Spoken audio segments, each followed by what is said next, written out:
In a post-apocalyptic world where all survivors have acquired shelters complete with walls and doors, Lin Sanhuo finds himself in a state of shock, for his refuge is none other than a heavy truck parked on the street. Is this a hellish beginning? No, it is a fortuitous start. Ding! You have slain one D-class zombie dog, earning 1 survival point. As a multitude of zombie dogs besiege the city, Lin Sanhuo presses the accelerator, transforming the truck into a steel behemoth, leaving carnage in its wake, and survival points soaring. What? You're still trembling in your shelter? I'm already sweeping through Qingzhou City in my truck. Heavy railings, tempered glass, and spiral meat grinders are instantly activated. Basic intelligent driving system, basic intelligent control system, heavy machine gun, and grenade launcher are instantly unlocked. While other survivors fret over food, Lin Sanhuo has transformed into the most formidable mobile fortress of the apocalypse, plowing through everything. Chapter 1. Others have shelters. I have a truck. Brain repository. Beautiful lady/sir, you surely do not wish to lose your mind while indulging in light reading, do you? Lin Sanhuo opens his phone. Suzhou City / a district survivor group. A flurry of messages appears. Qinma. Brothers, what kind of shelter did you randomly receive? Shu In. An apartment. It seems like the area is predominantly apartments. There are plenty of girls around. I already have 2 or 3 in my arms. Shiran. I got a public restroom, 7 stalls. Looks like a ladies' room. Long Ron. Send a picture. I've never seen what a ladies' room looks like. Zhang Long. Is there a strong brother with abs to protect me? I'm in a 300 square meter detached villa. I'm quite scared. Shiran. Do you not know this is a real name? Reply. Don't joke around in the apocalypse. Honggong. Zhang Qiang, are you there? I am your father. Cheng Yanzhou. Zhang Qiang. Are you there? I am your grandpa. Zhang Qiang. I am Zhang Qiang. What do you two mean? Upon reading this, Lin Sanhuo pulls out a cigarette from his pack, placing it between his lips and lighting it. Gazing at the heavy truck parked at the entrance of the community, a deep sense of frustration fills his eyes. Why is it that others arrive with shelters, while I end up with a truck? Indeed, Lin Sanhuo, like the other survivors, has traversed into this world. The moment of transition was this very morning. As everyone is going about their normal lives, a voice suddenly emerged. The global apocalypse has commenced. You will become the 7th batch of survivors and receive your own shelter. Please prepare. Countdown. 3:21. Then everything went dark, and upon reopening his eyes, he found himself here. Subsequently, he gathered information through the chat group. He learned that this was an unknown apocalyptic world. Each person possesses one shelter, varying in size and environment, but all are enclosed spaces with walls and doors. Yet Lin Sanhuo is different. His shelter is a truck, a heavy one at that. Simultaneously, he holds a mobile phone which, aside from the recent chatroom function, in the upper right corner, there is a gray truck icon, labeled Battle Vehicle Upgrade. Clicking on it reveals a message. Lin Sanhuo remained silent for a moment. He glanced at the topmost digital display. Current survival points, 0. How does one acquire them? At that moment, his phone buzzed with another message. Most survivors have been detected as ready. The release plan for the mutated beings will commence 1 hour early. All survivors are advised to secure their doors and remain silent. Surviving the first day is quite manageable when hiding at home. Am I not even counted? Without further ado, Lin Sanhuo flicked away his unfinished cigarette. He prepared to familiarize himself with the operation of a large truck, just in case. Fortunately, he had previously obtained a truck driving license. Therefore, once accustomed, Lin Sanhuo faced no significant issues driving. Soon enough, he started the truck. Moving slowly, he sought a concealed spot to hide.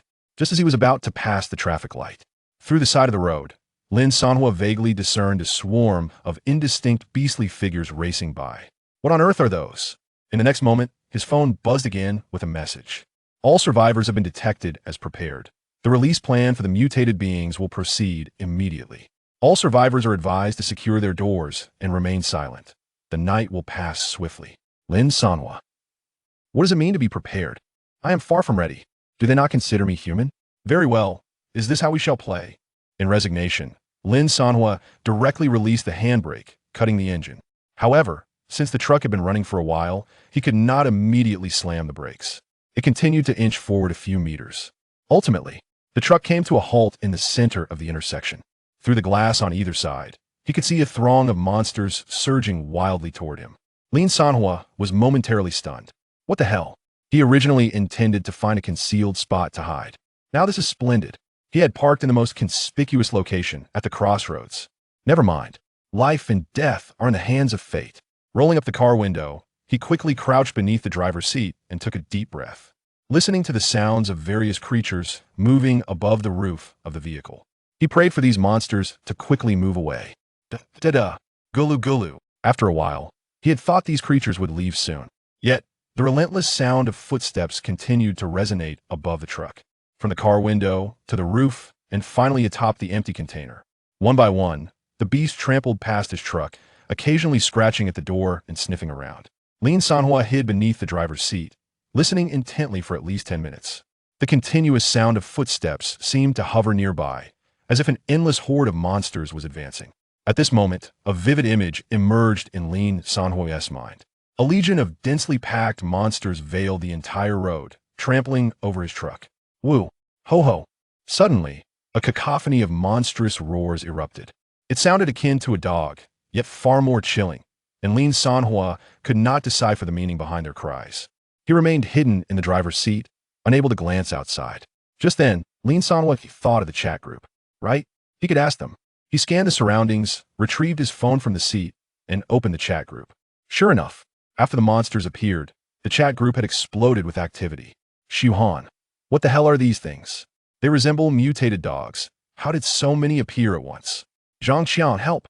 That thing has come to my house. I can't hold it off. Please save me. Shuran. I just took a dump, and this thing came over following the scent. Damn. Zhanglong. It seems that only the apartment complex has been attacked. Our villa area appears to be unaffected. Liu Sahan. By the way, did you guys notice a truck just drove out onto the road? It is now stopped at the crossroads, and there are still people inside. Shuhan, what? There's a truck? This guy is bold, driving out at a time like this. Truck? Crossroads? Lin Sanhuo was momentarily taken aback. Isn't that referring to me? Recalling the initial scene, there was indeed a community beside the truck. Lin Sanhuo speculated that this person's refuge must be within the community. He clicked on the name and discovered 3 options: trade/private chat/invite. He naturally chose to private chat. Lin Sanhuo. May I ask if you reside in the nearby community? Lu Sahan. Nearby? Who are you? Lin Sanhuo. I am the one hiding inside the truck. Lu Sahan. Was that you just now? Lin Sanhuo smiled with relief. Indeed, he was nearby. Furthermore, since she could see his location, she should also be aware of the monsters in the vicinity. Thus, he prepared to inquire about the situation outside his vehicle. However, just as he finished typing, the other party sent another message.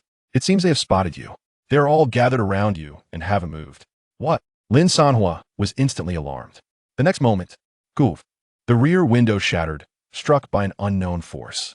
A grotesque zombie dog was frantically trying to squeeze itself through the car window. Chapter 2. Dare to treat me as bait? Then prepare to die.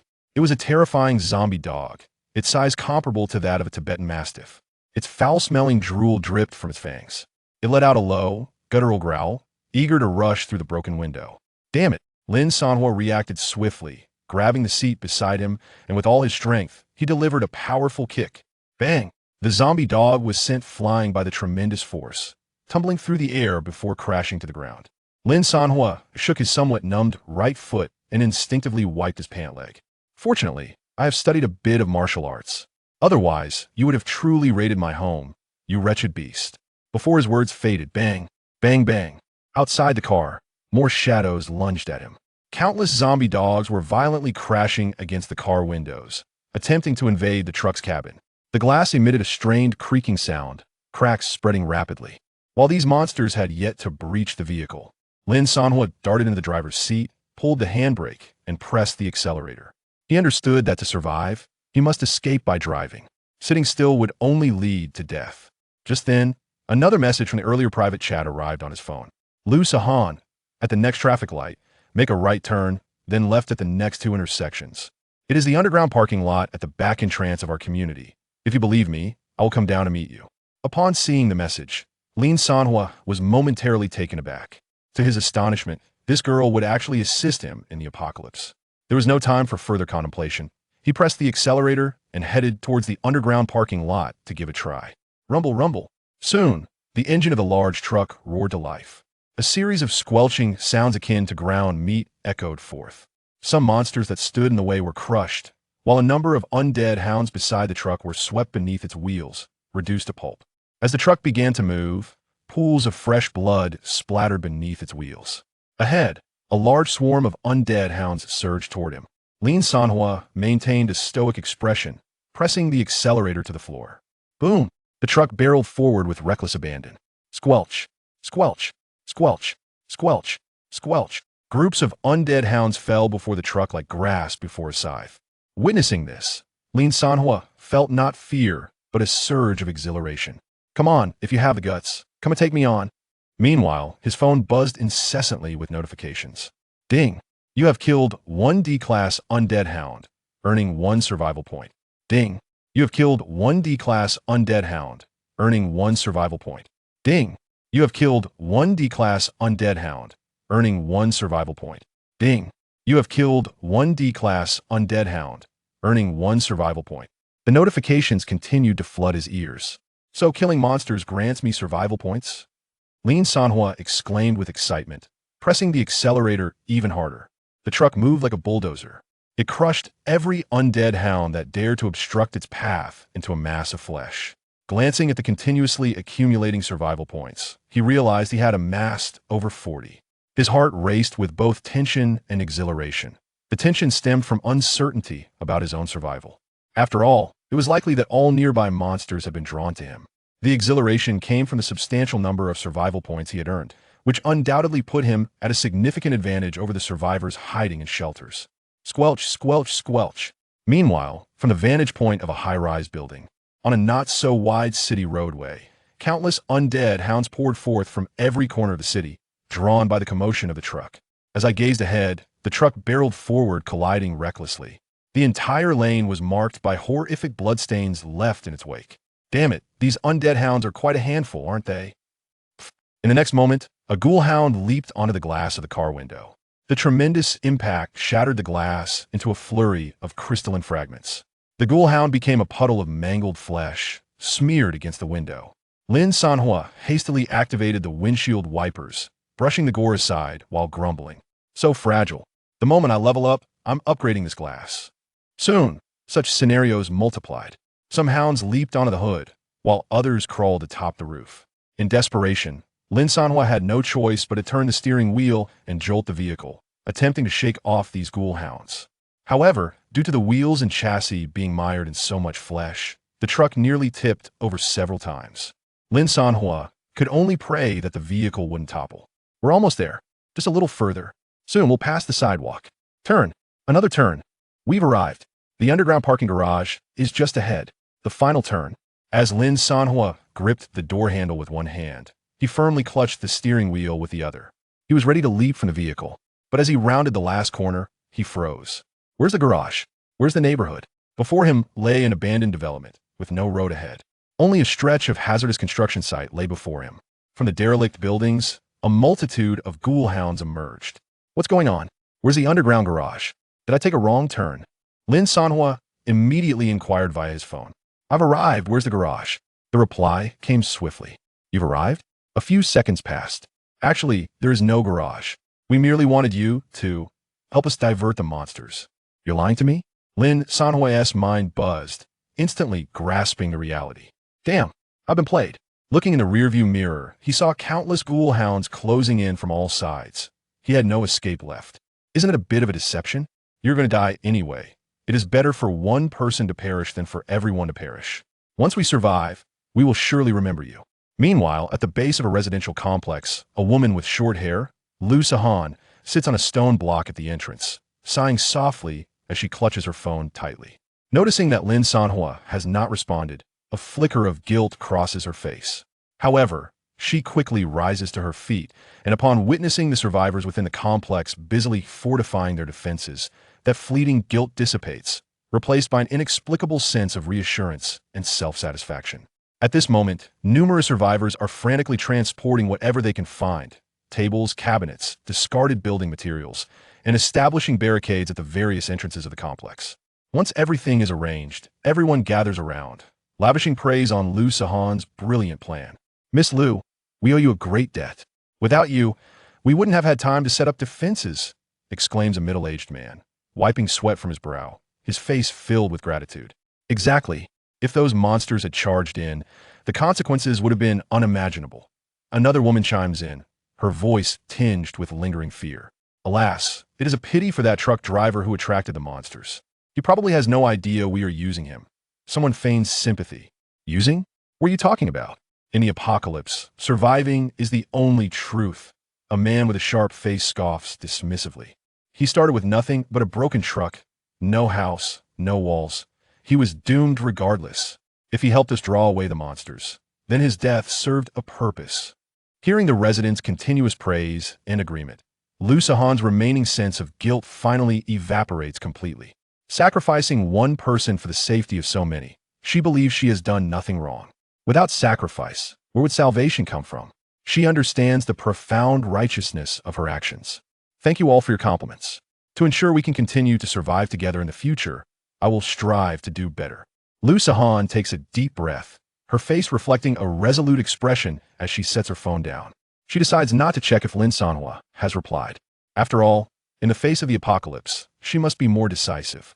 She cannot allow the sacrifice of an inconsequential person to overshadow the more pressing tasks at hand. All right, the defenses are nearly complete. Everyone, hurry back to your respective shelters, she commands. This level of defense should suffice to hold off those wretched creatures for a while.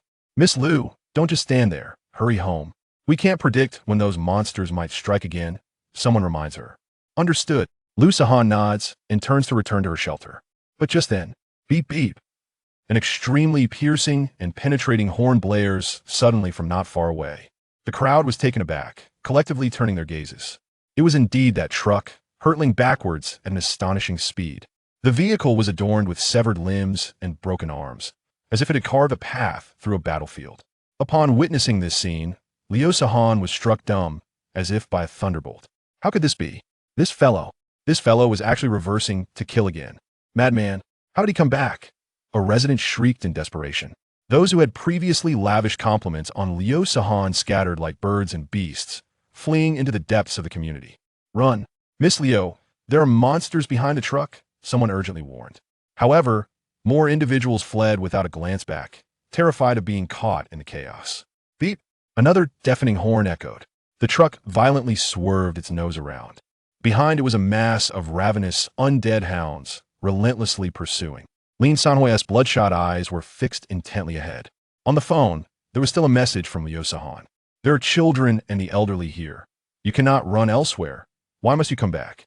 You are bringing those monsters here. Everyone will die. Why can't you think of the greater good? I am here to save everyone in the community. Can you bear to see all the people in the community perish because of you? This is murder, do you understand?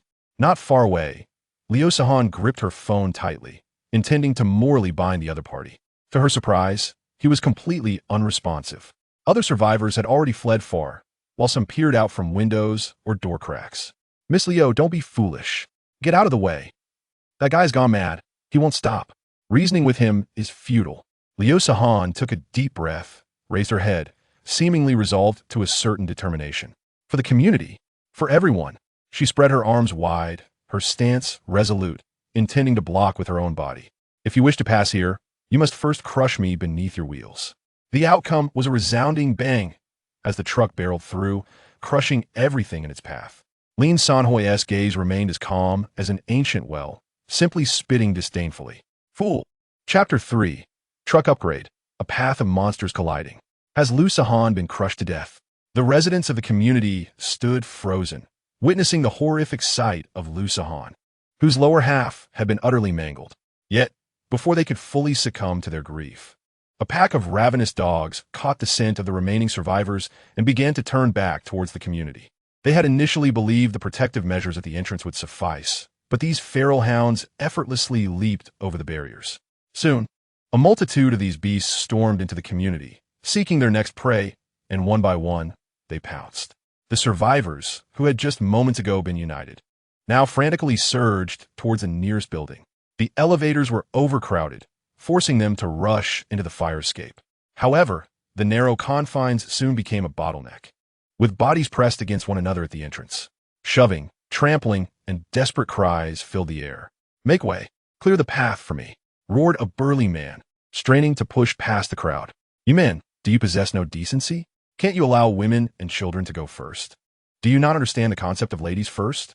Such a lack of civility. A corpulent woman shrieked, her voice piercing through the chaos.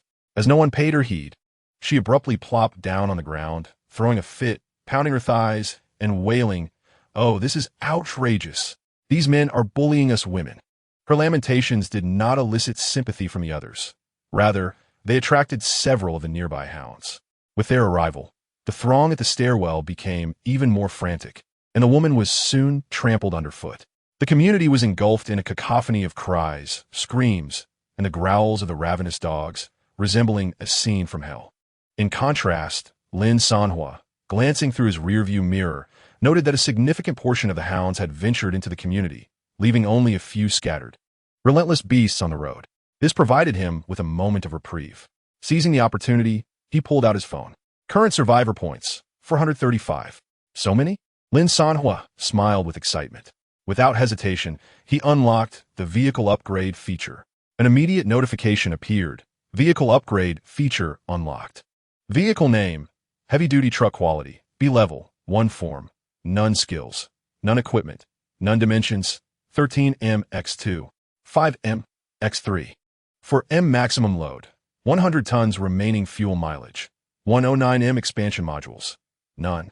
A wealth of truck information unfolded before him, accompanied by 4 upgrade options: vehicle upgrade, weapon module, defense module, system module. Lin Sanhuo promptly selected the defense module. 4 upgrade options materialized: heavy-duty barriers, 100 survivor points quality, C. Tempered glass, 100 survivor points quality, C. Explosion-proof tires, 100 survivor points quality, C. Spiral meat grinder, 100 survivor points quality, C. I'll take them all.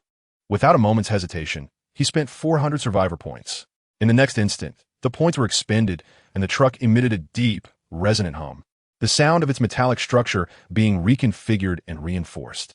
Lin Sanhuo distinctly sensed that the entire vehicle seemed to be rising, becoming more substantial. Shortly thereafter, the sound of colliding with the undead dogs ahead underwent a remarkable transformation. What initially produced a clattering noise, accompanied by a violent shuddering of the car, morphed into a dull, one-dimensional thud reminiscent of a heavy hammer smashing a watermelon. The truck itself remained almost completely still.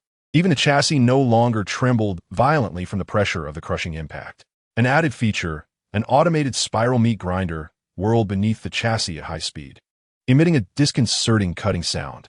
Those unfortunate undead dogs, crushed and caught beneath the vehicle, were instantaneously sliced and disassembled into fragments, which were then ejected at high velocity. This contraption functioned akin to a high-powered, meat-clearing wiper installed beneath the truck. Alleviating any concerns about the accumulation of undead remains potentially leading to a jam or even a rollover. Next came the installation of tempered glass. Thick, dark sheets of tempered glass, comparable in thickness to a pinky finger, swiftly filled all the windows. The moment the installation was completed, the interior of the vehicle fell into a significant quietude. Several undead dogs, attempting to shatter the glass to invade the cab, met a gruesome fate as their faces smashed against the unyielding surface, leaving them bloodied and mangled. Yet, the tempered glass remained utterly unscathed, with not a single crack marring its surface. What impressive upgrade! Lin Sanhuo marveled at his newly enhanced vehicle, unable to suppress a grin. With such an enhancement, he felt he could drive through the city with impunity for an entire day. With a sinister smile, he gripped the steering wheel and recklessly collided with the approaching undead dogs. Following this round of defensive upgrades, the undead outside posed virtually no threat. Bang, bang, bang, bang, bang. Blood splattered wildly ahead. Ding. You have slain 1D grade undead dog, earning 1 survival point. Ding. You have slain 1D grade undead dog, earning 1 survival point. Ding. You have slain 1D grade undead dog, earning 1 survival point. Ding. You have slain 1D grade undead dog, earning 1 survival point. Observing the steadily accumulating survival points, Lin Sanhuo deemed it insufficient. Consequently, he activated the vehicle's sound system, selecting an upbeat song, the most dazzling ethnic style. That's the one. Soon, amidst the silence of the apocalypse, an incongruous melody reverberated throughout the street. The vast horizon is my love. Flowers bloom at the foot of the verdant mountains. What kind of rhythm is the most swaying? What kind of song brings the most joy? With noise filling the air, countless undead dogs were drawn to the commotion. Survivors, trembling in their shelters, were astonished to hear the music and turned to gaze out the windows. The chat group erupted. Survivor group of District B, Qingzhou City, Zhangzhou. Is it my mind that's malfunctioning or my ears? Am I truly hearing the most dazzling ethnic style in this apocalypse? Qian Shengling. I thought the square dancing Andes had time traveled here. Absolutely absurd. Su Heng. I am utterly flabbergasted. My titanium ears can't handle this. The most dazzling ethnic style indeed. Li Wang. Are you guys dazzled? I certainly am not. There are 3 undead dogs knocking on my door right now. Qin Fengjiao. Look, it's a big truck. Zhao Xiao Shu. Goodness, this truck is incredibly fierce. The road is littered with the monsters it has crushed. Su Wanwan. Is the truck driver around? May I request, J. Chose Chrysanthemum Terrace. Wang Meng. What's so great about Chrysanthemum Terrace?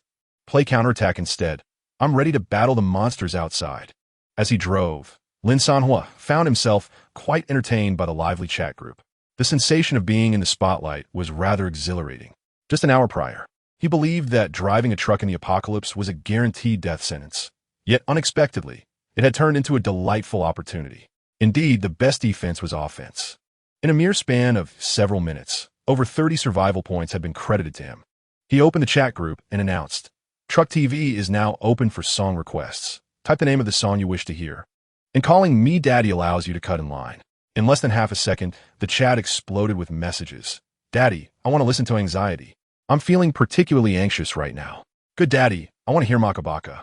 Daddy, I want to hear Black Friday to enhance my immersion in this apocalypse. Please don't. That song could lead to depression. Is the one above a messenger from the King of Hell? How dare you request Black Friday? If you actually play that, I assure you, you won't survive until Friday. Lin Sanhuo replied, All right, preparing Black Friday. No, please. That isn't meant for human ears. Is it because he called you Daddy too much? I can do that too. Daddy. I beg you, don't play Friday. Same here, Daddy. Same here, Daddy. Lin Sanhuo chuckled at the lively chat. However, before he could relish the moment, a notification suddenly appeared on the truck's screen like a bucket of cold water. Notice, your fuel level is below 20 m. Please locate a gas station immediately. Chapter 4. Hiding inside and plotting against me? I'll just ram a house. The warning light indicating an empty fuel tank flashed ominously.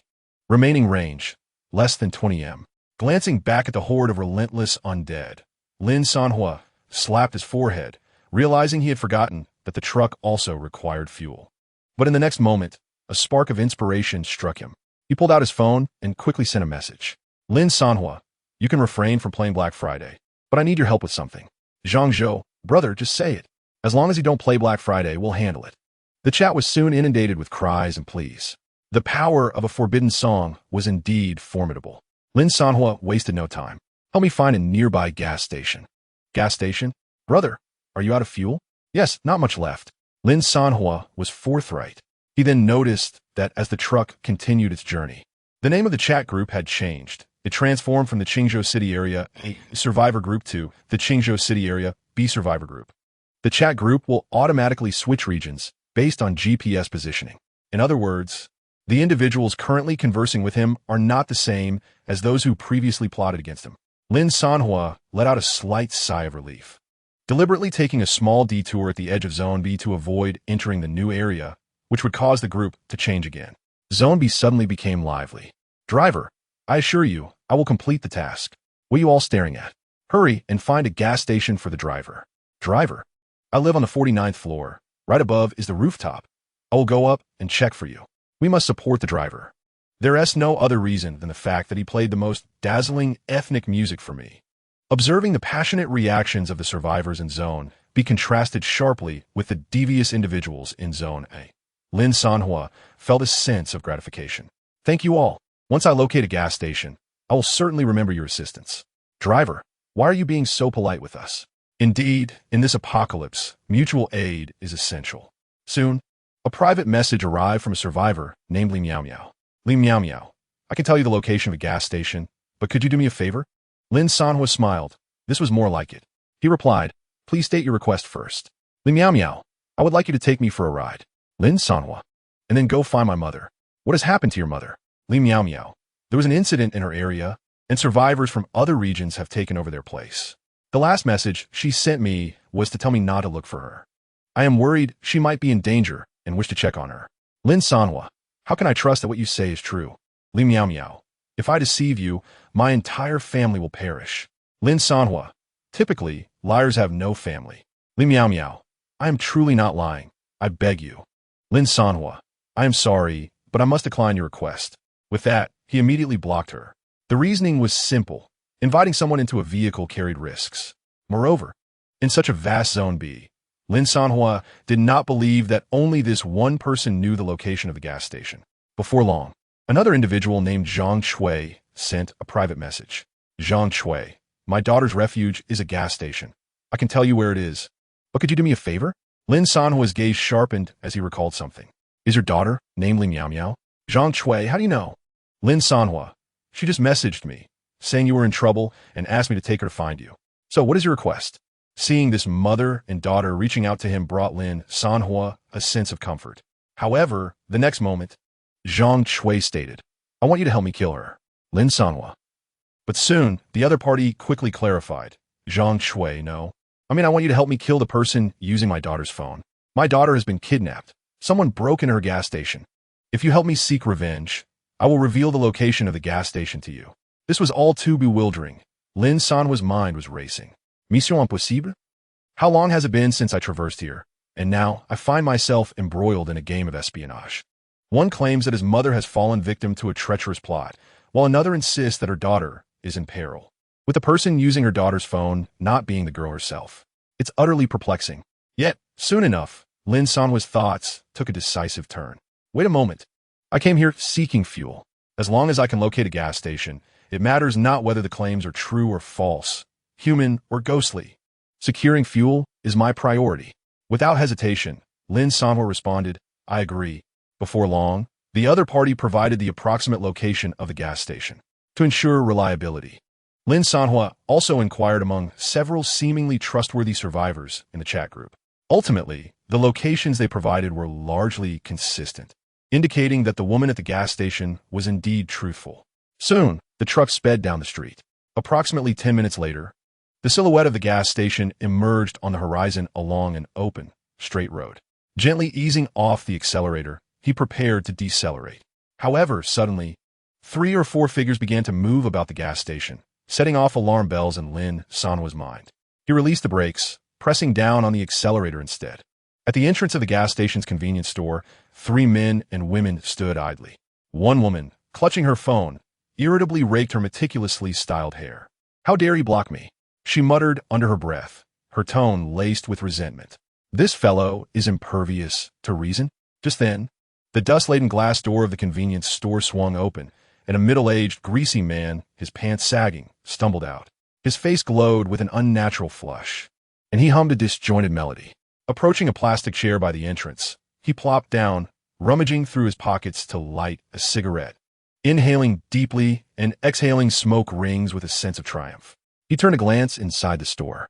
At the checkout counter, a slender girl lay motionless. Her skirt roughly hiked up to her waist, revealing bruised skin. Her eyes were hollow, and her face bore an expression of deathly stillness. The greasy man's lips curled into a grin, revealing yellowed teeth, his face unashamedly lewd. Ah, after over 40 years of life, I've finally encountered such a tender young girl.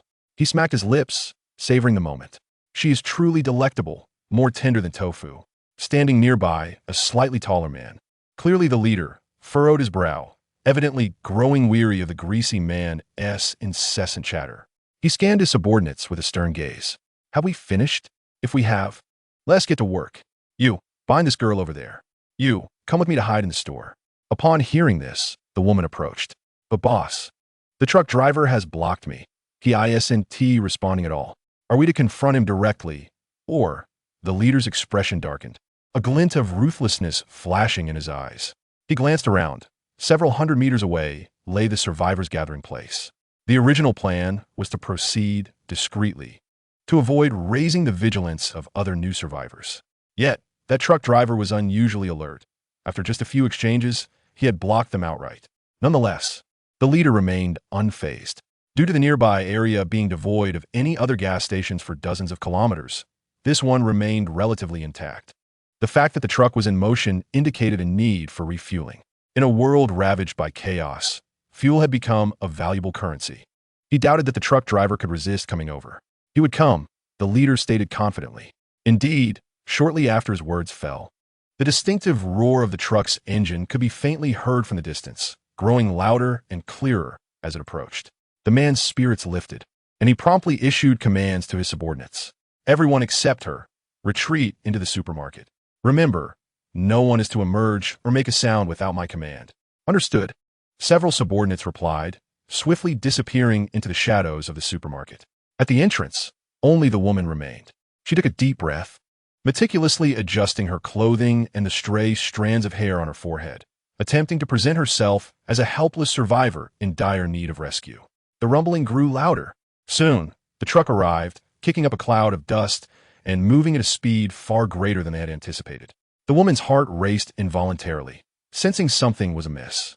Unable to contain herself, she lowered her voice. "Boss, I have a feeling there's something off about that truck." Silence. The man barked. "What did I just say?" "Stay calm." The truck drew nearer, its massive silhouette rapidly enlarging in their view. Its speed showed no signs of diminishing. On the contrary, it seemed to accelerate. The color drained from the woman's face, her voice trembling. No, boss, this truck isn't slowing down. It seems to be speeding up." Silence. "So my command no longer holds any weight?" The leader seethed, contemplating how difficult this group was to manage. "I told you to remain still and not expose yourselves. Whoever dares to move will be the first to face my wrath." The rumbling intensified. The truck was almost upon them. Its glaring headlights illuminated the interior of the supermarket, rendering the figures hiding behind the shelves visible, their terrified expressions unmistakable. Inside the cab, Lin Sanhuo pressed the accelerator to the floor. "Hiding in the supermarket, are you? Clearly not up to any good." Meanwhile, inside the supermarket, panic spread. "Boss, it's coming straight for us." Silence. "No commands from me, remember?" "Boss, I'm getting out of here." The woman at the entrance sensed impending doom and quickly sidestepped to the right. The others hiding in the supermarket were caught off guard. Bang! The truck crashed into the supermarket, reducing it to rubble. Chapter 5. Having been pursued relentlessly, it's now my turn to hunt back, isn't it? The woman nearby was left in shock. Did he just drive straight into it? Is this guy insane? The truck backed away from the flattened supermarket, debris tumbling to the ground. Almost immediately, her phone chimed with notifications. Ding! You have killed 1 survivor, earning 59 survival points. Ding! You have killed 1 survivor, earning 34 survival points. Ding! You have killed 1 survivor, earning 101 survival points. Killing survivors can also yield survival points? Lin Sanhuo chuckled in surprise. Turning to the woman on the other side, a sudden bang echoed. The woman drew a handgun, firing 2 shots in quick succession. Yet to her dismay, the tempered glass only bore a few minor cracks. Embarrassed, she chuckled awkwardly before inhaling sharply and attempting to flee. However, in the next moment, a lithe figure emerged from behind, blocking her path. It was the girl they had previously tormented. With a swift motion, the girl brandished a knife, plunging it into the woman's chest, then withdrawing it only to strike again, and again. The girl, seemingly driven by madness, whether fueled by rage or tears, savagely stabbed the woman repeatedly. Ultimately, the woman collapsed, still flailing her arms in a futile attempt to tear apart the haunting images of her violation. Lin Sanhuo, seated in the car, witnessed this harrowing scene unfold. Initially inclined to intervene, he hesitated, ultimately deciding against it. He rolled down the window, having surmised the complex relationship among those involved. For the sake of caution, he took out his phone and captured a photo of the girl, sending it to a survivor named Huang Chui for confirmation. "Is this your daughter?" Wan Dukui, seemingly glued to her phone, replied almost instantaneously, Yes, that's her. She's alive, how wonderful." A wave of relief washed over Lin Sanhuo. In a world ravaged by despair, nothing is more joyous than encountering a loved one presumed lost. However, the girl appeared to be in a fragile state. After dispatching the woman, she pressed her hands tightly against her skirt, shaking her head repeatedly, as if haunted by a terrifying memory that rendered her inconsolable. Lin Sanhuo could easily deduce the torment she had endured. After all, she was a striking young woman, and one could only imagine the intentions of desperate men in such dire circumstances. Stepping out of the car, he surveyed the fallen figures beneath. It appeared one was beyond saving, as the head lay detached from the body. The girl, tear-streaked and sorrowful, turned to Lin Sanhuo, asking, "Brother, did my mother send you to rescue me?" He offered a nonchalant response, intending to provide comfort, yet wary of reopening her painful memories. He proceeded to inspect the gas station facilities, inserting the fuel nozzle. Soon, he discovered signs of prior use, indicating that someone had indeed refueled here, and the quantity was substantial. However, only enough remained to sustain the truck for less than 100 kilometers. He turned to inquire about the previous occupants when suddenly, a gasp pierced the air. With a swift motion, the girl drew the knife across her own neck, collapsing to the ground in despair. A pool of blood spreading around her. Lin Sanhuo dashed toward her, tearing off his short sleeve to staunch the bleeding, but the flow was alarmingly profuse, proving impossible to contain. He stood there, watching helplessly as the girl writhed on the ground, sobbing, "Why, brother? Why? When my mother and I were having a meal together. Did we end up here? Why? In my moment of refuge within the sanctuary, did a horde of individuals intrude upon my solace? I truly exerted every ounce of strength in resistance. Dear brother, could you refrain from informing mother?" Ultimately, Lin San watched helplessly as the young girl drew her last breath, a tinge of regret lingering in his heart. Yet, such is the nature of the apocalypse. Weakness is the original sin. In a world where one ostensibly only needs to guard against monsters, the true threat lies within humanity itself.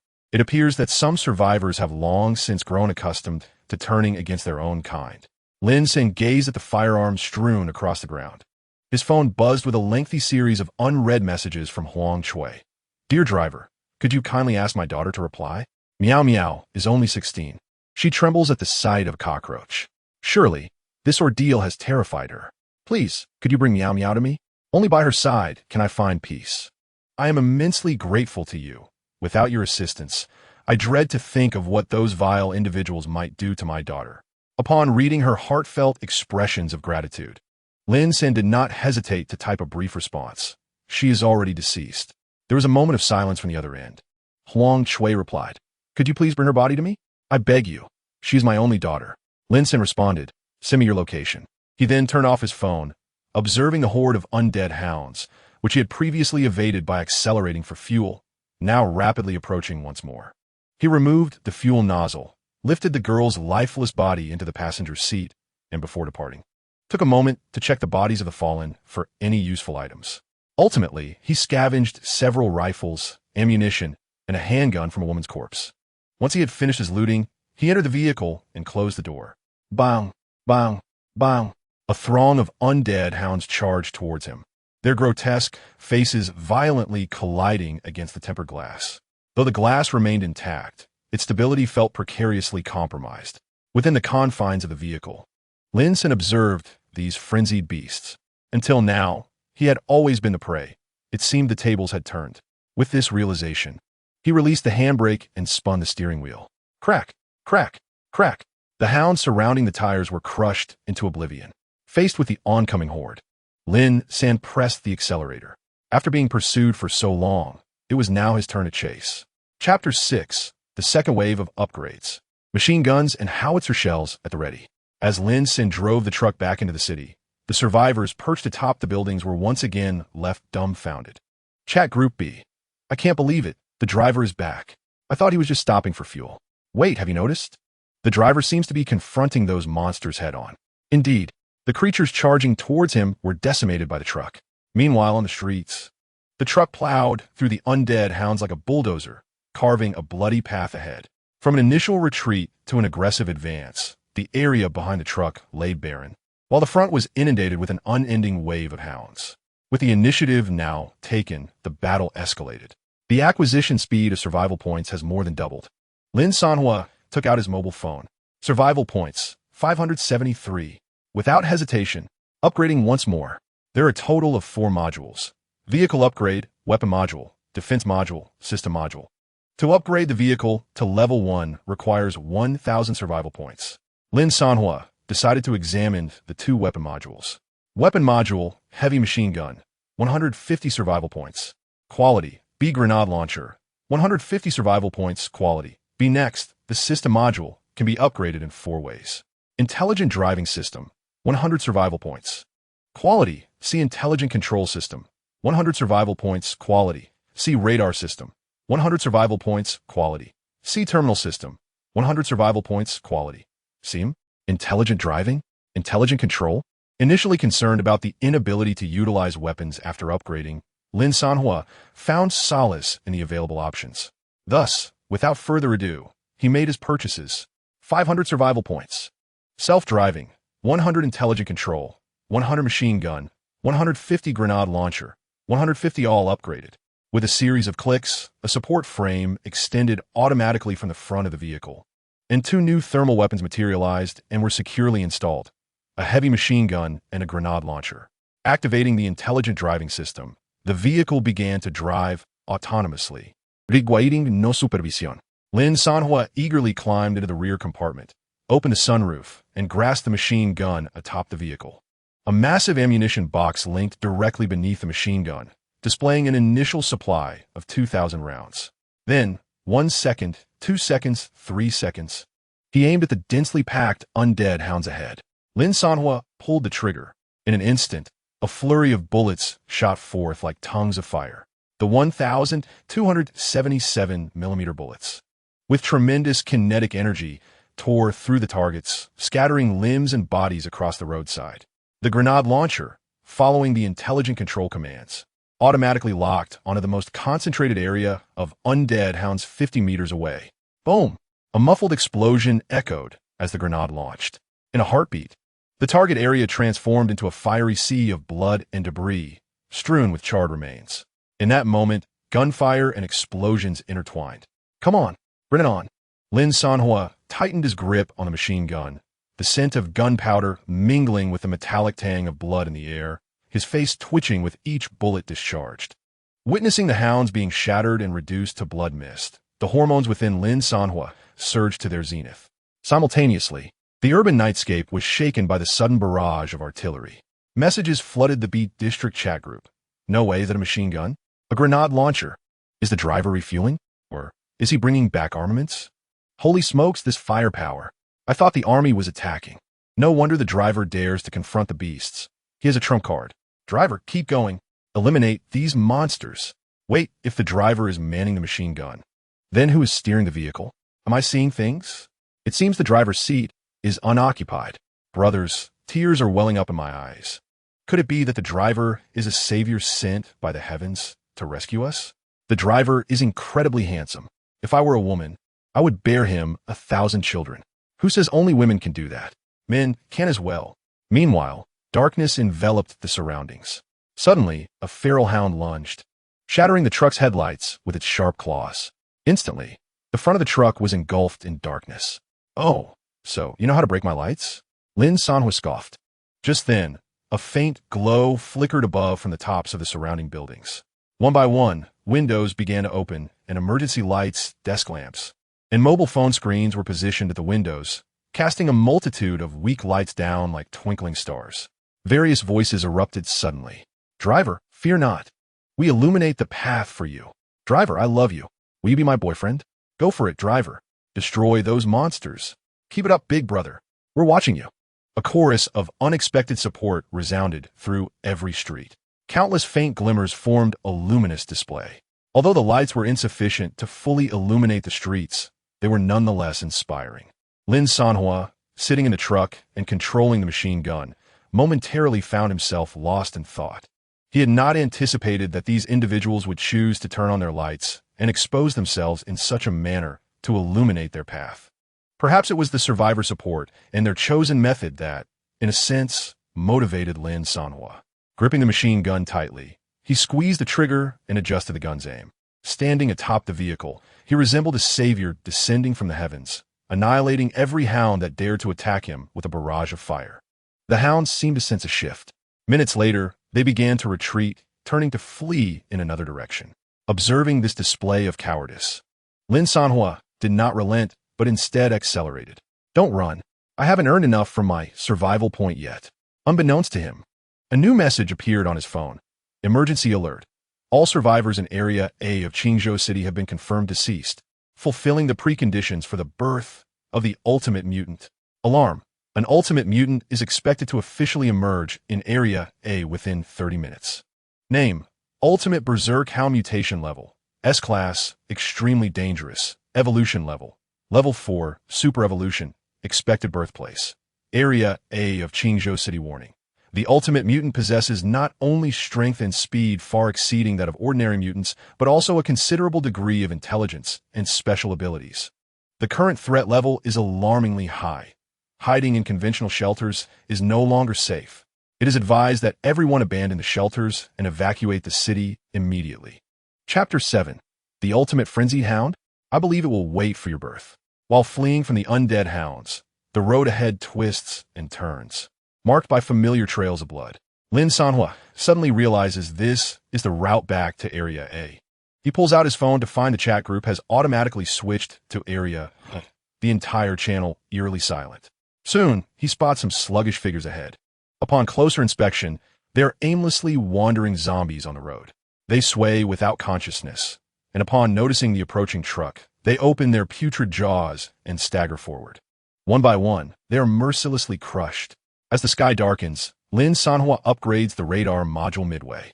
In the next moment, the truck's central control screen, previously blurred, becomes crystal clear. A simple radar scanning interface appears, displaying the precise locations, quantities, and various obstacles of all creatures within several dozen meters, marked by dots of different colors. Coupled with the intelligent driving system, even in the dark, the radar can reveal the road conditions. Before long, he arrives at a familiar neighborhood intersection. A recognizable figure stands at the corner. Lu Yuhan, the woman who had previously tried to block the truck with her body and was crushed. Now, she is transformed into a half-zombie, lying in the middle of the road, watching the approaching truck. She still stretches out her arms, attempting to intercept it. However, Lin Sanhuo merely casts a cold glance her way and drives past without hesitation. At the entrance of a neighborhood, numerous infected zombies roam, their howls echoing. Scattered bullet casings litter the ground, reminding Lin Sanhuo of the group he encountered at the gas station. He decides not to dwell on it and continues to pursue the fleeing hounds. Soon, he reaches a familiar abandoned building complex, the very path where he had been deceived before. It has now transformed into a massive breeding ground for mutated embryos. Countless large and small, grotesque masses resembling enormous tumors hang from the dilapidated structures in the ground.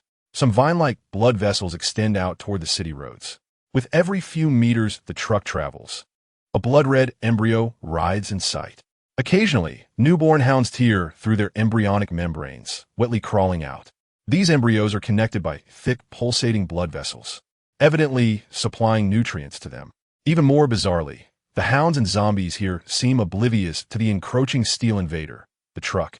They disregard it entirely, rushing towards the interior of the complex.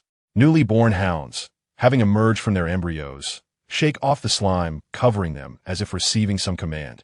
Swiftly darting back to the center of the complex, Lin Sanhuo drives the truck as if in a realm untouched by any creature. Not a single monster pays him any heed. Originally, those monsters emerged from this very place. Lin Sanhuo muttered to himself as he turned a corner and drove into an abandoned development. It seemed he had stumbled into the lair of the creatures. At that moment, the dashboard flickered ominously, signaling that the fuel tank was nearly empty, the remaining range dwindling relentlessly. 5 miles. Lin Sanhuo felt a pang of anxiety, but pressed on deeper into the site. Before long, the truck arrived at the heart of a desolate garden within the development. A colossal embryo, towering 2 stories high, loomed before him, pulsating faintly like an immense heart. He halted the vehicle and gazed upward. Beneath the embryo lay a network of blood vessels connecting it to numerous smaller embryos, akin to roots burrowing into the earth, siphoning nutrients for all the embryos. What sent chills down his spine was the sight of several undead hounds and zombies, willingly sacrificing themselves nearby, lying still as thick nutrient tubes pierced their bodies like straws. Voraciously draining their life force, visibly withering them away. Was this the reason for their haste to return? Lin Sanhuo was momentarily taken aback, realizing he had indeed entered someone else's domain. At that moment, a notification chimed from his pocket. He retrieved his phone, and the screen illuminated with messages. Alert! The birth progress of the ultimate mutated being, the ultimate berserk hound, is nearing completion. Target progress: 87, 88, 89. The progress bar continued its slow yet steady ascent. The ultimate mutated being? Lin Sanhuo swiped through the system messages and noted previous alerts. Meanwhile, within the colossal embryo, the ultimate berserk hound reveled in the influx of mutated energy supplied by its subordinates. The energy surged within, amplifying its strength. Moreover, by assimilating a considerable amount of human and zombie blood and tissue, the berserk hound gradually acquired an intellect akin to that of humans, including complex emotions such as jealousy, anger, and pride. As the embryo neared completion, fragments of human subconsciousness flooded into its mind. Upon integrating these disparate human thoughts, it could not help but emit a derisive yet astonished laugh. So, the human brain was so remarkably efficient, it could solve such difficult problems in an instant. Wait, humans actually regarded us as pets? Ridiculous. Pitiful. Damn those arrogant humans. Once I am free, I shall ensure your extinction and demonstrate who truly reigns supreme in this world. As the berserk hound digested the knowledge of the human mind, it seethed with violent contempt. Yet, the thought of being the ultimate mutated being soon to enter the world ignited a peculiar sense of anticipation and excitement within it. Soon, I will emerge at once. Inside the embryo, the ultimate berserk hound struggled fiercely, attempting to rupture the amniotic membrane. Its body was infusing the final portion of mutated marrow energy, marking the last step of its transformation. Once the infusion was complete, it would emerge into the world. You useless wretches, can't you be faster? Hurry! I yearn to be born, to tear apart those despicable humans. The ultimate berserk hound opened its eyes wide within the embryo, its crimson gaze seemingly penetrating the amniotic membrane, urging the pack of sacrificial hounds and zombies below to expedite the process. Almost there. Just a little quicker. Yes, that's it. More energy. 9192. Almost there. 9395. 969. 79899. Ha! A thunderous roar echoed through the sky. And then, boom. Suddenly, a colossal metallic object hurtled towards them. Chapter 8. Awakening the Conqueror. I have acquired the ultimate mutated skill. Bang! In an instant, the iron behemoth crashed through the entire embryo, leaving a gaping, bloodied hole. A torrent of nutrient fluid gushed forth as the ultimate berserk hound slipped out of the embryo's opening, surrounded by shattered limbs. Its face pressed against the ground. It stared blankly at the massive steel object that had barreled into it from a distance. The next moment, another grinding noise echoed. Its vision was obscured by an immense shadow. A gargantuan entity loomed over it, followed by an oppressive weight that instantly bore down upon its skull. In that fleeting moment, its cranium shattered, blood erupting forth. Advance. Retreat. Retreat. Advance. Engage the grind and crush. Shift back and crush again. It was a relentless cycle of crushing until, in the rearview mirror, that entity was reduced to an indistinguishable heap of muck. Lin Sanhuo finally exhaled a long sigh of relief. Fortunately, I reacted swiftly. Otherwise, I would have truly been born. Immediately thereafter, the surrounding hounds seemed to be affected as well. Boom, boom, boom. Like firecrackers, they exploded in succession. Blood and flesh splattered everywhere. Lin Sanhuo was momentarily stunned at this scene. Is this the essence of life intertwining? The next moment, as one hound after another perished in explosive bursts, a flurry of notifications instantly rang out. Ding! You have killed one ultimate berserk hound. Incomplete, earning 1,000 survival points. Ding! You have killed one D-class hound, earning 1 survival point. Ding! You have killed one D-class hound, earning 1 survival point. Ding! You have killed one D-class hound, earning 1 survival point. Ding! You have killed one D-class hound. Ding ding ding ding ding ding ding ding ding. Ding ding ding ding. Boom boom boom boom boom. In the end, only the sounds of bells and booms echoed, lasting nearly 30 seconds. The survival points soared to an impressive total of 1751. A remarkably high figure indeed. The phone also displayed several additional messages. Congratulations, you have defeated a mutated species. The Berserk Hound race. You are the first survivor among this batch of global survivors to vanquish an entire mutated species single-handedly. You have awakened to an S-rank apocalyptic profession. Profession name. Conqueror Profession Introduction. The mission to defeat all mutated species and achieve total domination. Profession effect. Successfully defeating a mutated species grants you special rewards associated with that species. Profession responsibility. You possess no fixed refuge. You must press onward on the path of conquest. Note, in this round, you have defeated the frenzied canine species. Round Conquest Reward 1. Biochemical Energy Converter X 1 Round Conquest Reward 2. Frenzied Canine Pokédex Card X 1 Round Conquest Reward 3. Frenzied Canine Enhanced Attributes, automatically fused. Lin Sanhuo blinked and carefully examined the reward descriptions. First, the Frenzied Canine Enhanced Attributes. Your body has acquired certain traits of the Frenzied Canine. Superb olfaction, extraordinary speed, rapid regeneration, and immense strength. Effects are active. Specific enhancements may be experienced personally. Second, the Biochemical Energy Converter. A specialized device capable of safely and efficiently converting the mutated gases, biochemical energy, within mutated entities into any standard energy carrier, such as gasoline, electricity, etc. Method of use. Incinerate the mutated entity in the furnace. The decomposed entity will automatically convert into mutated gas for conversion. Third, the Frenzied Canine Pokédex Card. A card imbued with mutated energy that can summon 5 loyal frenzied canines, C rank, to fight on your behalf. Method of use. Scan the QR code on the back of the card with your phone to select the summon. Cooldown. 1 summon every 24 hours, with a maximum of 5 at a time. The quantity does not stack. Consumption. Summoning 1 frenzied canine costs 10 survival points. Frenzied canines? Lin Sanhuo noted that the appearance of the frenzied canines depicted in the Pokédex differed significantly from that of the undead hounds. Their exoskeletal muscles and teeth appeared notably more robust than those of the undead hounds, suggesting they are a superior mutated species. Randomly retrieving his phone, he aimed it at the Pokédex card, preparing to test it when, in the next moment, a tapping sound echoed from the window. Turning his head, he saw a man brandishing a handgun, gesturing for Lin Sanhuo to come down. Without hesitation, Lin Sanhuo quickly turned back to locate the handgun he had previously scavenged. Upon finding it, he fired a shot at the man. So you think you're the only one with a gun? Chapter 9. Did you expect this? I am back again 10 minutes earlier, under the cover of night. An abandoned building lay silent. For men clad in tactical gear, wielding automatic rifles, stealthily infiltrated the premises. Their movements were disciplined, their gazes vigilant, clearly not their first encounter with such a mission. As they entered the building, the sight of numerous dismembered frenzied canine corpses greeted them, the air heavy with the mingled scent of blood and gunpowder. Their steps faltered as they exchanged glances. It seemed someone had gotten there first. One of them whispered, his tone laced with surprise. The lead man's sharp gaze quickly scanned the surroundings.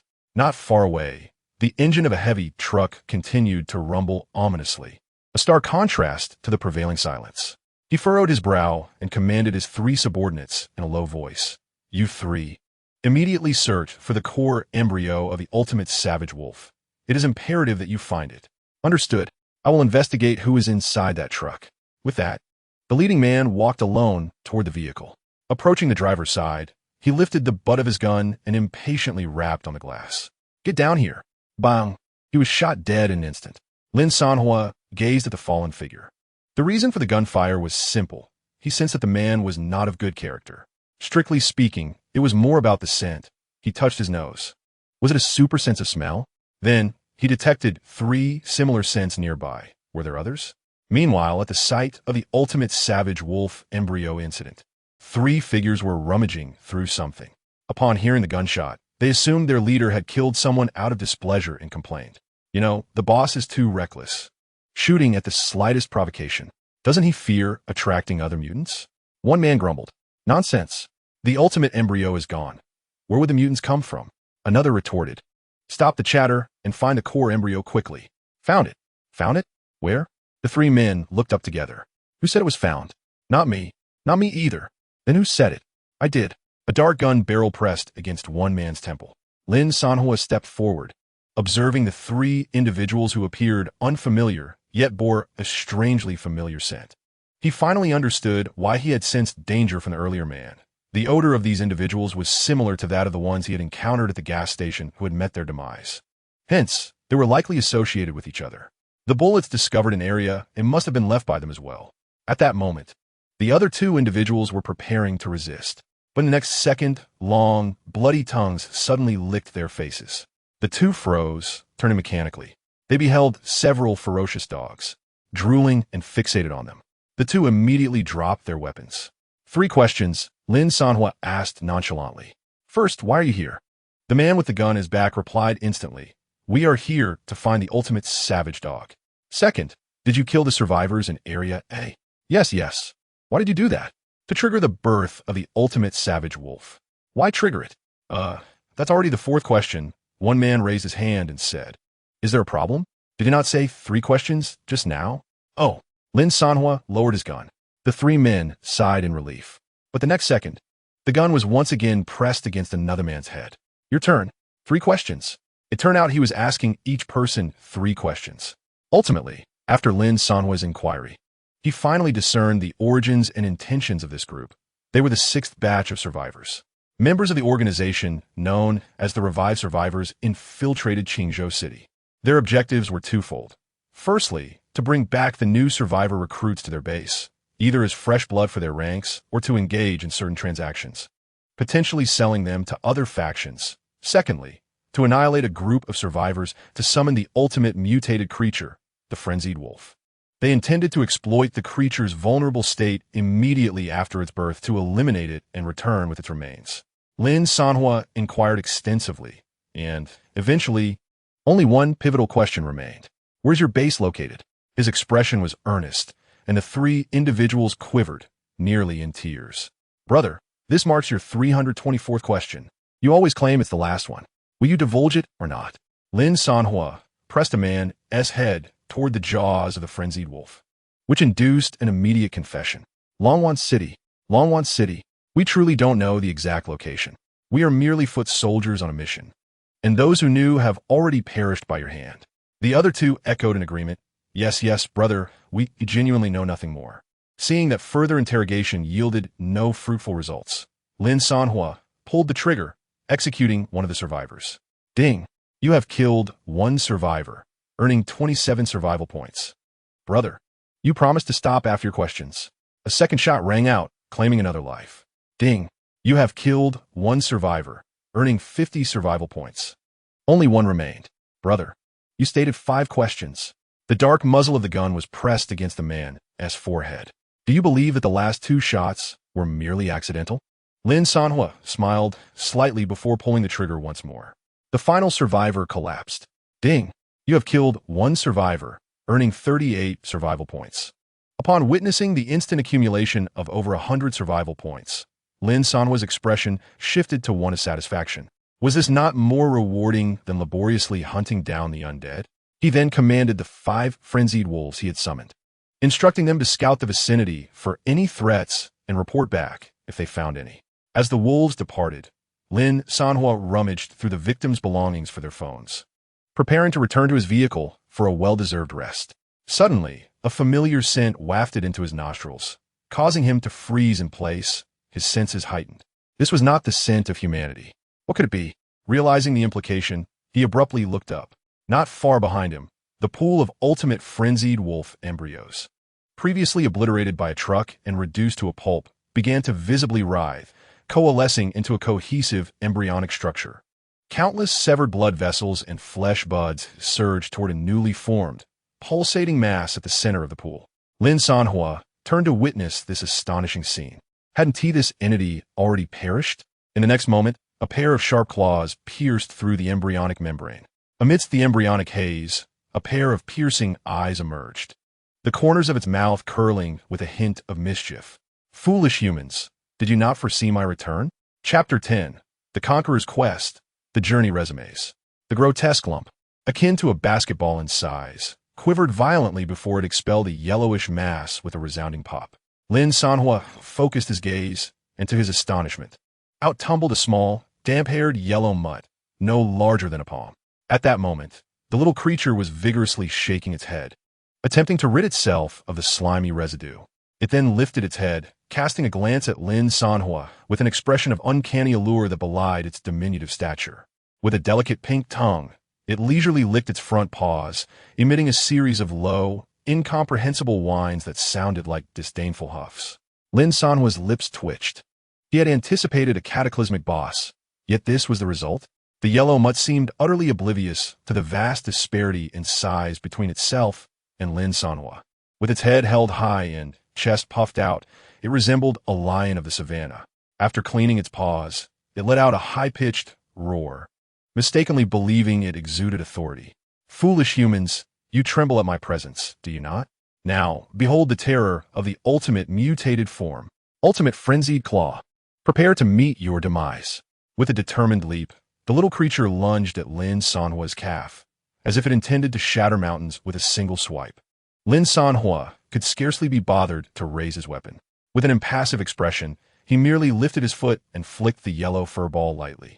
Whoosh! The self-proclaimed ultimate raging wolf transformed into a perfect parabola, gracefully spinning through the air for several rotations. Thud! It landed on its back, limbs flailing, its tiny eyes swirling with dizzying spirals. 30 years in the east, 30 years in the west. Do not underestimate the little one. It struggled to utter, its head tilting before it succumbed to unconsciousness. Lin Sanhuo bent down and effortlessly lifted the unconscious yellow mutt as if it were a mere chick. He scrutinized it from various angles. No matter how he looked, it did not resemble the ultimate mutated form spoken of. Yet, it undeniably emerged from the remnants of that pulverized flesh. Its entrance had been imposing, indeed. Never mind, I shall take it back for now. At the very least, it can serve as company in the car. Lin Sanhuo preferred to trust a dog over humans. Thus, he dismissed further thoughts. Hoisting the dog and returning to the driver's seat, tossing the little mutt onto the passenger side. After a series of battles, his nerves were utterly exhausted. The moment his head met the chair, he fell into a deep slumber. Upon awakening, the glaring sunlight streamed through the windshield. Lin Sanhuo stretched, his joints cracking in a symphony of pops. Habitually, he glanced at the passenger seat. The yellow mutt lay sprawled out, its little belly rising and falling rhythmically, soundly asleep. Its tongue hung out, a string of glistening drool trailing from its mouth. Occasionally, it smacked its lips, snoring thunderously, with a faint hint of green bioweaponry wafting from its mouth. The little creature sleeps more soundly than I do. One must remain vigilant of their surroundings. The 5 feral hounds from last night stand diligently in every corner. A notification pops up on my phone. Warning, your vehicle's battery life is below 5 mAh. It is advisable to install a biochemical energy converter to enhance your vehicle's power supply.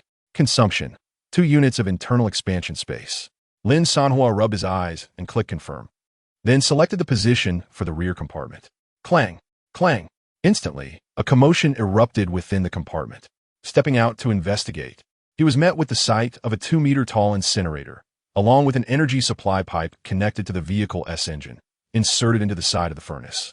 Following yesterday's introduction, Lin Sanhuo gathered a few corpses of the hounds nearby, tossed them into the furnace, and pressed the red disintegration button. Boom!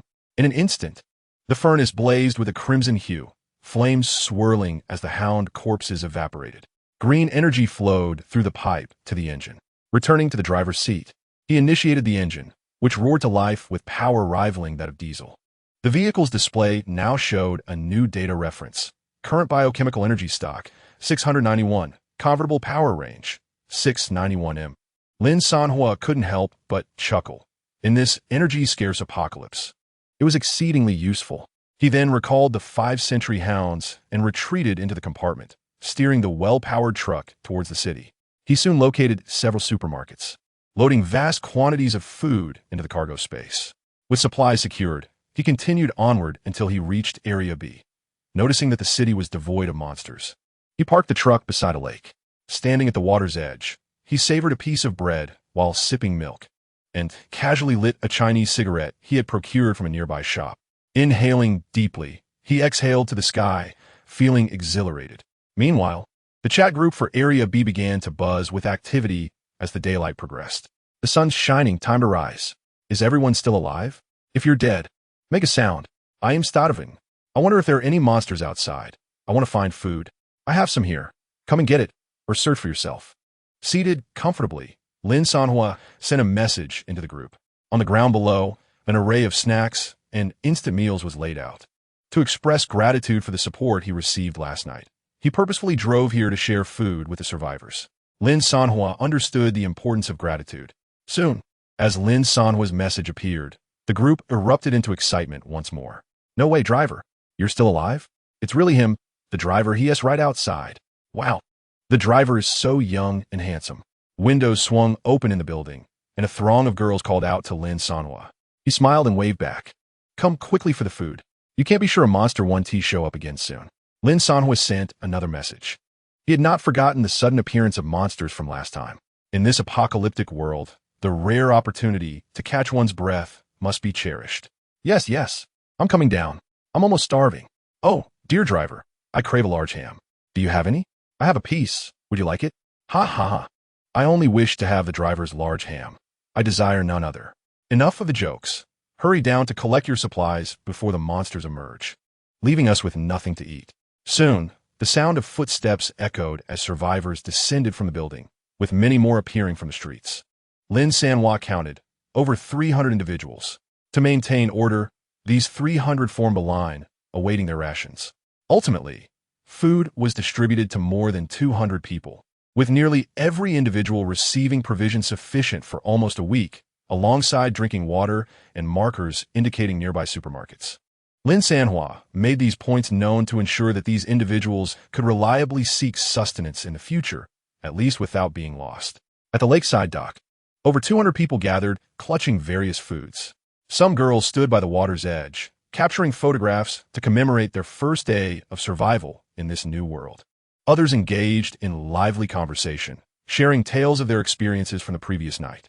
It seemed as though they had collectively forgotten the horrors of yesterday, immersing themselves in this fleeting tranquility. Witnessing this heartwarming scene brought a sense of comfort to Lin Sanhuo. He was a person of gratitude. These individuals had aided him, and failing to assist them felt somewhat remiss. However, this moment of warmth was abruptly interrupted by an untimely notification on his phone. Notification: you have received a conquest mission. Chapter 11. Am I the ultimate mutant, unable to defeat a mere human? Notification: you have received a conquest mission. Location: Longwan City. Conquest target: a mutated race that has dominated this city for over a decade. Target distance: 403 m. Related location navigation has been sent to your battle vehicle. Please check. With a hiss, he extinguished the cigarette in his hand and discarded it onto the ground. Lin Sanhuo sighed, having prepared to depart. It was time to move on. Upon glancing at the target city, Longwan City, he felt a sense of familiarity. It was indeed the base of the troublemaking survivors he had encountered the previous night. Lin Sanhuo was puzzled by this coincidence. Afterwards, he moved the body of the girl, named Huang Chui, down as her mother emerged, cradling her daughter and weeping. He then distributed the gathered weapons among the remaining survivors, preparing them for their own defense. From now on, you must wield these guns and protect yourselves. The firearms were allocated to several veterans. Having completed these tasks, Lin Sanhuo announced his intention to leave. The survivors gathered around him, gazing at him with lingering reluctance. Enough. Food and weapons have been distributed. I have done all that I could. Lin Sanhuo called out to the crowd. The survivors remained silent, their expressions heavy with unspoken words. They never anticipated the passionate night they had just experienced. Consequently, today, the driver had to part ways with them. For some inexplicable reason, a wave of melancholy swept through the scene. I departed, ultimately boarding the vehicle. Everyone remained in place, gazing at Lin Sanhuo, bidding him farewell as he drove away. After the car had traveled a little over 100 meters down the road, the voices of others began to echo in my ears. Driver, we will carry on well. Do come back and visit us when you have the chance. Take care, driver, and stay safe on the road. Wishing you a smooth journey. Driver, we will miss you. To this, Lin Sanhuo merely smiled faintly. There is plenty of time ahead. He then pressed the accelerator, heading towards the outskirts of the city. A notification appeared. You have exited Qingzhou City and are about to enter the wilderness area. An hour later, having left Qingzhou City, he officially set off for Longwan City. With a roar, Lin Sanhuo slammed the accelerator, crashing through the toll booth. Surrounding the highway was a vast expanse of wilderness.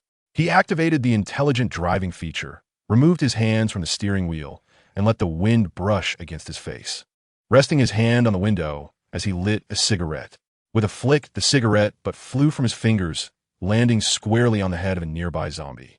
The truck drove past, and the zombie roared in frustration, but it was futile, as it could not catch up. Lin Sanhuo frowned at this scene. Would it be zombies on this road as well? Meanwhile, scattered on the ground were some discarded flyers, proclaiming, "Revive your loved ones. Just contact the Resurrection Organization." At the same time, a little yellow dog awakened.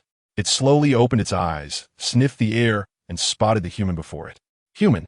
The little yellow dog suddenly glared, flipping over and standing alert on the bench, eyeing Lin Sanhuo with vigilance. Lin Sanhuo, noticing the dog had awakened, paid it little mind. "Awake now? Are you hungry? Hungry?" The little yellow dog grinned mischievously. "Are you trying to bribe me?"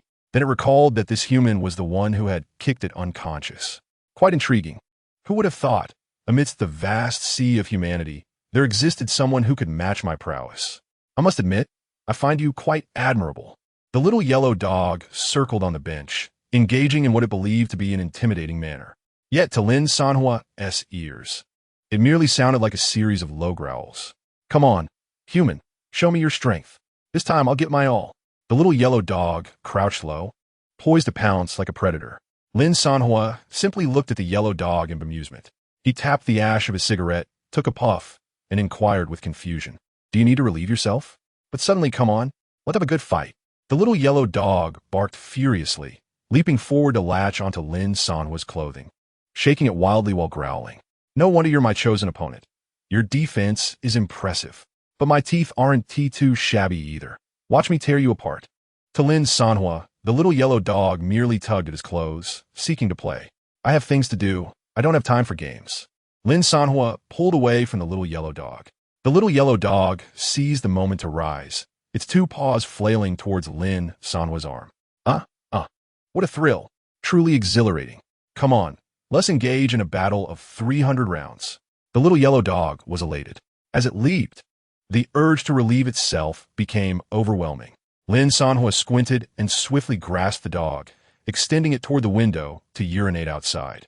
The little yellow dog panicked, frantically twisting its mouth in an attempt to bite Lin Sanhuo's forearm, but its neck was too short to reach. "You think you can play with me like this? Grasping my neck, are you? How about a fair fight?" Suddenly, in its struggle, it caught a glimpse of the rearview mirror and saw its own diminutive reflection. The little yellow dog, momentarily bewildered, mistook itself for a stray dog. "What are you worried about? Keep staring. Oh, you even learned to talk like me." The realization of its identity dawned upon it. The little yellow dog gently touched its youthful visage with its paw, feeling as if the sky had fallen. "I am the ultimate mutated being. How could I have transformed into an ordinary mutt?"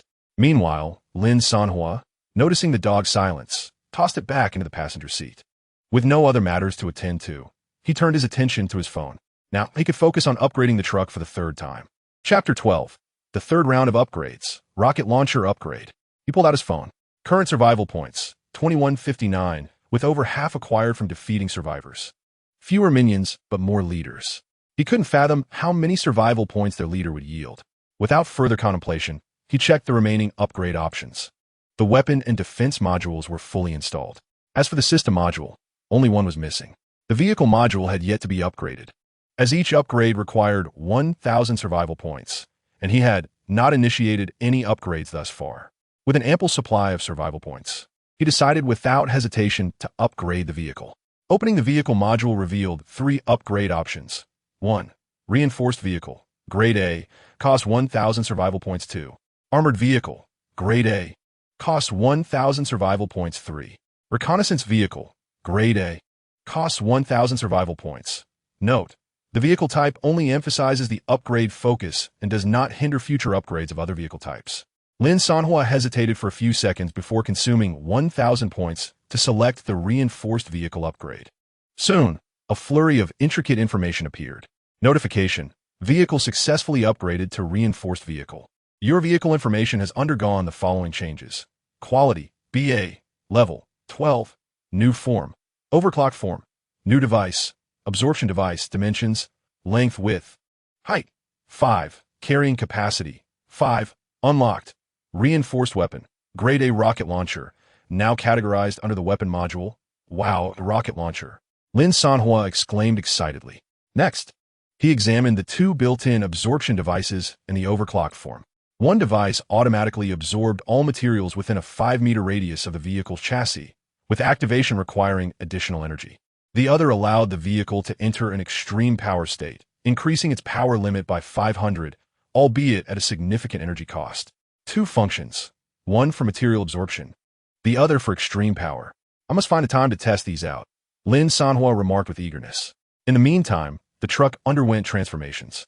The previously damaged components have been fully restored, rejuvenated to their original splendor.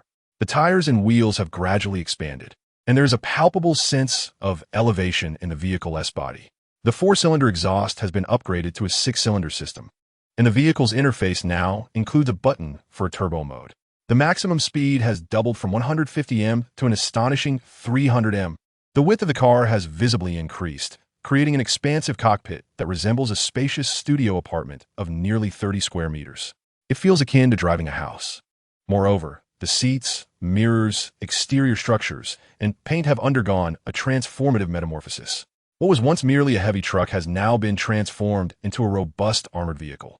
But the enhancements do not stop there. Gazing at the remaining cold 1159 survival points, Lin Sanhuo promptly installs his desired rockets. With 1,000 survival points, a retractable launch platform is swiftly constructed atop the vehicle, operated via the onboard system. 6 rockets, thicker than a thigh, hang ominously in their launch bay, instilling a sense of security. Upon examining the specifications of the rockets, one finds initial model, 107mm homemade rockets, range of 5 m, precision of 30 m. Submunition warhead, releases 300 steel ball projectiles in midair. Number of launchers, capable of firing 6 at once. 6 rounds are sufficient to blanket an entire football field. The mere thought of such firepower evokes a surge of excitement, as visions of accrued survival points flood the mind. Finally, with the remaining 100 survival points, the only upgrade left is the terminal system within this system module. Terminal effect. Upgrade chatroom. C-class intelligent entity. Soon, a charming female AI voice resonates, announcing, notification, your terminal system has been successfully upgraded. The free chat channel is now open. Channel coverage, all survivors in the province. Channel rules, anonymity is supported. Additionally, you have gained the ability to add friends and create group chats. This outlines the detailed changes in the chat group. Should there be any queries, feel free to ask Xiaoi. Upon hearing the personified AI voice, Lin Sanhuo felt a wave of comfort wash over him, alleviating his solitude. Post-upgrade. The chat group now includes a free chat channel for survivors in the southern province, teeming with messages. Upon opening, one reads, private message me to purchase weapons. A new batch of rifles, shotguns, and handguns available. Transactions limited to the vicinity of Ruan. At a well-established shop with a 5-year reputation. Zombies commented, forming teams in Zhoushan to farm survival points. Anyone with C-class weapon sets or better join. Heavenly Realm. 5 new dance students in Zhoushan Ray and Yanchuan, all above 165 centimeters in height, under 23 years old. Many skills available, satisfaction guaranteed, just reach out. In the midst of the zombie tide. Can you do a somersault? Toilet war god. Can you clean toilets? King of survival cuisine. Can you carry bricks? Zombies shook their heads. Can you kill mutated beings? Zen survivor. Can you use an A47? Heavenly Realm. Upon reading these messages, Lin Sanhuo lit a cigarette and took a puff, continuing to scroll through as he always did. The messages in the group have been predominantly filled with transaction requests or invitations to form teams.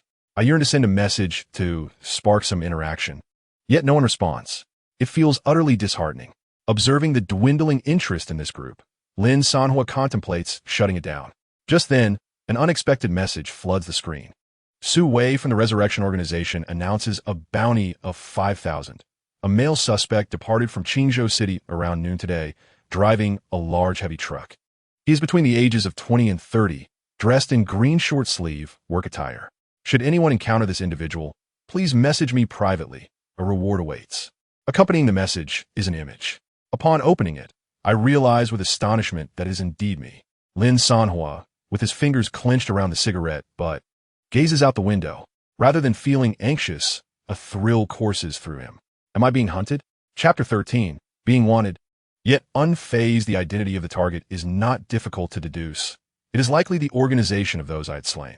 The scene depicted in the image is by the lakeside in Qingzhou City. The picture is blurry, obscuring the facial features.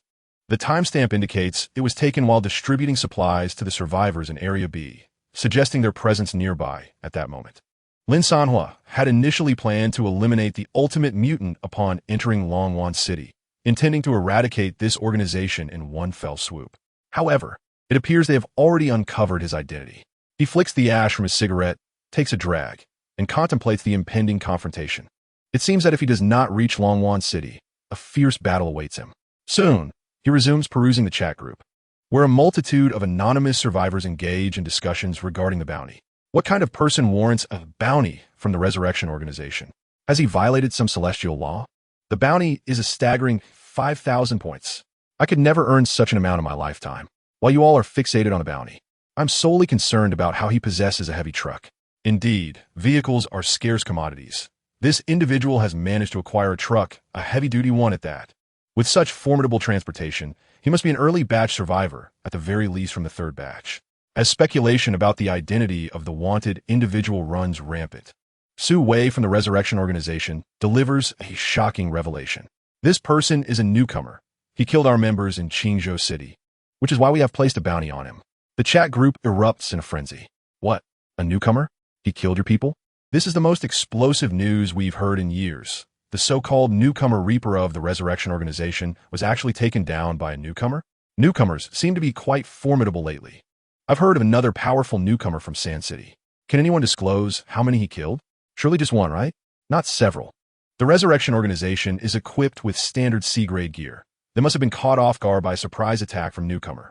I estimate no more than 3. If it exceeds that, I'll eat my words. Su Wei responds, in total, there were 8. Instantly, the chilling answer reverberates through the group, plunging it into a silence that lasts several seconds. As the number of killings became public, the chat group gradually adopted a more serious tone. Some individuals even expressed disbelief. 15 members of the Resurrection Organization, equipped with C-class gear, are akin to a regional tyrant in smaller cities. How could they be obliterated by a mere novice? Have newcomers become this formidable? When I first crossed over, I was paralyzed with fear by a mutated creature. Brother Su, how do you plan to handle this? Rest assured, the Zhoushan Salvation Army will cooperate with you. Our leader has assigned me a contingent of dozens. That individual is as good as dead. The issue now is, we do not know his whereabouts. Hence we require everyone's assistance. Do not worry. Our Salvation Army has sentinels at every intersection. We will notify you immediately upon discovering any trace. Our Relief Society stands ready as well.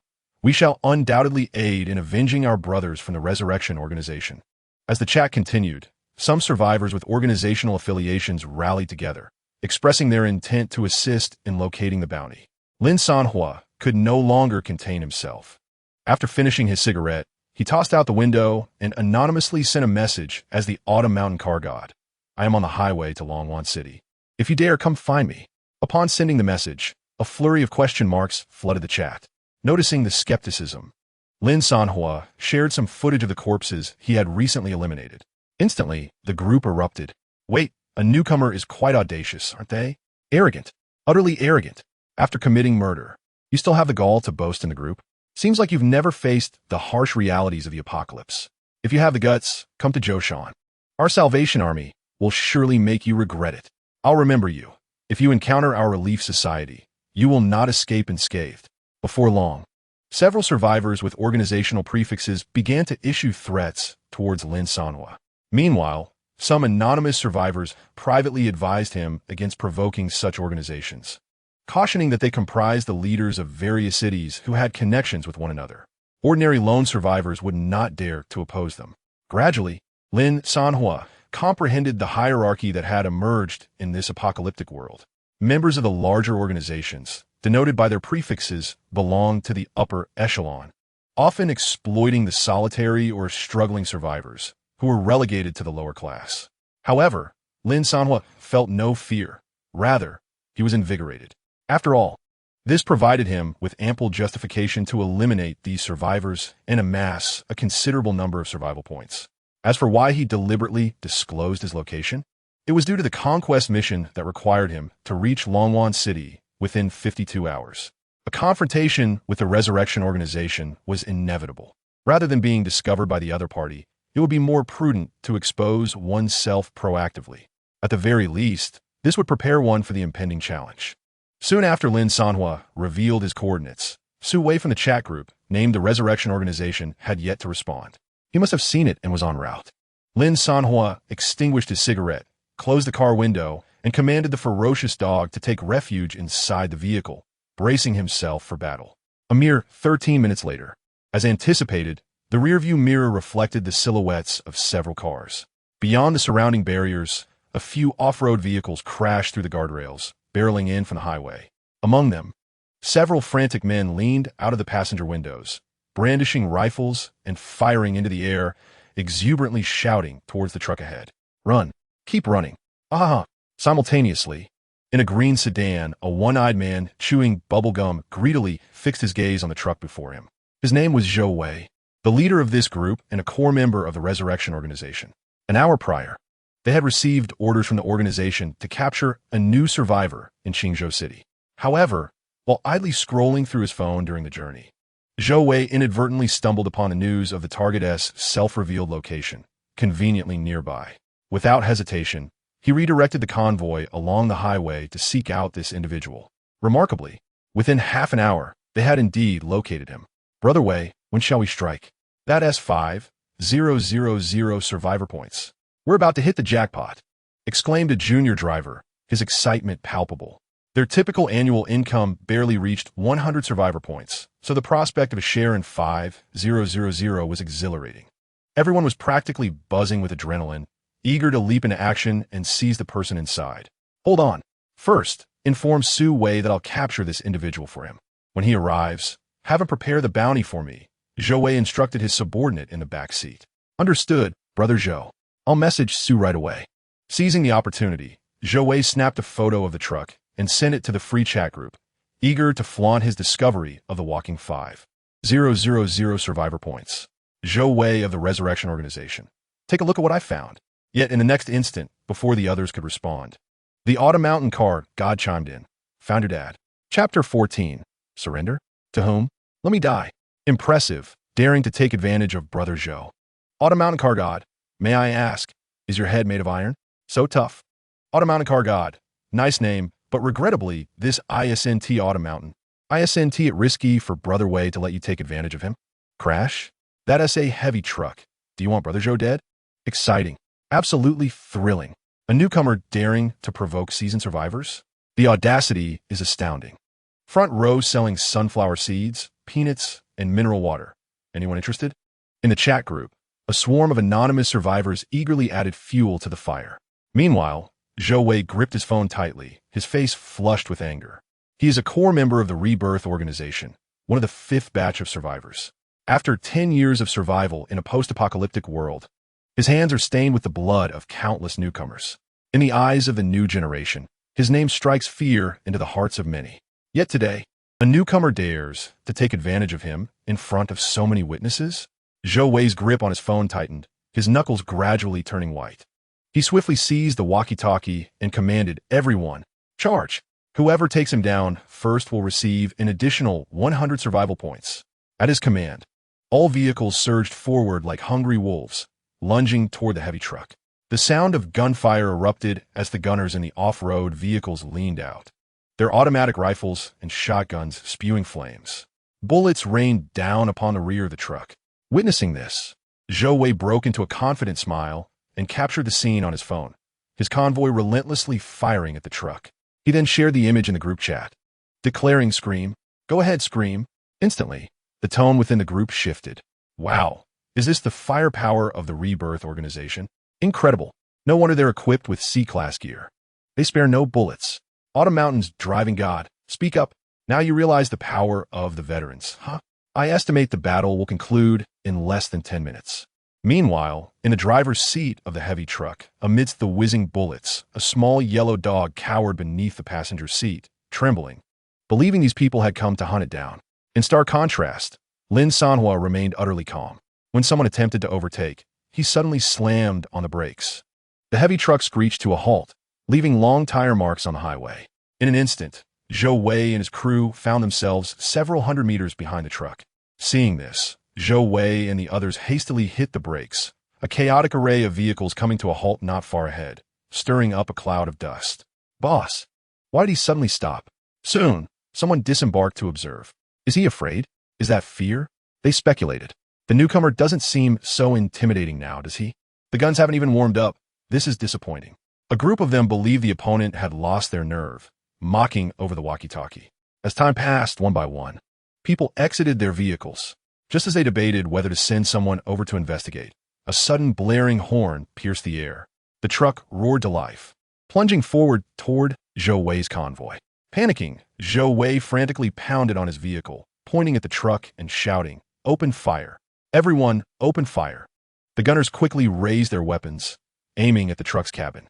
They assumed that with so many shooting, they would surely take down the driver and halt the truck's advance. However, to their astonishment, countless bullets ricocheted off the truck's windows, only sparking tiny flashes. Zhou Wei and his crew were left dumbfounded. "Boss, it seems the windows are bulletproof," one remarked. Zhou Wei. Everyone. Xiao Chun. Everyone's mind suddenly buzzed, a blankness enveloping them.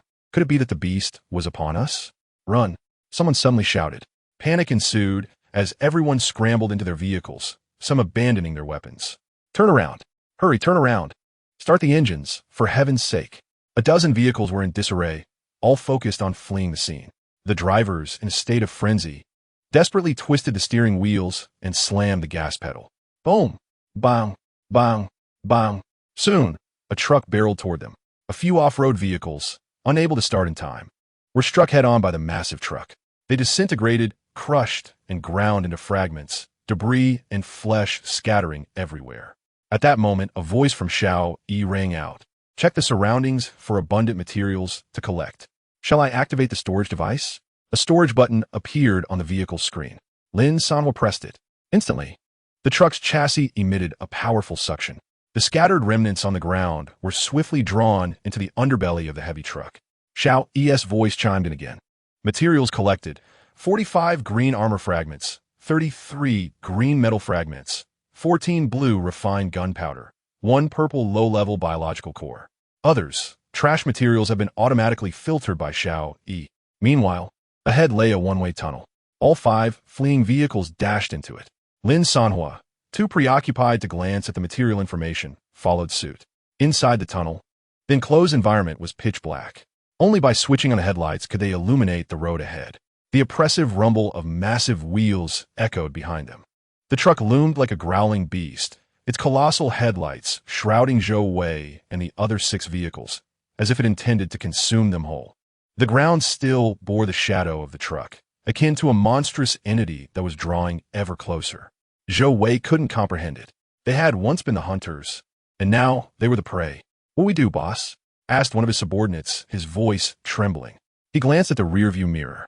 2 headlights, nearly spanning the entire tunnel, were relentlessly pursuing them, ready to crush them at any moment. Was this not more terrifying than the mutated creatures they usually faced? "No, it's all right. It's just a truck without any weapons. As long as you drive well, it can't catch up to us." Zhou Wei grasped the handle of the vehicle. He, too, felt a surge of anxiety. Having survived nearly a decade in this apocalypse, he had been chased by mutated beasts, pursued by other factions, and hunted by nature's wrath. Yet he had never been chased by such a monstrous truck. The sheer pressure emanating from this behemoth felt suffocating. "Yes, boss, you're right. This truck has no weapons." Suddenly, a violent explosion reverberated through the tunnel. An overturned off-road vehicle crashed against the window beside them. Zhou Wei's eyes widened in disbelief at this scene. Turning to the rearview mirror, he saw 2 colossal lights slicing through the thick smoke like blades. A young man half leaned on top of the vehicle, a cigarette dangling from his mouth, grasping a grenade launcher in his hand, glaring down at them with an air of superiority. Witnessing this, Zhou Wei erupted in fury. What the hell? A newcomer. As Lin Sanhuo savored his last puff of smoke, he flicked the cigarette but aside. The artillery was somewhat unsatisfactory. Switching positions, he took his place at the machine gun, aiming ahead. It was indeed the machine gun that suited his desires perfectly. He promptly squeezed the trigger. The sound of a barrage of bullets reverberated through the tunnel. Sparks flew across the tunnel floor. In the midst of it all, a daring individual attempted to peer out of the window, only to be met with a hail of bullets in the next instant. A gruesome sight ensued as a bloodied half-body hung from the car window. The occupants inside screamed in terror. Some even resorted to waving a white cloth at the gun muzzle, signaling their surrender. Yet, Lin Sanhuo had no intention of granting them such mercy. He deftly maneuvered the machine gun, aimed directly at them, and bellowed, "Surrender? Not a chance. You fools." Chapter 15. Begging for mercy? I swiftly captured a screenshot and sent it to the group. In the pitch-black tunnel, Zhou Wei curled up beneath the passenger seat, the shrill wail of bullets tearing through the air echoing around him. If only he were given another chance. He vowed never to provoke this madman again. It dawned on him why the organization would offer a bounty of 5,000 survival points for the life of a newcomer. This was no mere rookie. This was a formidable player. What kind of novice starts off with an armed vehicle featuring bulletproof glass? Shouldn't they first upgrade their shelter? Bang! Another dull thud resonated. An off-road vehicle was struck, crashing heavily against the tunnel wall, reduced to a heap of burning scrap. Zhou Wei's pupils dilated as he glanced at the rearview mirror, where the glaring headlights of a truck loomed ever closer. He knew it was almost upon him. The driver, frightened, felt a dampness spreading in his trousers. In a quivering voice, he pleaded, "Boss, why don't you try begging for mercy yourself?" Zhou Wei felt his heart plummet, yet he resolutely replied, "Beg for mercy? From him? Impossible." Meanwhile, after nearly 10 minutes of continuous firing, Lin Sanhuo felt a strain in his right shoulder. "Xiao Yi, take over the machine gun for me. Coming right up. Alert. System module. Automatic mode has been activated. Combat Xiao Yi has initiated. Please rest, master." Immediately after taking control of the machine gun, Xiao Yi's voice turned icy. The gun sight automatically locked onto the approaching off-road vehicle, and cold flames erupted once more. "Die, all of you. Not a single one shall survive." Lin Sanhuo was momentarily taken aback. Goodness, it even has a mimicking function? He then released his grip on the gun, shaking his numb arm, and leisurely took out his phone to snap a picture, sending it to the free chat group. At that moment, the chat group was abuzz with discussions regarding previous messages. Is the king of Autumn Mountains still alive? Ha! He has probably been shot to bits by now. He deserves it. Who told him to provoke the Resurrection Organization? He should have known better. Where did Zhou Wei of the Resurrection Organization run off to?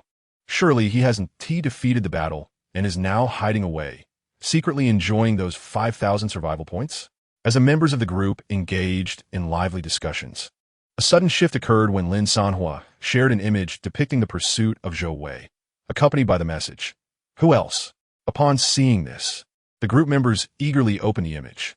It revealed a dark and ominous tunnel where a machine gun, radiating intense heat, was steadily firing ahead. Two dilapidated vehicles were frantically fleeing, evoking the impression of a high-octane racing game. Yet, to the discerning eye, it was evident that this was a snapshot capturing the chase against the Rebirth Organization.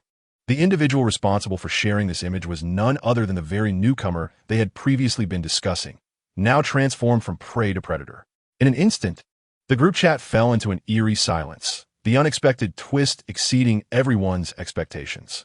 Just 30 minutes prior, this individual had been relentlessly pursued by Zhou Wei and his team. How had the tables turned so dramatically? Skepticism arose within the chat. "This must be edited," exclaimed one. "Look closely. It doesn't appear manipulated, it's too authentic." Another countered, "It's real, I swear." Lin Sanhuo observed that no members from the Rebirth Organization had dared to speak up, a curious display of composure. Raising an eyebrow, he noted this unusual restraint. At that moment, a private message pinged. The sender's ID read, "Rebirth Organization Zhou Wei." Lin Sanhuo furrowed his brow. What could this individual want? Opening the private message revealed, "Brother, with so many people in the group, I apologize here. Can you show us mercy?" Lin Sanhuo nearly chuckled at the plea for mercy. He responded with a single demand, "Call me father." Meanwhile, Zhou Wei, upon noticing a reply in the private chat, momentarily believed a breakthrough had occurred. However, his expression soured upon reading the content of the response. This was an outrageous demand. He would rather leap from the vehicle than concede to such humiliation. "No way," Zhou Wei replied defiantly. Yet, The weight of pride paled in comparison to the value of life. After all, calling someone father in private was far less disgraceful than doing so publicly. As Zhou Wei prepared to gauge the situation, hoping for leniency from his adversary, Lin Sanhuo swiftly took a screenshot and shared it in the group chat. Zhou Wei's world crumbled beneath him. He had never expected such a breach of decorum from this individual. No way, he shouted in frustration within his vehicle. His illustrious reputation was now irreparably tarnished. As the group chat resumed, the spectators were left without a shred of doubt. Wait, are you really his father? One asked incredulously. I thought I was watching Fast and Furious, but it turns out to be a family reunion. Brother Zhou, do not jest. If you address him as father, what title should I use? Meanwhile, the members of the Resurrection Organization were finally revealed. Zhang He of the Resurrection Organization declared, Zhou Wei of the Resurrection Organization, please cease your familial claims.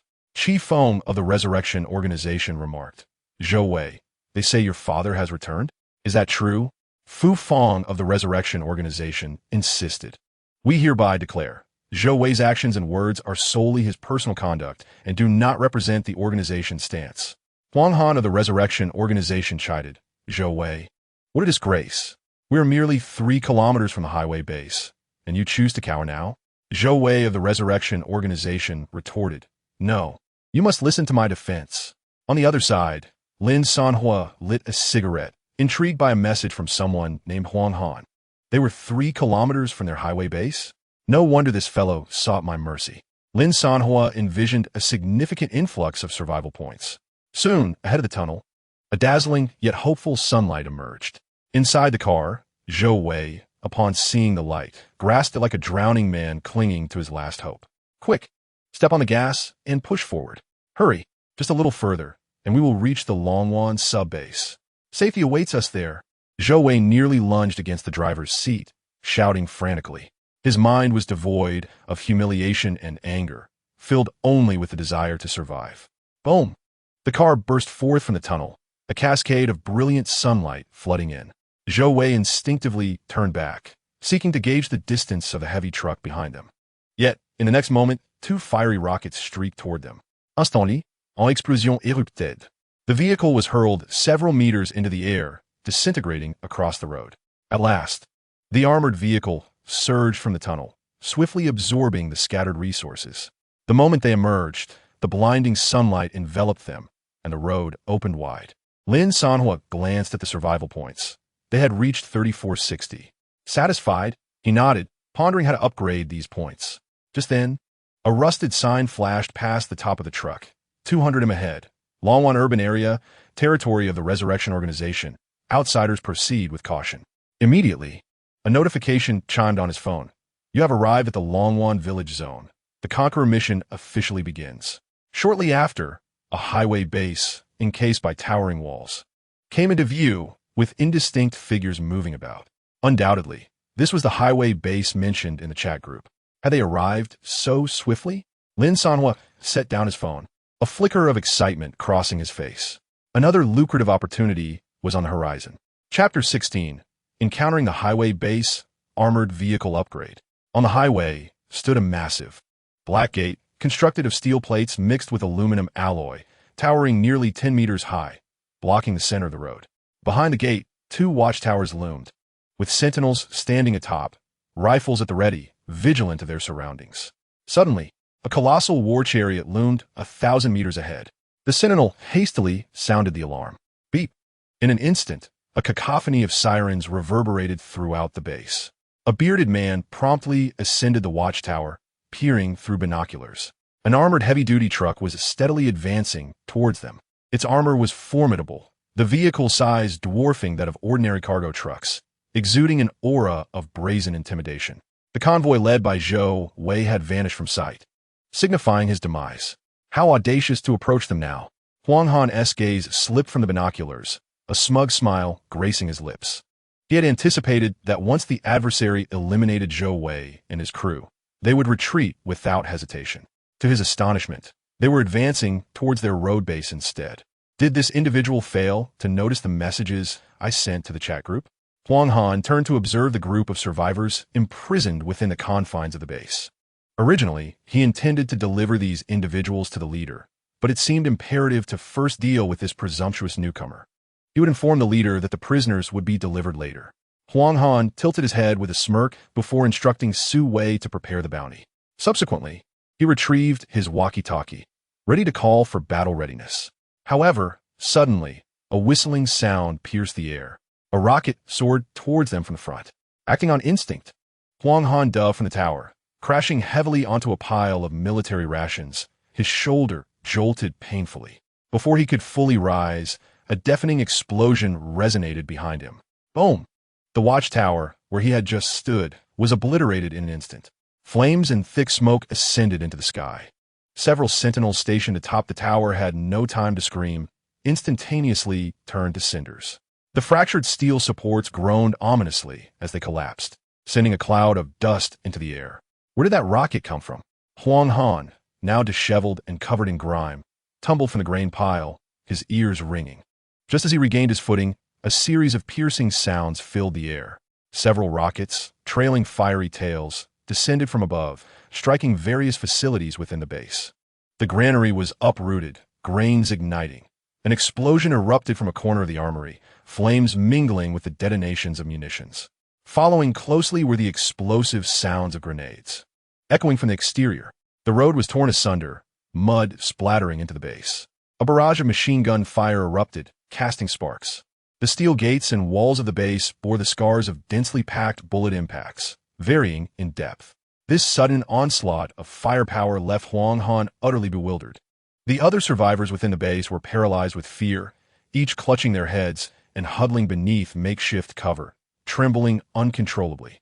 They could only endure the onslaught of shockwaves and shrapnel whistling overhead, speculating whether an army from a neighboring city was launching an assault. Yet, peering through a crevice in the city wall, Huang Han discovered that there was no army outside, only a solitary truck. Yet the relentless barrage had emanated solely from this vehicle. Upon catching a close glimpse of the three heavy weapons mounted atop the truck, Huang Han could not help but curse vehemently. Machine guns, grenade launchers, rockets? What equipment should a newcomer possess?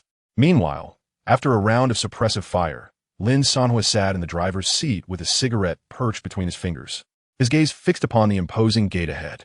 Following a probing volley of shots, the gate bore only a few charred dents, its primary structure remaining steadfast and showing no signs of yielding. The gate proved more resilient than anticipated. It seemed apparent that an upgrade was imperative. Lin Sanhuo glanced at his phone, where over 3,000 unspent survival points remained untouched, and murmured softly to himself. Not far away, Huang Han appeared to grasp the predicament of his adversaries. With a self-satisfied smirk, he remarked, "It seems our formidable steel gate has instilled a sense of trepidation." With this thought, a smile crept onto Huang Han's lips. After all, this gate was of A-grade quality, constructed from a blend of concrete and high-strength steel rebar. Its core was fortified with multiple layers of thick steel plates, rendering it exceptionally robust. When they initially built this gate, it was with the intention of sealing off a vital passage leading to Longwan City, obstructing all unwelcome foes and those troublesome mutated beings. Huang Han, with a cold chuckle, mused that not even a single dilapidated truck could hope to breach their defensive line. He vividly recalled a past encounter with an ill-fated small survivor team that attempted to assault this very gate, resulting in the total destruction of their vehicles and significant casualties among their ranks. On another occasion, they successfully repelled a minor wave of mutated creatures thanks to this gate. Therefore, Huang Han held an almost blind confidence in the fortifications of this base. As long as that truck could not breach the gate, there was no cause for concern. Consequently, Huang Han began to revel in his triumph, issuing commands to his subordinates to take cover in the crevices of the city walls. Several soldiers armed with RPG rocket launchers positioned themselves at various heights along the walls, aiming at the truck outside. In a show of bravado, he even took a photo to share with his group, vowing to avenge Zhou Wei and restore the organization's honor. With a decisive command, he ordered, "Open fire. Spare no ammunition. Unleash everything. In 5 minutes, I want that truck reduced to a heap of scrap metal." At his command, a furious blaze erupted atop the walls. Whoosh, whoosh, whoosh. Dozens of RPG rockets, trailing flames, soared from diverse angles, creating a dense barrage of firepower that enveloped Lin Sanhuo's armored vehicle. Simultaneously, A torrential hail of machine gun bullets rained down, reminiscent of locusts swarming across a field. Within the armored vehicle, Xiao Yi's voice rang out urgently. Warning, heavy fire strike detected approaching. Suggest immediate upgrade to A-grade armored vehicle. Skill acquired, energy armor. Prepare to withstand the forthcoming assault. Would you like to proceed with Xiao Yi's recommendation to automatically upgrade and resist this round of attack? Automatic upgrade? Lin Sanhuo, observing the countless bullets striking the glass before him and the RPG rockets flying in from various corners, hesitated not for a moment. Proceed with the upgrade immediately. Chapter 17. Energy armor, stunning the opponent. Bang. Bang. Bang. Bang. Hot. A barrage of concentrated firepower struck the armored vehicles outside the base. The high-velocity projectiles blasted the ground, creating a series of muddy craters that sent dirt and dust flying. Soon, a thick cloud of dust enveloped the area, shrouding the trucks in a gray haze. Yet, undeterred, Huang Han paced back and forth on the city wall, incessantly commanding his subordinates, "Fire! Give it everything you've got." Meanwhile, he pulled out his phone to capture images and share them in the group chat. This is the consequence of offending the Resurrection Organization. Upon seeing the images shared in the chat, the members reacted with fervor. To provoke the Resurrection Organization is to court death. Wow. They're even using B-class weapons like RPGs. Those cost 100 survival points per shot. Incredible. It makes me want to unleash a barrage on the mutated creatures outside. The smoke obscures my view. I can't be sure if those things are truly dead. As I said before, if they survive this, I'll eat my words. Eat your mother. Simultaneously, a group of individuals affiliated with the Resurrection Organization began to chime in. Wow, it's all thanks to Brother Han. He has restored our organization's dignity. Brother Han is formidable, and so are the brothers at the highway base. I'll definitely vote for you, Brother Han, as this year's outstanding cadre. I'll vote for Brother Han too. He deserves to win the title of outstanding cadre this year. Huang Han read through the chat messages, his heart swelling with pride. He had redeemed the organization's reputation after Zhou Wei's blunder. He believed that once the situation was resolved, his standing within the organization would reach new heights. However, just as he was basking in his triumph and preparing to revel in his glory, a familiar name appeared in the chat. Kimishin Car God. Have you ever heard of smoke? No injury? The message sent a jolt of shock through Huang Han, causing him to tremble.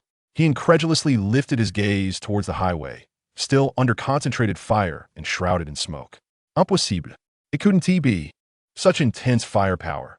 No single truck could withstand it, let alone 10. How could this person possibly have time to send message? A terrifying thought struck him. Grabbing a subordinate's rifle, Huang Han shouted to everyone, "Cease fire. Everyone, stop firing." In an instant, all fire ceased. The smoke that had been billowing forward began to dissipate gently with the breeze, revealing the heavy truck hidden beneath the haze. The vehicle's cab and tires slowly came into view, and after the furious bombardment, the truck appeared unscathed before everyone. The driver inside remained unfazed, casually smoking a cigarette. What was crucial was the transformation of the truck. Its body had morphed into a sleek, obsidian metal armor, and the windows were encased in metal protective bars. The overall size of the vehicle had increased significantly. Witnessing this scene, Huang Han felt his lips twitch involuntarily, and his subordinates exchanged incredulous glances, some even checking to see if the bullets had malfunctioned. Ultimately, they confirmed that their previous firepower had functioned normally. If it were an ordinary truck, it would have long since melted away. Yet, the vehicle before me remains unscathed, standing resolutely like a colossal steel beast at rest. The recent barrage of concentrated fire merely tickled its surface, inflicting not a shred of damage. This resilience is attributed to the enhanced energy armor bestowed upon the armored vehicle post-upgrade, which grants it formidable defensive capabilities. Energy armor. An additional layer of protective shield is affixed to the truck's armor, designed to absorb damage. Effect. Before sustaining true damage, the shield will first mitigate external harm. Consumption. Armor fragments. Specific consumption. Real-time depletion based on damage taken. Duration. Passive skill. Can remain active until the armor fragments are fully expended. In simpler terms, as long as the armor fragments are intact, the truck remains impervious to any genuine harm. The chat group erupted in astonishment. Automountain Car God, how are you unharmed? Resurgence Organization Huang Han, is your photo edited? Or did you mistakenly target the wrong person? Shortly thereafter, Lin Sanhuo shared an image in the group. The perspective of the picture faced the highway base where Huang Han was located. At the center of the image, a figure could be clearly seen atop the base's wall, Huang Han himself. Upon closer inspection, one could even discern the look of shock etched upon his face. Lin Sanhuo, what is the matter? Why aren't you smiling now? You seemed quite pleased just moments ago. In quick succession, Huang Han's phone erupted with notifications, messages from internal members of the organization. Everyone was en route to provide him with support, urging him to hold out for an hour. After 1 hour, all members of the Resurgence organization near the surrounding outposts would converge to aid Huang Han in vanquishing this audacious newcomer. With the assurance of reinforcements on the way, Huang Han's confidence was rekindled. Although he lacked the firepower to threaten the truck, he was equally unthreatened. The entrance to the base was an A-grade gate, constructed from reinforced concrete, boasting a thickness and weight nearing 100 tons. After decades of combat against various factions and assaults from mutated entities, the defenses of this gate were impeccable. Thus, defending against a single truck was a task far too simple. Rest assured, brothers, the gate of the highway base can withstand not just an hour, but even 100 hours if need be. However, just as Huang Han dispatched his message and prepared to implement defensive measures on the other side, Lin Sanhuo examined the newly acquired siege apparatus from the upgraded armored vehicle. Xiao, would you like to install this device? Chapter 18. How could the fortified city gate be breached? Lin Sanhuo briefly reviewed the information regarding the siege device. Quality: A-grade consumption, 800 survival points weight, 150 tons usage. One time, 800 survival points for a single use. After a moment of hesitation, Lin Sanhuo opted to proceed with the installation.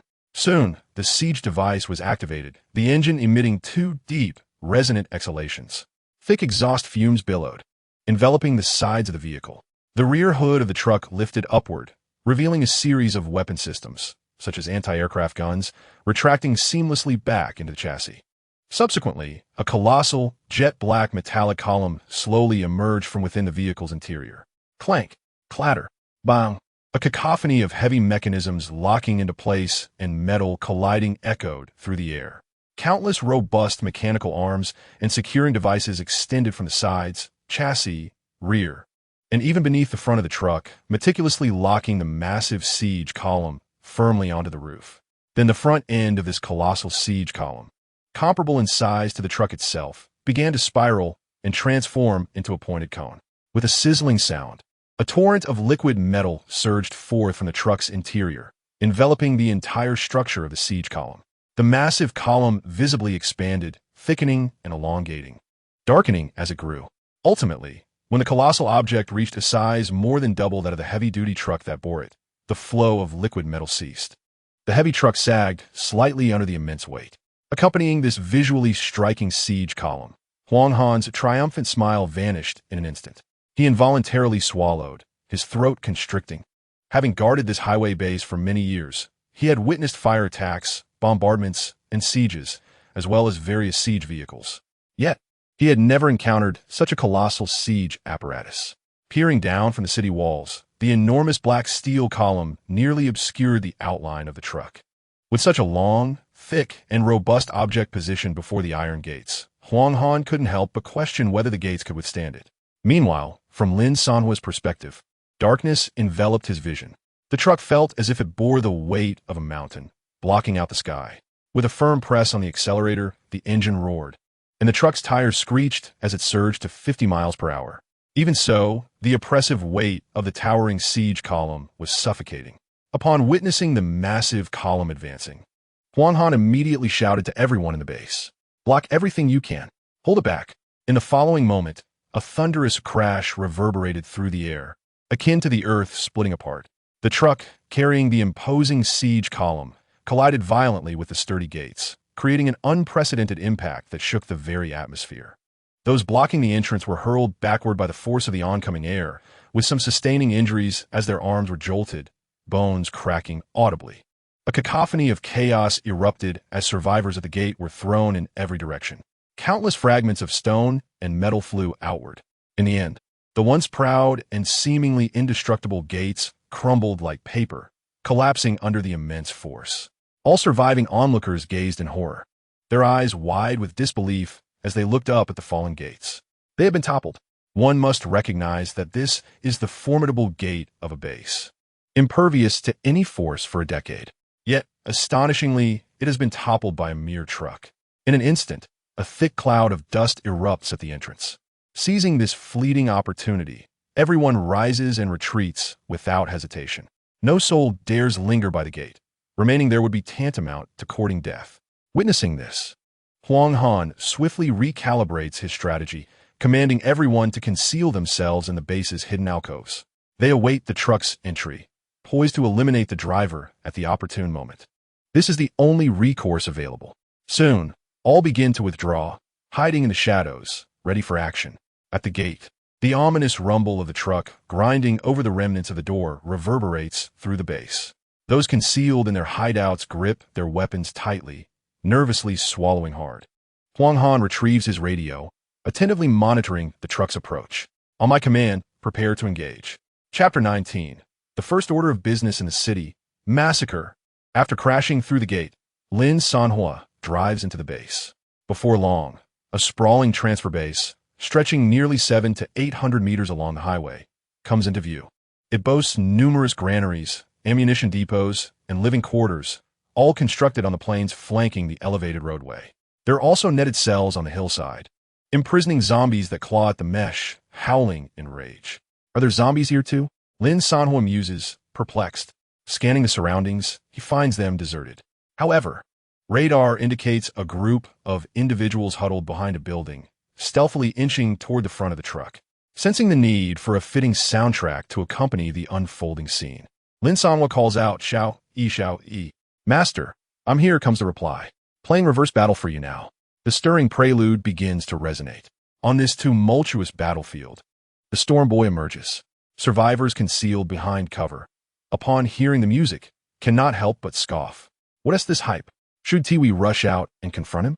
Without a moment's hesitation, Lin Sanhuo floors the accelerator, charging toward the radar's densest cluster of targets. Meanwhile, many lurking in the shadows remain entranced by the music, even humming along.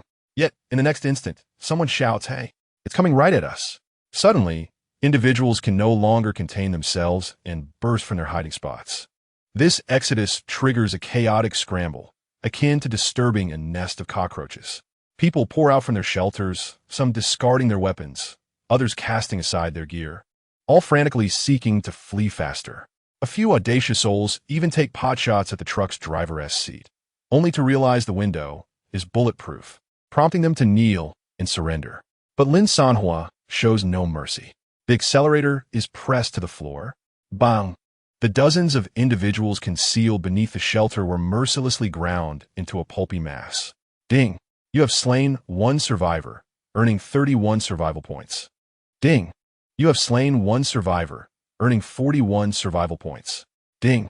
You have slain one survivor, earning 23 survival points. Ding! You have slain one survivor, earning 51 survival points. At last, the one-sided massacre officially commenced. Lin Sanhuo drove as if piloting a chariot from the depths of hell, relentlessly pursuing the fleeing crowd. Like harvesting wheat, he sent groups of people tumbling beneath the truck, crushing them mercilessly. The road was transformed into a gruesome pool of crimson. It was a sight that sent shivers down the spine. With each group devoured by the truck's undercarriage, the survival points surged uncontrollably. Ding! You have slain one survivor, earning 31 survival points. Ding! You have slain one survivor, earning 41 survival points. Ding! You have slain one survivor, earning 23 survival points. Ding! You have slain one survivor, earning 51 survival points. Moreover, as various structures crumbled, the absorption commenced anew. Countless resources housed within the buildings were drawn into the truck's chassis. Acquired materials: 75 green armor fragments, 249 blue refined gunpowder, 114 green metal fragments. Acquired materials: 97 white rice, 51 white ingredients, 51 white vegetables, 94 white healthy meats, 124 white beers. Acquired materials: 31 white fishing rods, 213 white baits, 31 white traps. Acquired materials: 131 white grape seeds, 124 white cabbage seeds, 121 white pumpkin seeds. An overwhelming bounty of resources flooded in. Thus, wherever the truck traversed, aside from the ruins of buildings and pools of blood, an abundance of materials was absorbed into the vehicle, which periodically expelled useless resources. Huang Han, witnessing the scene, was left utterly astonished. The truck roamed through the base as if it were a desolate wasteland. Wails, shrieks, agonies, and fears, an array of despairing sounds reverberated throughout the base. Soon, from the rear of the truck emerged several ravenous beasts, their size rivaling that of lions. In that moment, the terror among the onlookers reached its zenith. Were these the ferocious hounds? The individual possessed the capability to tame mutated creatures. It was over. There was no escaping now. Immediately, 5 ferocious hounds charged into the throng. With their acute sense of smell, they tracked down survivors hiding in obscure corners, tearing them apart and leaving no opportunity for escape. 1, 2, 3, 10, 20. In no time, the concealed individuals were pounced upon and shredded, one by one. Huang Han desperately urged his subordinates, while witnessing countless members being mauled by the ferocious hounds. He then turned to see the truck, now armed with a machine gun, stationed on the highway. At this moment, despair reigned supreme. He finally comprehended why Zhou Wei referred to him as father. If granted a chance to survive, he would gladly utter that title. Alas, the opportunity had vanished. The machine gun was already aimed at him. Lin Sanhuo squeezed the trigger. Whoosh! Several 127mm bullets soared from the top of the truck in an instant. Bang! A bullet struck his waist. Huang Han watched in horror as his lower body exploded. Subsequently, darkness enveloped him, and consciousness faded away. The other members, witnessing this, realized the futility of resistance and hastily discarded their weapons, raising their hands in surrender. "We are merely fighting for our families," they pleaded, raising their hands towards the truck ahead. "Please, spare us." Observing their desperate pleas, Lin Sanhuo remained expressionless, continuing to pull the trigger. The 127mm bullets flew forth, ignited with fire. Puffed, puffed, puffed. A spray of crimson mist erupted into the air as bullets pierced through torsos, tearing open a breach in the zombie enclosure behind them. A horde of zombies immediately surged forth, lunging at the fallen individuals. The surroundings were devoid of survivors, leaving only the zombies within the cages. Lin Sanhuo retrieved a rifle, leaped from the vehicle, and prepared to eliminate these undead creatures. However, as he approached, he noticed that each zombie bore a peculiar name tag hanging from its neck. Infected, Zhao Ying identity, Lin Bo's wife. Infected, Su Xiaoli identity, Su Lin's daughter. Infected, Jiang Han identity, Zhou Xian's mother. Infected, Qi Tentun identity, Qi An's sister. Each of these zombies had a name, a belonging. Coincidentally, a name tag from a survivor who had been bitten lay on the chest of one, aligning with that of the female zombie who had bitten him. Survivor, Lin Bo. Infected, Lin Bo's wife. The wife, transformed into a zombie, was feasting upon her husband's body. Simultaneously, a familiar flyer drifted to his feet. The flyer read, "Revive your family. Join the Resurrection Organization. Enlist with us, and you can bring back your deceased loved ones." Lin Sanhuo furrowed his brow slightly and picked up the flyer. It turned out that these individuals had joined the Resurrection Organization in hopes of reviving their deceased family members. At the same moment, a notification updated on his phone regarding the Conqueror's mission. Hint: discovered traces of the Conquest target. Trace information: the Conquest target has a strong symbiotic connection with the Resurrection Organization. They are connected? Lin Sanhuo tilted his head in confusion. Just then, the body of the bitten husband reacted. It tilted its head mechanically and stood up, its cataract-like eyes fixated on Lin Sanhuo. Finally, it let out a howl and lunged towards him. Chapter 20. The Battle Vehicle Upgrade, now equipped with a recon drone. However, just as Lin Sanhuo raised his rifle to shoot, the zombie wife abruptly yanked her husband's undead form back, then tilted her head, roaring at the zombies, seemingly reprimanding them. Following this, a multitude of zombies surged from behind. The zombie couple gradually disappeared into the advancing horde. Bang! Bang! Bang! Faced with the remaining encroaching zombies, Lin Sanhuo raised his weapon and pulled the trigger. The bullet pierced through the skull of the approaching zombie, causing one after another to collapse. Ding! You have slain a zombie and earned 3 survival points. Ding.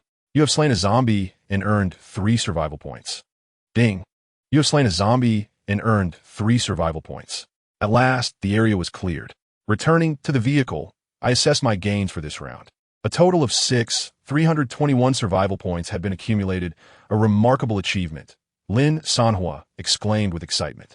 In terms of materials, there was an abundance of white materials, a considerable amount of green materials, and for blue, primarily refined gunpowder, totaling 218. Lastly, there was purple low-level biological core, X2.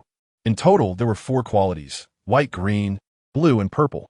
The applications of these materials could be roughly analyzed. Refined gunpowder is a necessary component for ammunition production.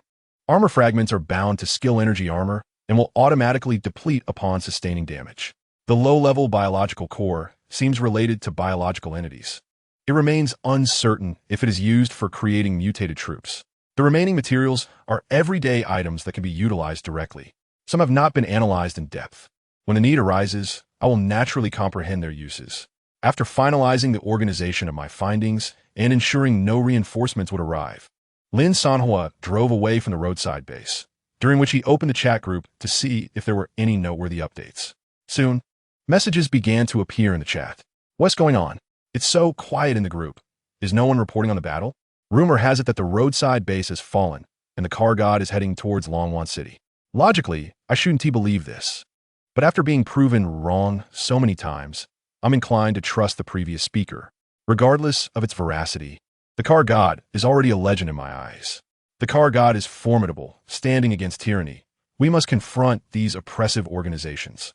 The recent newcomers are incredibly strong. Who do you think is more powerful, the car god or that newcomer from Shachin? One uses vehicles. The other wields a knife. There's no basis for comparison, is there? After the recent turn of events, the group began to refer to Lin Sanhuo as the car god. Some anonymous survivor individuals also bravely stepped forward to criticize the actions of the Resurrection Organization. Lin Sanhuo observed, but chose not to respond in the group, noting that no one from the Resurrection Organization had made an appearance. How could they endure such silence? Lin Sanhuo's brow furrowed. Just then, an anonymous private message suddenly appeared. Xingyu, an armored convoy is approaching. You must leave quickly. Lin Sanhuo was momentarily taken aback upon reading the message. Who are you? The reply came swiftly. My identity is not important. After a few seconds, a photo was sent depicting nearly a dozen armored vehicles traveling along the highway. Compared to the previous convoy of off-road vehicles, this armored convoy's equipment and weaponry were evidently of a higher caliber. I will do my utmost to delay them. I hope by the time they arrive, you will have already departed.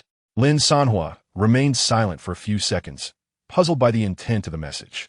However, based on the angle of the photograph, it was evident that the sender was also a member of this armored convoy. Was this a warning from someone within the Resurrection Organization? Lin Sanhuo was perplexed by the actions of the other party, or their intentions. Nevertheless, he firmly believed in the reality of the reinforcements, for the destruction of the subbase left no room for complacency. Thus, in response to the warning, Lin Sanhuo chose silence, deciding it prudent to seek refuge elsewhere. But where could he hide? The expansive, illuminated highway offered no concealment. Any movement would be easily spotted, forcing him to consider other cities. Yet, as a fugitive with a bounty on his head, he risked encountering rival factions lurking at the highway exits. Additionally, he had an unfinished conquest task. It would be unthinkable to abandon it without completing even one. Amidst his contemplation, devoid of clarity, Lin Sanhuo suddenly noticed the absence of the off-road upgrade function in the reconnaissance vehicle module. Glancing once more at the forest surrounding the plains, now dimmed by the encroaching twilight, an ingenious hiding strategy dawned upon him. Without hesitation, he opted to upgrade the vehicle, spending 1,000 survival points. Shortly thereafter, a detailed upgrade notification appeared. Upgrade successful. Reconnaissance vehicle. Your vehicle information has changed as follows. Level 34 new form. Reconnaissance form dimensions. LXWXH5 carrying capacity. 5 unlocked. Heavy armament. Class a reconnaissance drone, now assigned to the weapon module. Moreover, with the completion of all upgrade for the vehicle, another message emerged. Requirement 10,000 survival points to unlock Phase 2 vehicle upgrade options. The Phase 2 vehicles include King of the Land, Mobile Fortress, Amphibious Vehicle. New modules will be added. Manufacturing Module, Modification Module. Please collect survival points promptly to enhance your vehicle's capabilities. 10,000 points? But now is not the time for lamentation. Lin Sanhuo continued to observe the changes in the vehicle. The metal armor transformed from black to a chameleon-like diamond pattern camouflage, adapting to its surroundings. The tires were replaced with larger, off-road, puncture-resistant wheels. Additionally, the suspension system was upgraded to an adaptive suspension. With the reconnaissance vehicle upgraded, Lin Sanhuo could now traverse more intricate off-road terrains. As for the reconnaissance drone and form, he reviewed their descriptions. Reconnaissance drone, quality, A-class, cost, 500 survival points. Reconnaissance range, within 5 m, quantity, 1 unit, endurance, 6 hours. Reconnaissance form, effect, radar exploration range of 500, vehicle noise at 80, concealment rate of 200. Negative effect, weapons and electronic components cannot be used in reconnaissance form. Note, cannot be activated a second time within 30 minutes of initial activation. Upon reviewing these effects, Lin Sanhuo felt a deep sense of satisfaction. The upgrades precisely met his needs, combining drone aerial reconnaissance with radar detection, rendering the surroundings nearly transparent to him. Thus, without a moment's hesitation, he proceeded to install the drone. The 500 survival points were swiftly deducted, and soon, a small drone launch platform was affixed atop the vehicle. Taking the wheel himself, he broke through the highway barricade and drove into the steep plains beyond. The adaptive chassis swiftly adjusts, and the rugged tires crush all debris beneath them. The massive truck navigates the unpaved plains with remarkable ease, finding no barriers to impede its progress. However, shortly after setting off, it unexpectedly encounters the previously fleeing zombie couple, who are also making their way towards the plains. The female zombie clutches her male counterpart's hand, limping along the road.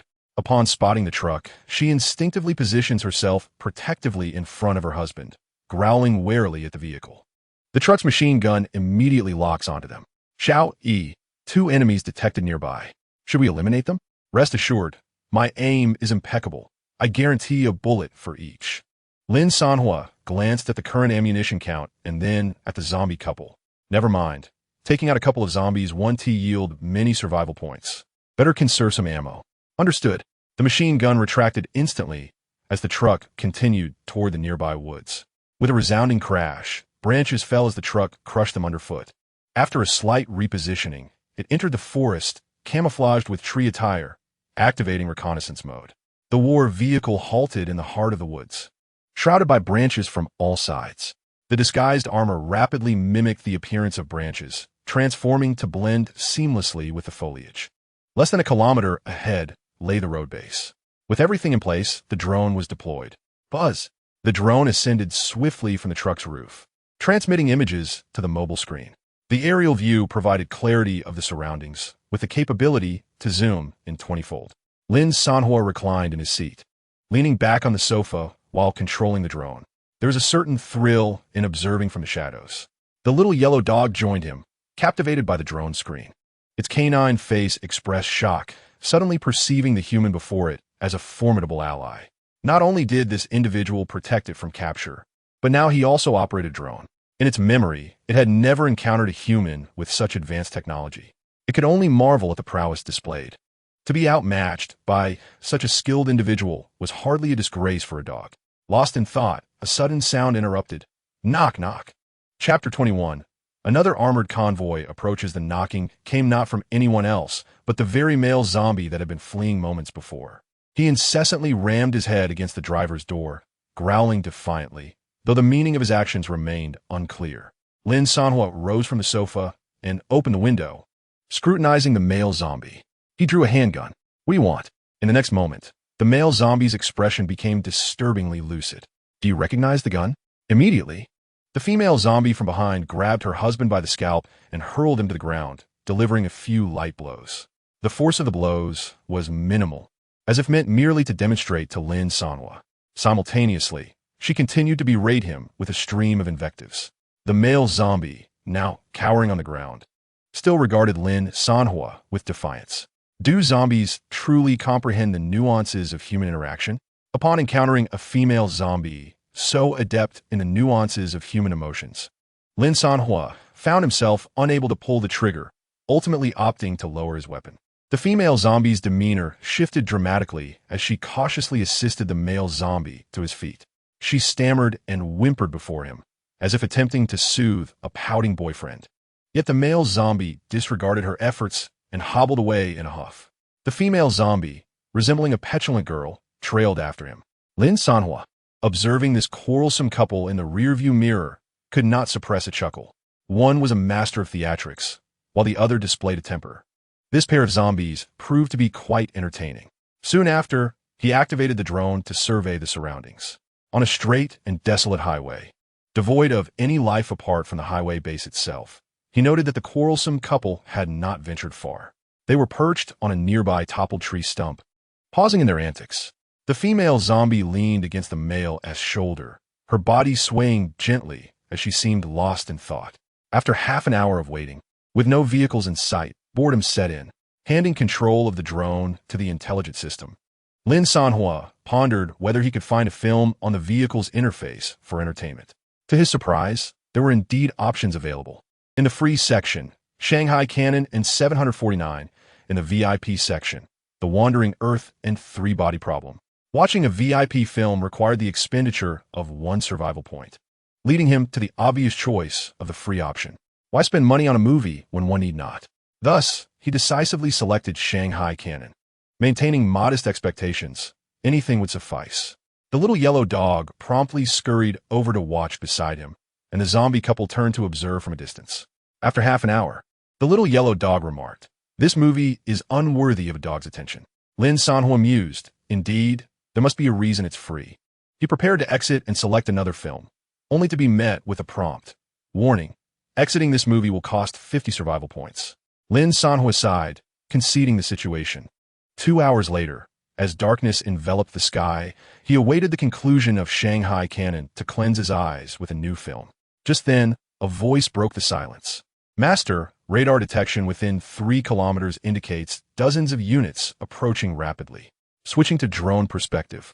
In an instant, the vehicle's display transformed to the drone's camera view. Beneath the pitch-black night, the highway was illuminated by the headlights of numerous vehicles. Lin Sanhuo zoomed in to reveal 10 fully armored vehicles advancing menacingly towards the highway base.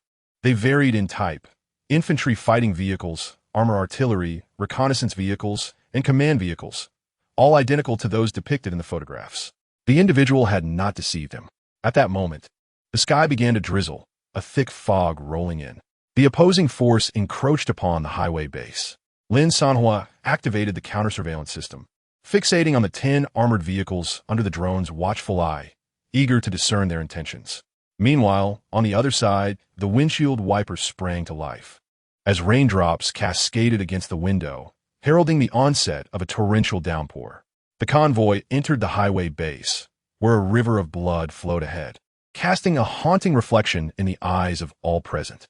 The entire roadway was stained crimson, each tire leaving its mark in the aftermath. In the rearview mirror of the command vehicle, a strikingly beautiful face fixated on the falling raindrops, veiled in quiet despair. Indeed, this was no ordinary newcomer. Soon, they reached the interior, and the entire convoy instinctively reduced its speed. The scene was marked by collapsed buildings, shattered doors, and scattered corpses, with pockmarked craters dotting the ground.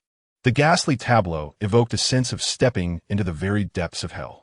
No one could believe that this was merely the consequence of a single newcomer. With a surge of recent newcomers from Sha City and Yu City, the situation seemed increasingly dire. What is there to fear? Just a newcomer. Eliminating him would be a trivial task. After all, we are an armored convoy. Why should we fear one individual? Before long, the entire armored convoy came to a halt in the center of the highway base. Su Wei peered through the window, his slender fingers tightening around the radio, issuing a faint command to everyone. "Everyone disembark. Those who need to clock in, take photographs. Reconnaissance team, follow me." Understood. A throng of individuals descended from the armored vehicles, forming orderly lines to capture photographs and record attendance amidst the rain. Lin Sanhuo observed through the drone's surveillance, bemused by the irony that even in the apocalypse, one could not escape the fate of being a mere beast of burden. Conversely, Su Wei, accompanied by 4 members of the reconnaissance team, navigated the darkness with utmost caution, stepping delicately over the scattered bodies as they surveyed the surroundings. One member, burdened with the reconnaissance equipment, shook his head in resignation after a radar scan. Boss Su, the radar signal has been disrupted, likely due to the rain. The others, confronted by the gruesome sight of dismembered limbs, swallowed hard, each pretending to maintain composure. Did you find anything? Boss Xiao, nothing at all. Did you search thoroughly? Yes, I searched meticulously. Perhaps the rain washed away all traces. Su Wei furrowed his brow, glancing skyward at the downpour. Just then, a one-eyed man approached, brandishing a weapon. Boss Su, we've located the traces of that vehicle. It proceeded down the highway, towards the plains, over there. Chapter 22, Reconnaissance Formations. Have you ever encountered a phantom vehicle?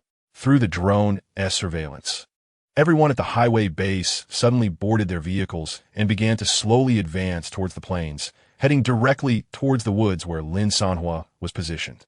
Simultaneously, the raindrops gradually ceased, replaced by a thicker mist that enveloped the surroundings. The drone's monitoring became increasingly obscured, not even 100 meters away. Visibility was shrouded in a gray haze, rendering everything indistinct. Forget it, bring it back. Lin Sanhuo decided to retract the drone, relying on radar to ascertain the enemy's position. Soon, the woods were less than 1,000 meters from the highway, and in the murky mist ahead, flickering lights began to dance erratically. The nearby chat in the group buzzed incessantly. Lin Sanhuo picked up his phone and saw that the others were attempting to lure him out. Brother, are you nearby? We've spotted you. If you know what's good for you, come out quickly. Indeed, otherwise, should we resort to violence, it will not be as gentle as your previous encounters. Have you ever seen a 12-gauge cannon? One shot could obliterate the front of your truck. I see you. That must be you. Suddenly, amidst the dense fog, an armored vehicle fired its weapon, sending bullets flying in a specific direction. A couple of zombies limped into the mist. Soon, the opposing convoy realized this. Are you blind? Those are zombies. They must have escaped from a cage. Send a few people to deal with them. Quickly, the sound of several individuals disembarking from an armored vehicle echoed. Though obscured by the fog, Lin Sanhuo discerned their numbers, 4 individuals fully armed. In response, he unleashed several ferocious dogs from the vehicle. Tremble, tremble, tremble. Soon, anguished screams echoed through the mist. Ah! The sound of gunfire erupted chaotically, bullets ricocheting off the other armored vehicles. What in the world are those things? Someone exclaimed, witnessing the blurred image of the ferocious dogs tearing apart their comrade in the fog. It seemed the adversary had also harnessed some form of mutated being. Everyone, heed my command. Do not disembark without my permission. Su Wei directed from the command vehicle. Upon realizing their comrades had perished in a mist, everyone became increasingly convinced that their target was indeed nearby. They resumed their provocation in the chat group. Impressive, controlling mutated creatures in battle. If you're a man, step out and face us. Don't hide. Don't make me catch you. If I do, you're finished. Yet, Lin Sanhuo remained unresponsive. Observing that the opposing team was gradually closing in on his position, he shifted into reverse, maneuvering the vehicle slowly away from the woods. In reconnaissance mode, the vehicle's noise level was at 80. The adversaries failed to detect any sound as they entered the woods and noticed a line of crushed branches. Boss Su, you must have just left. Look, the ground is littered with flattened branches. The vehicle's system, through the rearview mirror, clearly displayed the crushed branches beneath and the tracks of massive wheels. Su Wei, gazing at the scene, wore a perplexed expression. Why is there not a single sound? He then commanded his subordinates. Everyone spread out and search. He is close. Notify me immediately upon discovery. Understood. Soon, 10 vehicles dispersed, heading in different directions. Lin Sanhuo adeptly evaded all incoming vehicles as indicated by the radar, some passing within mere meters of him without detection. This was largely thanks to the camouflage afforded by the reconnaissance mode. The armored vehicle glided through the night, shrouded in thick fog, rendering it nearly indistinguishable from the mist itself. The sound of the tires was so faint it was almost imperceptible. Eventually, the signals from the opposing vehicles grew increasingly distant, suggesting they were expanding their search radius. Lin Sanhuo wore a sinister smile as he gazed at the armored artillery vehicle closest to him. Xiao Yi, where's the master? Play me a spine-chilling tune, the grotto. It is now playing for you, the eerie melody of the grotto. In the next moment, the thunderous opening of the grotto reverberated through the dark fog. Empty, empty, empty. Upon hearing the opening line, Lin Sanhuo's skin prickled. Wow, this music is electrifying at night. Meanwhile, the crew, who had been diligently driving and searching for traces, suddenly heard the haunting phrase echoing through the mist. Empty, empty, empty. The eerie, ethereal melody sent shivers down their spines, and some even screamed in fright.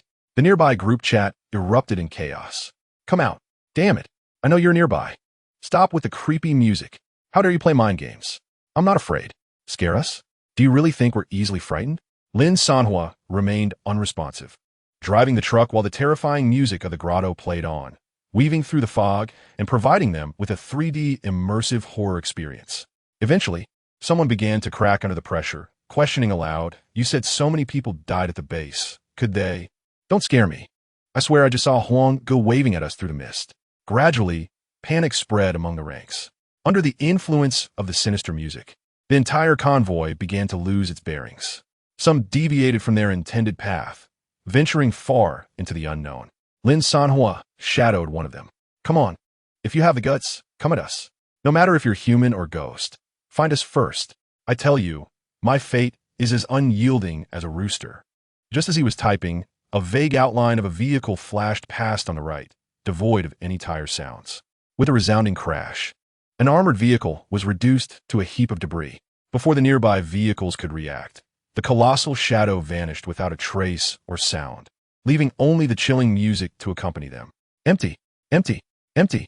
Chapter 23. There's something eerie. Ghostly war vehicle. Number 7. Number 7, respond. Where is Vehicle 7? Has anyone seen Vehicle 7?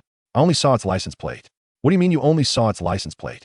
There were also parts scattered, half a tire, and human remains. In the silent, mist-enshrouded expanse of night, panic was palpable over the armored convoy's radio. Moments ago, a mysterious collision echoed through the darkness, followed swiftly by the disappearance of Vehicle 7's signal. And then, in close proximity, remnants of Vehicle Number 7 have been discovered, comprising merely tires, license plates, and a scattering of dislodged components, alongside some human organs, grotesquely severed as a result of a violent collision. Meanwhile, ominous music continues to play, intermingled with eerie, hollow voices, enveloped by the night and thick fog, amplifying its chilling effect to an almost unbearable extent. The sound spirals around, as if it could materialize right behind you at any moment, tormenting the hearts of all present like a relentless saw. The previously boisterous chat group in the vicinity fell into an unsettling silence. Some even reported hearing the sound of wheels nearby, prompting a frenzied exchange of gunfire. Bang, bang, bang. In the next instant, a voice exclaimed, "Who the hell fired that? Our vehicle has been flipped." Apologies followed. "My mistake. I'll come pick you up." The armored vehicle that had mistakenly fired rushed over to rescue the stranded. However, before it could reach them, a massive shadow swept through the mist from the left. With a chilling sound, a tire rolled out from the fog towards the overturned armored vehicle. The eerie music persisted. Hollow, hollow, hollow. Witnessing such a bizarre scene, the occupants of the armored vehicle exchanged terrified glances, their faces drained of color. "Did you see anything pass by?" "No, I didn't see anything." "Was it a vehicle?" "It didn't seem like it. I only caught a glimpse of shadow." "Could it be?" "Quick, quick, quick. The sound is approaching, run." Suddenly, the terrifying music grew deafeningly close. Boom, boom. The driver desperately slammed the accelerator in reverse to escape, but the wheels spun in place, rendering the vehicle immobile, causing panic among the passengers. "Oh no, have we encountered a phantom wall? Where would this phantom come from?" "Don't speak nonsense. Then why can't the vehicle move?" The driver immediately grabbed the intercom to call for help. "Brothers, it seems we've encountered a phantom wall. Can anyone come to assist us?" "Nonsense. The tire must have accidentally sunk into the mud," someone on the intercom questioned. Soon, a nearby vehicle, hearing the tire sounds, hastened to their aid. Yet, upon reaching within a dozen meters, they observed their comrade's vehicle was not mired in mud, but rather on level ground, with tires emitting smoke yet remaining utterly stationary. This strange sight resembled a person endlessly walking yet remaining in the same place. Coupled with the surrounding terrifying music, hollow, hollow, hollow, The rescue vehicle became anxious. This is truly a phantom wall. Should we help them? Help. Let them fend for themselves. Ultimately, the rescue vehicle turned around without hesitation and fled. However, in reality, there was no phantom wall. It was merely Lin Sanhuo's truck blocking the rear of that vehicle. He was smoking a cigarette, looking down upon the armored vehicle from above, where the occupants were shouting in panic. What transgressions must they have committed to fear the supernatural, even in the apocalypse?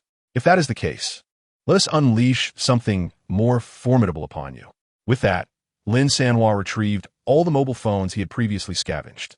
The devices belonged to the deceased members of the Resurrection Organization, each bearing their real names. With a gentle press of the accelerator, the massive off-road tires of the truck slowly crushed the armored vehicles beneath.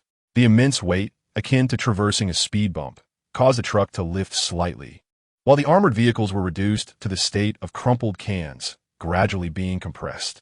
Inside, those few individuals, facing their impending demise, believed they were ensnared by a malevolent force. In their final moments, they frantically communicated over the intercom, "Help! We're being crushed! Save us!" The sound of desperation mingled with the splatter of blood, creating a chilling silence. At that moment, those listening to the intercom from within the armored vehicles held their breath, each one swallowing hard, rendered mute. 3 vehicles had already vanished or met their end in mysterious circumstances.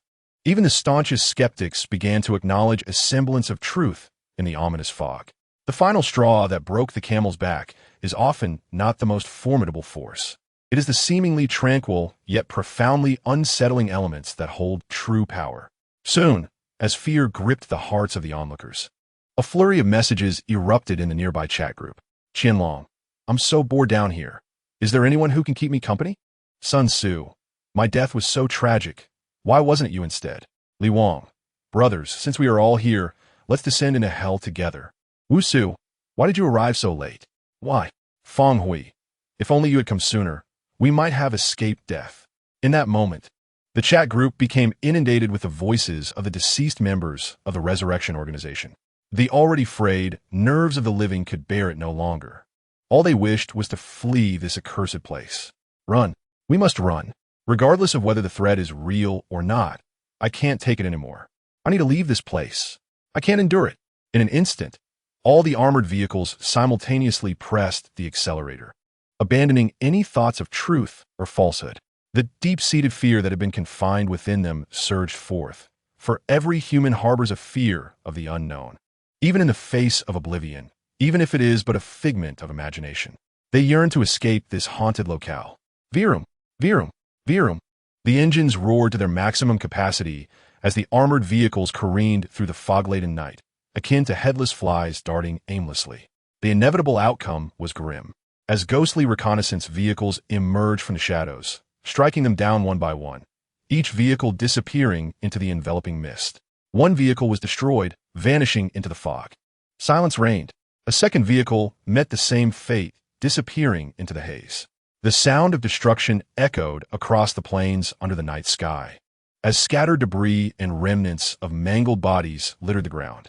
The spectral vehicles moved without a sound, accompanied only by an eerie melody that seemed to herald doom, swiftly reaping the shattered remains of the armored cars, 5, 6, 7, 8, 9, trembling in the aftermath.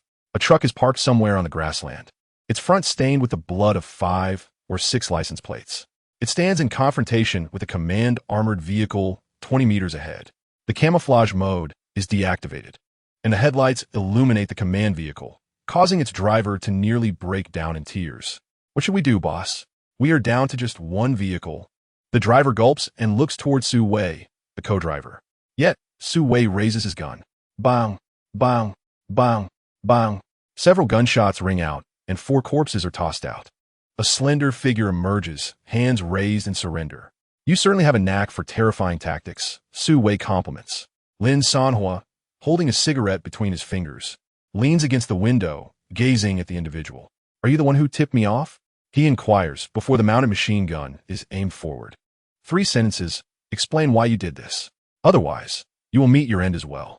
Chapter 24. You lied, hence you must die. Su Wei is taken aback. He never anticipated that the individual he assisted would turn against him. Instead of gratitude, he faces a death threat. Is this person out of his mind? I sabotaged the reconnaissance vehicle's radar, allowing you to dispatch those armored vehicles with ease. Is this how you repay me? His tone shifted from polite to increasingly impatient. He had assumed that this would earn him some trust, yet the response he receives is a dismissive, "So what?" Suddenly, a pack of ferocious dogs bursts forth from the darkness, surrounding Su Wei. What if you have ulterior motives and approach me with ill intent? Lin Sanhuo, having learned from past experiences, is no longer naive about the notion of selfless assistance. He knows he is not the protagonist, endowed with the ability to survive countless foolish acts. Thus, a heightened state of vigilance is warranted. Meanwhile, Su Wei is equally astonished by this newcomer's wariness. Typically, those who have just crossed over to this apocalyptic realm are easily deceived. Why is this individual displaying such vigilance, so unlike a novice? After careful consideration, he gestures toward the nearby roadside base and begins to speak. You must have seen the flyers from the Resurrection Organization. They claim to have the ability to resurrect any human. Many survivors join the organization for this very reason, pledging their loyalty. However, the content of those flyers is utterly deceptive. They can only transform the deceased into mindless monsters, lacking true resurrection. Lin Sanhuo touches his nose, recalling the couple of zombies that exhibited a semblance of humanity. The female zombie clearly retained some vestiges of her former self. Yet, this person asserts that it is all a lie. However, that is not the crux of the matter. What is significant is the implication of his words. And then, what are you trying to convey? Lin Sanhuo presses further. Su Wei points to the driver he has just killed, a spark of inspiration igniting within him.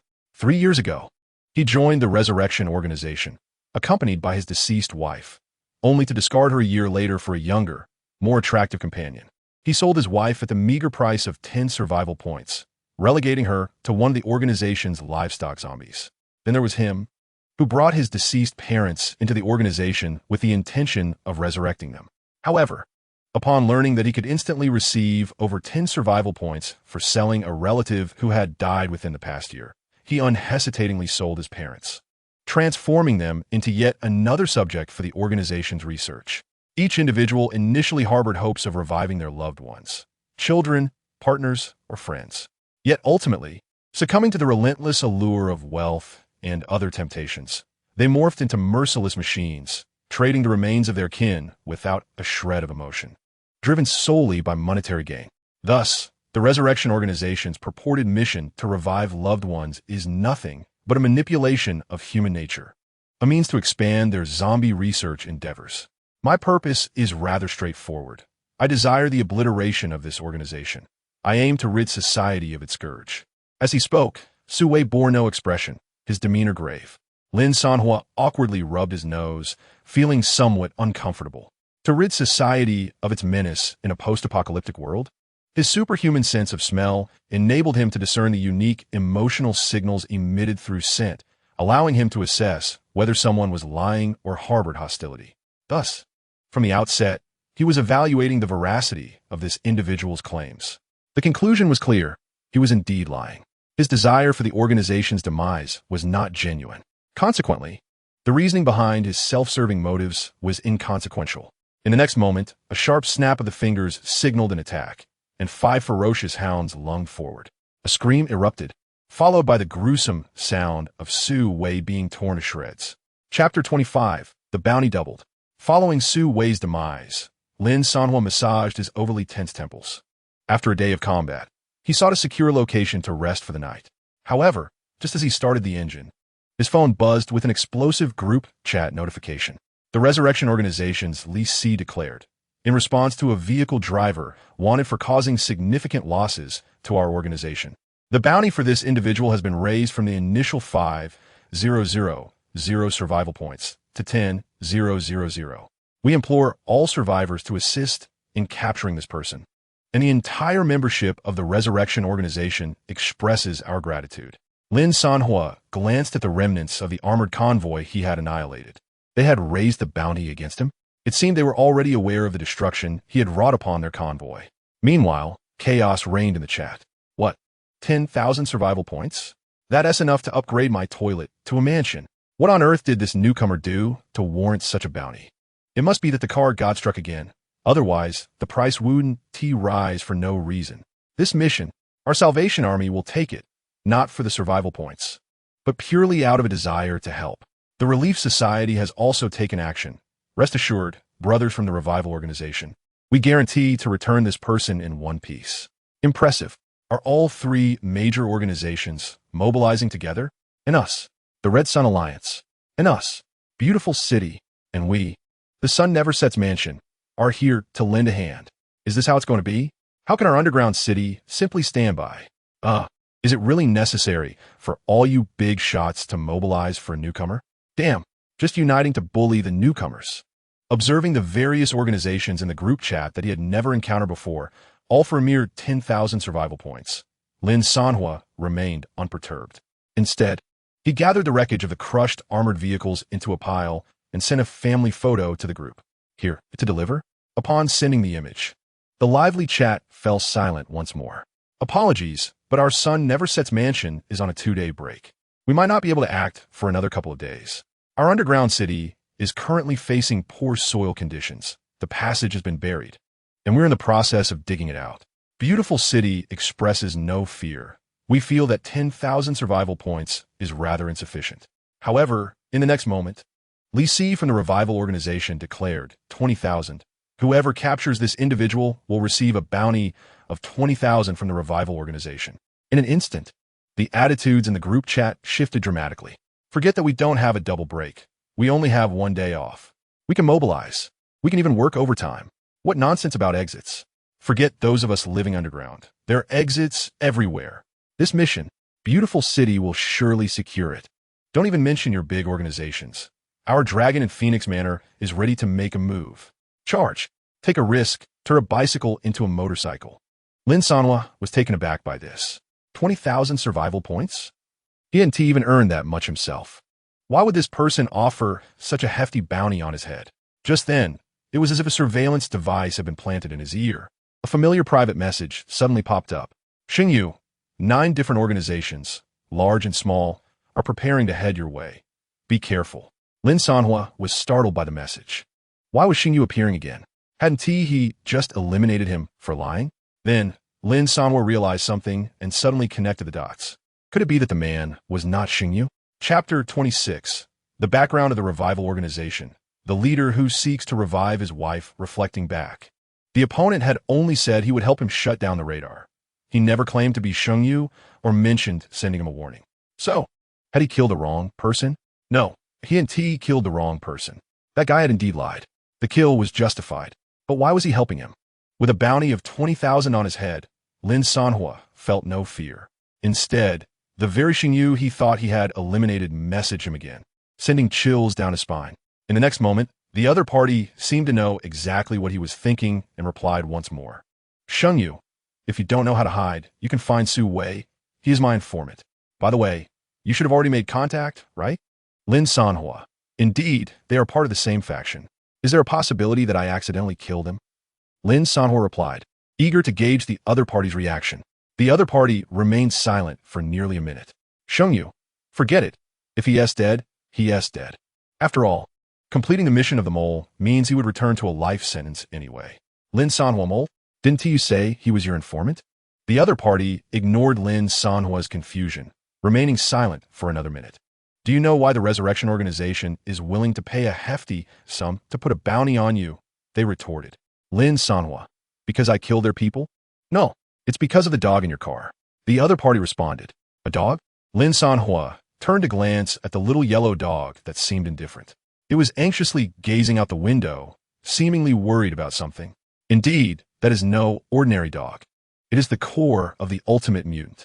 If sold on the market, you wouldn't be able to buy it even for 200,000. Lin Sanhuo was taken aback. 200,000? Where can it be sold? Xingyu. Rest assured, you cannot sell it in your current identity. Only survivors above level 10 are eligible to enter that kind of legitimate market with prices exceeding 100,000. So you're saying the Resurrection Organization seeks it because it's valuable? Xingyu, not at all. The other party immediately denied it. They seek to create the ultimate mutant. Subsequently, perhaps concerned about the potential encounter with Lin Sanhuo, this survivor named Xingyu began to explain patiently. The Resurrection Organization possesses S-class technology capable of manufacturing ultimate mutants. The publicity you have seen about bringing the dead back as living corpses is all a masterwork of their ultimate mutant, the maternal zombie. The essence of this maternal zombie is the wife of the Resurrection Organization's leader, Lin Sanhuo was momentarily stunned. He was aware that the Resurrection Organization colluded with ultimate mutants, but he had never considered that the mutant was the leader's wife. Soon, the other party continued to elaborate. Lin Feng's wife passed away 10 years ago due to illness. To save her, he transformed her into a mutant with the ability to resurrect. However, lacking a true ultimate core, she has always remained a mere unfinished product, devoid of any consciousness, much like an ordinary zombie. Upon hearing this explanation, Lin Sanhuo understood the intentions of the Resurrection Organization. So the leader of this organization is not after me, but rather the dog in my car. Shengyu. Yes. And in his desperation to save his wife, he will go to any lengths to obtain that dog. Lin Sanhuo. But why are you telling me all this? Finally, Lin Sanhuo continued to inquire curiously. Who exactly are you, and why are you helping me? Chapter 27. The Apocalypse Special Affairs Bureau. It turns out that the state has already infiltrated. Lin Sanhuo was filled with curiosity. After all, the apocalyptic ideology he had just established was to distrust any assistance that lacked justification. Even verbally conveyed information was deemed unreliable. However, the other party seemed unperturbed by this skepticism, delivering a straightforward statement that left Lin Sanhuo utterly bewildered. I am an agent of the Apocalypse Special Affairs Bureau and a Level 2 member of the SCP Foundation. You may also understand this as a member of the National Special Affairs Bureau in this cataclysmic era. Safeguarding the public's safety is inherently my duty. Upon concluding, the individual sent 2 stamped identity documents. Having worked for a few years at his institution, Lin Sanhuo could discern the authenticity of the documents at a glance. The Apocalypse Special Affairs Bureau? Yet, even if the documents were genuine, Lin Sanhuo remained profoundly astonished. The other party, anticipating his shock, promptly replied, "This is hardly surprising. Numerous cases of mysterious traversals have occurred nationwide, and the government has secretly established a Special Affairs Bureau to investigate for many years. You simply remain unaware. Whether it be the numerous disappearances in the Bermuda Triangle in 9145, the Christmas Eve disappearance of Flight DC-3, or the incident involving Flight 508 in Peru. The presence of special affairs personnel from various nations is evident. As for myself, I traverse from the disappearance of Flight 38 Malaysia.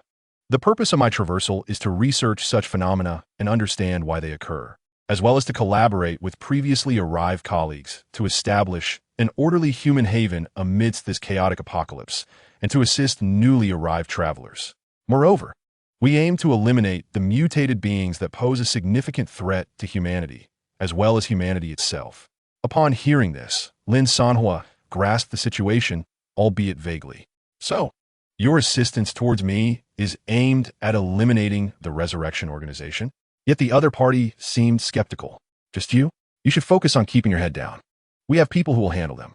Lin Sanhuo countered. What if I were to assist you in annihilating the Resurrection Organization? However, the other party remained unconvinced, offering a dismissive reply. Your survival is our greatest assistance. Ultimately, no matter how much Lin Sanhuo attempted to communicate, the other party only urged him not to despair, stating that the Resurrection Organization held considerable power in the region and was connected to several surrounding factions. A lone truck driver attempting to dismantle this organization would, without doubt, be akin to striking a stone with an egg. Subsequently, the conversation shifted, with the other party indicating that additional assistance was on the way, and they ceased their idle chatter. Lin Sanhuo then perused other private messages, quickly discovering that 99 of them were from various lone survivors offering well-meaning warnings. They informed him that many formidable organizations were mobilizing towards Longwan City, urging him to exercise caution. It appeared the individual's claims were indeed valid. Reflecting upon this, Lin Sanhuo recalled a statement made earlier. They had sent individuals to deal with the Resurrection Organization. Hence, he needed to expedite his actions, otherwise the Conqueror's mission could very well be preempted by the national team. However, gazing at the accumulated 10,000 survival points, he realized it was merely sufficient to upgrade his battle vehicle. To ensure a stable period, he would need to earn more survival points. Lin Sanhuo recalled the initial method of earning survival points. Pursue, lure, eliminate. However, this approach could not be as overt as before. With this thought in mind, he resolutely steered the truck deeper into the plains, intentionally making several loops along the way, leaving tire marks on the ground. Ultimately, he discovered a concealed, vast cave, drove the vehicle inside, and concealed it. Checking the time, it was midnight. He decided to rest and await the opportunity for tomorrow's catch. As fatigue overcame him, he activated the drone for patrol before reclining into slumber. Before long, dawn broke at 6 o'clock. The feeble sunlight pierced through the truck's windows. Suddenly, a voice from Xiaoi echoed, warning, enemies detected outside the cave. Lin Sanhuo jolted awake from his chair. So soon? Meanwhile, beneath the cave, a formidable convoy of armored vehicles was stealthily approaching. Bosley, we have confirmed. The radar indicates that the target is within the cave. Commence a 5-round bombardment. In the next moment, boom, boom, boom, boom. A barrage of rockets launched from the vehicles towards the cave. Chapter 28. The transformation of the truck into a mining vehicle after the relentless 5 rounds of bombardment on the cave. Li Si, the commander of the biochemical squad of the Resurrection Organization, sat inside the vehicle, calmly awaiting the battle's outcome. Reports of the ongoing situation echoed repeatedly. The cave had been breached. The reconnaissance team had already entered the cave. Metal signals had been detected inside. Confirmation of vehicle traces was established. The squad found no threats. They were searching for the specific traces of enemy vehicles. However, after a prolonged wait, Li Si had yet to hear the answer he longed for. Coughing a few times, he took out a white handkerchief to wipe his mouth. A look of impatience concealed behind his pale countenance. He had nearly sacrificed a night of sleep to capture this audacious newcomer before anyone else. After finally locating the target hidden in the cave, he found himself waiting for hours, only for the reconnaissance team to uncover no signs of the enemy. Just as he was about to command all armored vehicles to enter the cave for a comprehensive sweep, suddenly, an excited voice crackled through the intercom from the reconnaissance team ahead. Report, boss. A metallic movement signal has been detected in the cave. The signal is intensifying. It's nearby. We found it. It's escaping towards the rear mountain plains. As the last hurried shout faded from the intercom, Li Si silently cursed, a bunch of useless fools. He immediately began issuing commands. All armored units, block the nearby escape routes. Do not let that individual escape. Li Si shouted into the intercom. He had brought 3 squads of armored vehicles, along with a reconnaissance team. Fearing that they might alert the enemy, the armored units had refrained from advancing deeply. The personnel who had just entered were merely a covert reconnaissance team. He had thought that after 5 rounds of relentless bombardment, the adversary had been reduced to mere remnants. As long as the reconnaissance convoy was dispatched, there was a possibility of capturing a live target. However, to everyone's astonishment, not only was the enemy unharmed, but they also possessed the audacity to flee by car. Consequently, the armored convoy had to be deployed without delay. To thwart the enemy's escape, the convoy he commanded consisted of formidable artillery vehicles, both in firepower and size. The surrounding terrain offered little choice. Apart from a straight mountain road ahead, there were only 2 paths on the right. By blocking these 2 mountain passes, they could completely encircle the enemy vehicles. With such foolproof preparations, Li Si was confident that this operation would undoubtedly succeed. At that point, he could present the enemy's corpse to the leader, securing his position as second in command. The bounty of 20,000 was more than sufficient for a comfortable retirement.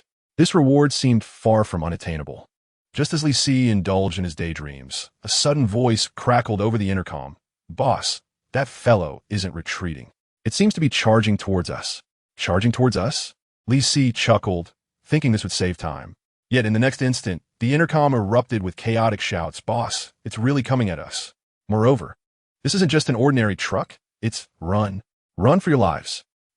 The intercom was filled with a cacophony of desperate screams, as nearly all the reconnaissance vehicles that had advanced were met with various cries of horror and the sounds of vehicles being violently struck and crushed. Ultimately, the intercom fell silent. Where is everyone? Why is no one speaking? Li Si tapped the intercom, suspecting it might be malfunctioning. Just then, an observer rushed in, reporting, Boss, I have just received news that the entire reconnaissance convoy has been annihilated. What? Li Si blinked in disbelief. Coughing violently, he pulled out a handkerchief, which was stained with fresh blood. Damn it, he exclaimed, crumpling the handkerchief and tossing it out the window. Let me see what a pathetic truck is capable of. He then shouted into the intercom, "All armored units advance." Soon, a multitude of armored vehicles surged forward, ascending into the ruins of the cave. The cave was vast, and once inside, the vehicles vanished from sight. Li Si confidently settled in the command vehicle, awaiting updates. After a few seconds, a series of explosive sounds erupted from the cave. Bang, bang, bang, tot. As the gunfire and cannon blasts subsided, Li Si smiled, pleased at the swift resolution. He raised the intercom to inquire, "Units, report on the situation ahead." However, as soon as he finished speaking, shadows of vehicles flickered in the cave. A group of armored vehicles that had just entered suddenly turned and sped back. Li Si initially thought they had captured the target and was about to ask whether it was alive or dead when, with a roar, the foremost vehicle sped past the command vehicle, hastily fleeing the scene. Then came the second, third, and fourth armored vehicles, all of which fled the scene without a backward glance. Not even the frantic curses of Li Si could halt their retreat. "Where do you think you're going? Get back here." Yet, the vehicles paid him no heed. As a squad entered the cave, Li Si found himself in a state of frustration. Just then, the second team, having just turned into the cave, inexplicably reversed course, seemingly aware they were late, accelerating with reckless abandon. They collided with several cars along the way, showing no signs of stopping. "Where are you running from?" Li Si shouted. At last, the third team prepared to enter the cave, but in the next moment, a deep, thunderous growl of an engine reverberated from within, akin to a colossal beast emerging. The immense size of the machine caused stones to dislodge from the cave ceiling. With a resounding crack, the top of the cave was breached. The members of the armored vehicles at the entrance, witnessing something terrifying, frantically flung open their doors and fled without a backward glance. Amidst the interplay of shadows and sunlight, a massive silhouette loomed over the foremost armored vehicle, initially mistaken for a truck. Yet, as the sunlight illuminated the scene, it revealed an enormous tire, larger than the armored vehicle itself, rolling forth. Following closely was a gigantic black war machine, comparable in size to a 3-story building, arriving at the cave's entrance, while the armored vehicles appeared as mere toys beside it. Li Si gazed up in disbelief. What on earth is that, a mining truck? Chapter 29. Before the mining truck, all else are toys. Inside the cave, Lin Sanhuo could hardly fathom that after 3 rounds of size enhancement and investing a further 10,000 points for vehicle advancement, the war machine had ballooned by 50 sizes, becoming a mining truck-level vehicle. From the driver's perspective, it felt akin to operating a small villa, towering at nearly 8 meters. The tires alone reached a staggering 3 meters in height, with a total weight of 200 tons and a load-bearing capacity of 400 tons. The cockpit area had expanded from an initial 20 square meters to 40, ample enough to convert into a 1-bedroom apartment. Finally, Lin Sanhuo pressed the accelerator, commencing a sweep of the terrain. The reconnaissance vehicles before him were no larger than a wheel of the mining truck, each one crushed beneath its might. Opening the window, he caught the scent of various vehicles outside the cave and promptly steered the mining truck in that direction. Indeed, soon enough, a procession of armored vehicles surged into the cave, initially charging forward with no intention of slowing down. However, upon spotting Lin Sanhuo's mining truck barreling towards them, they didn't hesitate for a moment. They executed sharp turns and retreated at full speed. This left Lin Sanhuo perplexed. Not a single vehicle dared to make contact, retreating the instant they laid eyes on him. "Come on, face me." Lin Sanhuo maneuvered the formidable mining truck, confronting the piled stones ahead without a moment's hesitation, simply flattening them. The notion of a path was inconsequential. The colossal vehicle crushed its way through, effortlessly creating a thoroughfare beneath its immense silhouette. Ultimately, Lin Sanhuo turned the mining truck and arrived at the cave's entrance. At last, he beheld a convoy of armored vehicles lined up, gazing at him like a cluster of worms. It didn't take long for him to recognize one of the command vehicles among them. A command vehicle? Indeed, that was his target. He then pressed the accelerator and surged forward. The armored vehicles in front had yet to change direction when thud, thud, thud, one by one, they fell beneath the wheels of the mining truck. Hundreds of tons of pressure. They transformed a fully loaded convoy of armored vehicles into a path of discarded steel debris. Li Si, witnessing the mining truck charging towards him, was seized by terror and shouted, "Open fire! Everyone fire! Boom! Boom! Boom!" A barrage of shells launched from several armored vehicles. Yet upon striking the mining truck, they merely rippled against a shimmering blue energy shield. An energy shield? Li Si was astounded. He had not heard anything about the vehicle possessing such protection. However, upon reflection, given that even the vehicle's dimensions were misreported, how could he expect accurate intelligence on its defensive capabilities? At that moment, Li Si abandoned any thoughts of vanquishing the opponent and claiming the substantial bounty. All he desired was to flee, to escape with utmost urgency. Meanwhile, the other armored vehicles were not oblivious either. They began a frantic retreat. The mining truck, akin to a ravenous serpent, devoured its prey, dismantling them into raw materials. Inside the cabin, a yellow dog suddenly leaped onto Lin Sanhuo's shoulder. Having remained in the cabin for 2 days, the dog had initially aimed to be a serene companion, but a familiar scent compelled it to awaken. There were others of its kind nearby. Chapter 30.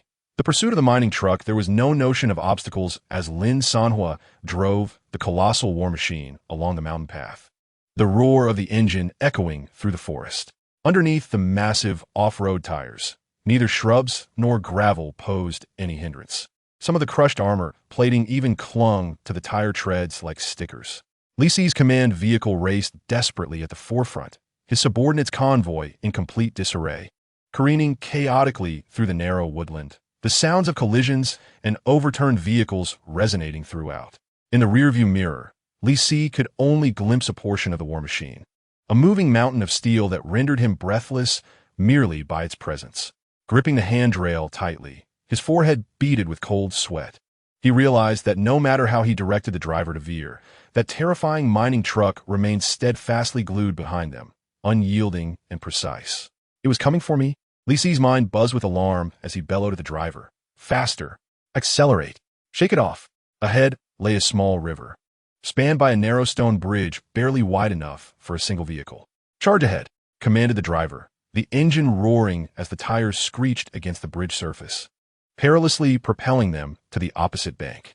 Li Si just managed to exhale a sigh of relief, a faint smirk of pride gracing his features as he glanced back. The scene he had envisioned of their pursuers being thwarted by the river did not materialize. The mining truck disregarded the bridge entirely, plunging headlong into the river. The water erupted violently as the colossal beast traversed the stream, its speed hardly diminished. A tunnel. There, ahead, beneath the mountain, lay an old tunnel entrance. Li Si seized upon this last glimmer of hope, pointing towards it. The command vehicle surged into the tunnel. Yet, scarcely had they entered the tunnel when a deafening crash resonated from behind. Bang! Boom! The mining truck had collided directly with the tunnel's mouth, forcefully breaching the arched entrance to create an opening large enough for its massive frame. Debris and earth rained down upon the command vehicle's roof, clattering ominously. Li Si's expression was beyond mere distress. Emerging from the tunnel, they encountered a narrow road carved perilously along the cliffside, with an abyss yawning on the other side. Li Si believed they were finally safe. He watched in disbelief as the mining truck abandoned the road, veering up the adjacent hillside. Its enormous tires plowed through soil and rock, snapping trees in half, forging a new, straight path up the steep incline. While the command vehicle navigated the cliffside road, the monstrous truck loomed above them on the mountain. After 20 kilometers of relentless pursuit, Li Si's mind had become a blank slate, driven solely by the instinct to flee.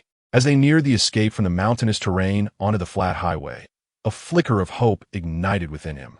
Just then, Lin Sanhuo noticed an option on the system interface that had never been utilized before: overclock mode.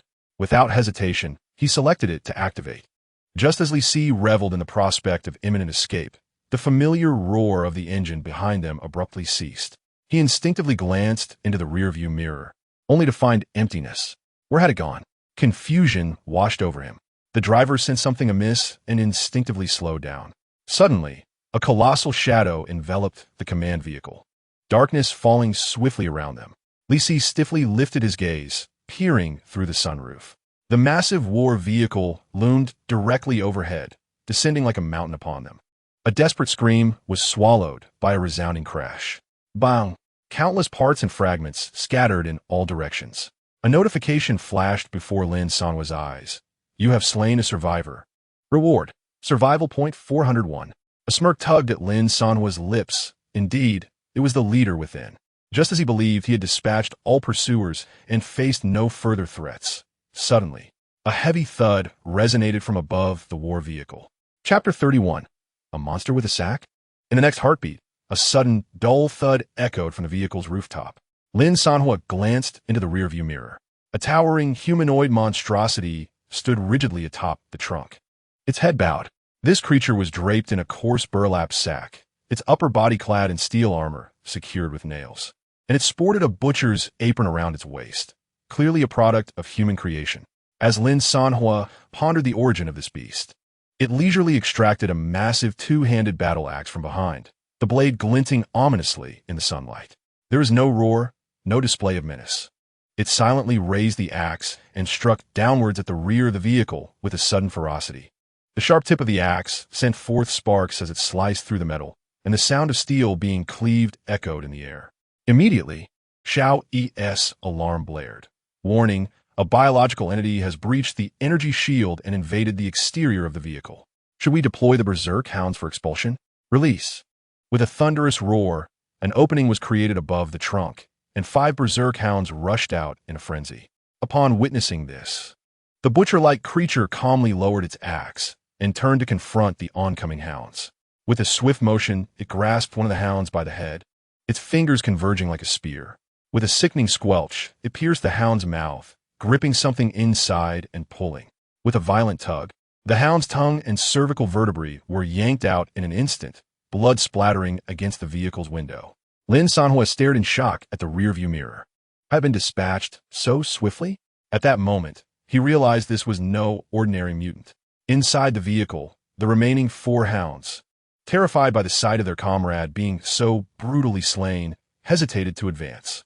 Yet, when the creature lifted its axe once more, preparing for another assault on the vehicle, the loyalty ingrained in their genes overpowered their fear, and the 4 hounds charged forward once more.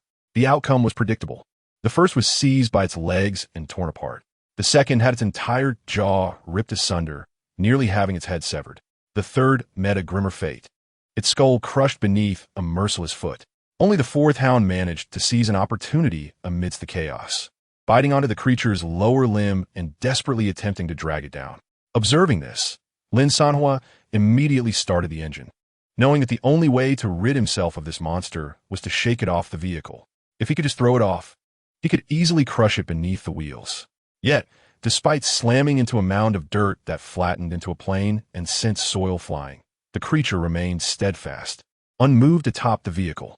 Lin Sanhuo then jerked the steering wheel, attempting to dislodge it through sharp turns.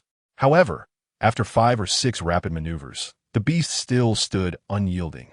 It even tilted its burlap-covered head, as if peering through the rearview mirror, aware of Lin Sanhuo's scrutinizing gaze. In the next instant, the creature leaped. A resounding crash echoed from the top of the cockpit. Lin Sanhuo's eyes narrowed. He executed another sharp turn, yet failed to shake it off. Then the axe descended. With a swift motion, the bulletproof glass shattered, a gaping hole left in its wake. Fragments of debris struck Lin Sanhuo's face, leaving a thin, crimson laceration. He touched his cheek, his fingers coming away stained with blood. Could even bulletproof glass shatter? He glanced again at the massive gash cleaved into the glass. The axe trembled momentarily before being drawn back, poised for another strike. At that moment, a frenzied hound, dragging its severely injured body, charged forward once more without hesitation. Soon, the cabin's roof echoed with the violent sounds of collision, accompanied by anguished cries and the horrific noise of flesh being torn apart. In a short while, the limbs of the frenzied hound were flung off the vehicle's roof one by one. The previously injured hounds quickly surged forward again. Thus, atop the cabin, 4 frenzied hounds continued their desperate struggle against the grotesque butcher. Blood incessantly streamed down the windows, and one hound's corpse after another plummeted from the vehicle. At that moment, Lin Sanhuo comprehended a significant flaw in the war chariot. Despite its invincibility at varying distances, there was virtually no means to repel foes once they scaled the vehicle, unless they willingly positioned themselves before the gun's mouth. Suddenly, a thought struck Lin Sanhuo. The muzzle? He promptly dashed to the rear compartment, lifted the weapon canopy, and climbed onto the roof. There, he found a machine gun perfectly aligned with the monstrous figure above. At that very moment, the butcher was holding the severed head of a frenzied hound. Surrounding the roof were the mangled corpses of the hounds. Witnessing this scene, Lin Sanhuo felt no fear, only a chilling sense of sorrow. Though his time with these hounds had been brief, their selfless guardianship was etched in his heart. Meanwhile, the last remaining frenzied hound noticed Lin Sanhuo ascending the roof and attempted to shield him. Yet Lin Sanhuo pushed it aside, grasping the machine gun atop the vehicle. "You rest. Allow me to take over." With that, he pulled the trigger. The bullets erupted from the chamber at a staggering rate of 600 rounds per minute. Before the butcher could react, a torrent of bullets struck its body. Sparks flew from its steel armor, while exposed flesh was shredded, blood erupting in a gory spray. Yet, the relentless barrage merely forced the creature to stumble back a few paces. Shielding itself from the onslaught, it laboriously rose from the ground, raising its axe. Step by step, it advanced toward Lin Sanhuo. Just as it was about to swing, the frenzied hound charged once more, colliding with the monster and sending it tumbling from the roof.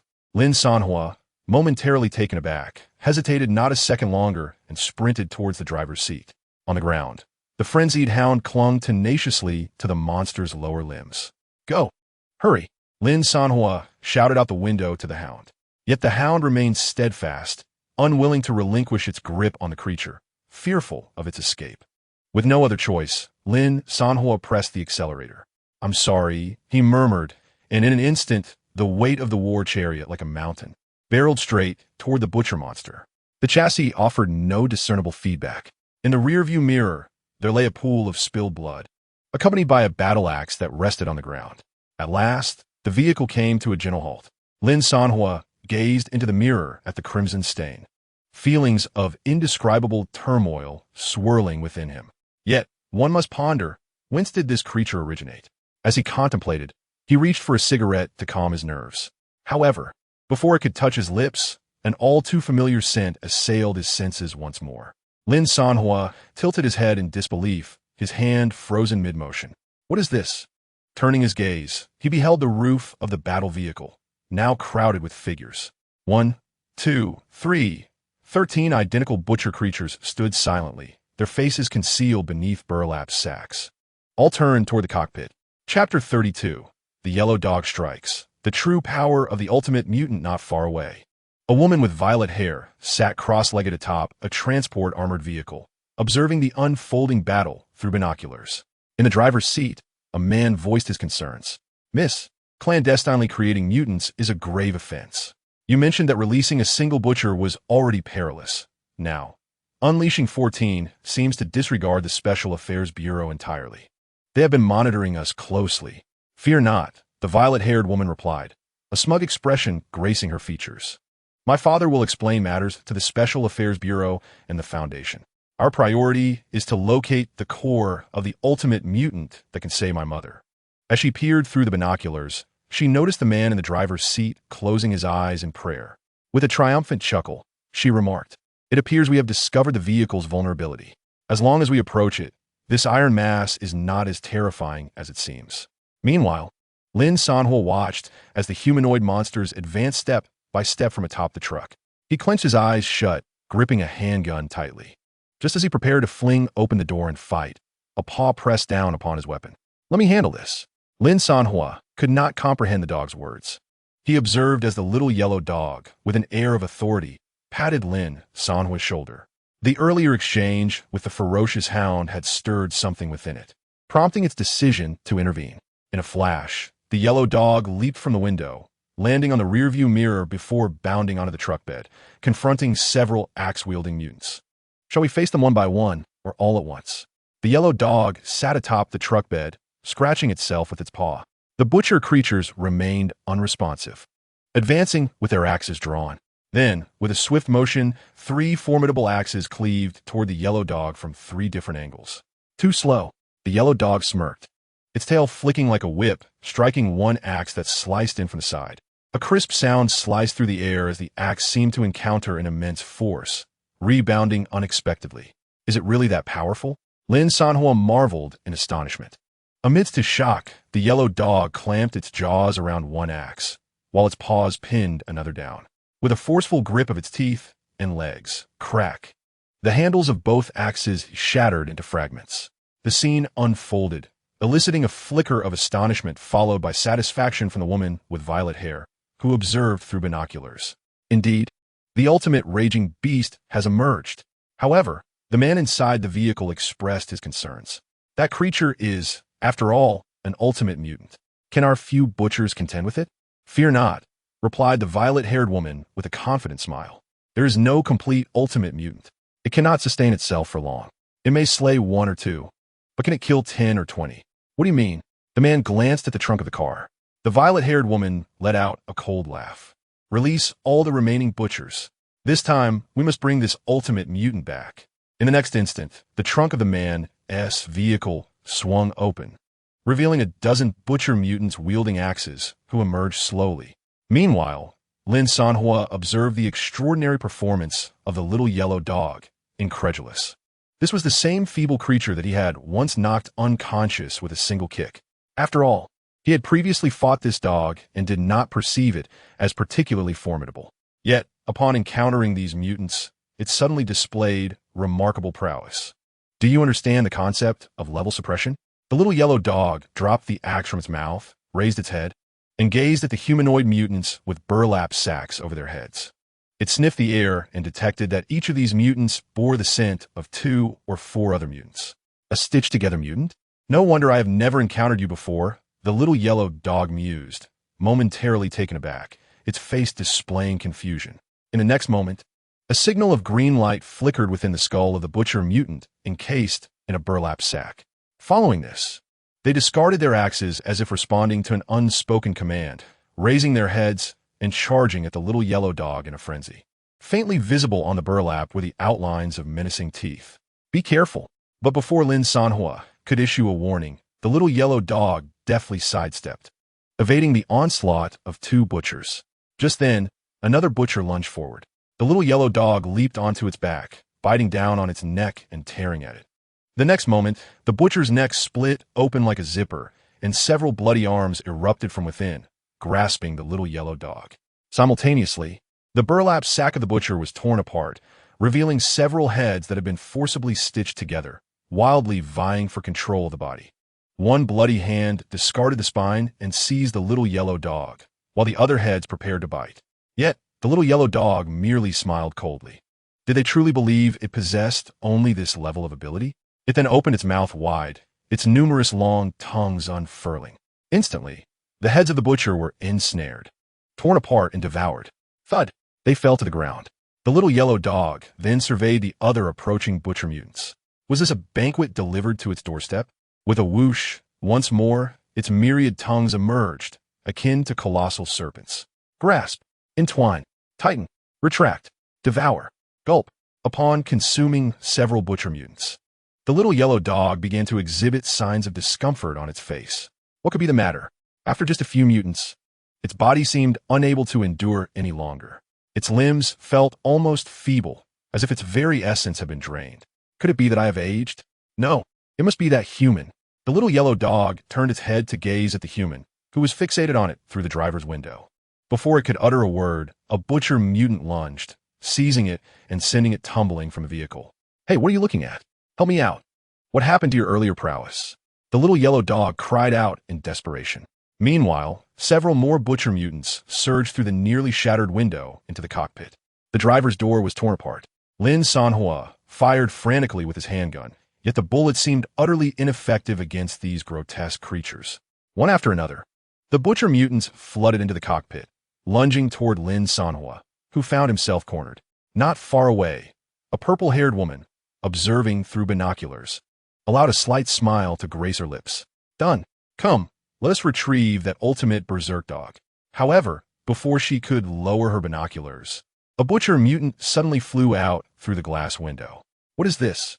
The purple-haired woman, perplexed, gripped the binoculars tighter, continuing to watch intently. In the next moment, another butcher was pinned against the front windshield, as a figure forcefully tore off its arm.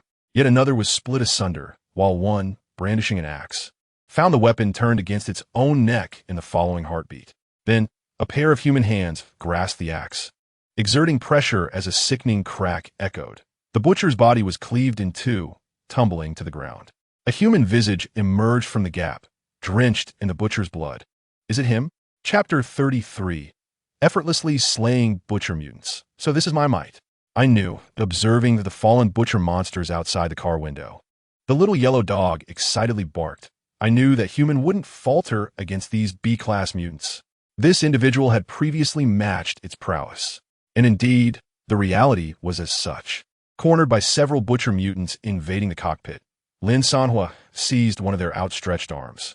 To his astonishment, with a mere tug, the creature's arm was abruptly torn from its socket. He blinked in disbelief. Confronted by the remaining butcher monsters, Lin Sanhuo effortlessly ripped off limbs, tore through bodies, kicked out windows, and reclaimed weapons. In the end, all the butcher mutants that had breached the cockpit were dispatched by Lin Sanhuo. Clenching the reclaimed axe, he surveyed the blood-soaked cockpit and suddenly recalled that during his encounter with the ultimate berserk dog embryo, he had gained not only superhuman sense of smell, but also incredible strength and speed. This realization had slipped his mind due to his habitual reliance on vehicular combat. So, I am this formidable. A smile spread across Lin Sanhuo's face as he glanced in the rearview mirror. At that moment, an axe descended from above the cockpit. Instinctively, he reached out. Snap! With his fingers firmly gripping the axe handle, Lin Sanhuo faced the monstrous butcher in the cockpit. The creature, its burlap sack of a head tilted slightly, appeared taken aback by the audacity of a human confronting it unarmed. It yanked at the axe handle with great force. Yet the weapon remained stubbornly affixed to Lin Sanhuo's grasp, as if it were nailed to his hand. Finally, with a surge of strength, he hurled the hefty butcher from the vehicle. As he prepared to rise, a sudden strike, the axe descended from the heavens, cleaving him in two. Blood sprayed several meters away. Lin Sanhuo leapt from the vehicle, seizing the axe's end, lifting it high. He gazed at it, noticing a faint red hue emanating from the blade, the heat causing the surrounding air to shimmer. No wonder it was so sharp. It was no ordinary metal. In the next instant, a flurry of movement. The remaining 7 or 8 butchers leaped down from the vehicle, joined by a dozen newcomers, forming a formidable assembly of around 20 grotesque figures before Lin Sanhuo. Undeterred, he gripped the axe. With a swift throw, in an instant the axe sliced through, piercing the chests of several butchers who had been bearing down on a yellow dog. The steel plates embedded within them emitted a high-pitched hiss from the searing heat, and blood oozed from their thick waists as their upper bodies collapsed to the ground. Meanwhile, 20 or so butchers charged forward. Lin Sanhuo calmly retrieved a cigarette from his pocket, lighting it leisurely and exhaling a plume of smoke. How delightful it would be to have some betel nut. Suddenly, an axe swung toward his forehead. Lin Sanhuo stepped forward, tearing away the burlap sack from the butcher's head. Instantly, 4 stitched-together faces emerged, each bearing distinct expressions, men and women alike, some anguished, others furious, and others paralyzed by fear. Truly, a creature of grotesque amalgamation. Lin Sanhuo narrowed his eyes. On the other side, the little yellow dog, concerned that more limbs might emerge from the butcher's body, shouted a warning. Be careful. But in the next moment, Lin Sanhuo delivered a devastating punch, shattering the creature's head. Thud! The butcher collapsed to the ground, grotesque remnants of incomplete limbs spilling forth from its belly. Lin Sanhuo stepped over the fallen body, taking a drag from his cigarette. Disgusting. He crushed the writhing fragments beneath his foot. Soon after, another butcher charged at him. Lin Sanhuo retaliated with a straightforward swing. No elaborate maneuvers. The butcher's chest was punctured by a massive hole. Without hesitation, he advanced to the next foe. A punch, a kick, a knife hand strike, an elbow smash. Against the oncoming butchers, Lin Sanhuo's attacks were decisive and efficient. If a single punch sufficed, he would not waste a second. The notifications on his phone chimed incessantly. You have slain a B-class artificial mutant. Reward, 50 survival points. You have slain a B-class artificial mutant. Reward, 50 survival points. You have slain a B-class artificial mutant. Reward, 50 survival points at last. With a heart-stopping blow, Lin Sanhuo glanced at the nearly extinguished cigarette in his hand and cast his gaze toward a certain direction. Is there someone else? In the next moment, he vanished from sight. Meanwhile, on the other side, the woman with violet hair witnessed the relentless slaughter of the mutated beings and immediately scrambled out of the vehicle, taking her place in the passenger seat. Drive. We must leave at once. This individual is far more formidable than anticipated. The vehicle remained motionless. She turned to the man in the driver's seat and shouted, "What are you waiting for? Move." The man, trembling, pointed at the rearview mirror, seemingly horrified by something he perceived. Reluctantly, the violet-haired woman turned to glance at the back seat. To her astonishment, the very man who had just annihilated over 20 mutated creatures was seated there, calmly smoking a cigarette. Before this cigarette burns out, he stated with an unsettling composure, "I have a question to pose." Chapter 34. Inspecting the war vehicle. The next phase of the Land King Lin Sanhuo was intrigued by the recently encountered artificial mutant. He was about to inquire whether this technology was of their own creation when the violet-haired woman raised an eyebrow slightly. Her chin lifted in disdain. "What? Are you threatening me?" she retorted. "I assure you, smack." Lin Sanhuo retaliated with a swift slap, sending the woman sprawling to the other side of the seat. She touched her mouth, feeling several shattered teeth fall out. Her face flushed with rage, and blood began to trickle from the ruptured vessels. "How dare you strike me? Do you know who I am? You dare to lay a hand on me? I am the daughter of the leader of the Resurrection Organization." This last declaration remained unuttered, as her hair was yanked violently. With a resounding thud, Lin Sanhuo grabbed her head and smashed it against the glass of the cockpit, shattering it. He then pressed her neck against the broken glass, eliciting a horrifying sound as shards embedded themselves into her flesh. Blood gushed from her carotid artery like a fountain. The woman trembled as Lin Sanhuo flicked the remnants of a cigarette, seized the gun she had stealthily drawn, and tossed it out of the window. He turned to the man in the driver's seat, whose hands were shaking. "I ask you, did you create that artificial mutant?" The man's gaze shifted to the lifeless woman, his body shuddering before he looked back at Lin Sanhuo. Yes, big brother," he stammered. Lin Sanhuo pressed further. "How was it made?" The man gulped. "I only know it was transported from the arms factory in Longwan City. The specifics of the manufacturing process." He gestured weakly toward the woman, now on the brink of death. "She's already dead." "Dead?" Lin Sanhuo turned, inhaling sharply. "You killed her too soon." The man's voice trembled as he continued. "By the way, big brother, do you know who she is?" "Who?" Lin Sanhuo inquired, preparing to eliminate this man. "She is the daughter of our leader." He pointed at the now lifeless woman outside the window, his tone quaking with fear. "You have slain her. Our leader will not let you go unpunished. You must flee while our leader is still unaware." Lin Sanhuo squinted in disbelief, glancing back at the deceased woman. So she was the leader's daughter?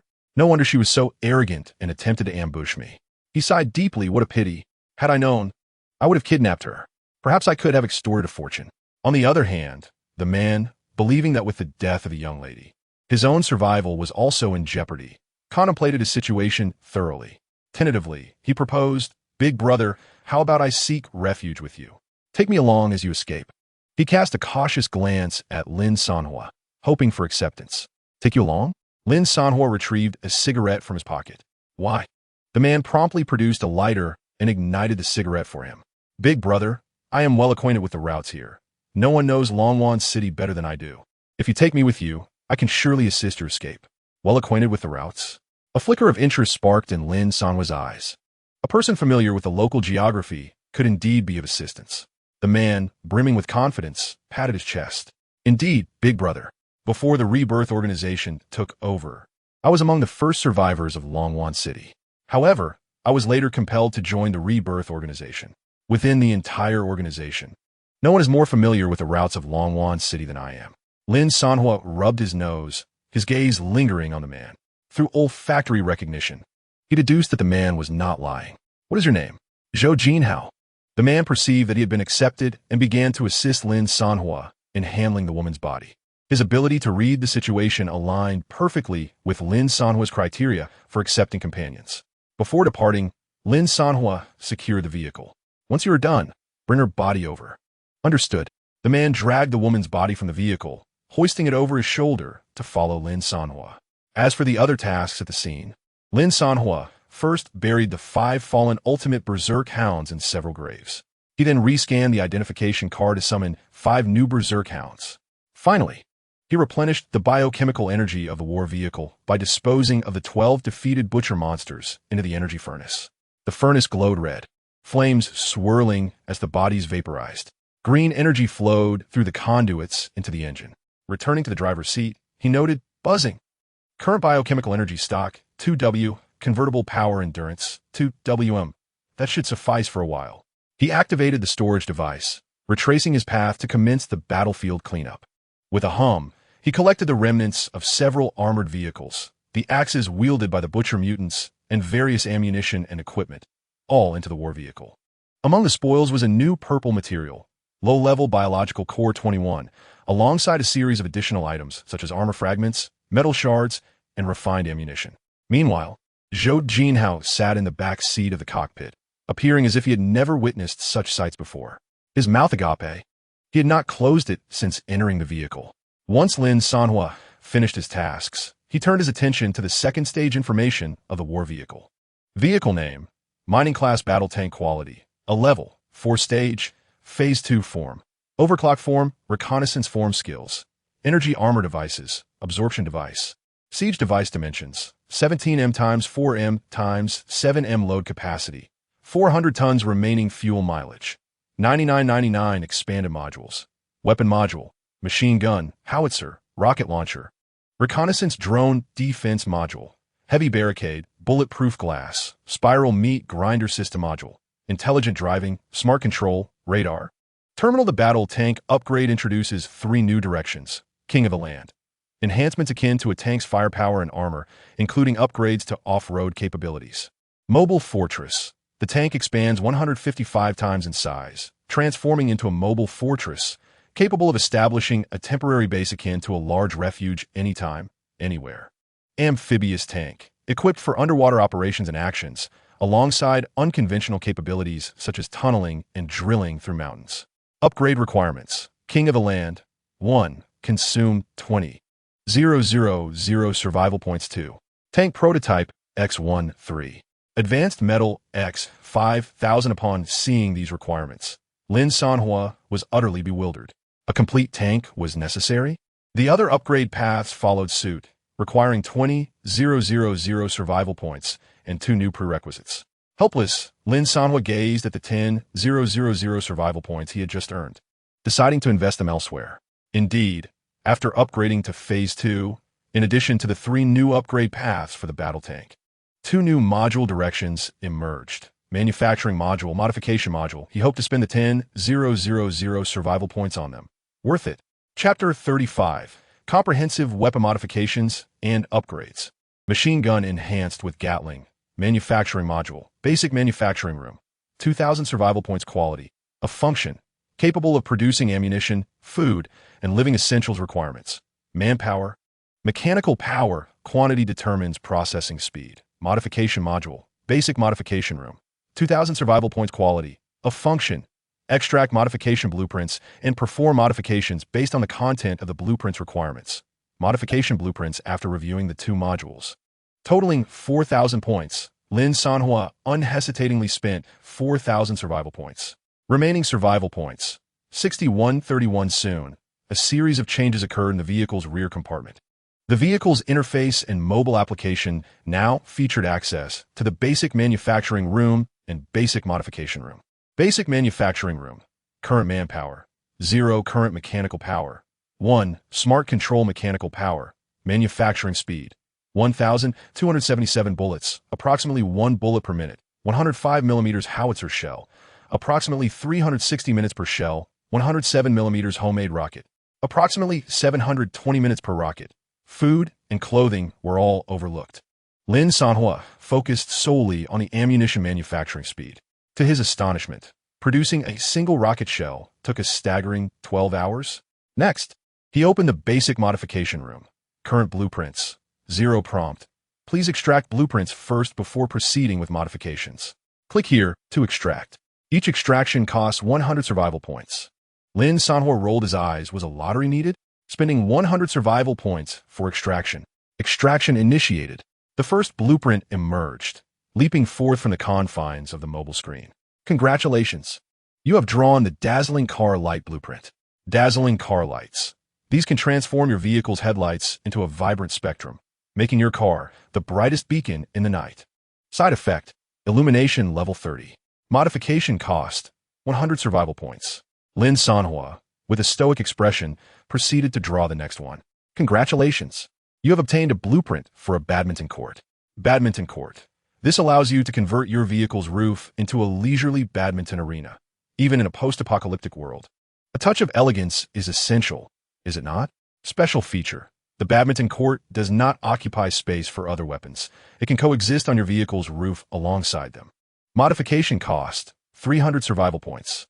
Lin Sanhuo frowned slightly, unwilling to linger. He continued to draw again and again and again. Finally, a series of splendid blueprints appeared on his mobile device. Congratulations! You have acquired the 30M European-style apartment cockpit modification blueprint. Congratulations! You have obtained the open-air fishing platform blueprint. Congratulations! You have drawn the prison-style rear cabin blueprint. Congratulations! You have acquired the 10M restroom blueprint. Congratulations! You have obtained the 200M fitness chamber blueprint. Congratulations! You have drawn the 40M study blueprint. Apart from a few rare component modification blueprints, the majority were lifestyle-oriented modifications for the battle vehicle's interior. The phrase "one cannot forego the elegance of life in a post-apocalyptic scenario" resonated deeply within Lin Sanhuo's heart, though it seemed inapplicable at the moment.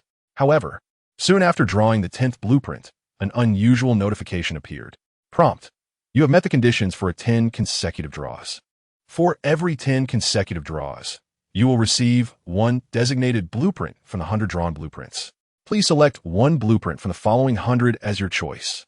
Lin Sanhuo gazed at the densely packed array of 100 blueprints before him.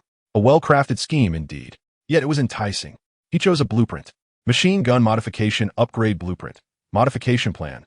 Machine gun to Gatling gun. Amplification effect. Fire rate 500, power 500, shooting range 50. Cost: 500 survival points. Next, select. Use. Clang. Clang.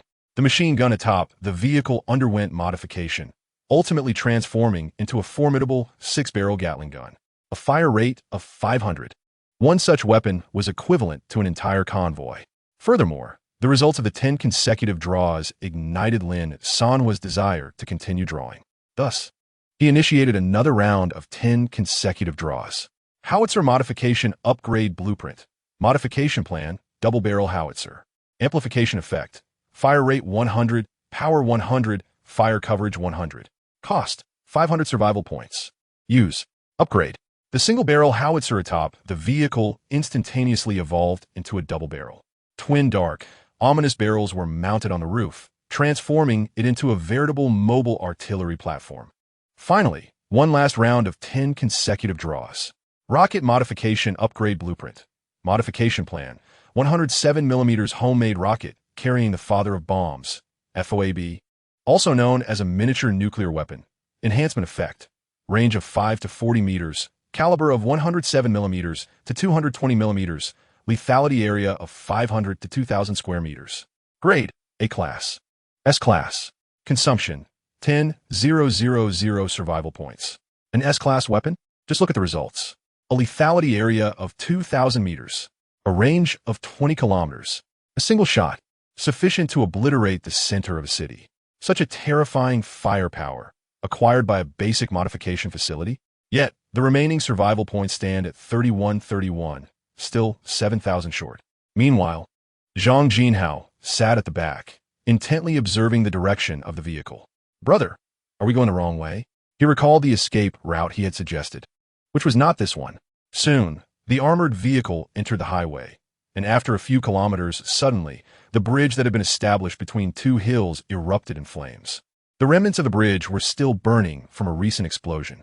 Lin Sanhuo, witnessing this scene, halted the vehicle. They don't want me to enter the city?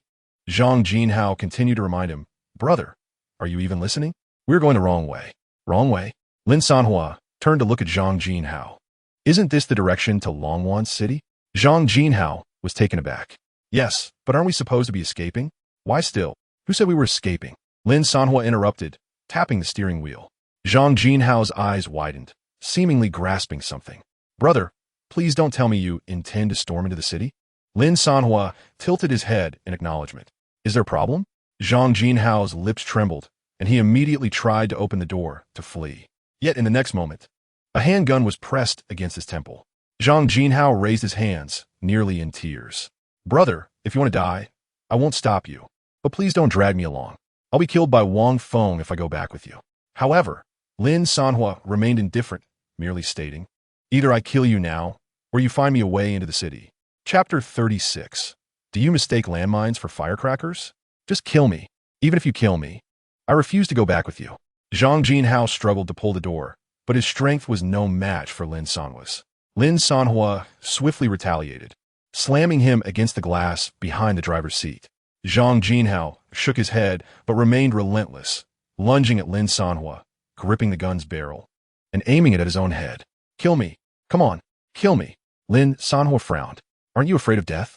"Death?" Zhang Jinhao raised his chin, one hand tightly gripping his sleeve. Despite his palpable anxiety, he gritted his teeth and said, "I'd rather die than see my whole family perish." With that, he closed his eyes. "Just kill me, come on." "Your family?" Lin Sanhuo, curious, accepted the gun. "What happened to your family?" Zhang Jinhao could no longer bear the weight of despair, tears streaming down his cheeks as he shook his head in hopelessness. "They have imprisoned my family elsewhere to compel me to serve them. If I were to take you to Longwan City, my family would surely perish. In such a case, I would rather embrace death." Upon uttering these words, Zhang Jinhao opened his eyes wide, his eyelids red and trembling all over. Lin Sanhuo nodded silently, realizing that his fears stemmed from the potential danger to his family should they remain together. "This can be easily resolved. Bring me to Longwan City, and I shall eliminate you thereafter," he suggested with a smile. Zhang Jinhao was taken aback. "What? Is there another option?" Lin Sanhuo gestured towards the far end of the broken bridge. "Take me to Longwan City, and once I have obliterated the Resurrection Organization, not only will you survive, but you will also be reunited with your family." Lowering his head in silence, Zhang Jinhao's eyes darted around frantically. Seizing the moment, Lin Sanhuo produced his phone and captured a selfie with Zhang Jinhao. "Should you refuse, I shall share this photograph in our chat group, claiming you have pledged allegiance to me. In this case, a brief pain is preferable to prolonged suffering. Your family would." Lin Sanhuo smiled, leaving his sentence unfinished. "You!" Zhang Jinhao exclaimed, pointing at Lin Sanhuo with agitation. "Do you think a mere photograph can tarnish my reputation? What about this?" Lin Sanhuo activated the recording feature of the vehicle, displaying a video of Zhang Jinhao transporting women. In an instant, Zhang Jinhao crumpled to the ground, utterly defeated. Lin Sanhuo leisurely pulled out a cigarette, rolling it between his fingers. "So, will you gamble on a chance, or," taking a deep breath, Zhang Jinhao retrieved his lighter and held it out towards Lin Sanhuo. 3 kilometers ahead, there is a road leading to Longwan City. With a hiss, Lin Sanhuo lit the cigarette. A wise choice. He then turned the vehicle towards the direction indicated by Zhang Jinhao.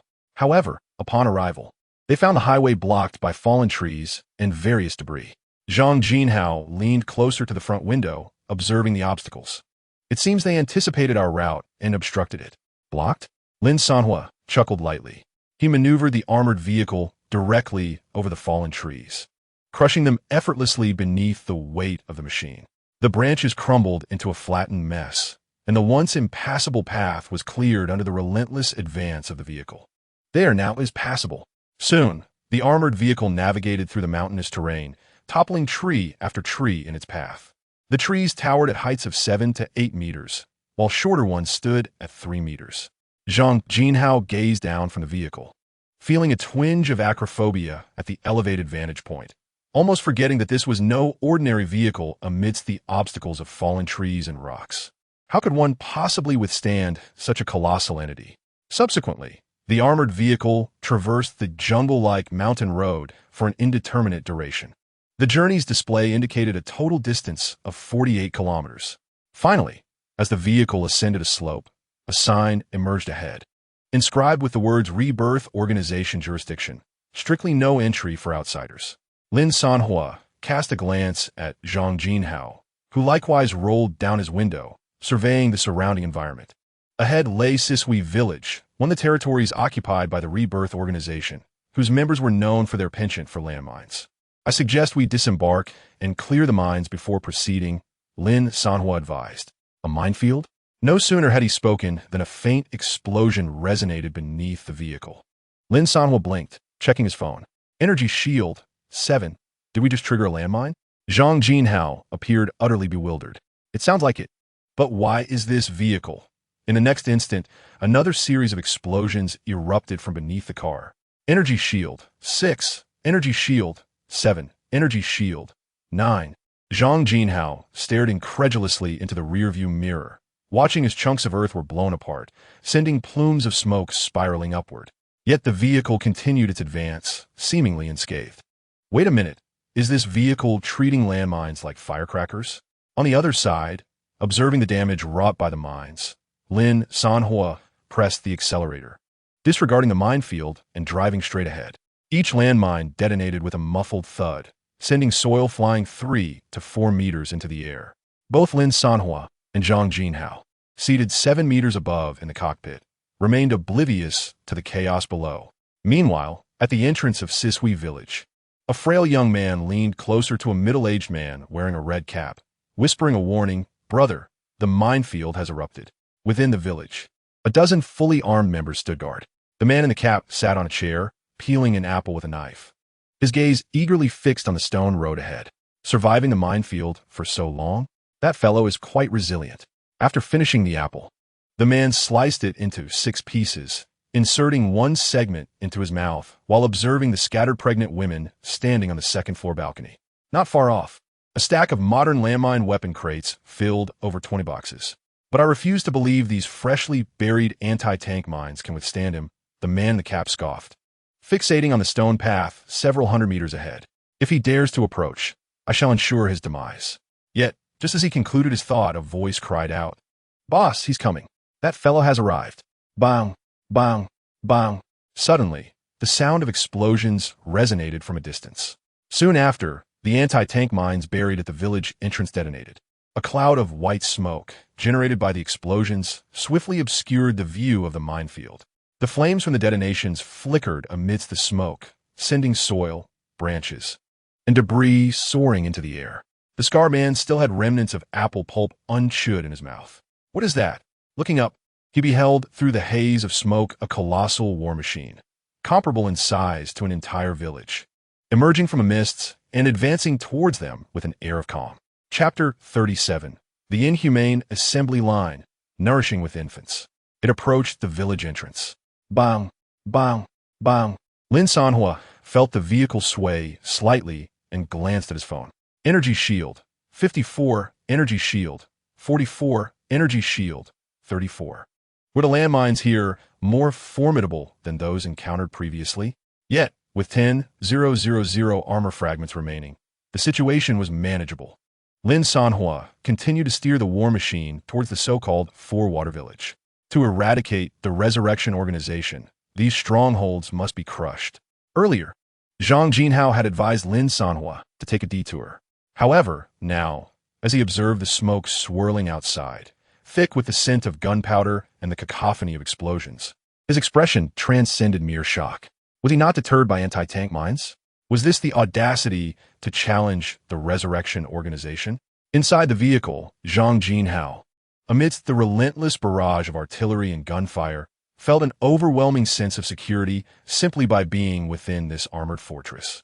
Soon, members of the Resurrection Organization stationed at the village entrance raised their weapons to fire at the war machine. Were there still people at the village entrance? Lin Sanhuo's vision obscured. He activated the radar. With a swift press of the accelerator, he barreled towards the signal on the radar.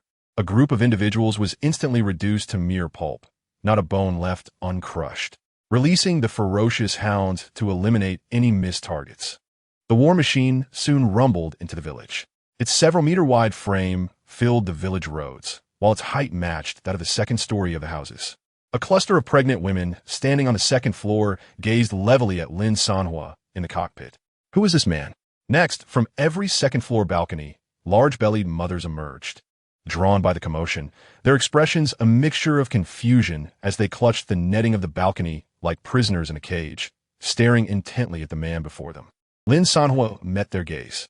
The wailing of infants echoed from below.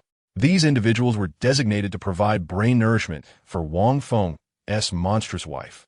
As Zhang Jinhao reminded him with a hint of sorrow in his tone. Brain nourishment? Lin Sanhuo glanced at Zhang Jinhao, furrowing his brow. What does that mean? Subsequently, Zhang Jinhao divulged Wang Feng's intention to transform his deceased wife into an ultimate mutant. He continued, explaining that before she could become this ultimate mutant, her consciousness required an exceptionally fresh supply of brain nourishment to sustain itself. Thus, infant brains became the ideal source of sustenance. Consequently, they had confined this group of pregnant women, specifically to supply the necessary brain nourishment to Wang Feng's monstrous spouse. These women were survivors captured by the Resurrection Organization, reduced to mere vessels for reproduction. They had been drugged, averaging 3 births per year, until they could no longer conceive. They would be sold to other organ trafficking organizations, their organs harvested for greater profit. Upon hearing this, Lin Sanhuo felt an unexpected tug at his seemingly indifferent heart. He never imagined that the actions of this resurrection organization were far more insane than he had envisioned. After a while, a pregnant woman grasping the prison-like anti-theft railing calmly gazed at Lin Sanhuo and suddenly, with great caution, implored, "Could you please save those children? It would be too much trouble for you. All you need to do is stop the machines below." The pregnant woman pleaded earnestly. Machines? Lin Sanhuo's eyes widened as realization dawned on him. He ordered the door to be opened, leaped from the vehicle, and made his way towards the first floor, from whence the sound of infants crying emanated. Zhang Jinhao slowly descended from the vehicle, hurriedly cautioning him from behind, "Brother, it's best to prepare yourself mentally before you go in, for what awaits inside is..." Bang!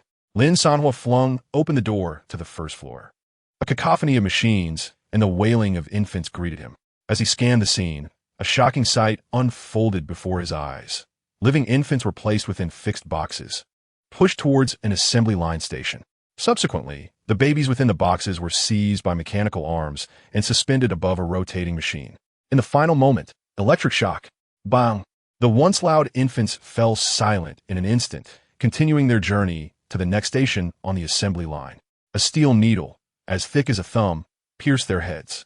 With a swift pull, their skulls visibly caved in, their features almost distorting. Once drained, their remains were discarded into a trash bin, while the extracted white substance was sent to a packaging assembly line, canned for preservation. Upon witnessing this horrific scene, Lin Sanhuo drew his handgun and fired at the power switch. Bang, bang, bang. In an instant, the machinery ground to a halt. He then took several photos of the scene with his phone and exited the first floor. Looking at the pregnant women, who gazed at him with desperate eyes, he ordered, "Let us get them all on the vehicle." Soon after, once the pregnant women and infants were secured in the back of the armored vehicle, Lin Sanhuo took the wheel and twisted the steering, crushing the building into rubble. After the destruction was complete, he drove away. Meanwhile, at the earlier intersection leading to Longwan City, 4 black armored vehicles were parked at the side. A group of survivors clad in dark mechanical gear stood guard, wielding mechanical rifles. Among them was a middle-aged man, slightly older, his chin adorned with white whiskers, crouched on the lawn in the center. One hand held a recently removed black helmet, while the other gently brushed over the crushed branches on the ground. He then raised his gaze to observe the toppled trees around him, noting a massive tire track on the ground, roughly the size of the armored vehicle itself. While estimating the height of the branches that had been struck, nearly 7 meters high, Ma Zhizhong lifted his head in awe, his imagination vividly conjuring the gargantuan entity that had recently passed through this very place. Ma Zhizhong, a level 3 enforcer of the Doomsday Special Affairs Bureau, received his mission 18 hours prior. He was to journey to Longwan City to clandestinely investigate the Resurgence Organization. Initially accompanied by his team, they intended to traverse the highway toward Longwan City. However, to their astonishment, the sole bridge connecting their route had been destroyed. Subsequently, they contacted support personnel who directed them to a newly discovered mountain path. Upon arrival, they encountered a scene that sparked his recollection of a certain individual who had recently gained notoriety in the chat groups, Xiaoyu. Without hesitation, Ma Zhizhong returned to the vehicle and called out to a woman inside, inquiring whether the truck driver she had previously contacted had disregarded her instructions and proceeded to Longwan City. Chapter 38. Arriving at the vehicle manufacturing plant. Did you construct this large vehicle? The armored vehicle navigated the narrow forested mountain road, following the national highway. Pregnant women occupied the rear compartment, which had been modified with designated seats, windows, and secure handholds. The manufacturing area was allocated to each individual for assembling a specific set of components. Despite their condition, the pregnant women worked with remarkable efficiency, producing an astounding output of 600 bullets, 8 artillery shells, and 4 rockets in under 2 hours. Lin Sanhuo was exceedingly pleased with the results. Who would have thought that the labor of pregnant women could be so effective? He began to contemplate future recruitment plans. Recognizing that manufacturing required manpower and operating weaponry demanded even more. Currently, the weapon systems on the armored vehicle included a Gatling gun, artillery, rockets, and a reconnaissance drone. He personally operated one, while the intelligent control system managed another. The remaining 2 weapons remained largely idle to maintain the vehicle in a constant state of combat readiness. Manpower was an indispensable resource. It was no wonder so many organizations were fervently seeking recruits. No matter how vast the territory or abundant the resources, without people, it amounted to nothing. Lin Sanhuo pondered this notion while, on the other side, Zhang Jinhao regarded him with a look of disdain. So, you brought pregnant women aboard to put them to work? Just 2 hours earlier, he had mused that although this fellow was somewhat unscrupulous, he possessed a kind heart. Yet, upon boarding, it became apparent that every pregnant woman had been assigned a specific manufacturing station. Had he brought them aboard merely to exploit them? Was this man a devil? Lin Sanhuo turned his head away, meeting Zhang Jinhao's strangely disapproving gaze, and retorted, "Why would I bring them on board if they weren't to work? Am I a philanthropist? Besides, this is a fair exchange. I save their children, and in return, they assist me with minor tasks. Is there a problem with that? Moreover, once I find a safe location, I will let them off. It's not as if they will be working indefinitely. Yet, this area is entirely under the control of the Resurgence organization. Where will you find a safe haven?" Zhang Jinhao scoffed, casting his gaze toward the distant factory along the highway, which was billowing thick smoke. A vehicle manufacturing plant? Lin Sanhuo approached like a hungry wolf scenting meat. Where? After all, he had just obliterated the Sisui village, effortlessly acquiring over 1,000 survivor points. The vehicle factory, upon hearing this, seemed quite valuable. There, Zhang Jinhao pointed towards the direction of the smoking factory, then reminded him, this is the highest grade vehicle manufacturing shelter within 1,000 miles. 5 years ago, it was seized by the Revival organization and is said to have reached the level of a grade 5 military factory. More than half of the armored and armed vehicles you encountered on your journey originated from this factory. A vehicle factory shelter? Lin Sanhuo's eyes brightened at the revelation. In his memory, shelters were typically houses or apartments. Is that so? You weren't aware that the scope of shelters is quite broad? Zhang Jinhao tilted his head and patiently explained. Apart from vehicle factories, there are also hospitals, gas stations, zoos, and so forth. Each person's shelter can encompass any building. The classifications vary, and so do the directions for upgrades. However, having a powerful shelter does not necessarily equate to a good outcome. Zhang Jinhao's gaze shifted back to the vehicle factory, expressing his regret. For instance, the owner of this factory, due to the conspicuous nature of the shelter's functions, was targeted by the Revival organization and was forced to join them. Moreover, to compel him to manufacture vehicles, the Revival organization even kidnapped his family, presenting a condition. As long as he produced tanks, his family would be set free. Yet producing tanks is no simple task. Within 1,000 miles, armored vehicles are already the limit. The Revival organization is not inclined to let him go. Tanks? Lin Sanhuo gradually reduced the speed of the vehicle, turning to look at Zhang Jinhao. Did you just say this factory can produce tanks? In concept, yes, but it's quite challenging. Zhang Jinhao nodded swiftly. After all, a vehicle factory specializes in manufacturing vehicles, and tanks are indeed a type of vehicle. Let's go take a look. Lin Sanhuo immediately turned the steering wheel. After all, tanks are the crucial material for upgrading war vehicles into the kings of the land. He was determined to see if such a thing existed. Before long, the view through the car window began to rotate slowly, eventually aligning with the perspective of the side window. In the next moment, the war vehicle moved forward, descending from a national highway to the plains, heading towards the smoke-emitting vehicle factory. It's not as if you can just see it whenever you want, Zhang Jinhao exclaimed. His emotions stirred as he blinked. Yet, he could not halt the advance of the war vehicle. Meanwhile, inside the vehicle factory, a group of survivors responsible for the factory was holding a press conference for their combat vehicle on the factory's expansive grounds. A mysterious war vehicle, draped in a red cloth, stood proudly at the center of the square. The factory head, Zhao Dong, an elderly man in his 80s with graying hair, stood excitedly before everyone, his hands clasped tightly. Today marks the second anniversary of our vehicle factory's upgrade to a military factory. After 2 years of hard work, I am thrilled to announce that we have successfully manufactured the 59 type medium tank, a combat vehicle unlike any other organization within 1,000 miles. This success is the result of our collective efforts. Let us applaud ourselves. A rapturous wave of applause erupted from the crowd below. Beside Zhao Dong, a one-eyed man with a smiling visage approached, patting him on the shoulder. Impressive, Director Zhao. You've truly managed to produce such a magnificent beast as this tank. The one-eyed man extended his hand, ready to unveil the red cloth draped over the tank. Yet, Zhao Dong cheerfully intercepted him. Indeed, I crafted this tank. In exchange, might the organization consider releasing my family? Your family? The one-eyed man narrowed his eyes, gazing at Zhao Dong with keen interest. Zhao Dong bent lower. Yes.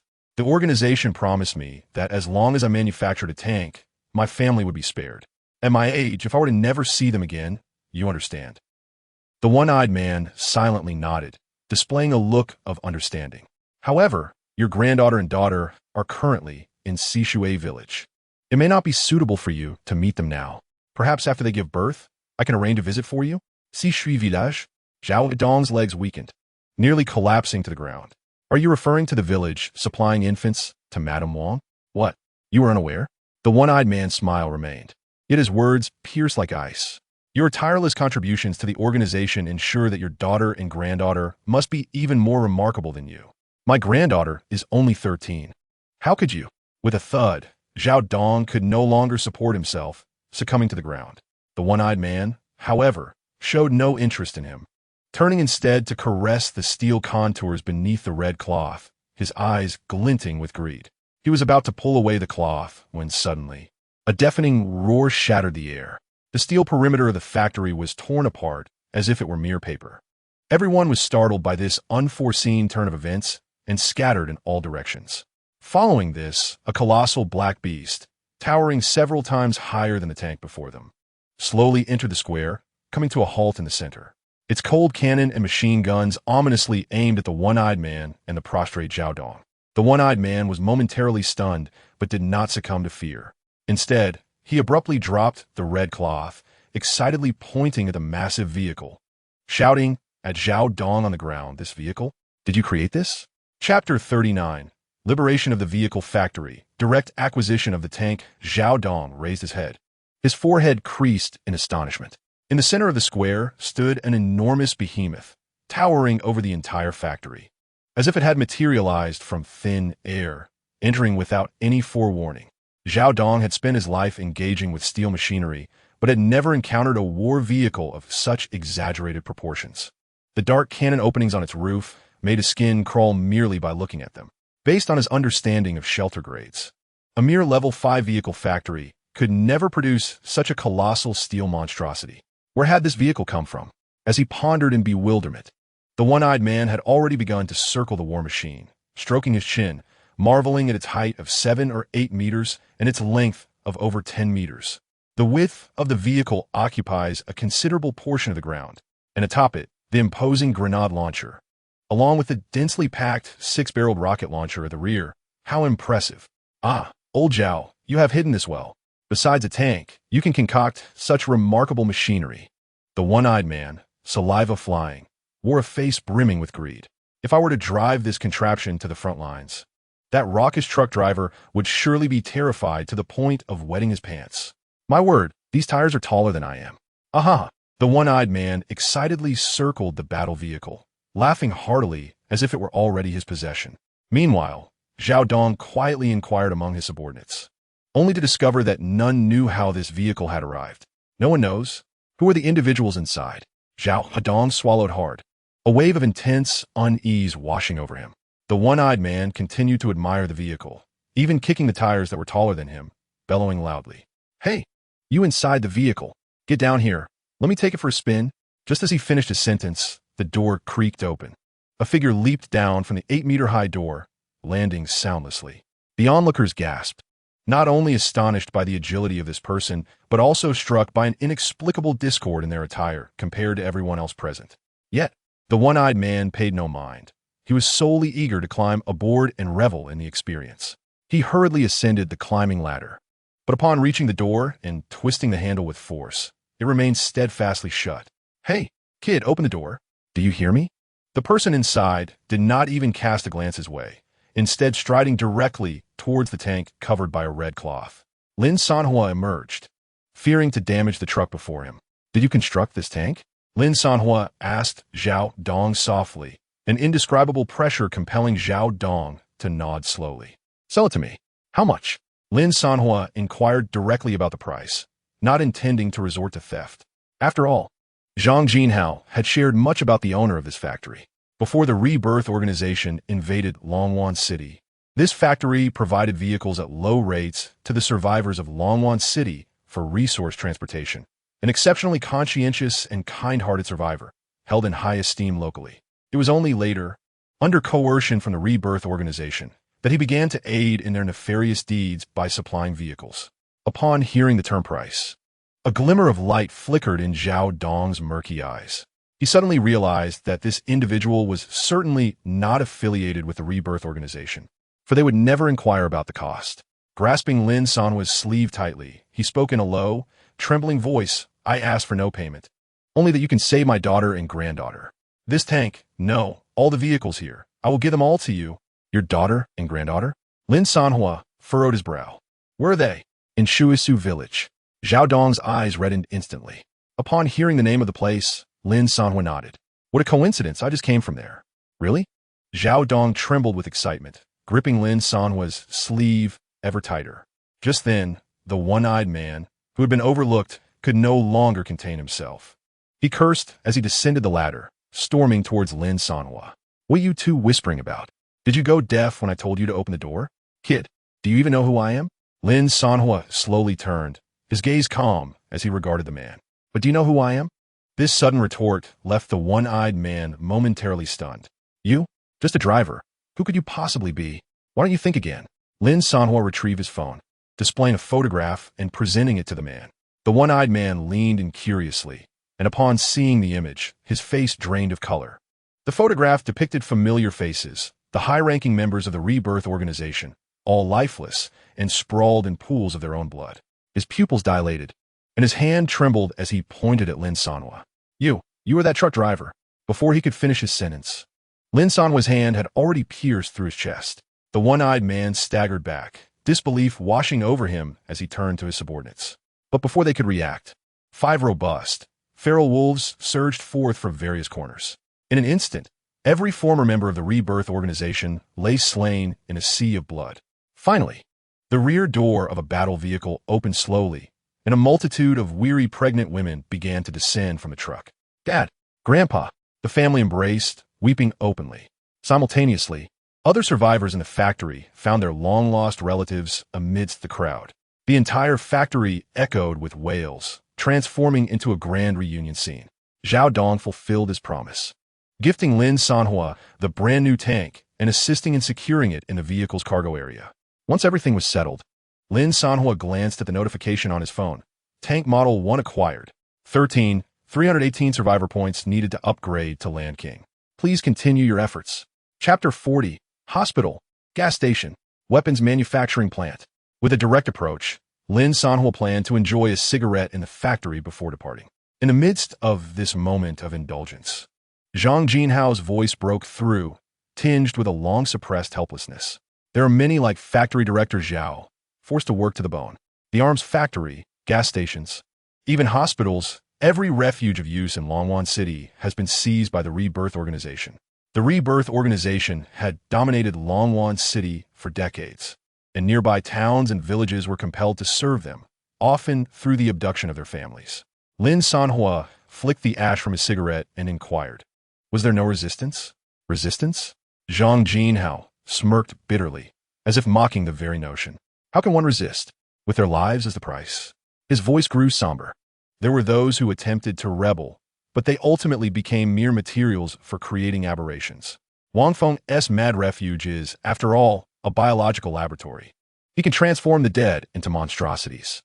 Those mutated beings are impervious to harm, possessing immense strength. How can the living contend with the dead?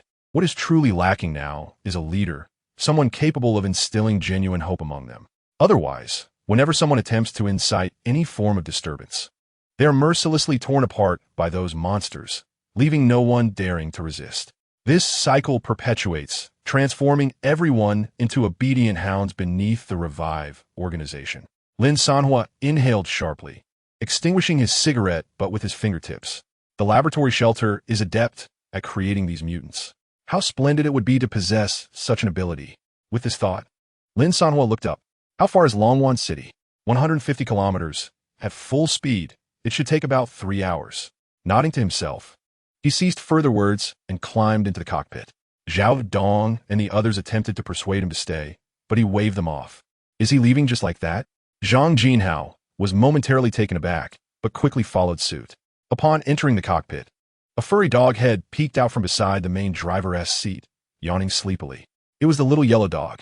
After the battle with the butcher, it had slept for several hours and finally awakened. Zhang Jinhao involuntarily softened his movements, carefully settling into the passenger seat. 150 kilometers would provide ample time for them to react. Lin Sanhuo turned back, extending his hand for the first time to fasten his seatbelt. Before they discover us, I must undertake something significant. Click. The seatbelt secured. A sense of foreboding gripped Zhang Jinhao's heart at the mention of something significant. Yet it stirred an inexplicable anticipation within him. 20 minutes from now, use my phone to send all the photos taken today in Sisui Village to the chat group. Additionally, include everything you know. Do not omit the matters concerning the factory director's family. The more severe you make it sound, the better. As Lin Sanhuo started the war vehicle, the engine emitted a deep growl. Outside, the workers at the factory cast complex and grateful glances. Are we really going to disclose such matters? Zhang Jinhao's breath hitched. Although he had fantasized about this notion countless nights, thoughts of his family and the lack of evidence always kept him from pursuing it. But now, Lin Sanhuo had laid both evidence and opportunity before him. Imagining the fury of those high-ranking individuals within the Revive organization upon seeing these photos sent shivers down his spine. Contemplating the upheaval it would create within the survivor community of Longwan City made his blood boil. Once exposed, the Revive organization would be finished. Chaos would undoubtedly ensue within their ranks. Those coerced individuals, like Director Zhao, would go mad upon discovering the degradation of their families. They would fight tooth and nail against the Revive organization. I will send it now. Zhang Jinhao snatched the phone, his fingers trembling with excitement, yet deftly editing the text. The flames of vengeance blazed fiercely in his eyes. Meanwhile, Lin Sanhuo had already awakened the intelligence system. Xiao Yi, activate the drone and monitor all nearby human outposts. Mark them accordingly. Understood. Xiao Yi is currently scanning for you. Soon, a series of red dots appeared on the radar screen. One of the largest red dots was instantly locked onto. Arms manufacturing plant, straight line distance, 3,314 meters. Personnel, 213. Armed personnel, 31. Zhang Jinhao, while editing a brief composition, cast a fleeting glance at the screen, an ominous premonition growing stronger within him. Lin Sanhuo tightened his grip on the steering wheel as the war vehicle slowly exited the factory gates. Did you not mention that they were lacking a leader? He pressed down on the accelerator. I shall take on that role. Meanwhile, within the arms manufacturing plant, dozens of workers mechanically operated machines, hastily producing ammunition and firearms. Several members of the Resurrection organization, armed and vigilant, cursed from the sidelines. Hurry up, will you? What are you staring at? Have you finished your work? If you fail to deliver the goods demanded from above today, I swear I'll send each of you into the laboratory to feed the mutants. No sooner had the words left his mouth than a deafening metallic screech and a violent crash resonated from outside the factory. In the next moment, a towering watchtower descended from the sky, crashing forcefully onto the roof of the second-floor processing workshop. The workers, terrified, scattered in panic. The members of the Resurrection organization were left bewildered. What is happening? Is it an earthquake? Not an earthquake. Boss, look outside. One of the juniors pointed at the gaping hole in the wall created by the fallen watchtower, his voice trembling. There's a building crashing towards us. A building? My foot. That a vehicle. A vehicle? Everyone turned to peer through the breach. There, a colossal iron beast, taller than the entire building, stood ominously outside, its dark cannon mouth resembling the gaze of death, locking onto their position. Before they could comprehend what was transpiring, a whirring sound emanated from above the vehicle. In the blink of an eye, a rapid succession of gunfire erupted. Bullets rained down like a torrential storm, piercing through the walls and flooding the workshop. Agonized screams erupted, only to be swiftly drowned out by the cacophony of gunfire. Most members of the Resurrection Organization barely had time to lift their weapons before being reduced to mere fragments. Finally, as the gunfire subsided, a fortunate member who had taken refuge behind a machine was about to raise his head when a shadow loomed before him. A drooling, feral hound towered above, gazing down at him. Snap! Its head, along with a scream, was devoured in an instant. Lin Sanhuo, expressionless, observed the footage transmitted by the drone. The threat had been entirely neutralized. Another alert appeared. Alert! New enemy outpost detected. Straight line distance, 2,314 meters. Personnel, 143. Armed personnel, 19. The war vehicle then slowly backed out of the ruins, heading towards a new target, leaving behind a scene of devastation and the dazed faces of the workers. A vehicle of outrageous proportions barreled in, annihilating all members of the Resurrection Organization before departing without a trace. It wasn't until someone in the crowd reacted, brandishing their phone and exclaiming excitedly, "It's him, the legendary driver from Akinoshita. Check the chat group." Meanwhile, atop the battle tank, Lin Sanhuo glanced at the clock. From the moment he identified his target to the conclusion of the skirmish, less than 10 minutes had elapsed. Too slow. It was imperative to accelerate. Just as this thought crossed his mind, he noticed a function on the system interface that he had only utilized once before. Overclock mode. Effect: consumes immense energy. Instantly enhances movement speed by 500. A slight smirk graced Lin Sanhuo's lips. Without hesitation, he activated it. Boom! The roar of the engine transformed instantly, and an overwhelming force thrust Lin Sanhuo firmly into his seat. Beside him, Zhang Jinhao was tossed about like a rag doll, while Little Yellow Dog was squashed against the window like a sticky plaster. Lin Sanhuo cast a glance at the speedometer. 215 miles per hour. The scenery outside had morphed into a blur of light. Shall we lock onto the next target and ram it? Lin Sanhuo's eyes were fixed ahead, his voice slightly distorted by the velocity. He promptly pressed the radar to highlight a specific armed area.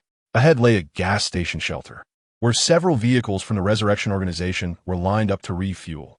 The crowd had faintly heard the distant commotion and were preparing to investigate once they finished fueling. Some even urged the gas station manager to expedite the process. The manager, intimidated by the group, hastened to retrieve barrels for manual refueling. However, just as he emerged, a shadow zipped past from afar. In the next instant, the queue of vehicles was reduced to a heap of crushed metal. What transpired here? Meanwhile, Lin Sanhuo continued to monitor the time. From the discovery of the gas station to the obliteration of armed forces, this time it took less than 2 minutes.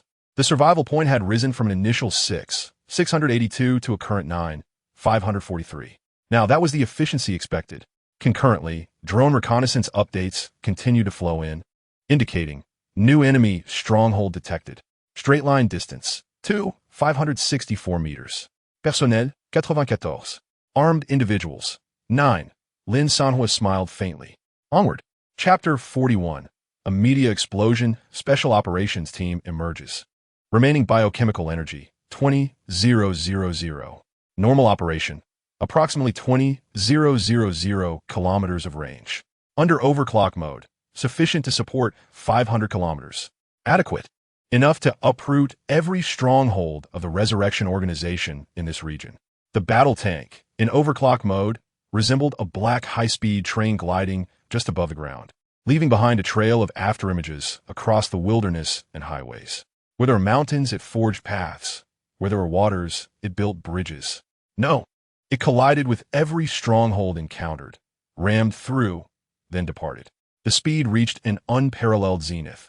The inhabitants of the outpost scarcely had time to sound an alarm before a shadow, akin to a devouring beam of light, flashed past.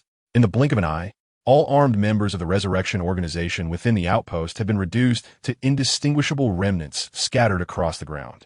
For the first time, Lin Sanhuo experienced what it meant to move with the swiftness of the wind and to obliterate with the force of a tempest. Elimination. Power Station. 19 members of the Resurrection Organization. Survival points. 1356. Elimination. Hospital. 18 members of the Resurrection Organization. Survival points. 1241. Elimination. Prison. 27 members of the Resurrection Organization. Survival points. 2314. Elimination. Abandoned Armory. 12 members of the Resurrection Organization. Survival points.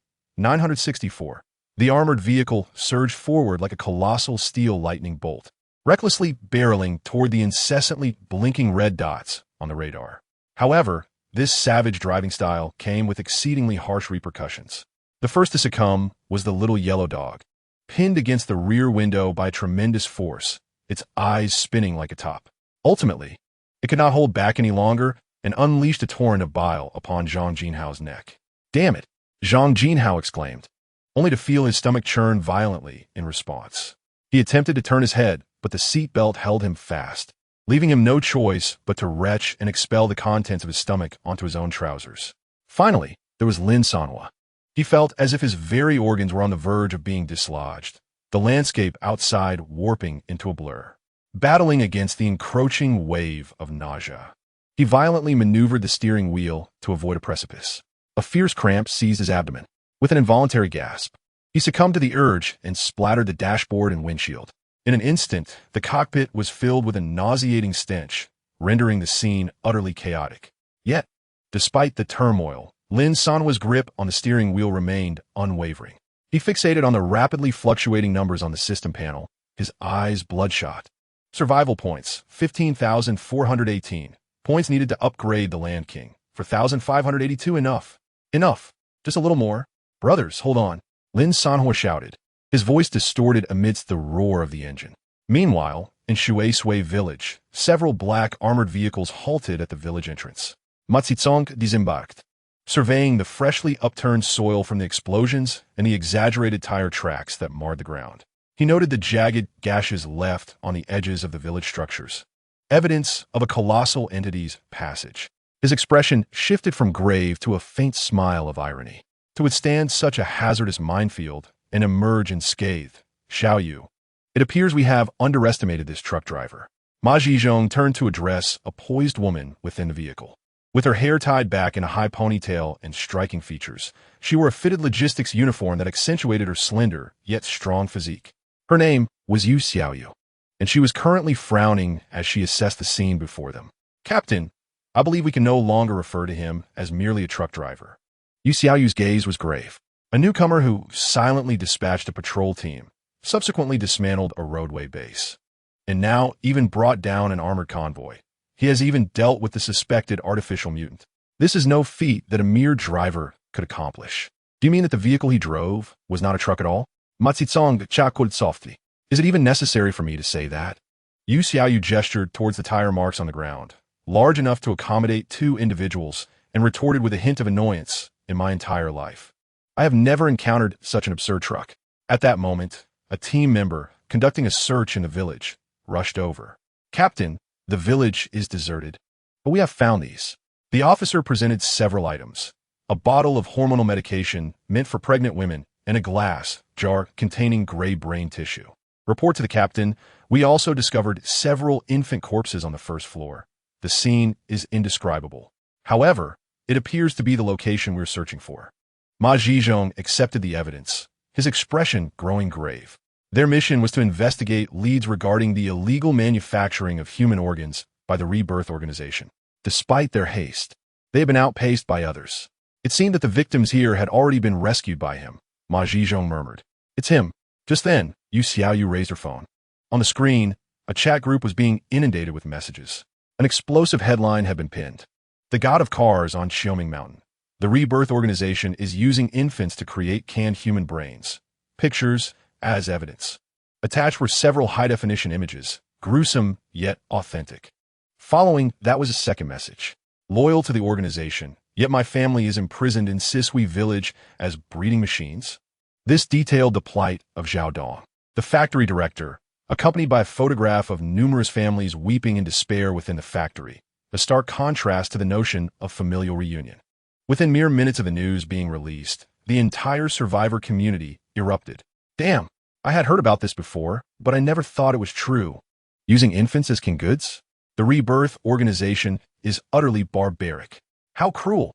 The key point is that they even betray their own families. Who would dare to serve them now?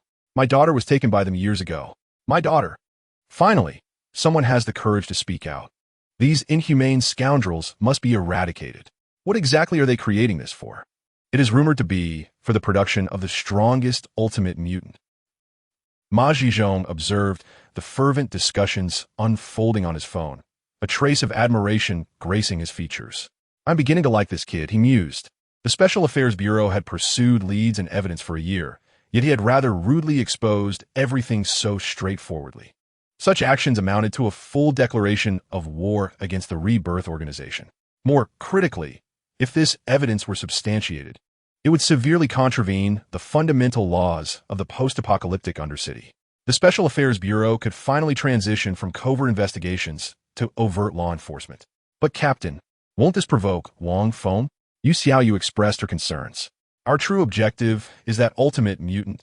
If we alarm him, what if he hides it away? You are absolutely correct. Ma Zizhong nodded, swiftly opening the car door, his smile vanishing, replaced by a hunter's keen intensity. Thus, we must hasten our journey. We must reach Longwan City before that reckless youth confronts Wang Feng and stir the waters. Chapter 42. Assembling the Survivor Squad. Preparing to assault Longbei City, it must be said, dismantling the entrenched strongholds right beneath the noses of others is far more expedient than searching for targets on the highway or engaging in passive retaliation. The speed at which the survivor points accumulate is significantly accelerated. Although the yield from each stronghold hovers around 1 to 2,000, their sheer quantity cannot be underestimated.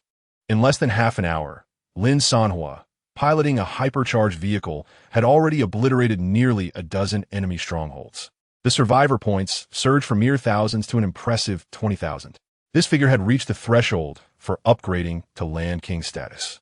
The cost of this success, however, was that both the occupants of the vehicle and the little yellow dog were on the verge of collapse. In just half an hour, at a velocity of 200 kilometers per hour, they endured relentless sharp turns, mad spins, and a series of devastating collisions.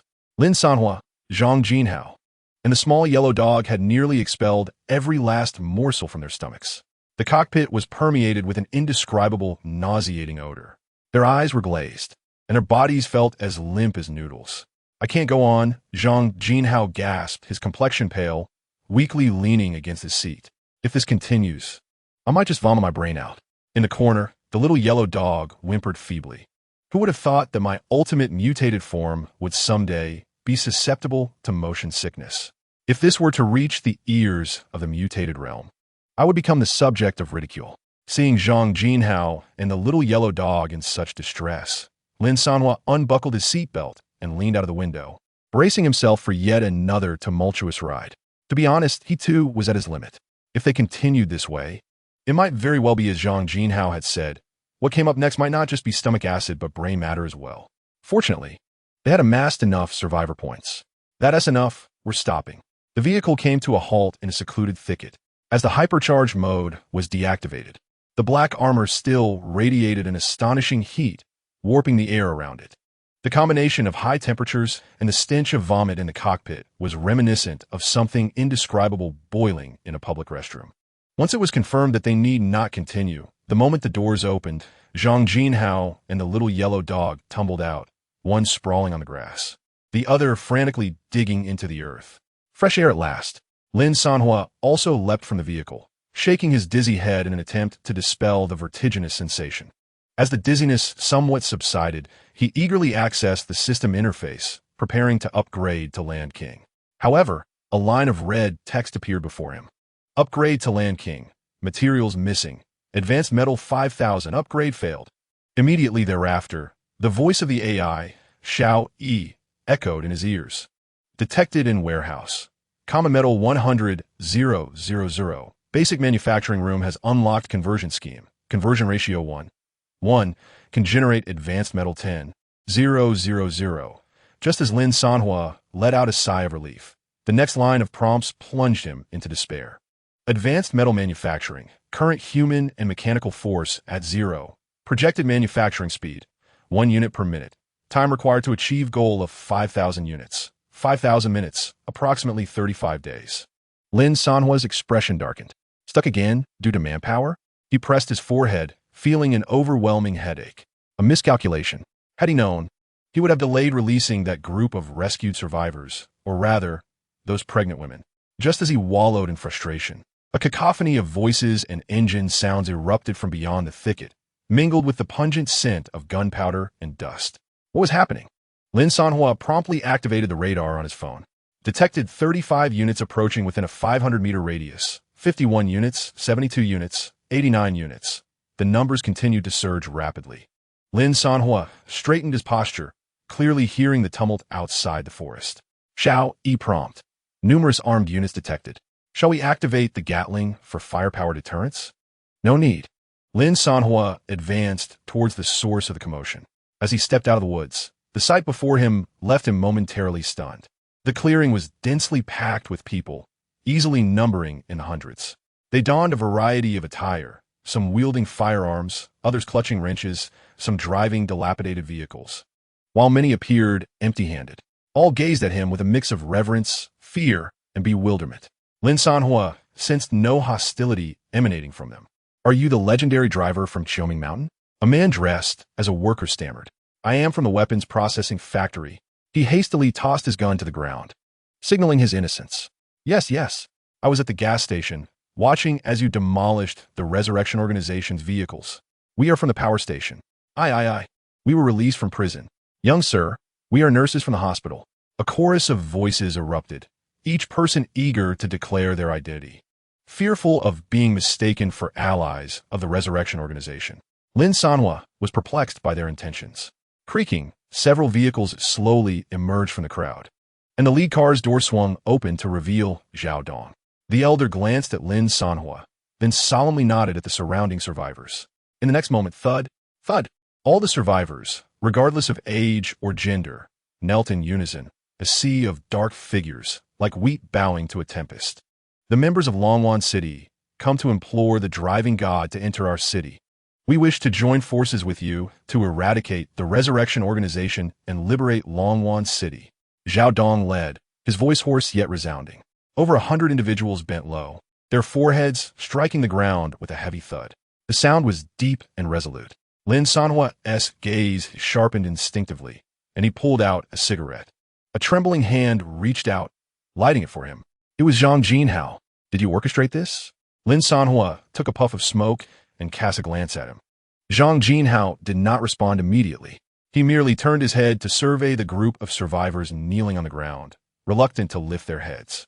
His voice trembled with a suppressed intensity that had lingered for far too long. For this day, we have waited 10 years. I have stated that to dismantle the Resurrection Organization, a true leader is all that is required. When he turned back to Lin Sanhuo, his gaze was filled with fervor and reverence.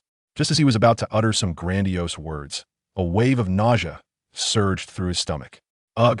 The lingering effects of motion sickness had not yet subsided, and Zhang Jinhao leaned against a tree, retching once more. However, Lin Sanhuo had already grasped his intent. He patted Zhang Jinhao's shoulder, inhaled deeply, and slowly exhaled a ring of smoke. Find me several robust young men to head to the back of the vehicle. He then glanced at the distance indicated on his phone's navigation. Only 20 kilometers remained to Longwan City. Following that, he instructed everyone to prepare. Lin Sanhuo flicked away the cigarette. But 1 hour from now, we shall advance on Longwan City. Chapter 43. The Highway Encounter with the Resurrection Organization. Preparing for battle after admitting all, the manufacturing station was filled to capacity with 50 vigorous men. The estimated time to produce advanced metal had increased by a staggering 50-fold. The time required to synthesize 5,000 advanced metals from 10,000 ordinary metals had been reduced to 166 hours. The countdown for upgrading the armored vehicle, the Land King, was now under 2 hours. However, Lin Sanhuo was not inclined to wait for the upgrade before heading to Longwan City. After all, they were less than 20 meters away from their destination. Additionally, the chat group had erupted with a plethora of negative sentiments towards the Resurrection Organization. compounded by the imminent large-scale slaughter of their stationed personnel across various strongholds. He believed the Resurrection Organization could not afford to remain passive. The longer they stayed in place, the greater the risk would become. Thus, after modifying the bathroom to include a car wash module, cleansing away the potent odors and the remnants of vomit, and replenishing some food, Lin Sanhuo took to the wheel, steering towards the main road leading to Longwan City. The survivors boarded the vehicle brought by Zhao Dong, trailing behind the armored car on their quest for retribution against the Resurrection Organization. They gaze at the armored vehicle blocking the way, its towering 7-meter height resembling a moving fortress of steel. This sense of protection from the formidable presence ahead instilled a profound sense of security in the vehicles behind. Yet, the thought of attacking the Resurrection Organization filled them with trepidation. After all, they were about to confront the very entity that had oppressed them. 10 years ago, such an endeavor would have been inconceivable to them, even under the relentless pressure of the Resurrection Organization, as their dignity was systematically undermined. They had never imagined a day would come when they would dare to rise against it once more. The first uprising had resulted in their beloved and kin falling into the hands of the Resurrection Organization. A second insurrection, if it were to fail, would signify the death of their families. Therefore, for the sake of their loved ones, they preferred to endure in silence, believing that at least their families could lead a good life. In truth, they have overestimated their situation. The deeds of Zhao Dong reveal to them the lengths to which individuals will go for the Resurgence Organization, toiling tirelessly like beasts of burden. Their families, in the eyes of the Resurgence Organization, are merely the expendable lower class, ready to be sacrificed at any moment. Thus, they must choose to revolt at this juncture. Even if there exists but a sliver of hope, they will no longer serve the Resurgence Organization for a single day, a mere moment, not even for a second. The one who has brought them hope, Lin Sanhuo, has become their unspoken leader. Ding dong, an invitation to join a group chat has arrived. Will you join? Meanwhile, within the cockpit, Lin Sanhuo's phone buzzed with a new message. Upon opening it, he saw, Longwan City family, invite you to join and become the group owner. The group owner? Ding dong, you have successfully joined the group chat and have become the group owner. In the next instant, a flurry of messages flooded the chat. Welcome the new group owner. The God of Carves is here. We have awaited your arrival. Esteemed group owner, we wish to join you in vanquishing the Resurgence Organization. Follow the God of Carves. The Resurgence Organization is doomed. The owner's war chariot is magnificent. Entering Longwan City will surely be a massacre. Simultaneously, several messages and images showcasing the rear of the war chariot appeared in the group, accompanied by, "This is the chariot that slaughtered its way from the neighboring city to Longwan City. Wow, it's far more grand than I imagined. Incredible. It even has a cannon mounted on it." Upon seeing these messages, Lin Sanhuo instantly comprehended that this group had been established for him by the survivors behind. Additionally, some details emerged in the chat. Group members, a total of 356 individuals, but fewer than 500 have active avatars. As for the gray avatars, a prompt indicated they have not logged in for 114 days. Should they be removed from the chat? Lin Sanhuo squinted. It appeared that these were the deceased survivors. Observing the group chat's existence, which has spanned over 2 decades, also indicated that those gray avatars had perished following the Resurgence Organization's invasion of Longwan City. Considering the gender and age ratio of the gray avatars, Lin Sanhuo could surmise that those remaining had once been the elderly and women who fought against the Resurgence Organization, while the survivors now were likely children who had been but a few years old 2 decades prior.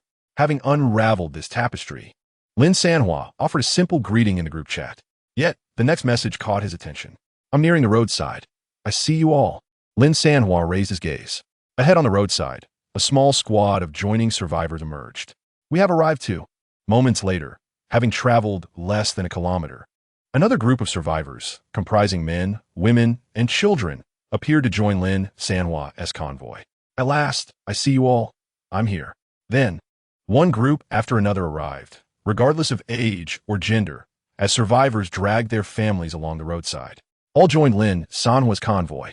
As Lin Sanhuo wore a perplexed expression, Zhang Jinhao beside him began to elucidate, stating that these individuals were survivors eking out an existence beneath the domain of the Rebirth Organization, having endured a decade merely to reach this day.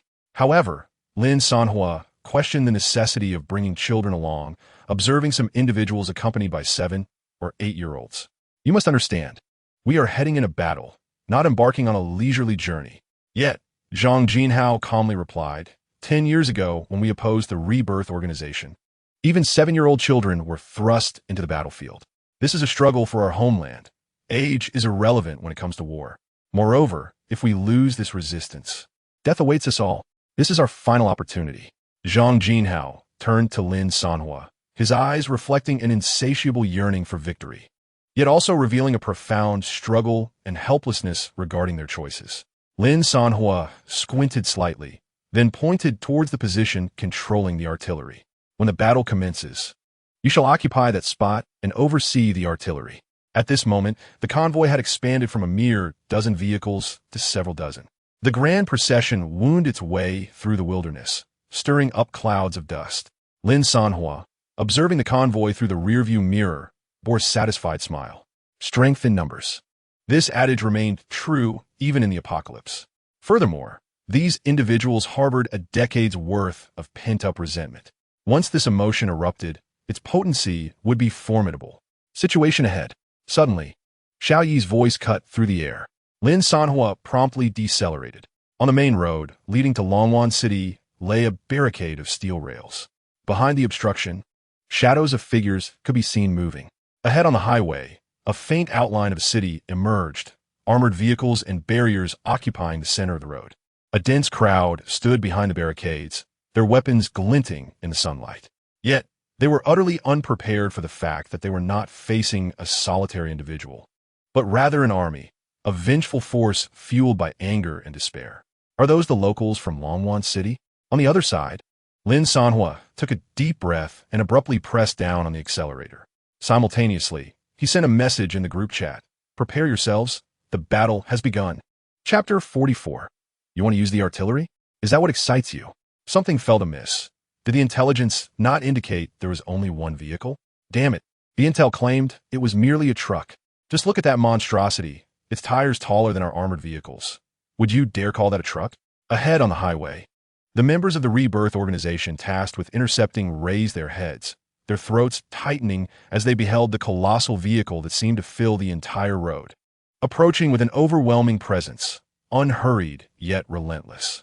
Behind it trailed an endless convoy. Some sharpshooters crouched behind sandbag fortifications, their fingers trembling on the triggers. What are you all waiting for? Open fire. For heaven's sake, open fire. As they watched the battle vehicle draw, near the leader snapped back to reality, abruptly recalling their objective and immediately shouted out. Thus, every member opened fire. A dense barrage of gunfire was instantaneously formed. Bullets, shells, and grenades rained down upon the colossal war machine as though they were without cost. The entire roadway was suddenly engulfed in a cacophony of explosions, the fiery flashes illuminating every face. Soon, billowing clouds of white smoke obscured the outline of the armored vehicle. However, the members of the Resurrection Organization dared not relent. Instead, they intensified their firepower. Where are the rocket launchers? Bring forth the rocket launchers. Machine gunners, deplete the ammunition belts. 1 minute from now, if anyone's barrel isn't glowing red, I'll cram them into it. The leader continued to frantically urge on as the relentless barrage swept into the depths of the thick smoke. The deafening sounds of gunfire drowned out all else. Yet, this seemingly ferocious assault merely clattered against Lin Sanhuo's armored vehicle with a series of dull thuds, akin to pebbles striking metal. Occasionally, a muffled explosion would resonate. A burst of flames erupted against the bulletproof glass, momentarily obscuring their view. Amidst such a fierce exchange of fire, the vehicle maintained its steady advance. Lin Sanhuo, with a grave expression, was engrossed in the concluding scenes of the film, Neza 2, completely indifferent to the chaos outside. As for the survivor convoy trailing behind, they felt entirely unscathed, scarcely sensing a bump. The immense war machine resembled a moving mountain, shielding them from all artillery and smoke. Inside the vehicle, the occupants listened to the thunderous din of gunfire ahead while glancing at their own windows, untouched by even a speck of dust, engendering an absurd sense of unreality. On one side of a wall lay a battlefield rife with gunfire. On the other side, a sanctuary of tranquility. This overwhelming sense of security filled every individual in the convoy with confidence, as if trailing behind this steel behemoth would allow them to surge forward unscathed. In truth, Lin Sanhuo was indeed pushing forward undeterred. The flames spewing from the flamethrowers scorched the windows, elevating the temperature within the vehicle. Lin Sanhuo wiped the sweat from his brow.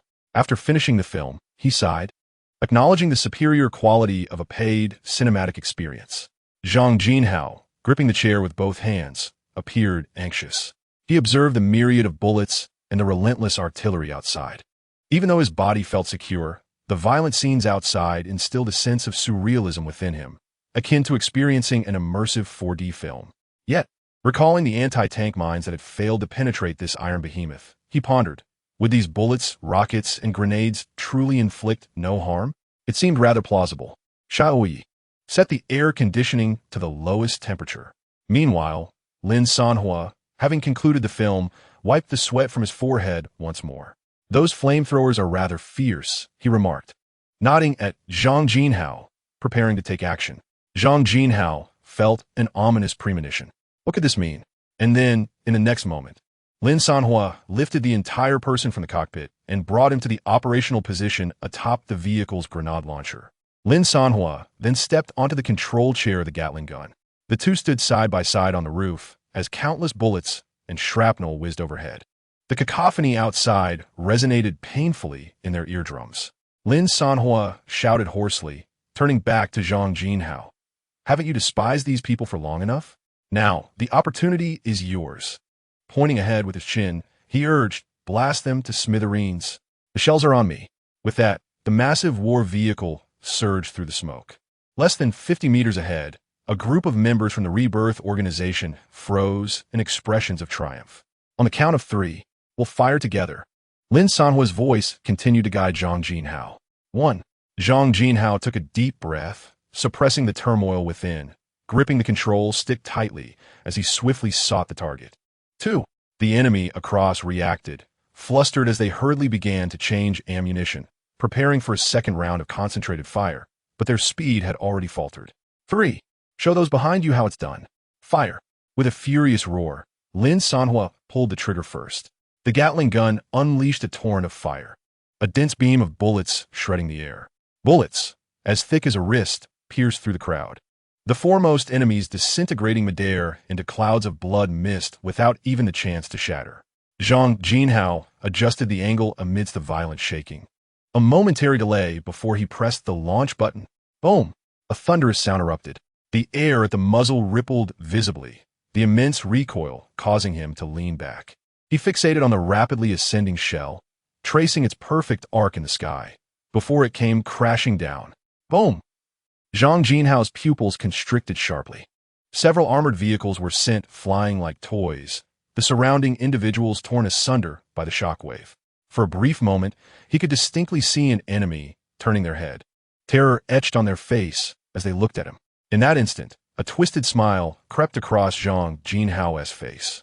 To describe his current sentiment in one word, exhilarating. This commanding height, gazing down at those who once instilled fear and despair within him, now trembling like ants beneath his artillery. So this is what revenge feels like. In the next moment, the shell automatically loaded. Aim. Fire. Boom.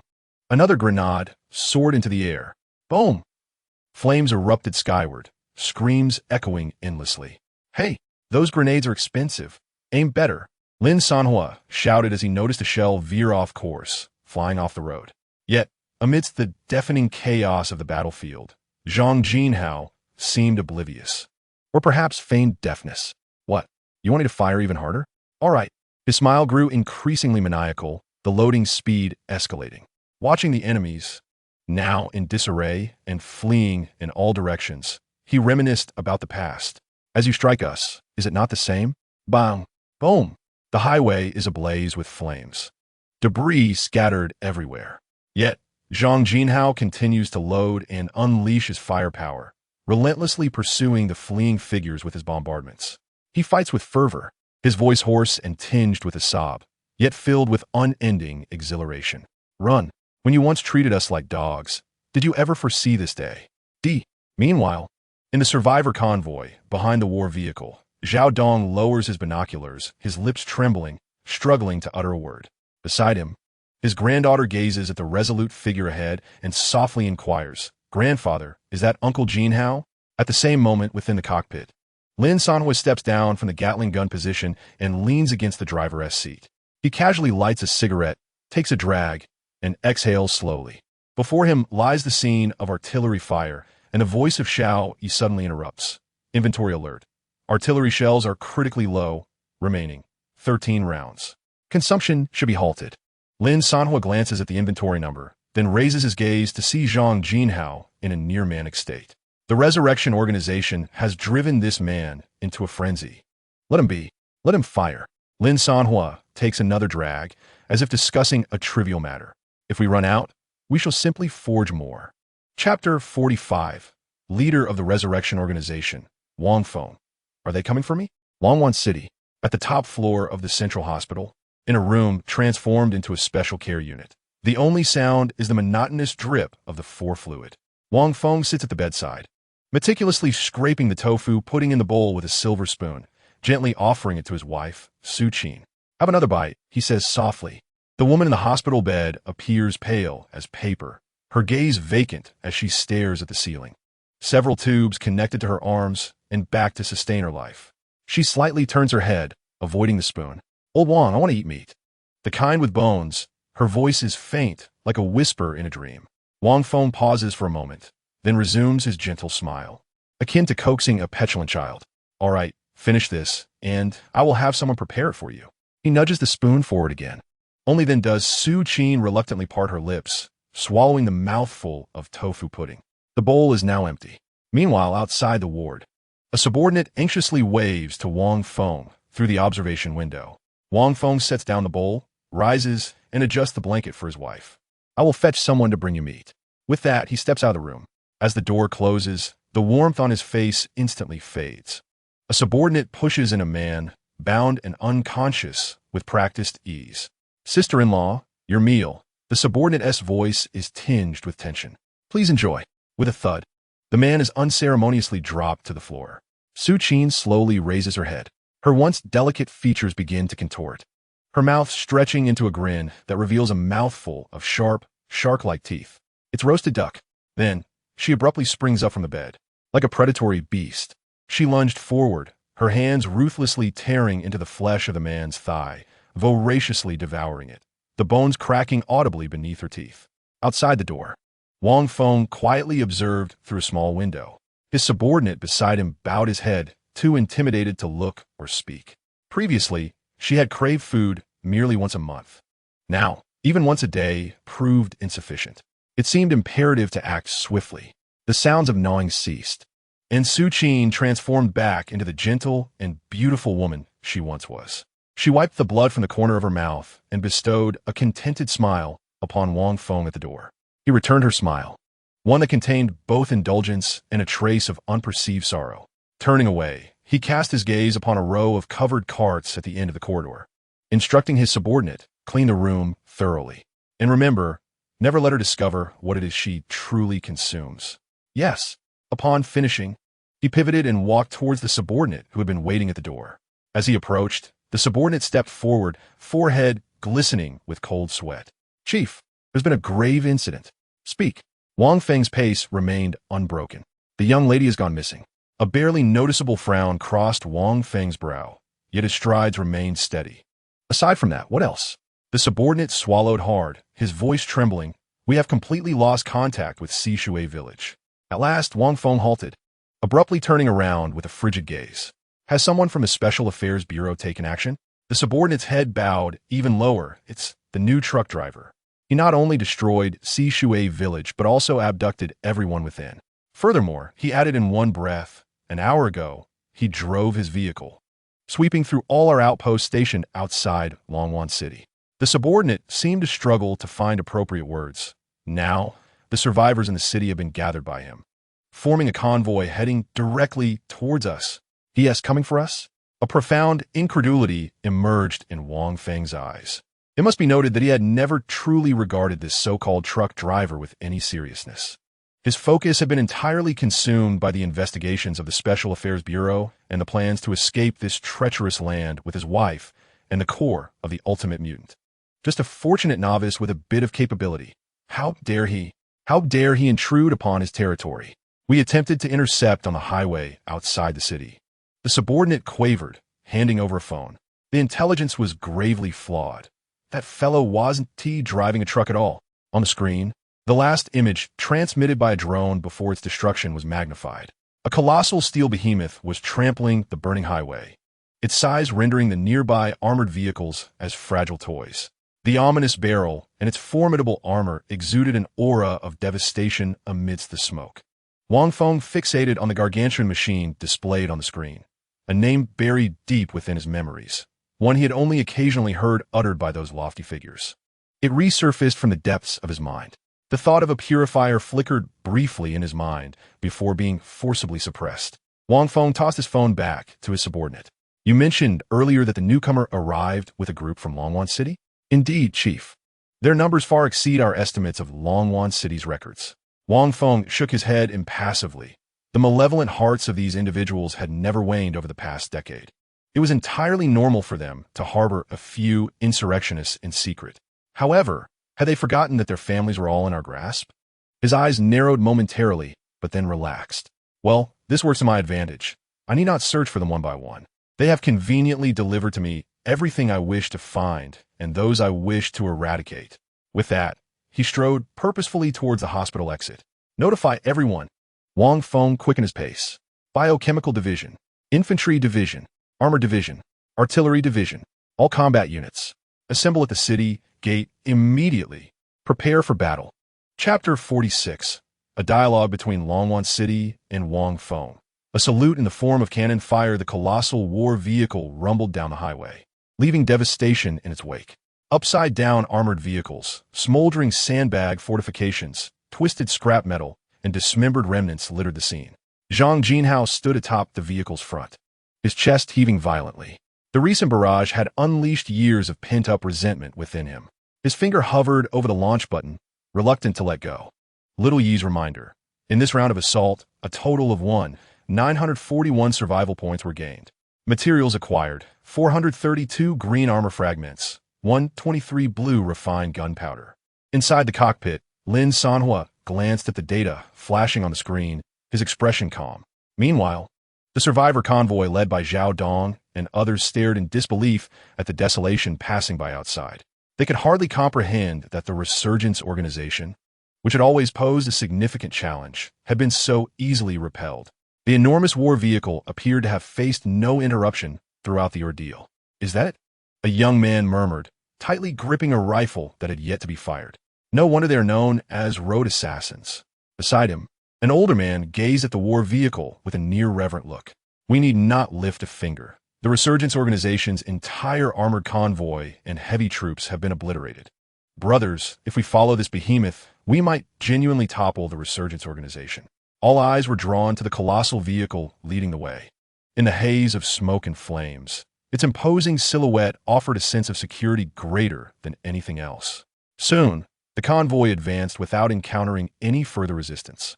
Some young members of the rear convoy even began to jest. The Resurgence organization is not so formidable after all. Just one battle, and they shrink back in fear? Indeed, they aren't nearly as fearsome as the elders claimed. In addition to verbal exchanges, the chat group was flooded with disparaging remarks about the Resurgence organization, continuously scrolling through the messages, proclaiming intentions to annihilate the Resurgence organization.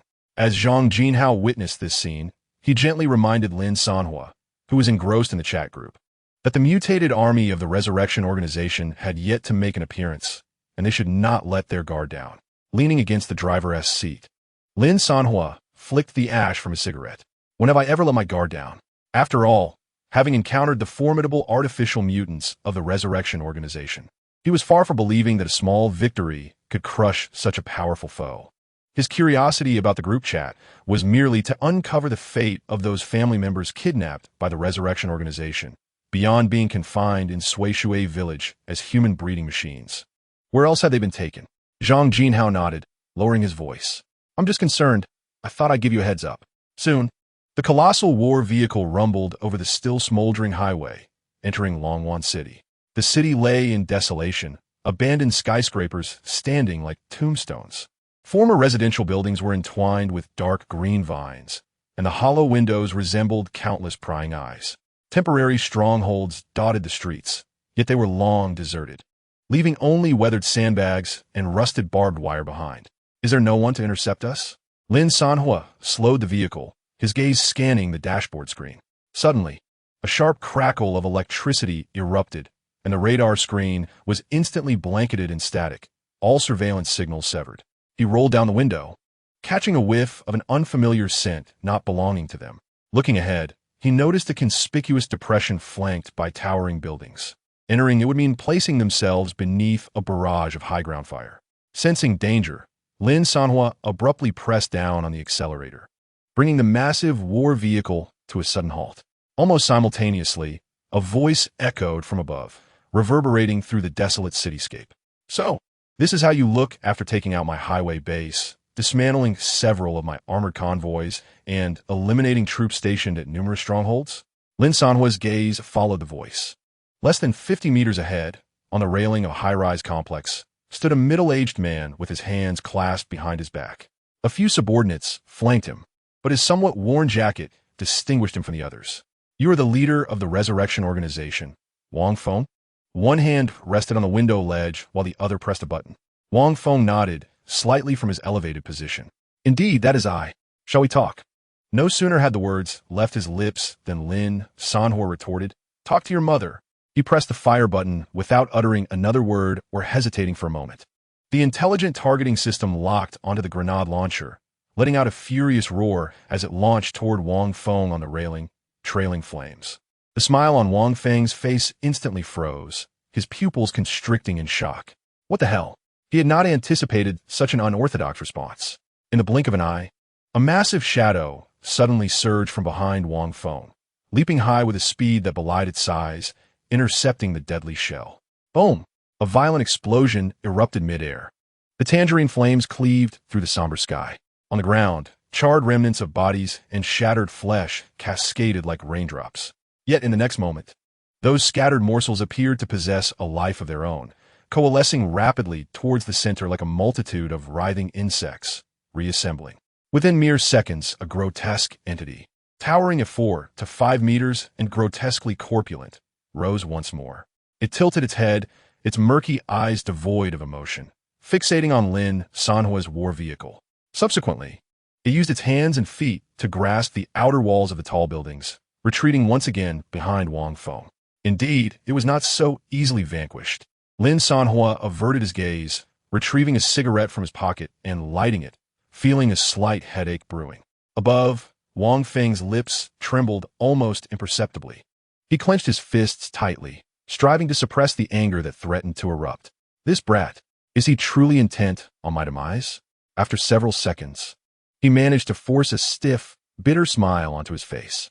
I believe my brother to be a noble hero. It turns out he is but a petty villain who delights in ambushes from the shadows. Lin Sanhuo honked the horn of the war vehicle twice, the jarring sound reverberating through the desolate city as he shouted upwards. It is far better than your senseless slaughter of innocents, exploiting others, treating lives as if they are nothing. So, you claim to come bearing the banner of justice to condemn me? Wang Feng seemed to find this notion laughable. Then let me ask you, if one day you were to bring your ailing wife, burdened by illness, to a so-called affluent city, casting aside all dignity to plead for their refuge or salvation, only to be met with cold indifference while your wife perished in despair, would you not consider that justice? Lin Sanhuo turned his head to glance at Zhang Jinhao beside him. He had not anticipated that Wang Feng's wife's death would be intertwined with the local residents of Longwan City. However, Zhang Jinhao could no longer contain himself, suddenly leaning forward to rebut loudly. You arrived with an entire army. Who would believe your intent was solely to save your wife? Furthermore, in the end, we did find a way to send medicine. We did not deliberately wish for her demise. Yet you, in your grief, seek to annihilate our entire city and nearly everyone in it. A person like you should have perished long ago. Upon seeing Zhang Jinhao emerge, Wang Feng's gaze merely brushed over him, betraying no emotion. If I had truly wished to attack you, Why would I have waited until my wife succumbed to her illness to act? But discussing this now is futile. Wang Feng spread his hands wide, his posture reminiscent of a compassionate deity. I had promised my wife that upon her revival, I would return Longwan City to you.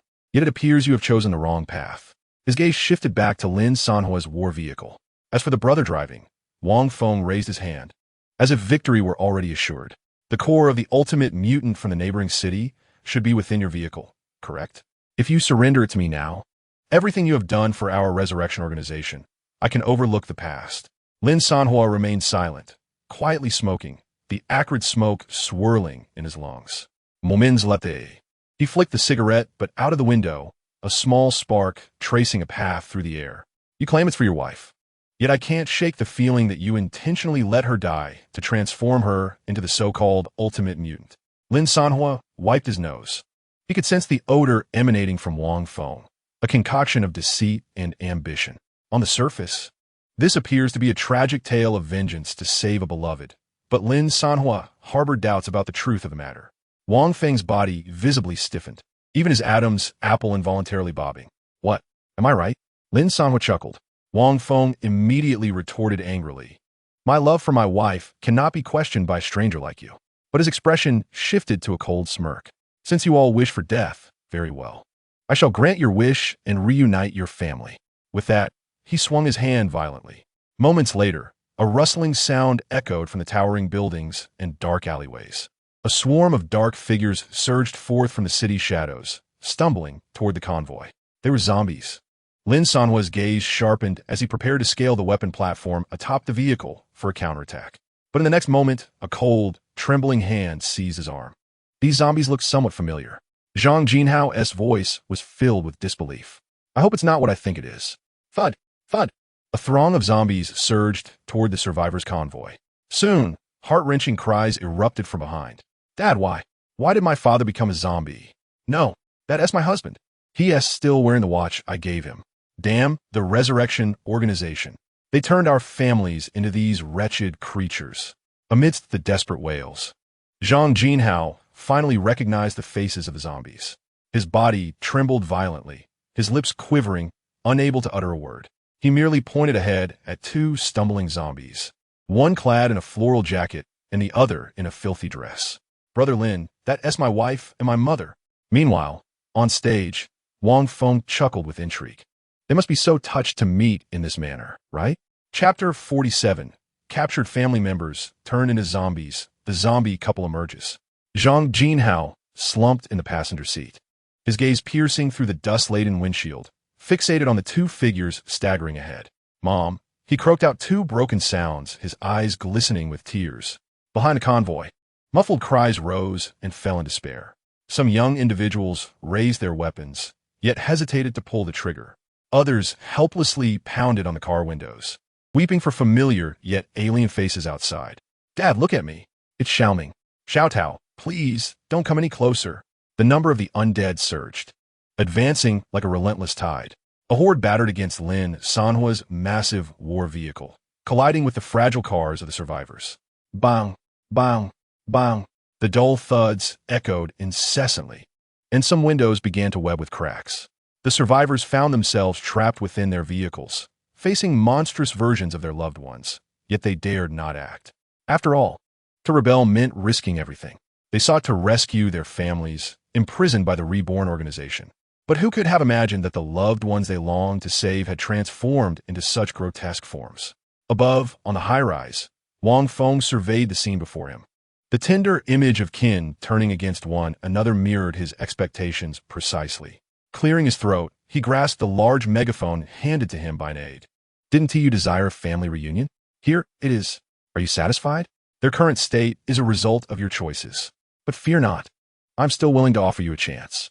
All you need to do is hand over the ultimate mutated core from that newcomer's vehicle. I can restore your families to their former selves. Everything you have done thus far will be forgiven. With that, Wang Feng set down the megaphone, eagerly awaiting a response. His goal was simple. If he could not sway Lin Sanhuo, he would persuade others. Soon, Lin Sanhuo caught a glimpse of Zhang Jinhao from the corner of his eye, then gently nudged the small yellow dog at his feet to the other side of his seat. At that moment, Zhang Jinhao's fists clenched tightly. Brother Lin, help us. Let us kill them. Lin Sanhuo furrowed his brow, instantly grasping Zhang Jinhao's intent. Voices arose from the back of the vehicle. Kargat, these zombies are our kin. We cannot bring ourselves to do it. You must take action. Just be swift. We want to hold it against you. Please, act quickly. If this continues, none of us will survive. Do it, Kargat. With each resolute and desperate plea, despite the pangs of reluctance, all were compelled to make the most merciless of sacrifices in the face of duty and reality. Lin Sanhuo hesitated no longer, climbing onto the roof of the vehicle. Several zombies that had already ascended shrieked as they lunged at him, but he dispatched them deftly, kicking each one off with precision. Meanwhile, Wang Feng settled into a chair atop the high-rise, as if relishing a grand performance. Not bad, are you? But can you truly handle so many zombies alone? Before long, having cleared the threats from the vehicle's roof, Lin Sanhuo took control of the Gatling gun, gazing down at the dark mass of corpses below. His heart remained devoid of any turmoil. After all, he did not recognize any of these individuals. Yet in contrast, within the confines of the vehicle behind him, many survivors could no longer bear to witness the horror and shut their eyes or bury their faces in their palms, their bodies trembling violently from tears. Lin Sanhuo gently shook his head, resigned to the inevitable. He extended his hand and grasped the cold trigger. With a buzz, the barrels of the Gatling gun began to rotate. Yet, just as he was about to pull the trigger, a familiar scent invaded his nostrils. What could this scent be? Lin Sanhuo paused, abruptly turning his head. In the distance, behind the mass of corpses, a group of staggering figures limped toward him. Was it that pair of undead spouses? Lin Sanhuo's eyes brightened with surprise. He had never expected to encounter them here again. At that moment, a zombie let out a roar, about to shatter the window of a small car. The male zombie from the couple dashed forward with astonishing speed, seizing the other zombie by the nape of the neck and forcefully slamming it to the ground. It did not bite. Instead, it emitted a series of deep, unintelligible growls directed at the fallen creature. Then, a miraculous scene unfolded. The downed zombie quieted, tilting its head as if a glimmer of thought flickered in its murky eyes. Soon after, the male zombie stood up, grinning widely and waving vigorously at Lin Sanhuo atop the car. Ah, do you remember me? With the appearance of this zombie couple, the dynamics began to shift. They wove through the horde, continuously obstructing, reprimanding, and growling, engaging in a form of communication that seemed to be comprehensible only to the undead. The previously agitated horde, intent solely on attacking, calmed upon witnessing the couple. Standing at the forefront, the duo directed a stream of garbled growls at all the zombies, exuding an air reminiscent of a pre-battle speech. On the high-rise, Wang Feng's smile had vanished completely. Chief, it seems that pair of zombies is inciting the horde under our control. One of his subordinates warned, his voice trembling. Impossible, Wang Feng exclaimed, incredulous. In his understanding, once humans were infected and turned into zombies, they completely lost consciousness, devolving into mindless creatures. The notion of communication or command was preposterous. Yet now, the appearance of the zombie couple shattered his perceptions. What on earth was going wrong? Who were these zombies? Wang Feng squinted and rose from his chair, astonished that his meticulously prepared scheme had been disrupted by two seemingly out-of-nowhere zombies. What was even more incomprehensible followed. After yet another round of organized communication, the horde astonishingly seemed able to recognize the visages of their living relatives. A mix of confusion, sorrow, and a complex semblance of humanity filled their expressions as they sought and gazed at their families. Lin Sanhuo, witnessing this scene, was equally astonished. Could zombies truly reclaim their lost humanity? Meanwhile, in the passenger seat, Zhang Jinhao, alongside his wife and mother, stood separated by the glass of the car window, awkwardly waving at him from beneath the colossal tire of a war machine. With tears streaming down his face, he trembled as he reached for the car door handle. Just as he was about to lower the window and embrace his family, Lin Sanhuo abruptly seized him. Chapter 48. The Form of the Earth King? The mech activation? Lin Sanhuo cast his gaze towards the direction from which the zombies had recently emerged. From the shadows, a group of imposing figures emerged, their heads shrouded in coarse burlap sacks, wielding bloodied axes. They advanced with heavy steps towards the convoy. The sight of their figures and weapons caused Lin Sanhuo's pupils to constrict sharply. They were none other than the artificial mutants that had previously attacked him on the highway. Meanwhile, high above, Wang Feng wore a sardonic smile. This time, I shall ensure your true reunion. With a sudden, sweeping motion of his hand, a thunderous explosion erupted from all directions. Several buildings, rigged with explosives, were instantly obliterated, collapsing toward Lin Sanhuo and the vehicles behind him. Instantly, a cloud of dust engulfed the area, shrouding the view from the car windows in a chaotic gloom. The air was filled with the deafening sounds of crumbling concrete, the shriek of twisted steel, and the anguished cries of survivors drowned in despair. Lin Sanhuo immediately pressed the accelerator, attempting to mobilize the war machine. However, the vehicle sank heavily, the concrete slab at its front trembling slightly. A tremendous force bore down from above, pinning the massive war machine firmly in place. The wheels spun wildly against the ground, unable to advance. Fortunately, the rear remained intact, as the giant vehicle withstood nearly all of the collapse. The convoy behind was merely trapped, with nearby escape routes completely blocked by the fallen debris. All were akin to fish in a barrel, ensnared in a grave. On the high rise, Wang Feng gazed down at the ground, now engulfed by rubble, covering his mouth as he emitted a sickly chuckle. Do you see? This is the fate that awaits those who oppose me. Beneath the ruins, Lin Sanhuo pressed the accelerator once more. The concrete slab atop the vehicle slid down precariously, nearly crashing onto the vehicles behind. No, even if we break free, the vehicles behind will be crushed by these slabs. Lin Sanhuo murmured softly as he released the brake. Zhang Jinhao gritted his teeth, his eyes fixed on the rearview mirror, watching his comrades. At that moment, the colossal war machine stood like a titan, bearing the weight of the collapsing structures above, with nearly all the debris resting upon its shoulders. Behind him, Zhao Dong and the others felt a pang of discomfort at the sight. Simultaneously, a chilling scraping sound echoed from the debris. More trouble was at hand. The butchers, one by one, forced their way through the cracks in the concrete. One head, two heads, three heads, they dragged their axes, standing atop the ruins. The gaze beneath the burlap sacks swept over the survivors trapped within the transformed vehicles. In the next heartbeat, they brandished their axes menacingly. Like splitting firewood, a fragile car roof was torn apart. Blood and screams echoed through the ruins, splattering in the air. The zombies, just reunited with their loved ones, let out ferocious roars as they lunged towards the butcher. They wielded their claws and teeth to protect their kin. In an instant, with a mere swing of his axe, the butcher cleaved a zombie's body in two as effortlessly as slicing through paper. "Daddy! Daddy!" cried a surviving boy, rushing towards the slain zombie. As the butcher prepared to strike at the child, Lin Sanhuo activated the release button of the compartment. With a roar, bolts of black lightning surged from within the vehicle. The feral dogs, growling low, charged at the butcher's mutated form. They deftly seized a few of the nearest survivors, including the child, and flung them into the relative safety of the armored vehicle's trunk. A couple of others diverted the butcher's attention, preventing him from continuing his assault on the remaining survivors. Observing this, Wang Feng's gaze sharpened slightly. Interesting. He can summon feral dogs? A deeper smile formed upon his lips. Let me see how many lives you can save. With a wave of his hand, a group of armed subordinates began firing downwards. Rat-a-tat-tat. The concentrated gunfire pierced through the concrete slab, raining down upon Lin Sanhuo's convoy. Bang! Bang! Bang! The feral dogs tasked with the rescue were struck by bullets.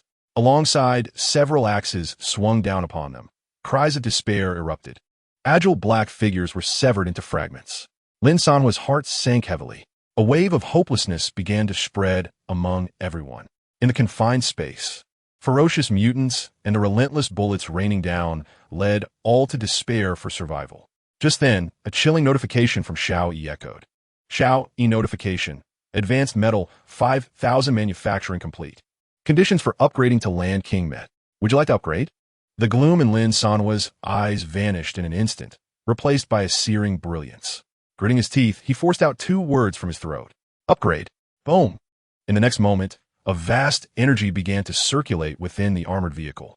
The already formidable mining truck, resembling a moving hill, expanded in size by an additional 10%. Sharp spikes jutted out from its heavy, armored surface. The already indomitable heavy armor plate at the front thickened once more, morphing into a colossal tower shield with edges glinting with a chilling light. A thick steel plate slowly descended over the windshield, providing ultimate protection. On the platform above, Wang Feng keenly sensed the unsettling movements beneath the ruins. Why does this armored vehicle feel larger? Meanwhile, within the cockpit, Lin Sanhuo's gaze was fixed intently on the information refreshing on the vehicle's screen. New melee weapon added. Earth King hammer. A hammer? Melee? As he continued to read, 2 lines of brand new information caused Lin Sanhuo's eyes to brighten. New. Primary Earth King form. Semi-mecha form. New. Super off-road form mecha. The moment these words appeared before him, everything else faded into insignificance. Lin Sanhuo hesitated not for an instant and promptly activated his newly acquired form. Initiate Earth King form. In the next heartbeat, a series of metallic transformation sounds echoed ominously from every corner of the war machine. The entire vehicle resembled an ancient behemoth awakening, gradually rising to its full height. 8 meters, amidst a deafening roar, it continued to ascend. 10 meters, 11 meters, 12 meters. The massive concrete slab, previously weighing down the vehicle, was effortlessly pushed aside and slid to the ground.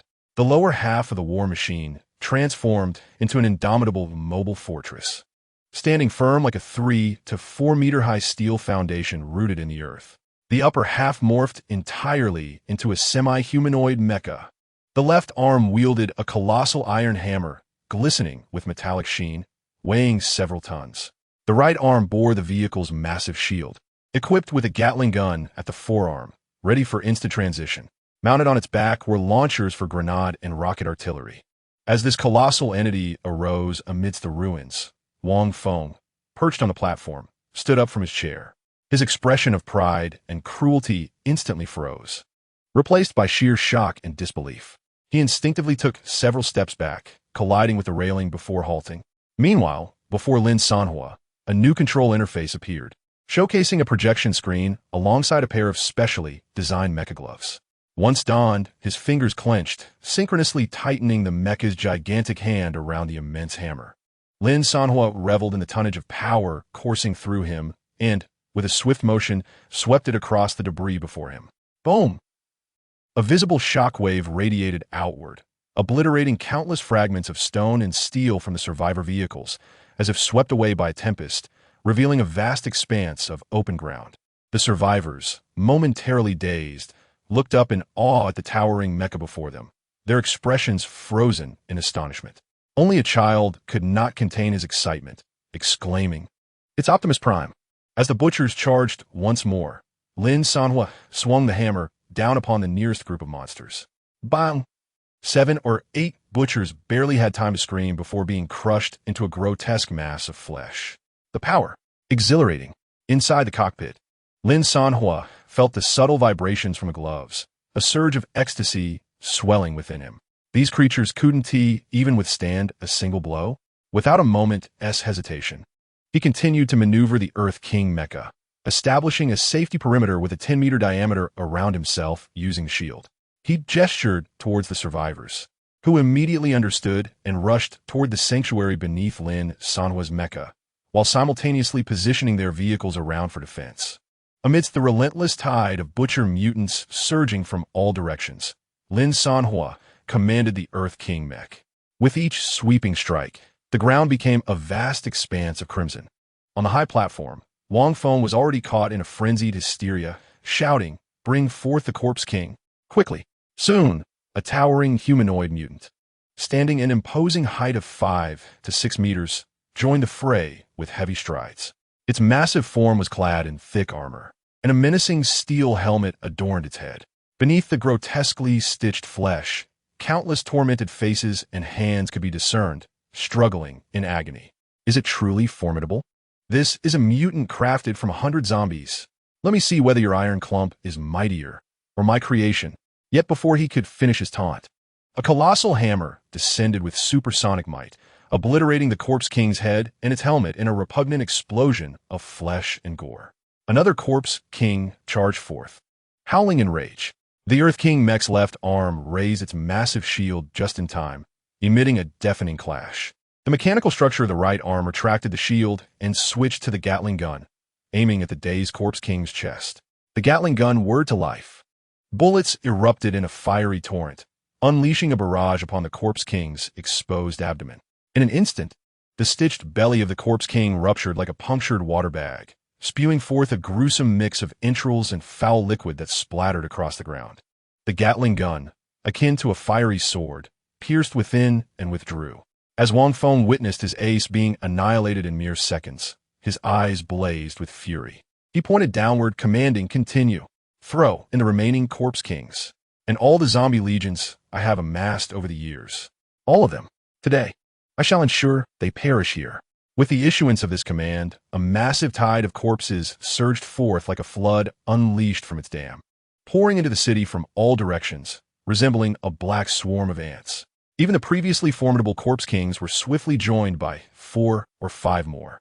Seeing this, the survivors took refuge beneath the Earth King mech, armed with firearms, while the zombie couples led their horde at the periphery, poised for battle. "Let them perish," Wang Feng bellowed, issuing his final command. Chapter 49. The Strategic Rocket Launch. Where dust fills the air, the black tide of corpses surged toward the plain, resembling a flood breaching its banks. Lin Sanhuo continued to maneuver the Earth King mech. With a sweeping motion, the massive hammer cleaved through the air, instantly reducing an incoming butcher to a pool of blood. Gazing around, the seemingly endless army of zombies threatened to engulf the vicinity. Lin Sanhuo's brow furrowed in concentration as he pushed the attack frequency to its limits. With each swing of the hammer, dozens of mutants were crushed into a pulp. Yet, countless remnants of the enemy surged forth from the blind spots of the mech's assault, lunging towards the fragile vehicles of the survivors below. At that moment, a chilling voice echoed through the cockpit. Reminder: if the master wishes to enhance attack range and frequency, the weapon module King Chainsaw can be upgraded at the cost of 5,000 survivor points. Lin Sanhuo's gaze swept over the balance of survivor points. The figure stood precisely at 5,000. It must be noted that the speed of accumulating points through the annihilation of these mutated beings was indeed rapid. Without a moment's hesitation, he issued the command to upgrade. With a thunderous roar, the left arm of the mech emitted a violent metallic scraping sound. The hefty hammer did not retract. Instead, it began to disassemble and reconfigure before the astonished onlookers. Metal modules, akin to sentient building blocks, dismantled and reassembled in a mesmerizingly intricate manner. In an instant, a fearsome chainsaw, exceeding 15 meters in length, replaced the hammer. "Activate!" With a sharp whir, the chainsaw unleashed a piercing high-frequency roar, blue sparks erupting from its teeth as it spun wildly. This would surely prove far more effective than the hammer. Lin Sanhuo tightened his grip on the control gloves, a faint smile gracing his lips. As he maneuvered the mech to confront the advancing Corpse King, he no longer relied on mere smashing. Instead, he seized the chainsaw and executed a powerful horizontal sweep. The sound of the chainsaw slicing through the flesh of the Corpse King resonated sharply, sending shivers down the spine. Countless chunks of flesh and foul liquid splattered in all directions. A massive Corpse King was cleaved in two at the waist, its upper half flailing helplessly in the air, while its lower half collapsed with a resounding thud, innards spilling forth. Another sweep followed, wherever the chainsaw touched. Numerous mutated beings were instantly drawn into the frenzied whirl of spinning teeth, reduced to a storm of flying flesh. Twisted bodies erupted amidst the electric sparks and flames. Compared to the hammer's fierce but pinpoint strikes, the chainsaw's sweeping motion constituted a slaughter of terrifying efficiency. On the high platform, Wang Feng narrowed his eyes slightly. Another weapon upgrade? This individual was indeed no ordinary survivor. In the midst of the battlefield, Lin Sanhuo wielded the chainsaw in his left hand while instantly transitioning the massive shield in his right to a 6-barreled Gatling gun. Close-quarters carnage and ranged fire suppression commenced simultaneously. The Gatling gun roared forth a torrent of destructive light, illuminating the entire wasteland, while the chainsaw mindlessly swept back and forth. In the densely packed corpses, it carved out 2 unfathomable trenches of blood and flesh.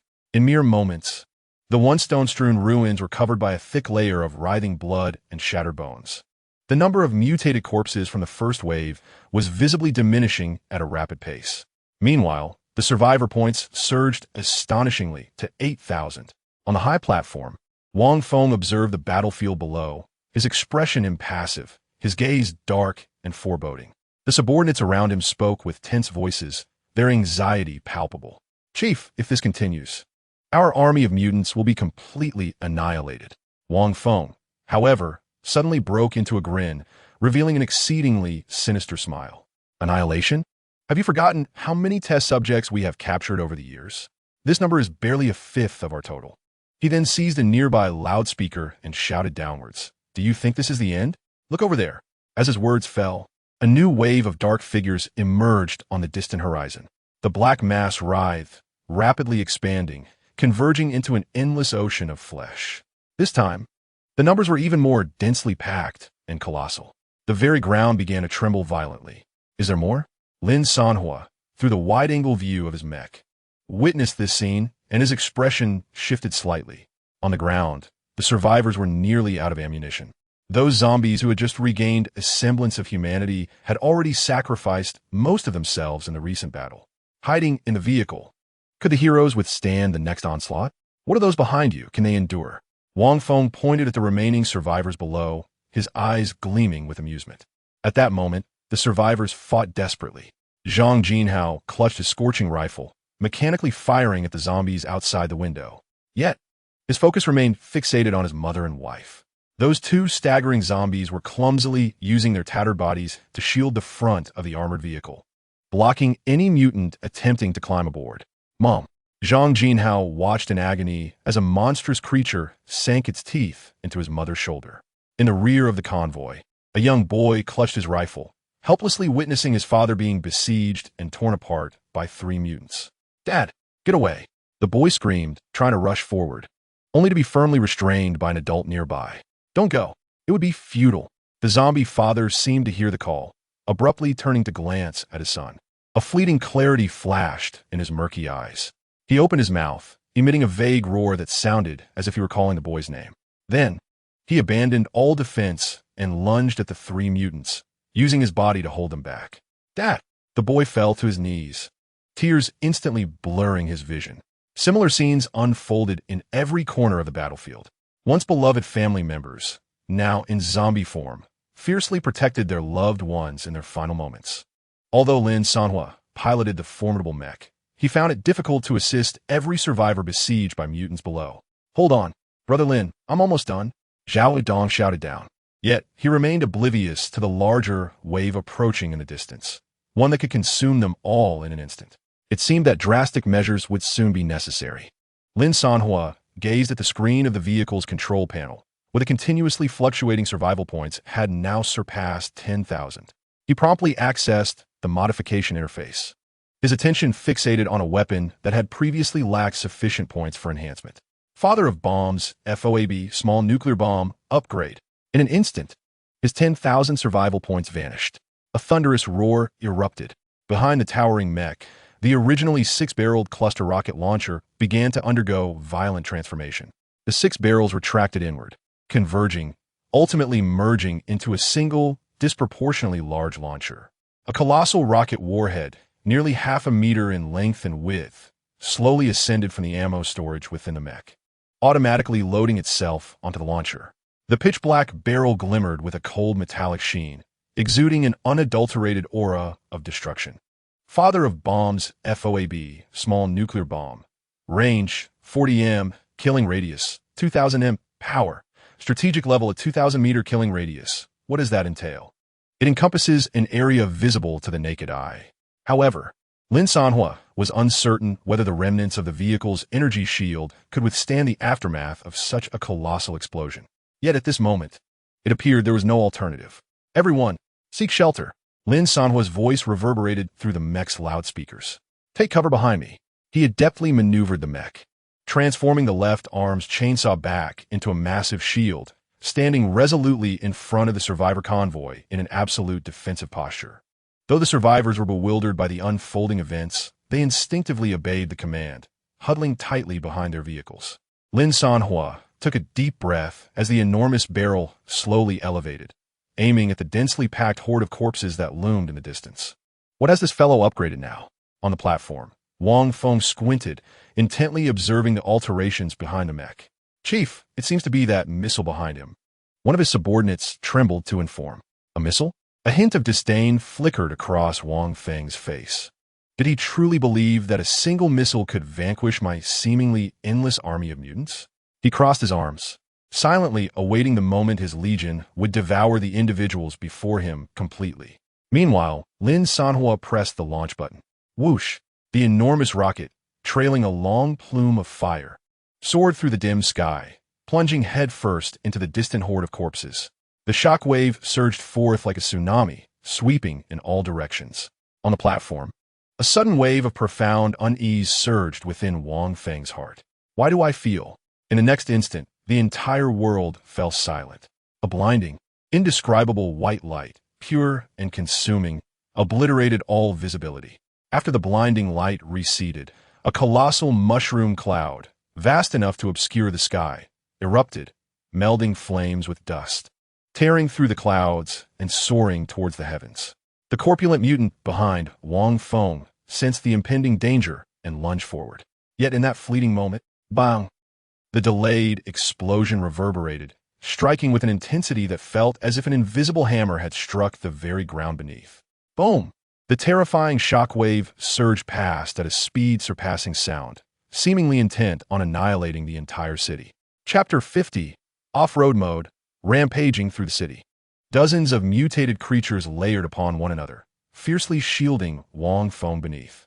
The outermost layer of mutated beings was reduced to a pile of pulverized remains. The immense shockwave pierced through layers of flesh and blood.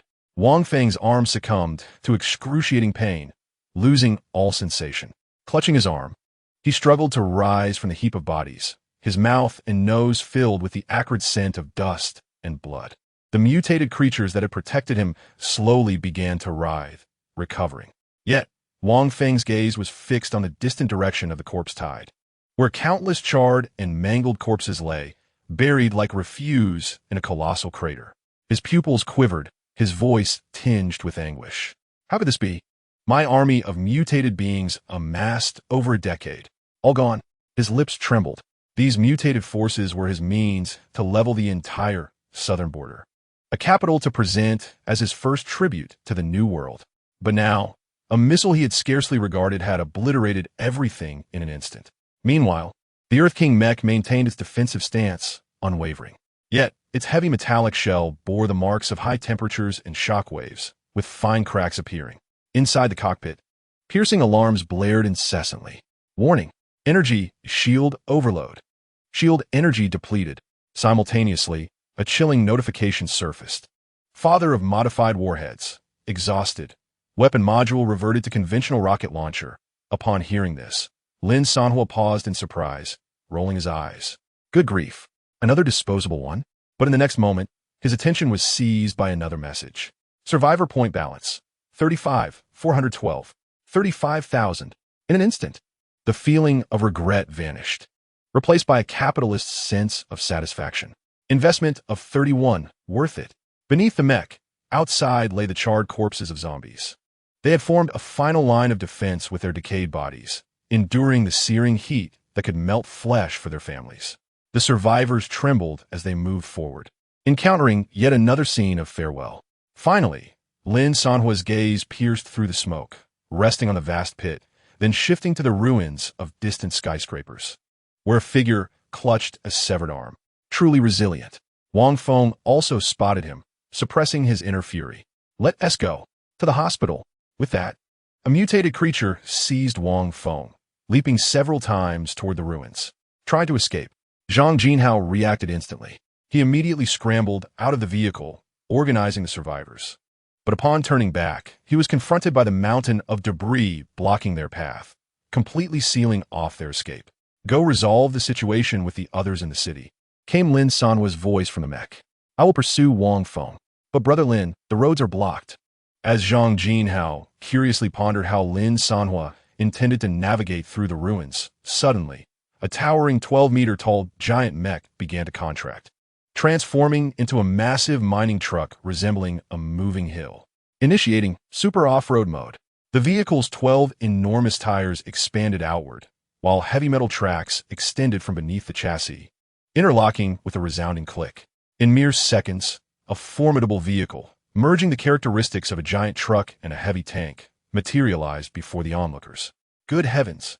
It can turn into a tank, exclaimed a survivor, eyes wide with astonishment. Lin Sanhuo then leaned out, casting a glance at Zhang Jinhao. Keep an eye on them. I'm off. With that, he pressed down on the accelerator, and the tank roared to life, showing no intention of taking a detour as it barreled directly towards the barricade of reinforced concrete, ignoring the shocked gazes reflected in the rearview mirror. Lin Sanhuo ascended the towering debris. He activated a drone, which silently launched from the vehicle's roof, ascending into the air. At that moment, the radar regained its signal, and the drone promptly locked onto the sight of Wang Feng, who was frantically leaping between buildings, pursued by the mutated beings. Wang Feng turned to see the approaching drone. Disbelief etched on his face. Does this vehicle come equipped with a drone too? With no time to ponder further, he pulled out another detonator. Chase me if you can. I'll blow up the buildings. As the tank closed in, Wang Feng pressed the button fiercely. Boom! Boom! Boom! The buildings on either side of the street were detonated in succession, collapsing with a thunderous roar and burying the road beneath the rubble. Wang Feng smirked coldly, thinking to himself that this time, the pursuer would be trapped. Yet, in the next moment, with a resounding crash, the tank relentlessly surged through the debris, showing no signs of slowing down. It disregarded all structures and streets, advancing in a straight, destructive line toward him. Every obstacle in its path, houses, abandoned vehicles, and buildings, was effortlessly crushed under its might. This isn't driving, this is demolition. Wang Feng couldn't help but curse. At that moment, Lin Sanhuo climbed atop the vehicle, igniting a cigarette in the fierce wind and taking a deep drag. He then readied a rocket, aiming it at Wang Feng. Still coming? Wang Feng gasped, a chill running down his spine. In the next instant, he pressed the launch button. A rocket, trailing flames, shot forth with a whoosh, hurtling towards Wang Feng. The mutated creature holding Wang Feng released him and lunged at the rocket. The violent shockwave sent Wang Feng flying. As he was about to hit the ground, another mutated creature caught him. Surviving the perilous encounter, Wang Feng gazed at the familiar hospital building in the distance, summoning every last ounce of strength to crawl frantically across the ground. Lin Sanhuo drove the battle vehicle, following closely from behind. At that moment, a figure quietly emerged at the hospital entrance. A woman, clad in a faded patient gown, stood barefoot and still at the doorway. Behind her trailed several grotesque, mutated beings. Lin Sanhuo's nostrils flared slightly. He sensed an unprecedented scent of danger. Was this the so-called ultimate mutation? Meanwhile, on the other side, wife. Wang Feng's face erupted with joy and hope as he beheld the woman's silhouette. Summoning all his strength, he crawled to her feet. Save me. Please save me. Yet the woman merely kept her head lowered. In the next instant, a soft piercing sound echoed outside the hospital. Without warning, her hand plunged into Wang Feng's chest. Gradually, she extracted a still-beating heart. Chapter 51. Wang Feng's true intentions revealed. The rescue of his wife was a deception. Outside Longwan City, the highway was riven with grotesque fissures. The metal guardrails on either side appeared as if twisted by a colossal beast, bending outward. Two terrifyingly wide tire tracks were deeply imprinted on the ground, stretching toward the distant city. Ma Zhizhong sat in the passenger seat, his palm pressed against his temple, his gaze solemnly scanning the chaotic scene outside. I fear we have arrived too late, he murmured, a hint of resignation in his voice. At the same time, a voice from the back seat interrupted him. Captain, there is new information from the Research Bureau. They say Wang Feng was in contact with individuals from the New World a decade ago. Ma Zizun esse braus knitted tightly. New World? That name signifies a realm starkly different from the apocalypse, a world built upon the ruins, coveted by countless survivors. So his poignant act to save his wife was nothing but a facade, Yu Xiaoyu stated coldly and resolutely. To obtain the identity of an upper-class citizen in the New World, Wang Feng had been preparing for 3 years to transform his wife into the ultimate mutation. Her death was not due to illness, but rather a systematic genetic degradation he initiated 13 years ago using a genetic alteration serum, ultimately resulting in her genetically induced demise. Exploiting this, Wang Feng deceived several survivor organizations. Those who extended a helping hand to him, without exception, became the very sustenance for his wife-centric endeavor to forge the ultimate mutation. All of this was substantiated by the evidence provided by the Research Bureau. Now, we can apprehend him, Yu Xiaoyu sighed in relief. However, Ma Zhizhong astutely grasped the crux of the matter, turning to gaze at Yu Xiaoyu in the rearview mirror. Who provided this evidence? He inquired, for that question was the essence. They had spent a decade investigating, paying countless prices, merely uncovering a fragment of the evil that lay within Shui village. Initially believing they would require several more years to unearth the truth behind it all, today, everything had unexpectedly surfaced.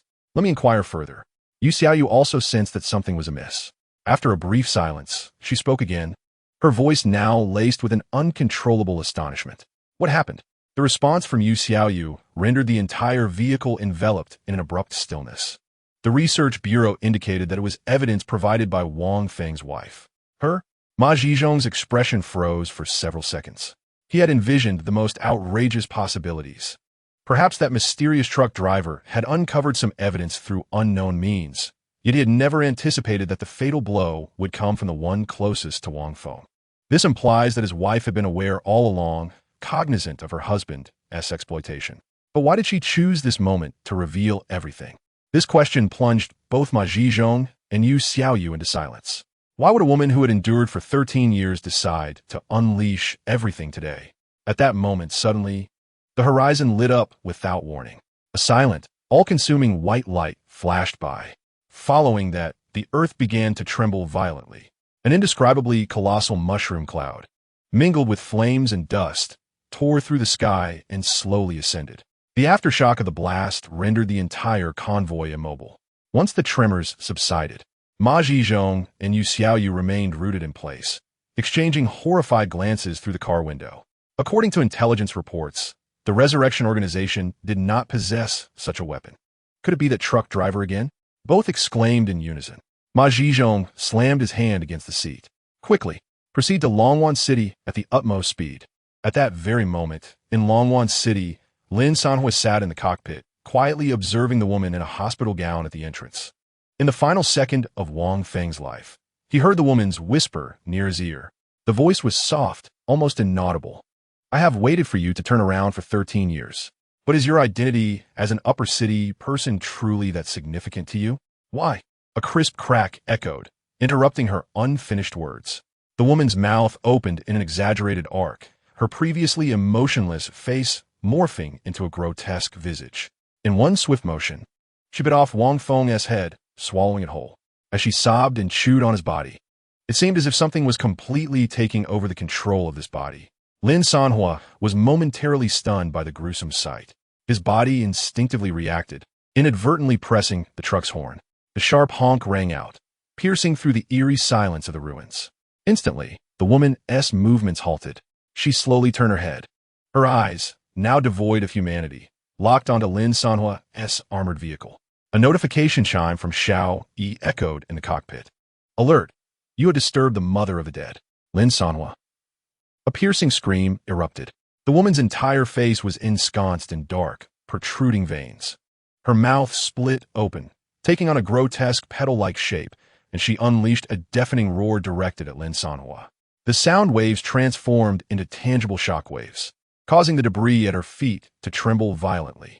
In the next instant, her body sank slightly before she hurtled towards Lin Sanhuo's war chariot with a frenetic speed, leaving spiderweb-like cracks in the hardened concrete with each step. Lin Sanhuo scarcely had time to react. He merely observed as her figure rapidly magnified in his field of vision before she leapt fiercely into the air. Her posture was ferociously chaotic. She became a human projectile, hurtling directly towards the front of the chariot.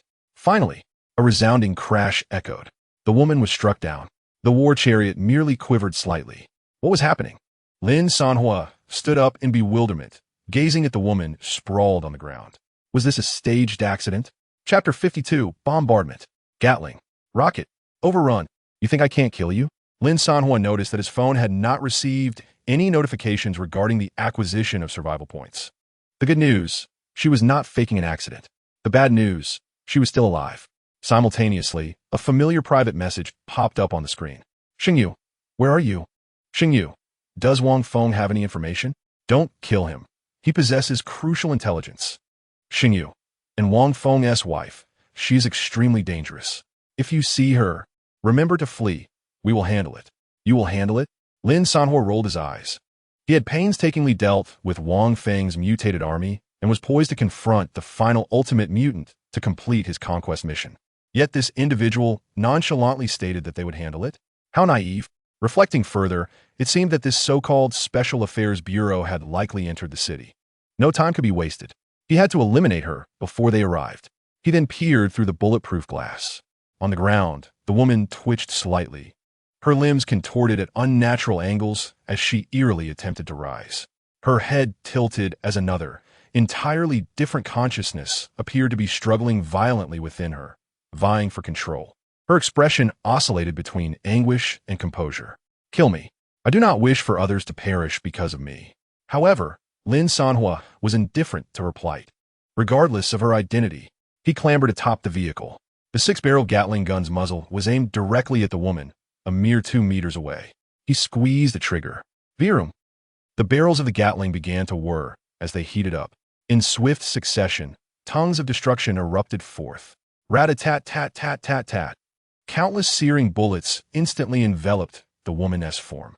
Her body was riddled with wounds amidst the torrential hail of gunfire, resembling a rag doll that had been torn asunder in an instant. Yet, Lin Sanhuo's gaze grew increasingly astonished. He noticed that despite her body being incessantly shredded, the splattered blood and shattered bones, yet it crazily writhed, conglomerate, and regenerated at a visibly frenetic pace. The speed of wound healing was almost on par with that of bullets striking down. Indeed, one Gatling gun was insufficient. Lin Sanhuo hesitated not for a moment and promptly issued the command. Xiaoyi, you take control of the Gatling. Received. Xiao Yi responded, switching into combat mode. And mimicking Lin Sanhuo's tone, shouted, Die, you wretched creature. I'll blow your head off. The barrage of bullets relentlessly suppressed the woman's head. Yet, even as her skull was shattered time and again, her body tenaciously repaired itself amidst the storm of bullets. Though she swayed precariously, she refused to fall. Observing this, Lin Sanhuo ascended to the roof of the vehicle, manning the double-barreled howitzer. The barrel slowly lowered, locking onto the writhing figure below amidst the flames. Boom! Boom! 2 shells erupted, whistling sharply as they struck precisely at the woman's feet. The violent explosions instantaneously unleashed a wave of fire and shock, obliterating the ground within a 10-meter radius, the concrete floor flying apart as if it were mere biscuits. Amidst the swirling smoke and dust, that figure finally collapsed. Yet still, there remained an inclination to rise again. Lin Sanhuo's gaze hardened. He returned to the cockpit, flooring the accelerator. Bang! With a thunderous roar, the woman, who had just barely regained her footing, was crushed anew. But Lin Sanhuo did not relent. The war vehicle reversed, creating distance, and he climbed to the rocket launcher. Whoosh! Whoosh! Whoosh! 3 rockets, trailing long flames, soared in a triangular formation towards the woman's flattened form, striking with devastating force. The earth trembled with explosions, creating a vast pit that belched black smoke. But this was not the end. Lin Sanhuo continued orchestrating everything aboard the war machine. While controlling the howitzer and rockets for a carpet bombardment, he commanded Xiao Yi to maintain constant fire from the Gatling. Upon detecting any signs of rapid reformation from that mass of flesh, he immediately maneuvered the vehicle, charging forward with its several tons of steel. Get down! Thud! The woman was crushed into a meaty paste once more. Thus proceeded the cycle. Crush, retreat, bombard. Crush, retreat again, and bombard once more. Boom! Boom! Boom! Hot-tot-tot-tot. Crush! Thud! The cacophony of explosions echoed through the heavens, while billowing smoke enveloped hundreds of meters around. Meanwhile, Yu Xiaoyu and her companions, having just entered the city, were drawn towards the relentless sound of artillery fire, hastening towards its source.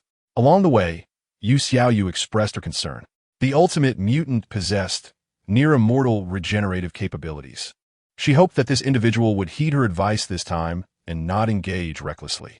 However, upon arriving at the scene, they beheld a colossal steel beast, akin to a mountain, slowly passing before their convoy. A mass, unrecognizable as human, writhed frantically, repeatedly crushed by this iron behemoth. And then came the sounds of explosions. Bang! Bang! Bang! Tot-tot-tot-tot! Amidst the relentless barrage of grenades and bullets, the air was filled with chaos as they unleashed another wave of destruction upon the grotesque mass. Yu Xiaoyu and her companions instinctively halted their vehicle 100 meters away as the shards of shrapnel and debris clattered against the armored plates, producing a cacophonous din. They were too apprehensive to approach any closer. Boom! Bang! The thunderous sounds echoed through the air, each explosion reverberating in their chests. Ma Zhizhong stood transfixed by the frenzied scene before him, his throat tightening, rendering him momentarily speechless. Captain, this truck seems rather dissimilar to the intel we received, Yu Xiaoyu remarked, swallowing hard as her gaze fixated on the oversized war machine. Could it be possible? She pondered aloud. The implication dawned on Ma Zhizhong, his eyes widening in realization. I've had my suspicions about this entity all along. Seeing it now confirms my doubts. His gaze shifted back to the ground, where the ultimate mutant lay in a pitiful state, reduced to its core, instinctively writhing in a futile struggle. Let us remind this creature that we have no intention of claiming it, he suggested. There is no need for such haste on its part. Yu Xiaoyu nodded in agreement, retrieving her phone. Meanwhile, on the other side, Lin Sanhuo was maneuvering the war machine with glee, crushing everything in his path. Suddenly, a private message popped up on his screen. Raw fish. The ultimate mutant is immortal. Conventional methods cannot slay it. Raw fish, I understand your concern about us taking credit for the kill. Rest assured, we shall leave the ultimate mutant to you. Lin Sanhuo momentarily paused, lifting his gaze to survey his surroundings. He noticed several armored vehicles not bearing the insignia of the Rebirth organization parked nearby, one of which housed a middle-aged man clad in lightweight exoskeletal armor, standing beside it. A woman waved in his direction. Upon seeing this, Lin Sanhuo ceased his assault and typed a response on the screen. How do we proceed? The reply came swiftly. We possess specialized containment devices for the mutants. Clear a path for our captain and leave the rest to him. Lin Sanhuo fell silent for a moment, then gradually reversed the Earth King war machine, his foot poised on the accelerator. Should this individual attempt to seize the opportunity, he would not hesitate to charge forward. The man noticed Lin's intent. He was not blind to the situation. The Gatling gun, rocket launcher, and grenade launcher were all aimed menacingly at him. He understood the gravity of the moment. Yet, a young team member behind him could no longer contain himself. Hey, are you really going to point a gun at our captain? Have you lost your mind? Before the words could fully escape his lips, Yu Xiaoyu swiftly interjected in a hushed tone, if the gun isn't aimed at your face. Perhaps you wouldn't know to be afraid. Everyone silence. Ma Zhizhong bellowed, his heart racing beneath the intimidation of the firearms pointed at him. Without further delay, he retrieved a palm-sized metal container from his waist and hurled it to the ground. The container expanded rapidly mid-air, and Ma Zhizhong directed it toward the grotesque mass. Pressing the switch, a powerful suction emanated from the opening of the container. The ground was alive with a tumultuous churn of flesh, from which a distinctly colored core substance was forcibly extracted and drawn into a container. With the core removed, the remaining mass of flesh rapidly lost its vitality, gradually reverting to the woman's original form, lying quietly in the deep pit that had been created. Clang, clang, clang. Immediately following, the crisp sound of metal striking resonated. In the vehicle, Lin Sanhuo tapped on the door and extended his hand towards Ma Zhizhong, a gesture that could not be more apparent. Without hesitation, Ma Zhizhong tossed the already sealed container in Lin Sanhuo's direction. Lin Sanhuo caught it with steady hands, marveling at the prowess of the young man before him who had single-handedly dismantled an entire resurrection organization. Ma Zhizhong, gazing at the impressive figure, couldn't help but express his genuine admiration, then tentatively added, "You must have earned quite a fortune in survivor points." Lin Sanhuo's gaze shifted from the container, momentarily taken aback, before a serene expression graced his face. Not too bad, just earned a little over 100,000. Upon hearing this, the look of admiration on Ma Zhizhong's face abruptly froze. A little over 100,000? Chapter 53.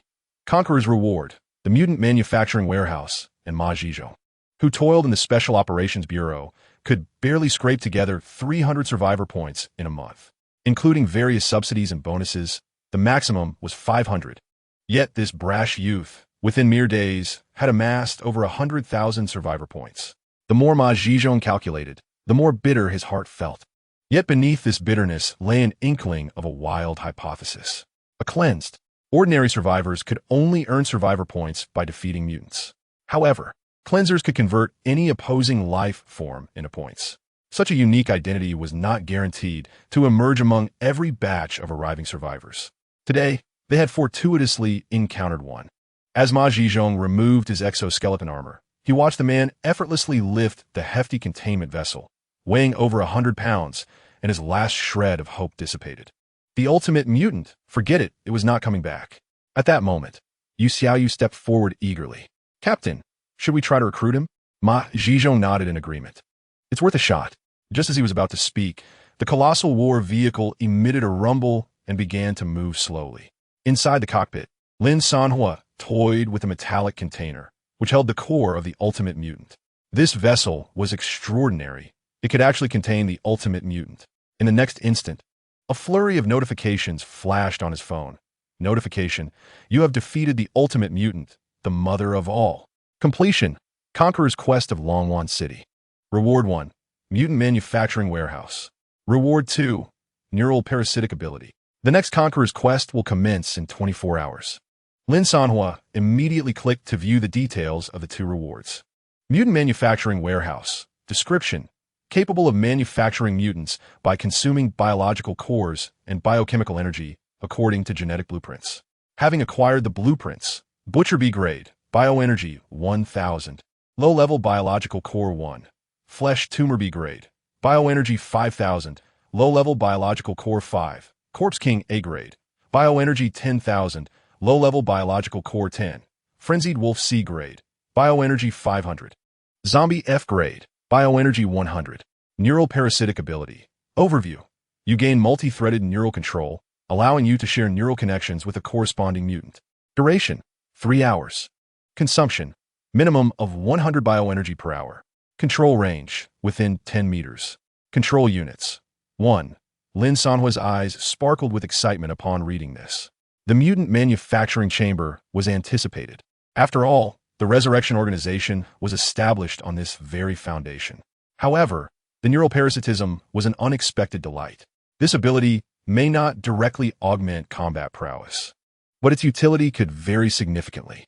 To put it grandly, one could entirely manipulate a mutant to scout, engage in combat, or undertake any perilous endeavor while remaining comfortably ensconced within an absolutely secure armored vehicle. It was akin to playing a VR game. One could revel as they wished, as it was not their own life at stake. Of course, the actual effectiveness would only be discerned through practical application. Soon, 30 minutes later, having confirmed the annihilation of the leader of the Resurrection Organization, celebrations erupted within the city. Gunshots rang out in jubilation, while excavators from the vehicle factory cleared the devastated streets. Yet, atop the massive armored vehicle, an entirely different scene unfolded. 2 figures were engaged in a spirited game of badminton. Was there even a badminton court atop the vehicle? Ma Zizhong, arriving on the scene, felt a twitch at the corner of his eye. Never mind, he thought, let it be. Xiaoyu, you should go and speak with him first. Even if we cannot sway him, he must be informed of the matters behind the Resurrection Organization. Yu Xiaoyu nodded. To show politeness, she sent a private message via her phone. Do you have time? I wish to discuss matters with you in person. Sure, came the prompt reply. Just come to the roof. All right. Yu Xiaoyu gestured an odo Ma Zizhong, who managed a reassuring smile, encouraging her to proceed. Taking a deep breath, Yu Xiaoyu approached the colossal machine. The armored vehicle stood nearly 9 meters tall, with a suspended ladder alongside it. Climbing up, she felt as though she were ascending a skyscraper. After much effort, she finally reached the roof, where 2 nearly identical figures were engaged in an intense rally at the net. I'm here, Yu Xiaoyu announced, but upon seeing their perfectly matching faces, she momentarily struggled to discern which was the genuine individual. Welcome. Please have a seat. Both replied in unison. Okay, Yu Xiaoyu felt an odd sensation wash over her. She surveyed her surroundings. At the edge of the roof lay several inviting beach chairs, and nearby was a small room with windows resembling an apartment. This was hardly a roof. It was distinctly a terrace of an aerial villa. Seizing the opportunity during a brief intermission in their game, Yu Xiaoyu hurriedly interjected. Concerning the Rebirth Organization, there are certain matters I wish to clarify with you. Would you mind taking a brief respite? Certainly. However, scarcely had the words left my lips when a ball was served. Another individual leapt into the air, descending from the vehicle. A dull thud echoed from beneath the car. Yu Xiaoyu exclaimed in disbelief. She rushed to the side of the vehicle and peered down. From a height of 10 meters, a pool of blood had already formed below. Behind her, Lin Sanhuo remarked with resignation. Indeed, multitasking proves somewhat challenging. Yu Xiaoyu abruptly turned her head. No, when I said to rest, I did not mean in this manner. It's fine. Lin Sanhuo snapped his fingers, dispelling the neural parasitism. The zombie amidst the mangled flesh below trembled as it stood, its former agility entirely absent. Yu Xiaoyu was momentarily stunned. Lin Sanhuo, however, was the first to break the awkward silence. If there is something to discuss, please speak plainly. After which, he added, I have inquiries of my own as well. Yu Xiaoyu steadied herself, confirming that the individual before her was indeed the owner of the vehicle. She extended her hand. I am Yu Xiaoyu. The raw fish in the private message refers to me. I see, he replied. The two took their seats, ready to converse. Yu Xiaoyu cut straight to the chase. The core of the ultimate mutant is still in your possession, is it not? Yes, why do you ask? Lin Sanhuo's demeanor shifted to one of caution. Do you intend to reclaim it? Yu Xiaoyu shook her head. That is your trophy. We have no desire for it. Then why the inquiry? I wish to inform you. Yu Xiaoyu raised her gaze. That item may very well cost you your life. She then leaned towards Lin Sanhuo, her tone grave. Thus, it will be prudent for you to entrust it to us for safekeeping. Chapter 54. The Three Regions of the Apocalypse. The new world behind the Rebirth organization. We do not desire it, but you would do well to surrender it to us. This was a clever scheme. Had it not been for the fact that the other party belonged to the national team, Lin Sanhuo would likely have already taken action. What is your rationale? Lin Sanhuo reclined in his chair, his expression one of impatience. This is the reason. Yu Xiaoyu refrained from prolonging the discussion. She directly presented a piece of intelligence displayed on her phone to Lin Sanhuo. He accepted it and swiped the screen. The contents of the intelligence detailed a transaction between Wang Feng, the leader of the Rebirth organization, and a mysterious faction labeled as Danger Zone, New World. The information clearly indicated that Wang Feng had transformed his wife into the ultimate mutant. The creation of mutants was not an endeavor to resurrect her, but rather a means to secure an identity as an upper-class citizen in a realm known as the New World. His token of allegiance to the leaders of this new world was none other than the core of his wife, now an ultimate mutant. Lin Sanhuo's brows furrowed slightly. New World? Danger Zone? He lifted his gaze to Yu Xiaoyu. What exactly is the Danger Zone? Yu Xiaoyu seemed to anticipate his question, explaining at a measured pace. In the aftermath of the apocalypse, we have roughly divided human activity and danger levels into 3 regions. The location you currently occupy, along with most surrounding provinces and cities, falls within the safe zone. She paused momentarily before adding, the safe zone is jointly governed by our Special Operations Bureau and the SP Foundation, establishing a survivor area characterized by order and apocalyptic regulations. Here, the number of mutants is relatively manageable and the threat level remains low. But what of the danger zone? Beyond the safe zone lies a chaotic, lawless land known as the danger zone. Yu Xiaoyu's expression grew grave. There are no rules there. Rather, the law of the jungle prevails as the sole principle. It is precisely for this reason that the danger zone is inhabited by myriad complex factions of survivors. The quantity and variety of mutants far exceed those within the safe zone. She gestured towards Lin Sanhuo's phone. The New World you see is one of the most influential factions within the danger zone of the southern province. And what about another zone? Lin Sanhuo inquired further. The unknown zone. A hint of an unrecognized sigh crept into Yu Xiaoyu's tone. It is a forbidden area where human civilization has utterly ceased to exist, serving as the habitat for mutants. The number and level of mutants there surpass our comprehension. Almost every few kilometers, there exists a colossal nest. Apart from a select few survivors seeking rare materials, no one would dare to tread there voluntarily. After hearing this, Lin Sanhuo leaned back in his beach chair, gently tapping his fingers against the armrest. He seemed to understand.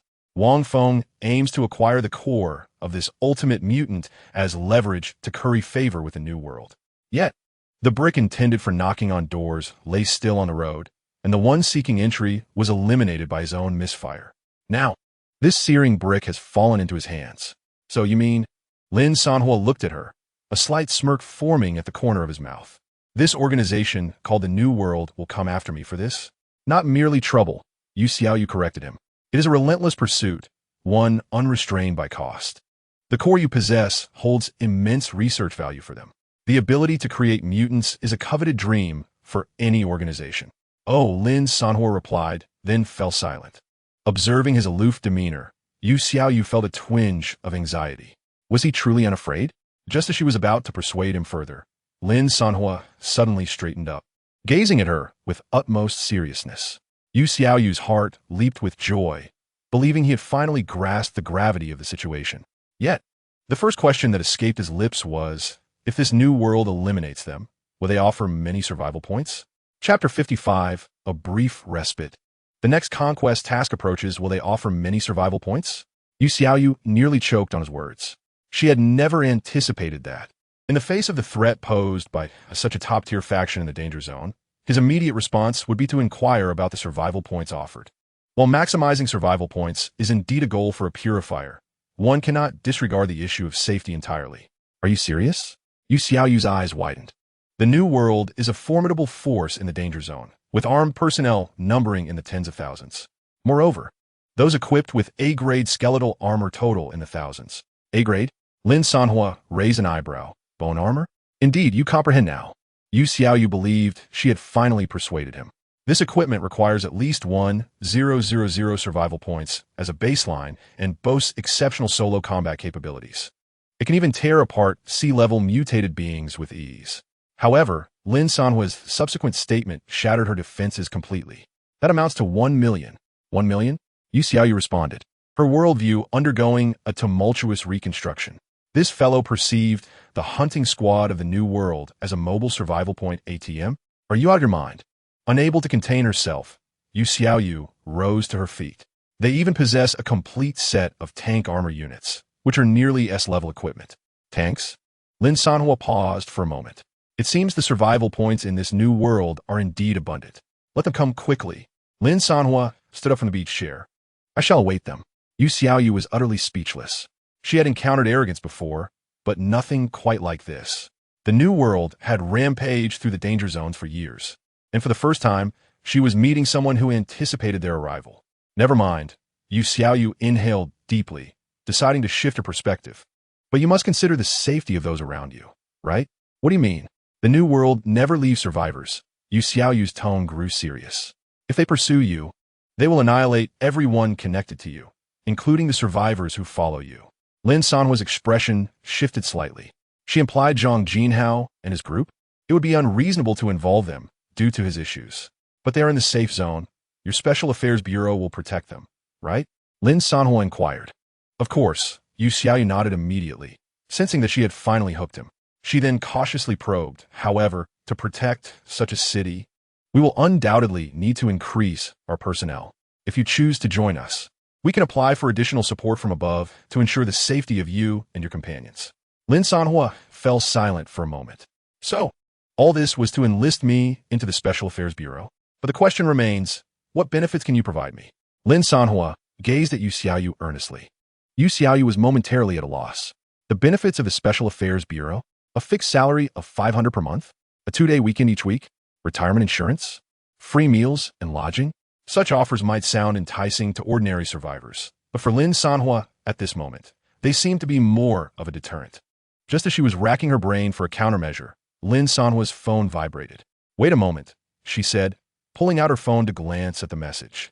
It was from Zhang Jinhao. Linga, something's wrong. A group of people has arrived in the city, and they're inquiring about you. Lin Sanhuo furrowed her brow. What kind of people? I don't know, but they are equipped similarly to the Resurrection Organization. And it seems they are aware of the car you drive and how formidable you are. Wait for me. I shall be there shortly. It seems we have no time to discuss terms. Lin Sanhuo stowed his phone away and cast a fleeting glance at Yu Xiaoyu beside him. Before his words had fully escaped his lips, he had already turned and leapt back into the cockpit. The roar of the tank's engine erupted with a thunderous boom, causing the entire vehicle to lurch violently, leaving Yu Xiaoyu no time to react. Hey, wait! Yu Xiaoyu stumbled, desperately clutching the rail of the vehicle's roof to avoid being thrown off. This scoundrel! He didn't even say to let me down first. But the tank was already in motion, its massive steel frame pivoting as it barreled toward the coordinates sent by Zhang Jinhao. Meanwhile, in an abandoned parking lot, Zhang Jinhao and a dozen survivors found themselves cornered by a group of armed individuals. The assailants wielded firearms and donned makeshift armor, exuding an intimidating presence. A burly man at the forefront aimed his gun at Zhang Jinhao and demanded once more, "Where is he hiding? Speak quickly, otherwise we will open fire." Zhang Jinhao protected the others behind him, veins bulging in his neck. "I told you I don't know. If you have the guts, come at me, but leave them alone." The atmosphere was tense, both sides on high alert, fingers poised on triggers, yet none dared to shatter the precarious equilibrium. At that moment, a thunderous engine noise, heavy enough to make the ground tremble, approached from afar. Everyone instinctively turned toward the sound. A colossal tank, resembling a moving hill, crashed through the parking lot's wall, brazenly intruding. The six-barreled Gatling gun atop the vehicle began to rotate ominously, locking onto the scene. The armed group was thrown into disarray upon sighting the tank. "What is that?" Then, the vehicle's doors swung open. Lin Sanhuo leaped down from the nearly 10-meter-high cockpit, landing firmly. He surveyed the scene, momentarily pausing as his gaze fell upon the opposing group. The equipment they bore looked somewhat familiar. "Brother Lin." Upon seeing Lin Sanhuo, Zhang Jinhao breathed a sigh of relief. Conversely, the opposing group, upon recognizing Lin Sanhuo, saw the burly man drop his gun with a clatter. "It's the driver." Lin Sanhuo also recognized them, his brow unfurling in relief. "It's you, from Qingzhou City." Zhang Jinhao was taken aback. "You know each other?" In an instant, the misunderstanding was resolved. This group was indeed the survivors Lin Sanhuo had rescued in Qingzhou City. The burly leader, named Li Wei, was one of the few veterans to whom Lin Sanhuo had entrusted a weapon before his departure. Rubbing the back of his head sheepishly, he stepped forward.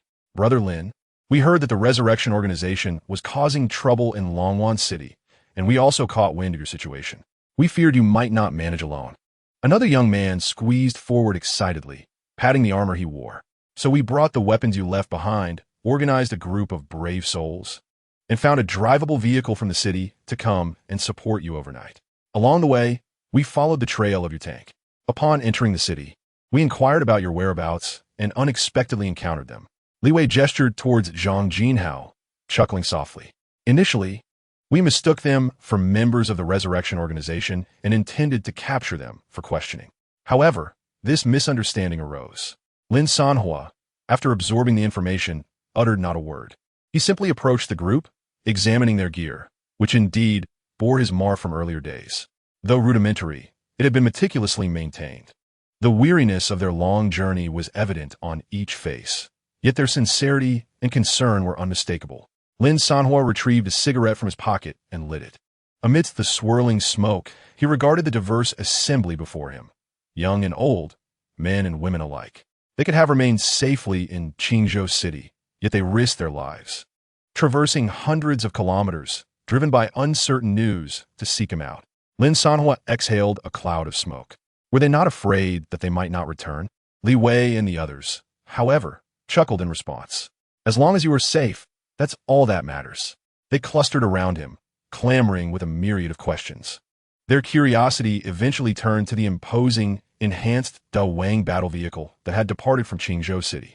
Zhang Jinhao and his companions stood aside, observing this heartwarming scene, and collectively sighed in relief. Since they were all allies, there was no need to return tonight. "I'll take care of dinner." Meanwhile, not far off, Yu Xiaoyu and Ma Zhizhong witnessed the entire exchange. Yu Xiaoyu turned to Ma Zhizhong.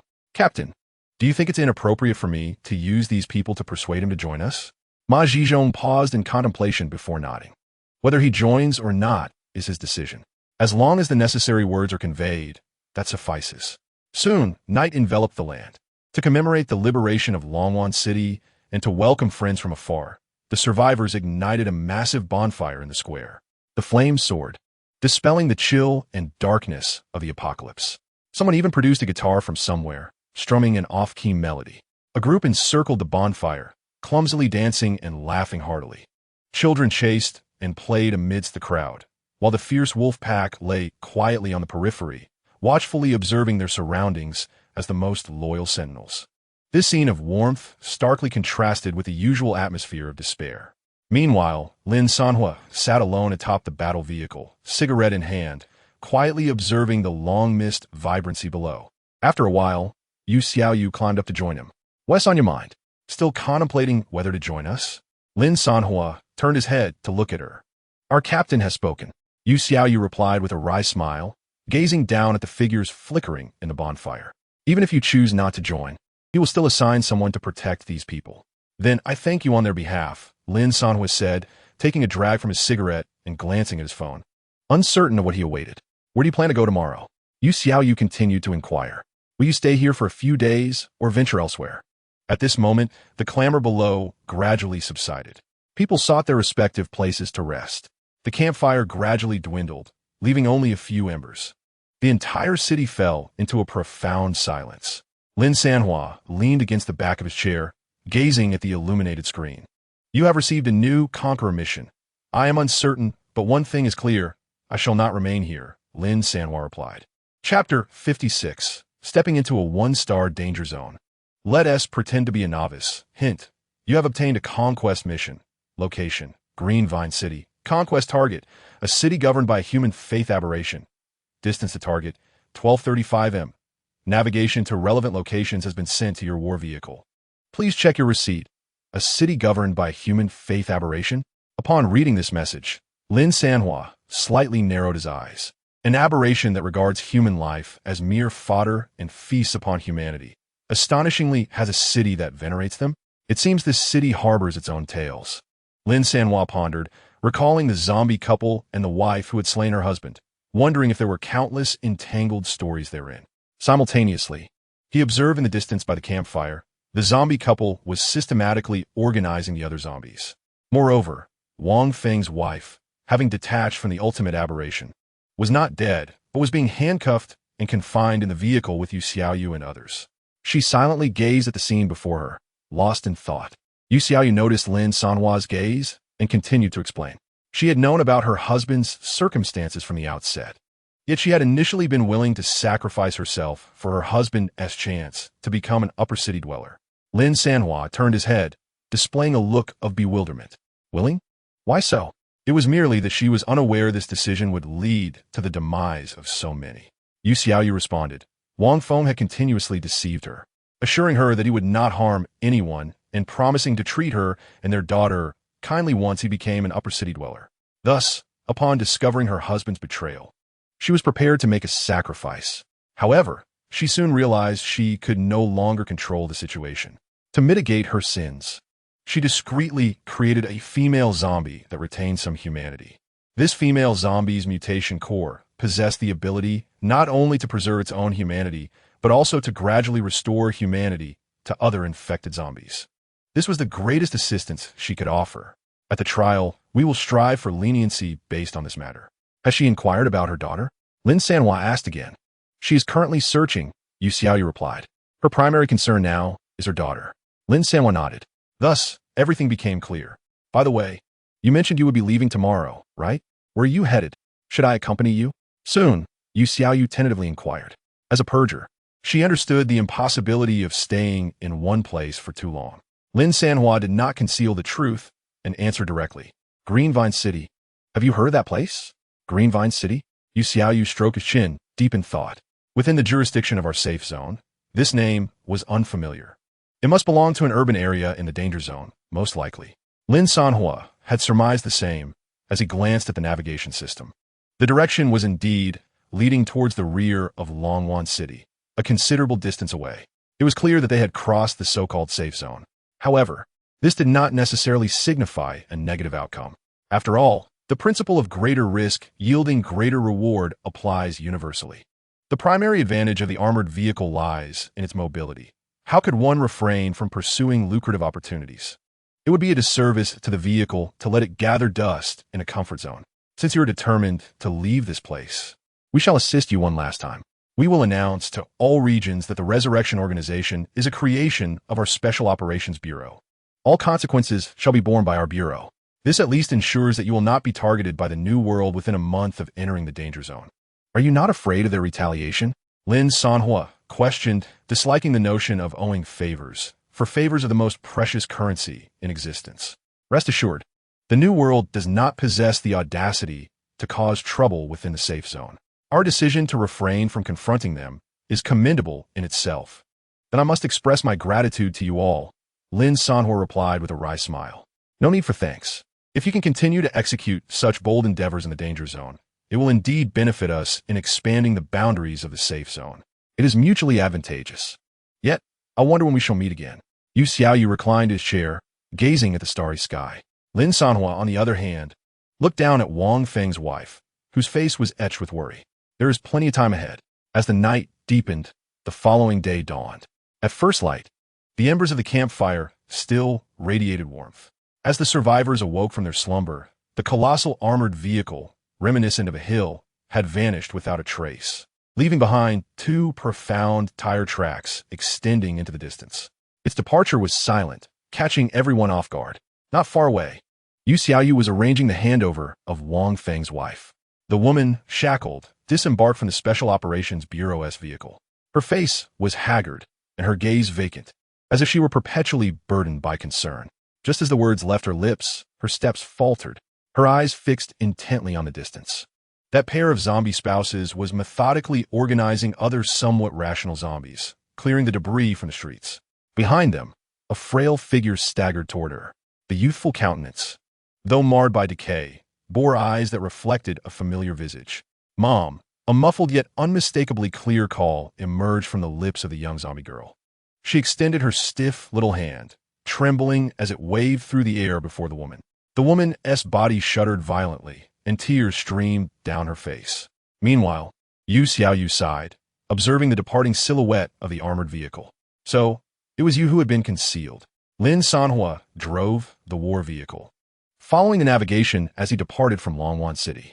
At the end of the road, a crooked sign stood before him, emblazoned with the stark warning, "Caution, you are about to enter a 1-star danger zone."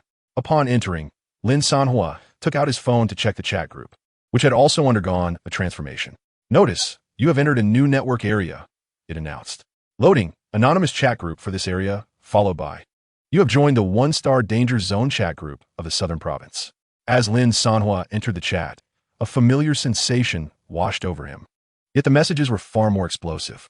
They were filled with declarations of vengeance and challenges, as various factions engaged in heated exchanges, threatening to settle disputes with violence. Among the conversations, there were also some trading offers. "Bloodhand Butcher, you bastard from Blackstone Village. Come out and face me. I remember the last score. Wasteland Scavenger Team. High prices for various mutated cores, weapons and ammunition in exchange for food. Coordinate for private chat. Scammers be damned. Avenger ABC. Who the hell has seen the Hyena Gang? Last time, they tricked me out of a truckload of rockets. This time, I'm delivering them a truckload of rockets. Professional vengeance services. I'll help you get revenge. Private message for a fair quote." Lin Sanhua glanced around the chat.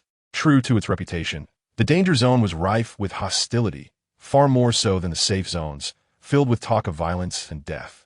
He casually changed his anonymous name to "Just left the safe zone today" and slowly typed a line, eager to test the waters. "Just left the safe zone today. May I ask the esteemed veterans, what should a newcomer be cautious of upon entering the danger zone?" Chapter 57, Targeting the Mobile Fortress.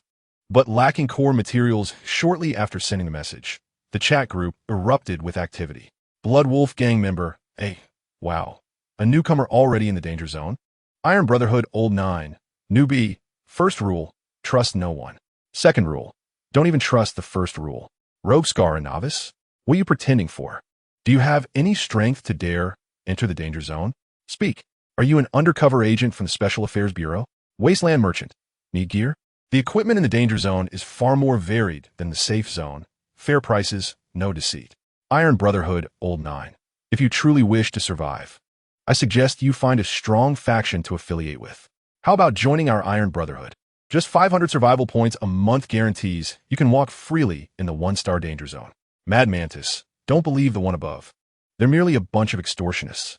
Come hunt with me, and I'll ensure you eat 9 meals in 3 days. Watching the rapid-fire chat messages, Lin Sanhua maintained a calm demeanor. It seemed that this danger zone was indeed, as Yuxiayu had described, chaotic, with factions of all sorts mingling. Politely inquiring about the rules only garnered disdain, disbelief, and attempts to recruit him as a subordinate. With this realization, Lin Sanhuo rolled down the window and lit a cigarette. It appeared there were no rules to adhere to. As his words trailed off, on the road ahead, several dilapidated pickup trucks and sedans lay haphazardly, obstructing the passage, while a group of figures flitted behind the vehicles. It appeared they were stationed at the juncture of the safe zone and the danger zone, collecting tolls from passersby.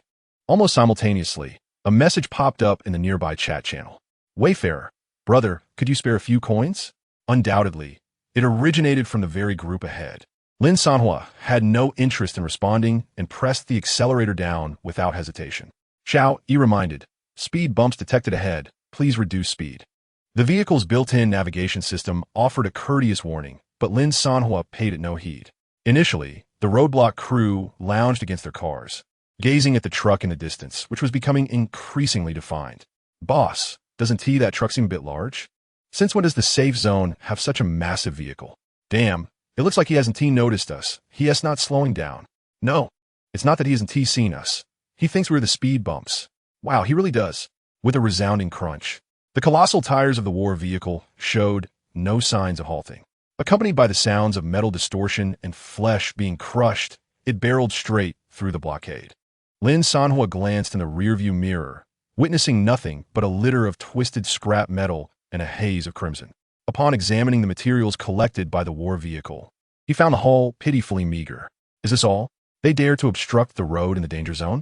As he continued along the road, Lin Sanhuo encountered several more groups attempting to extort tolls, but without exception, they all became new patterns beneath the tires of the war vehicle. With the city of Green Vines still far off, over 1,000 kilometers away, Lin Sanhuo had no intention of rushing there in one go. After all, the description provided by the system was exceedingly peculiar, a city that revered mutants as its faith. In his mind's eye, he envisioned scenes even more exaggerated than the tide of corpses in Dragon Bay City. Had it not been for that small nuclear bomb clearing the area, the outcome would have been far less certain. Thus, it would be unwise to recklessly intrude into Green Vine City before grasping its true nature. The mission granted a full 7 days, perfectly timed for fortifying his war vehicle. Consequently, Lin Sanhuo sought a secluded valley and proceeded with a round of upgrades. In the basic modification room, he drew from a pool of 20 modification blueprints and, along with the modification costs, spent a total of 10,000 survivor points. Upgrade 1. Adaptive double-layer bulletproof glass. Protection enhanced by 100 with the addition of thermal imaging mode. Upgrade 2. Explosive-resistant tires with rocky elastic tread. Puncture resistance of 120. High-temperature energy resistance of 120, along with terrain adaptability and a grip enhancement of 60. The moment the upgrades were completed, the thickness of the cockpit glass visibly doubled, and the vehicle's system now featured a thermal imaging toggle option. The transformation of the tires was even more pronounced.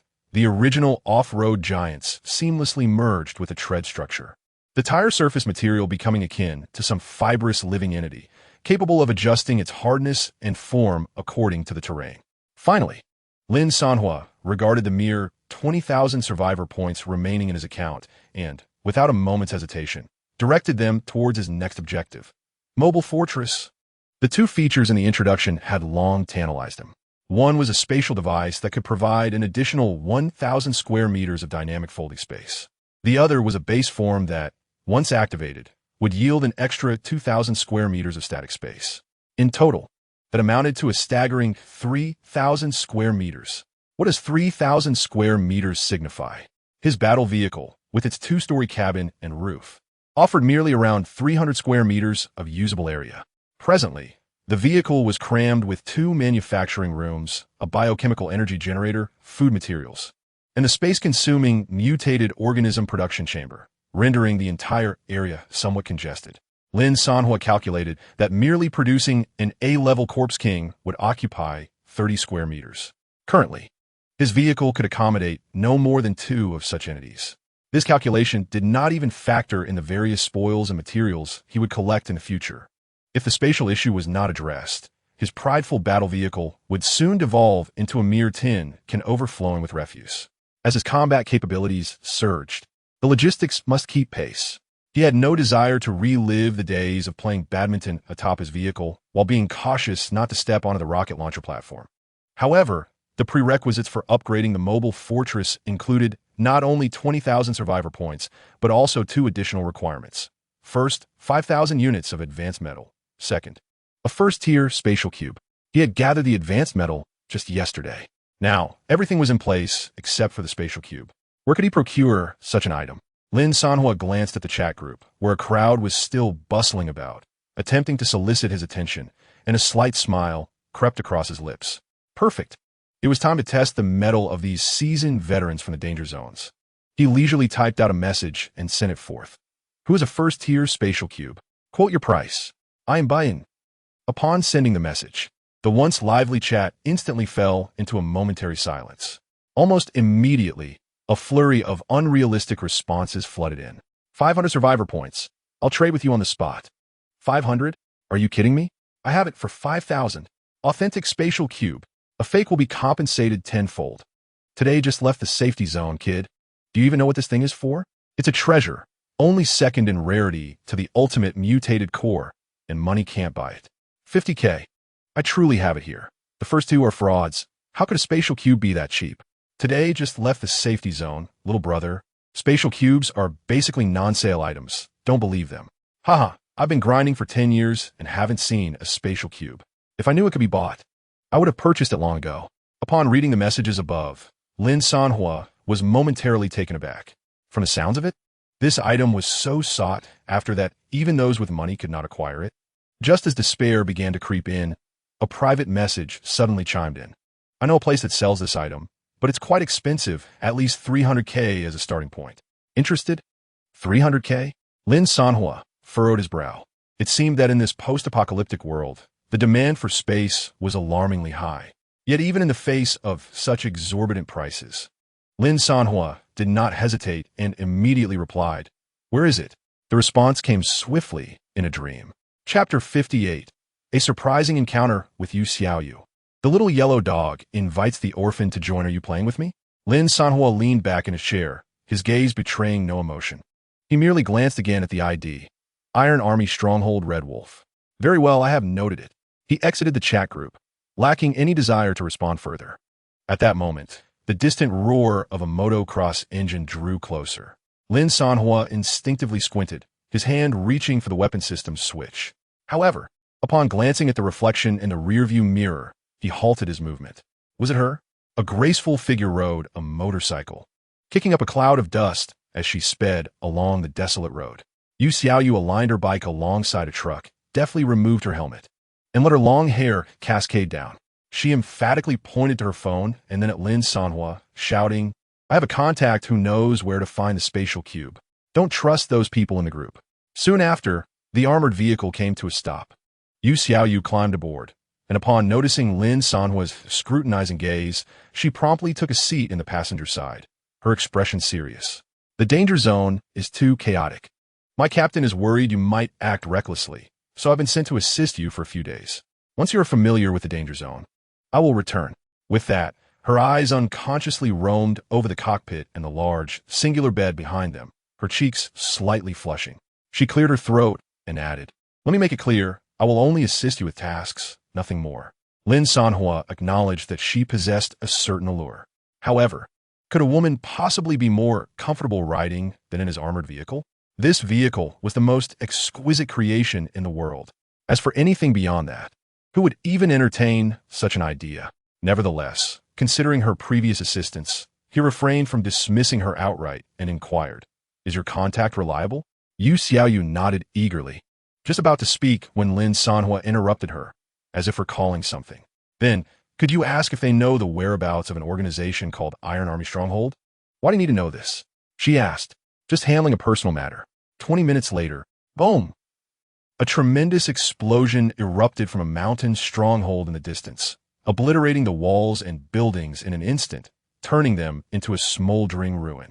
Lin Sanhuo opened the chat group, noticing that the ID had turned gray, and he sighed in relief. That feels better. Yu Xiaoyu gaped, staring at the towering flames outside. Her voice trembling. Is this what you call a personal matter? This doesn't seem lawful, does it? Lin Sanhuo shrugged. It's not. Yu Xiaoyu shook her head numbly. But how long have we been here? Not even half an hour? Just because someone made a joke online, you leveled their entire stronghold? How can you stir up so much trouble? Her captain had sent her specifically to prevent such chaos. Yet, in the next moment, facing herself, she extinguished an entire stronghold of others. Now, she seems to have gained a semblance of understanding. Perhaps it was not necessarily the Resurrection Organization that provoked him. It is entirely possible that he initially sought them out. Returning to the main topic, where is the spatial cube? Lin Sanhuo continued to inquire. With a deep breath, Yu Xiaoyu resignedly forced herself to calm down. The location has already been sent to you. It is approximately 200 kilometers from here, in a small town specifically designated for trading, though it is organized by the New World. Today, they are auctioning a spatial cube there. She now felt a twinge of fear and repeatedly cautioned him. Once you arrive, please do not act as impulsively as before. The New World? Lin Sanhuo's interest was piqued. Had they encountered it so soon? This does not qualify as an encounter, Yu Xiaoyu quickly clarified. It is merely an inconspicuous trading outpost under their jurisdiction. The New World's enterprises are spread across nearly every danger zone in the southern province. If there's a place within these perilous areas that can be deemed absolutely safe, it is solely within the confines of the New World. Her tone was exceedingly grave, for no one dares to cause trouble on their territory. The auction of the spatial cube is also a strategy to gain notoriety, as the town has just opened its doors today. Otherwise, such treasures would typically require venturing into danger zones of at least 3 stars, sifting through A-grade mutated nests for a chance to obtain them. So rare? Meanwhile, the armored vehicle continued to traverse the highway. Ahead, an old, dilapidated sedan crawled along, with the driver humming a tune, suddenly sensing an ominous darkness. Instinctively, he glanced upward. Why has it suddenly turned dark? Then, with a whoosh, the armored vehicle passed by, leaving only a crumpled piece of metal in its wake. Yu Xiaoyu observed the scene with a growing sense of numbness. After all, this is a danger zone, where few good souls reside. She chose to avert her gaze and continued to enlighten Lin Sanhuo. In this apocalyptic world, the utmost priority is space, followed closely by weaponry and sustenance. Strategic resources like the spatial cube are seldom offered for sale by any organization, except for the New World, which, due to its vast wealth, can afford to showcase such a first-tier item to attract attention to their new venue. Therefore, I reiterate, Yu Xiaoyu said earnestly as she looked at him, please go discreetly. If you provoke the New World, even our Special Affairs Bureau cannot protect you. I will do my best. What do you mean by do my best? Yu Xiaoyu clasped her forehead, feeling a wave of helplessness wash over her. Forget it. One cannot persuade the damned fool with kind words. She then glanced around the empty vehicle and asked, by the way, what happened to your ultimate berserk dog? And what about that container from last time that housed the mother corpse? Did you lose it? Lin Sanhuo gestured towards the back of the vehicle. I found it noisy, so I tossed them in the rear compartment. Aren't you afraid the dog might release it? Yu Xiaoyu exclaimed in shock. This guy, who kills with such ease, is so casual about 2 ultimate mutated beings. It won't happen, Lin Sanhuo replied with confidence. Though their time together has been brief in terms of sensing presence, he is almost certain that the creature would not betray him. As for reading people, he may be slightly lacking, but his sense of smell would not deceive him. Meanwhile, within the rear compartment of the armored vehicle, at this moment, the little yellow dog was prancing around the specially designed container that held the deceased mother, displaying a bravado that was quite amusing. It nudged a sausage with its nose, pushing it toward the container, and then with a swift motion of its paw, it pried it open and devoured half of it right before the container. Are you the one who desires to consume my core, you pitiful creature? The little yellow dog uttered in a low, sardonic tone. After the events of the past few days, it had pieced together the unfolding narrative. There were those who sought to extract its core to create another ultimate being of complete mutation. Alas, the humans from this vehicle had beaten them to it. Otherwise, it might have ended up as a mere puddle of mush within that very container. Nevertheless, as a member of the ultimate mutation family, the little yellow dog still hoped for a peaceful resolution with its adversary. After all, it had come to regard the humans in this vehicle as its allies. Rather than experiencing sporadic meals, it preferred a consistent feast. Yet, as an ultimate being, it deserved to have a subordinate, did it not? Thus, the little yellow dog endeavored to win over the creature within the container to serve as its underling, envisioning itself as the second in command, which seemed quite appealing. However, the creature appeared to retaliate through a mental link. hurling profanities that left the little yellow dog agitated. What do you mean by being a sycophant? Labor is inherently canine. This is not servility. This is wisdom and understanding the times. It raised its paw, gesturing toward the container. And you, a mere incomplete creation, discarded by the roadside. One might mistake you for a pile of excrement. Left there, not even a dog would touch you. The putrid mass within the container thrashed violently. Whom do you dare call excrement? Speak again. I'm addressing you. Stinky refuse. You think you're so clever. Come out if you dare refuse. Just wait. I shall be the first to consume you. Huh. I shan't let you out, just to drive you mad. You foul refuse. Meanwhile, within the cockpit, upon hearing the commotion from the rear compartment, Lin Sanhuo covered his ears and rolled his eyes. I knew it. Ever since we placed these two together, they've been chattering incessantly. I wonder what they're arguing about. Chapter 59. Why should I spend unnecessary money on things I can seize? After approximately 3 hours of travel, the navigation map indicated that fewer than 2 kilometers remained to the so-called trading town. At the horizon, the outline of a blurred town gradually came into focus, with a haphazard array of dilapidated vehicles parked outside, clearly belonging to those who had come for trade. The vehicle is too large and conspicuous, Yu Xiaoyu suggested. Let us hide the war chariot here and ride my bike over. I want to go, Lin Sanhuo replied, shaking his head. Yu Xiaoyu was taken aback. Then how will you buy the Rubik's Cube? Let him accompany you. Lin Sanhuo reclined on the sofa, closing his eyes. Him? Yu Xiaoyu surveyed the empty cockpit, her face a canvas of confusion. Who else is in this vehicle besides us? Just as the words left her lips, there came a series of dull thuds against the bulletproof glass of the cockpit. Yu Xiaoyu turned sharply.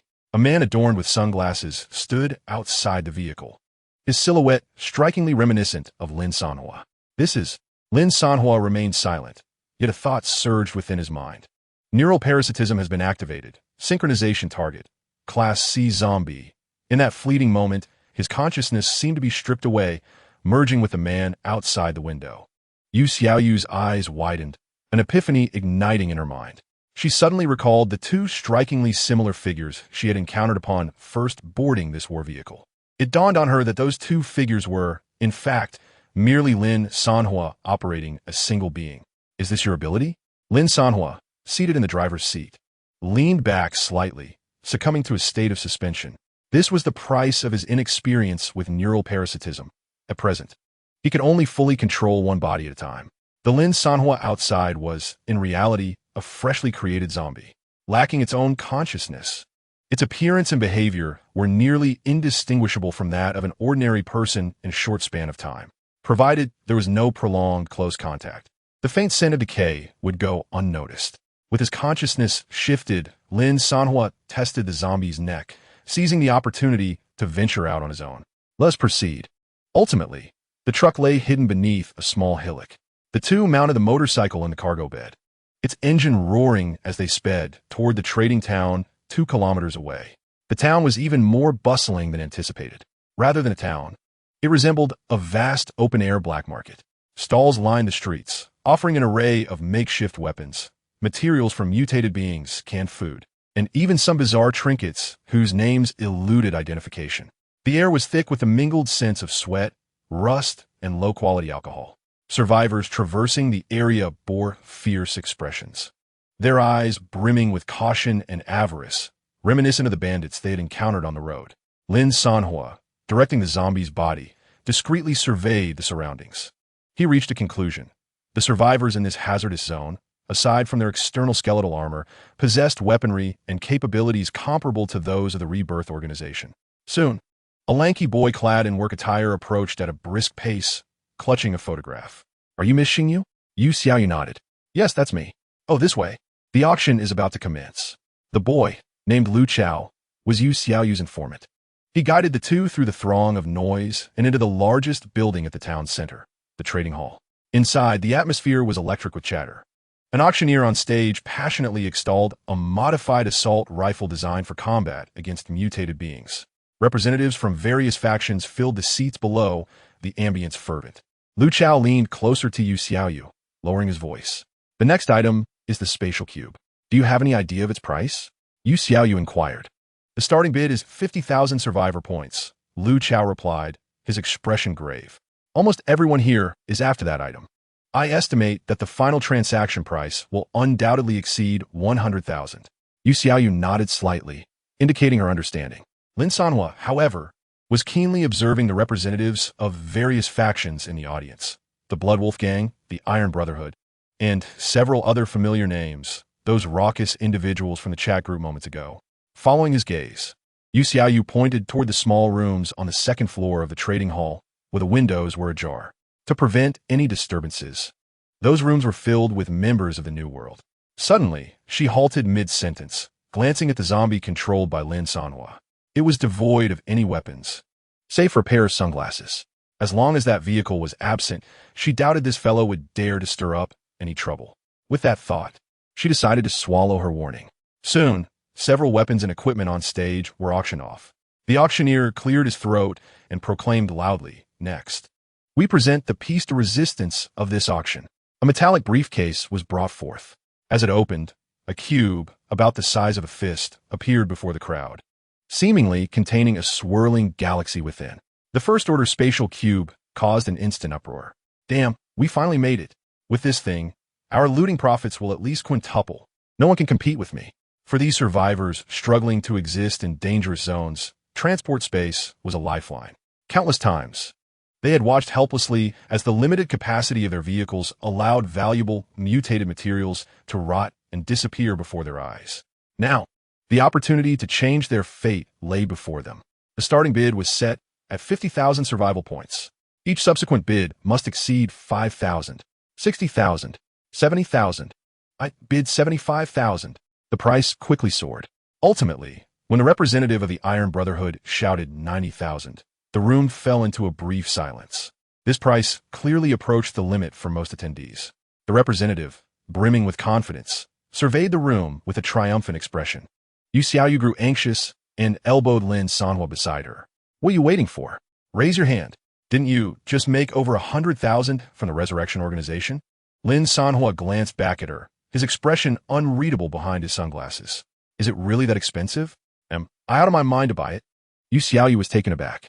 Acquiring the spatial cube for under 100,000 was akin to receiving a windfall. In higher-tier danger zones, it could fetch upwards of 300,000.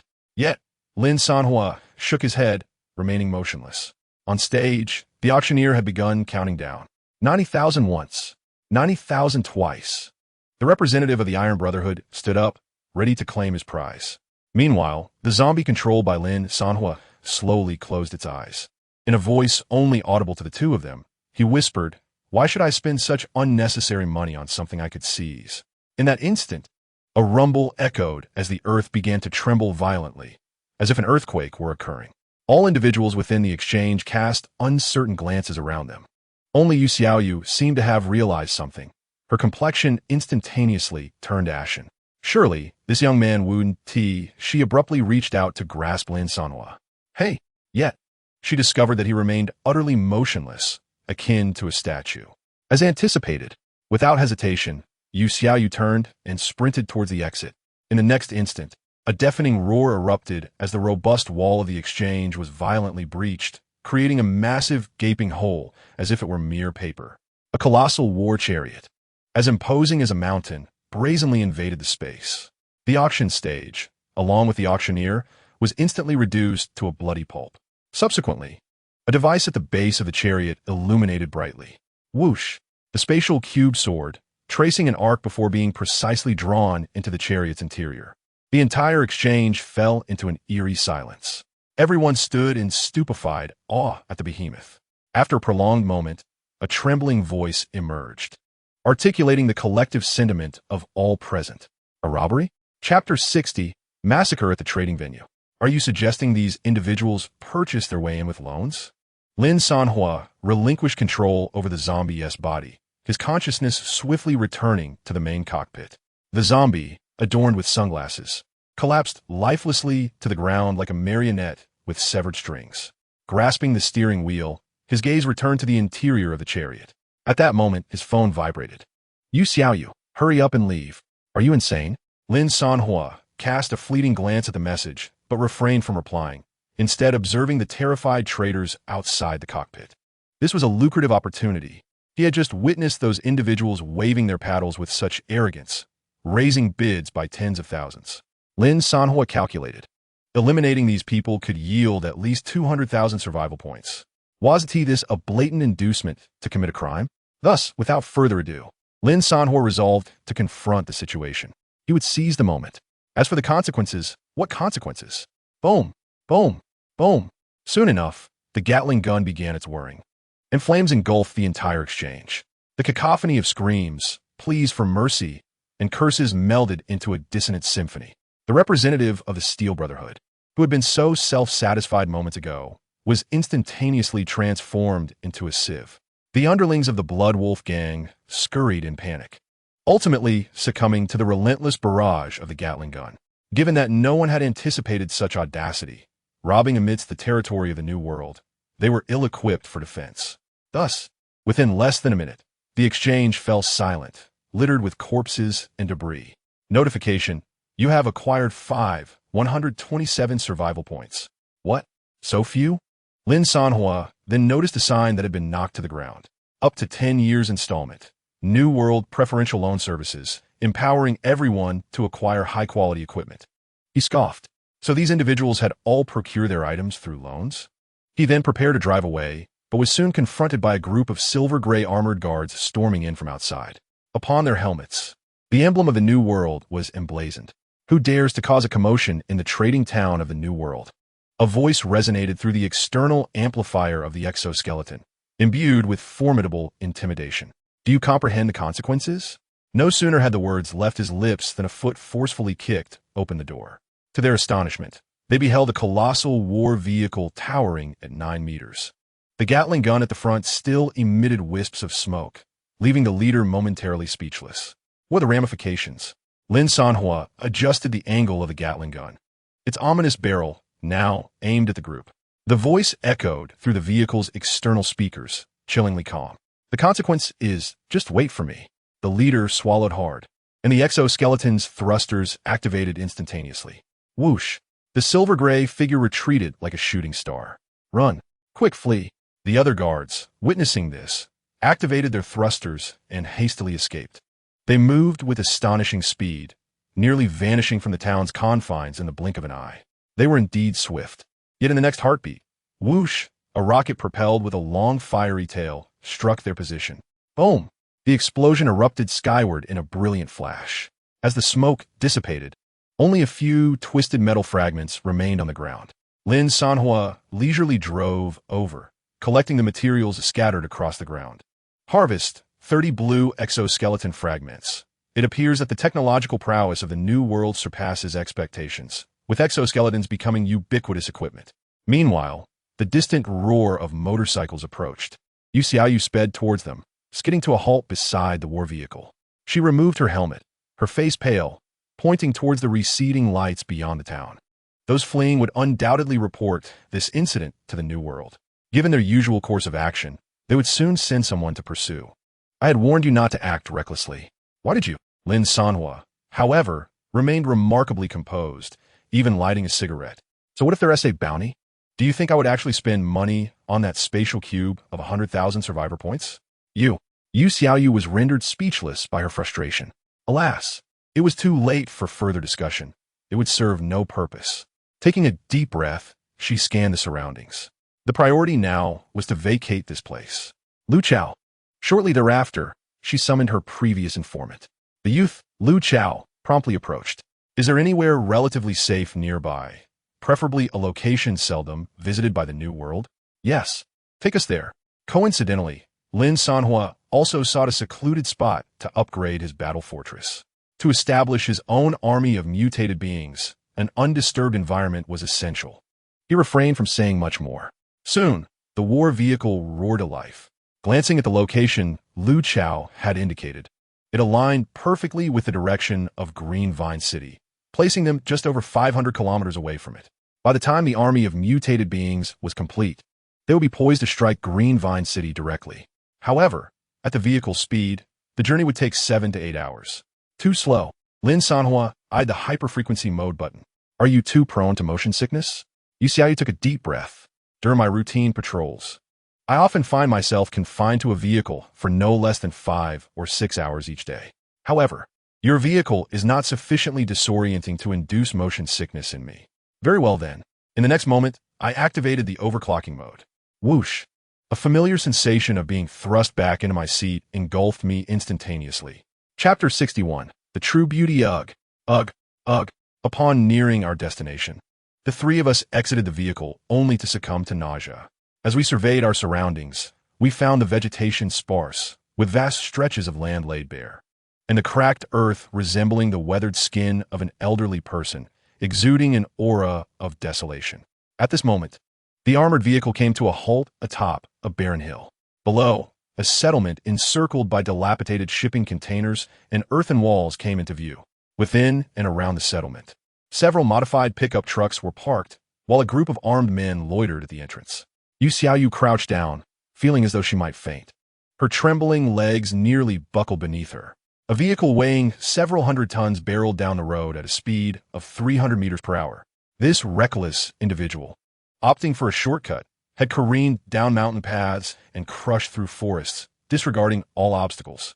Though he reveled in the drive, the two passengers experienced the entire ordeal akin to a roller coaster, glued to their seats like chewing gum. Just as their stomachs threatened to expel their contents, they were forced to swallow it back down, the sensation tumultuous and overwhelming. Next time, I shall drive myself. Before long, the passage of time became a blur. Once composed, Lu Chao wiped his mouth and pointed towards the settlement below and the surrounding area of sparse vegetation. This was a region devoid of biological life, with a desert extending for 100 kilometers in every direction, essentially barren of resources. As an organization driven by profit, the New World typically avoids such desolate places. There are 4 collective shelters here, as this area is unlikely to be attacked by mutated beings. Thus, it is often referred to as the Sanctuary's nursing home, where many survivors with elderly family members or children prefer to leave their loved ones for safekeeping. Meanwhile, the younger survivors venture outside to scavenge for supplies, while women and the elderly remain at home. The village leaders here are benevolent and are likely to take you in. For instance, I generally return only a few times a year. Are they truly so kind? Lin Sanhuo inquired, intrigue evident on his face. Just then, they noticed a group of fully armed individuals outside the settlement. Lu Chao's expression turned pale at the sight. The scavengers? What are they doing here at this hour? The scavengers? Yu Xiaoyu furrowed her brow, taking a deep breath as her stomach settled somewhat. Lu Chao's voice trembled as he spoke, indeed. While this place may be free of mutated beings, it is not immune to the disturbances caused by other survivors. This band of scavengers is a notorious faction in the area, and to avoid trouble, nearby settlements are required to pay them protection fees. They typically only show up once a quarter. It seems we must find another location. Yu Xiaoyu suggested from the side. Considering the multitude of troubles already caused by Lin Sanhuo, we cannot afford to provoke more issues. I believe there is no need to change locations. Lin Sanhuo, however, was quick to dismiss the notion. He gazed at the boundless desolation surrounding him and retrieved a cigarette from his pocket. This geographical location was expansive. Should anyone approach, they would be readily detected. The number of survivor groups in the vicinity was scant, posing little threat. More importantly, it was in close proximity to my final destination. Thus, we could easily circumvent this area and head to a nearby location instead. Nearby? Lin Sanhuo chuckled, the cigarette perched between his lips.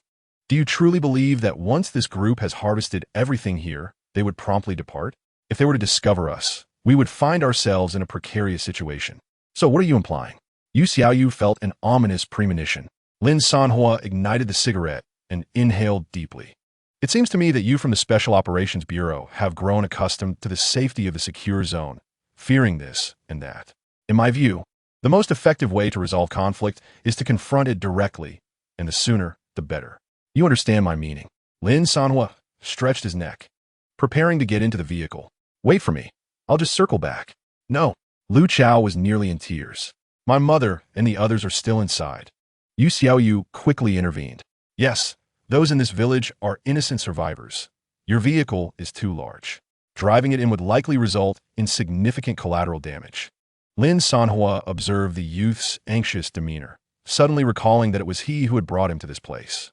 It would indeed be unfortunate to harm someone else's family due to this. Let us assess the situation first, if necessary. We can spend some survivor points to send them away. Yu Xiaoyu looked at Lin Sanhuo, hoping he would contribute to avert disaster. Yet, Lin Sanhuo shook his head. You? But in the next moment, a thought struck him. As those words left his lips, he closed his eyes. Neural parasitism activated, synchronizing target, Class C zombie. This time, the transition of consciousness occurred with virtually no delay. Following a series of prior manipulations, Lin Sanhuo felt his mental strength connect with the zombie's body, achieving an unprecedented level of synergy. This time, it would be an opportunity to test this group in a real-world scenario, while also experimenting with another concept he had long desired to try. Thus, as the trunk of the vehicle opened, a zombie, now intertwined with Lin Sanhuo's consciousness, approached. As you suggested, let us descend and take a look. Yu Xiaoyu took a deep breath. Is this tactic being employed again? Moments later, the three of them made their way towards the village at the foot of the mountain.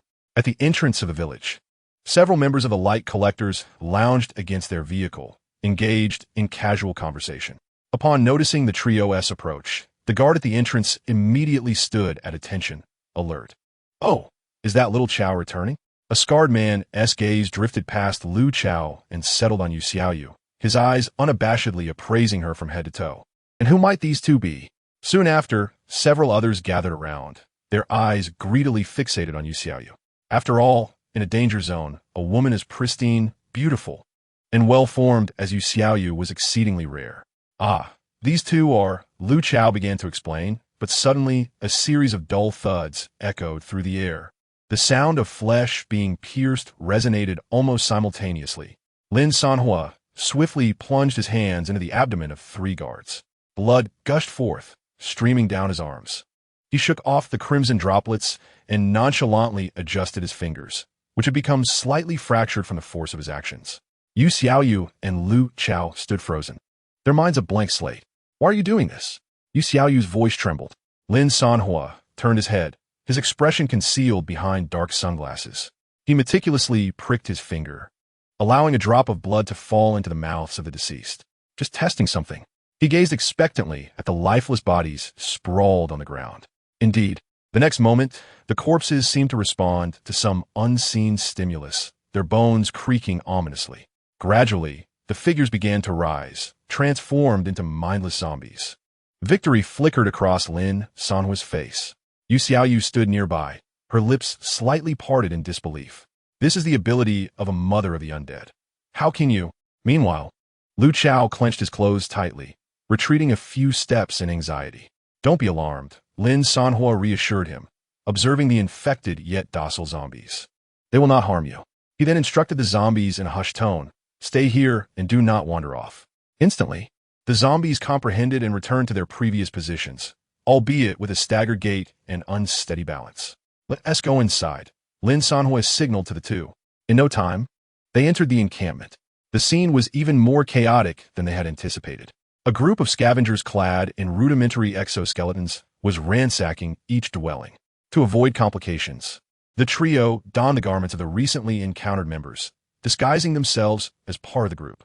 Yu Xiaoyu wrapped herself snugly in an oversized coat, topped with a hat for further concealment. Are there no survivors? Elsewhere, a small leader of the scavengers kicked open a door and seized a man by the collar. Unless you produce survival points, you'd better hand over someone in exchange. He pointed at the man's trembling wife behind him. Someone, take this woman to the vehicle and gather all the children in the village. The air was filled with cries, curses, and pleas for mercy, echoing in disarray. Lin Sanhuo and his companions tread carefully amidst the turmoil, fearful of being discovered. Simultaneously, Lu Chao surveyed the scene within the encampment, his fists clenched. Yet he dare not act. Why do we pay survival points every year if they're going to treat us like this? Yu Xiaoyu refrained from further questioning, remaining vigilant as she cautioned the others. It seems they are not merely here to collect money. Should we withdraw? However, Lin Sanhuo was fixated on the individuals being taken away, observing the captives, women, children, and the elderly, ranked by their perceived value. Notably, the beautiful women garnered more attention from the scavengers, perhaps satisfying their base desires. To possess a beautiful woman has always been the inherent nature of marauders throughout history. With this thought in mind, A bold idea emerged in Lin Sanhuo's mind as he seized the departing Yu Xiaoyu. "What are you doing?" Yu Xiaoyu inquired, her expression one of confusion. Lowering her gaze, she realized he had clutched at the coat draped over her shoulders. Wait a moment. A sense of foreboding washed over her. But it was too late. Lin Sanhuo forcefully yanked off her coat and hat. The chaotic settlement seemed to have been paused, as the eyes of all members of the Light Seekers widened in astonishment. They had never before witnessed such an exquisite beauty, with her stunning figure and visage. She was truly a goddess among mortals. Chapter 62. Third Perspective. Controlling the butcher's mutant form, Yu Xiaoyu's mind went blank as her coat was torn away, revealing a form-fitting black tank top paired with black jeans that accentuated her slender figure. She was undeniably beautiful, with a clean ponytail, fair skin, and a remarkable waist-to-hip ratio. In this desolate land, where most women appeared gaunt and hollow-eyed, stripped of their vitality in the struggle for survival, Yu Xiaoyu emanated a unique cleanliness and vigor, akin to a handful of pristine snow unexpectedly falling into a filthy mire. In an instant, the clamor of the settlement faded away. The acts of plunder ceased. The curses silenced, leaving only the sound of heavy breathing. Lin Sanhuo possessed a keen sense of smell. He could detect the potent mix of sweat, blood, and low-quality tobacco in the air, the hormonal scent intensifying to a nauseating degree. It seemed that having such a sensitive nose was not necessarily advantageous. As he pinched his nostrils in distaste. Yet, Yu Xiaoyu did not scream. She merely whispered, "What do you intend to do?" Lin Sanhuo lowered his voice in response. "To catch the thief, first capture the king. We must lure their leader out." With that, he pressed his hand on Yu Xiaoyu's shoulder and raised his voice, shouting to the crowd, "This is the woman dedicated to our leader. Does anyone know where the leader is?" At the mention of the leader, everyone instinctively took a half step back, their faces betraying a mix of apprehension and curiosity.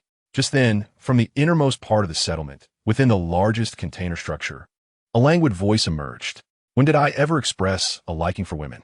As the words fell, a woman clad in black leather stepped forward. Though not conventionally stunning, she bore an air of ruthless intensity, her fingers toying with an unconventional energy pistol. Her gaze swept over the crowd, landing squarely on Yu Xiaoyu. It was not a typical look. It was one of scrutiny, evaluation, and hostility, akin to a queen assessing a potential threat to her reign. "Moments latte." She let out a scoff. This face, this figure, bringing her back. Is she hoping to climb above me? The woman's expression grew icy. "Any woman more beautiful than me must perish. Kill them." Yu Xiaoyu abruptly turned her head. "Run." Lin Sanhuo forcefully pushed Yu Xiaoyu's back. "You all go ahead." The group was completely unprepared to discover that the leader was a woman. Hiss, hiss, hiss. In the next moment, the light gatherers raised their electrified firearms and pulled the triggers. A barrage of densely packed, electrified bullets instantaneously shot in from all directions. The survivors in the village had long since cowered back into their homes, too frightened to show their faces. Before Lin Sanhuo could react, bullets charged with electricity pierced through his body. There was no explosion, no sensation of pain. The searing electricity penetrated all obstacles, including Lin Sanhuo's abdomen and the buildings behind him. Such penetrating power. In the next second, his abdomen was pierced again by another wave of electric bullets, creating a high-temperature burning hole. In the following moment, a single, thicker and brighter electric bullet accurately struck, instantly penetrating Lin Sanhuo's skull. With a thud, the electric current engulfed his entire head, culminating in an explosion. The world before Lin Sanhuo went dark, severing his connection to that body. After those two outside, don't let them escape. Soon, members of the Light Gatherers charged toward the village entrance. Thankfully, a few remaining zombies hindered their path. In that instant, Yu Xiaoyu and her companion managed to escape. Meanwhile, inside the armored vehicle, Lin Sanhuo abruptly opened his eyes, his consciousness returning to his body. Something's not right. Are the bullets electrified? He rubbed his temples. The abrupt interruption of his mental connection had left him feeling uneasy. Just then, Yu Xiaoyu and Lu Chao came tumbling towards him, quickly climbing into the vehicle. "They followed us." Lin Sanhuo nodded. "I know." Without further ado, he maneuvered the armored vehicle, its massive form charging directly toward the village below. At the village gate, having dealt with a few zombies, a furious group of Light Gatherers rushed out. Upon looking up, they gasped in disbelief. "What is that thing?" They immediately attempted to flee, but it was too late. With a thunderous crash, the village's gate and the surrounding container walls were crushed into flat pieces. Countless light gatherers fell without even having time to scream, succumbing to the impact. The villagers remained hidden inside their homes, fearing that the vehicle would harm them. I understand. In response to Yu Xiaoyu's warning, Lin Sanhuo had no intention of flattening the entire village with the armored vehicle. He parked it at the entrance to prevent anyone from escaping. Inside the village, all the light gatherers, upon seeing such a colossal vehicle, instinctively recoiled, some even trembling with fear. This vehicle is larger than our Guangling tank. What are you standing there for? Open fire. Everyone, open fire. The woman shouted frantically. She had not anticipated being targeted in such a desolate place. In an instant, various heat weapons charged with electricity began to rain down upon the armored vehicle. Yet, the beams capable of melting steel merely splashed harmlessly against the vehicle's heavy armor, failing to penetrate it. Stay inside the vehicle. On the other side, Lin Sanhuo rested his right hand against his temple, preparing to attempt an alternative method. He divided a portion of his mental energy and connected it to the rear of the vehicle.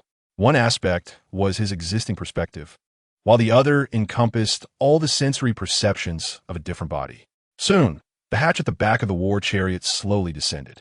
A towering figure, nearly 3 meters tall and wielding an enormous cleaver, emerged from the shadows and leaped down.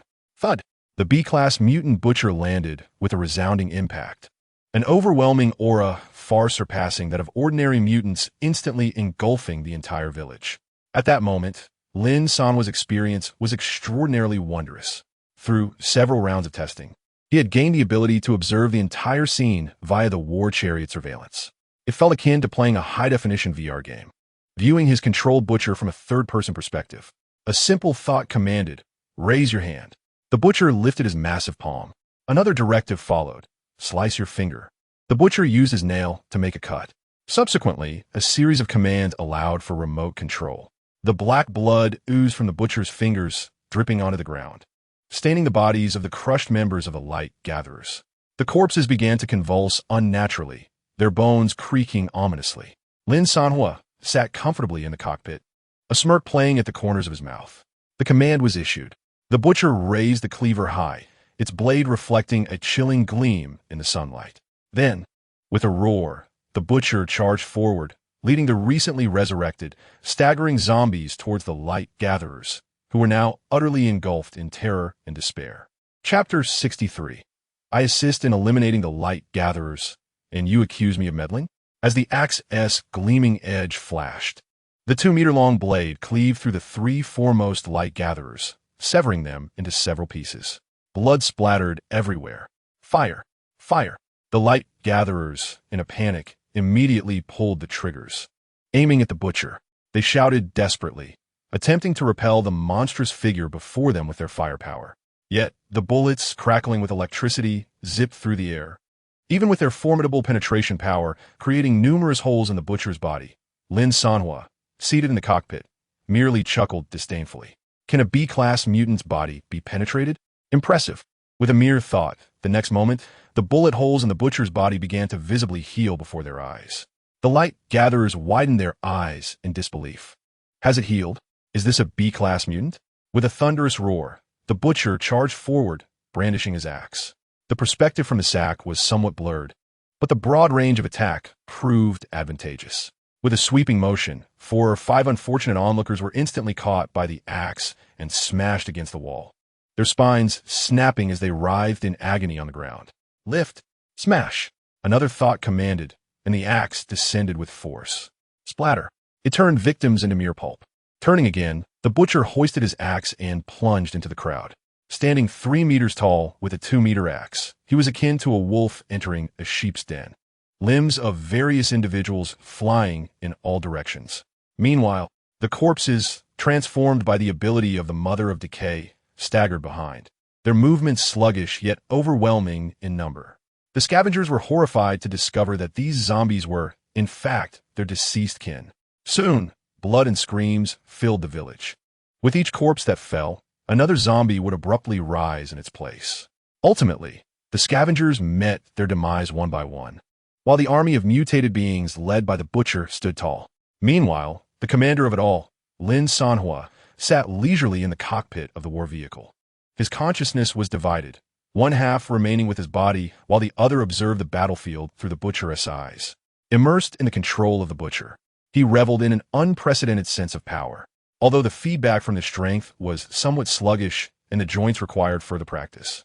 Lin Sanhuo maneuvered the butcher to cleave a scavenger attempting a sneak attack from behind. It was as if he were testing a newly acquired toy, speaking to himself. On the other side, Yu gripped the armrests of her seat tightly, gazing at the familiar scene unfolding before her. The butcher, the infection, wasn't this the ability of the Mother of Decay? How could he wield it? Simultaneously, Lu Chao fixed his gaze intently on the chaos within the village, his body trembling, unable to distinguish between fear and exhilaration. He was thrilled to see the scavengers, who had once lorded over them, now slaughtered like livestock. Yet, he was terrified by the realization that the one orchestrating this carnage was a human controlling the mutated beings. In the rear compartment of the war vehicle, the Mother of Decay sensed her power leaking out. She rolled into the crevice of the compartment, adopting a liquid form, striving to get as close as possible to the outside, yearning to feel the power akin to her own. Beside her, the little yellow dog lay, stating, "This is why I urged you to ally with this person." Then, turning with a smug expression, it added, "Because he is one of us." As the slaughter approached its conclusion, a woman clad in black leather saw her fierce demeanor wash away, replaced by sheer terror. She fell to the ground, scrambling backward as the 3-meter-tall monster dragged its blood-soaked cleaver closer with each step. "I will give you all my survival points. I can offer you more." She screamed towards the war vehicle, "Please, don't kill me. If you take my life, my boss will not spare you." But in the next moment, the butcher raised his massive foot. With a sickening squelch, her vision was consumed by shadow. Her head burst like an overripe tomato, splattering everywhere. Finally, the village fell silent. The infected zombies swayed mindlessly. Mission accomplished. Lin Sanhuo shuddered, severing the mental link. Survival points acquired. 134. At that moment, the tightly shut doors of the huts revealed cracks, through which pairs of terrified eyes peered out. They beheld the war vehicle, towering like a mountain, the heap of corpses, and the terrifying monster that stood motionless. Everyone remained too fearful to venture outside until a voice pierced the silence. "Mother." Lu Chao descended from the vehicle and sprinted towards a humble earthen dwelling deeper in the village. "Xiao Chao."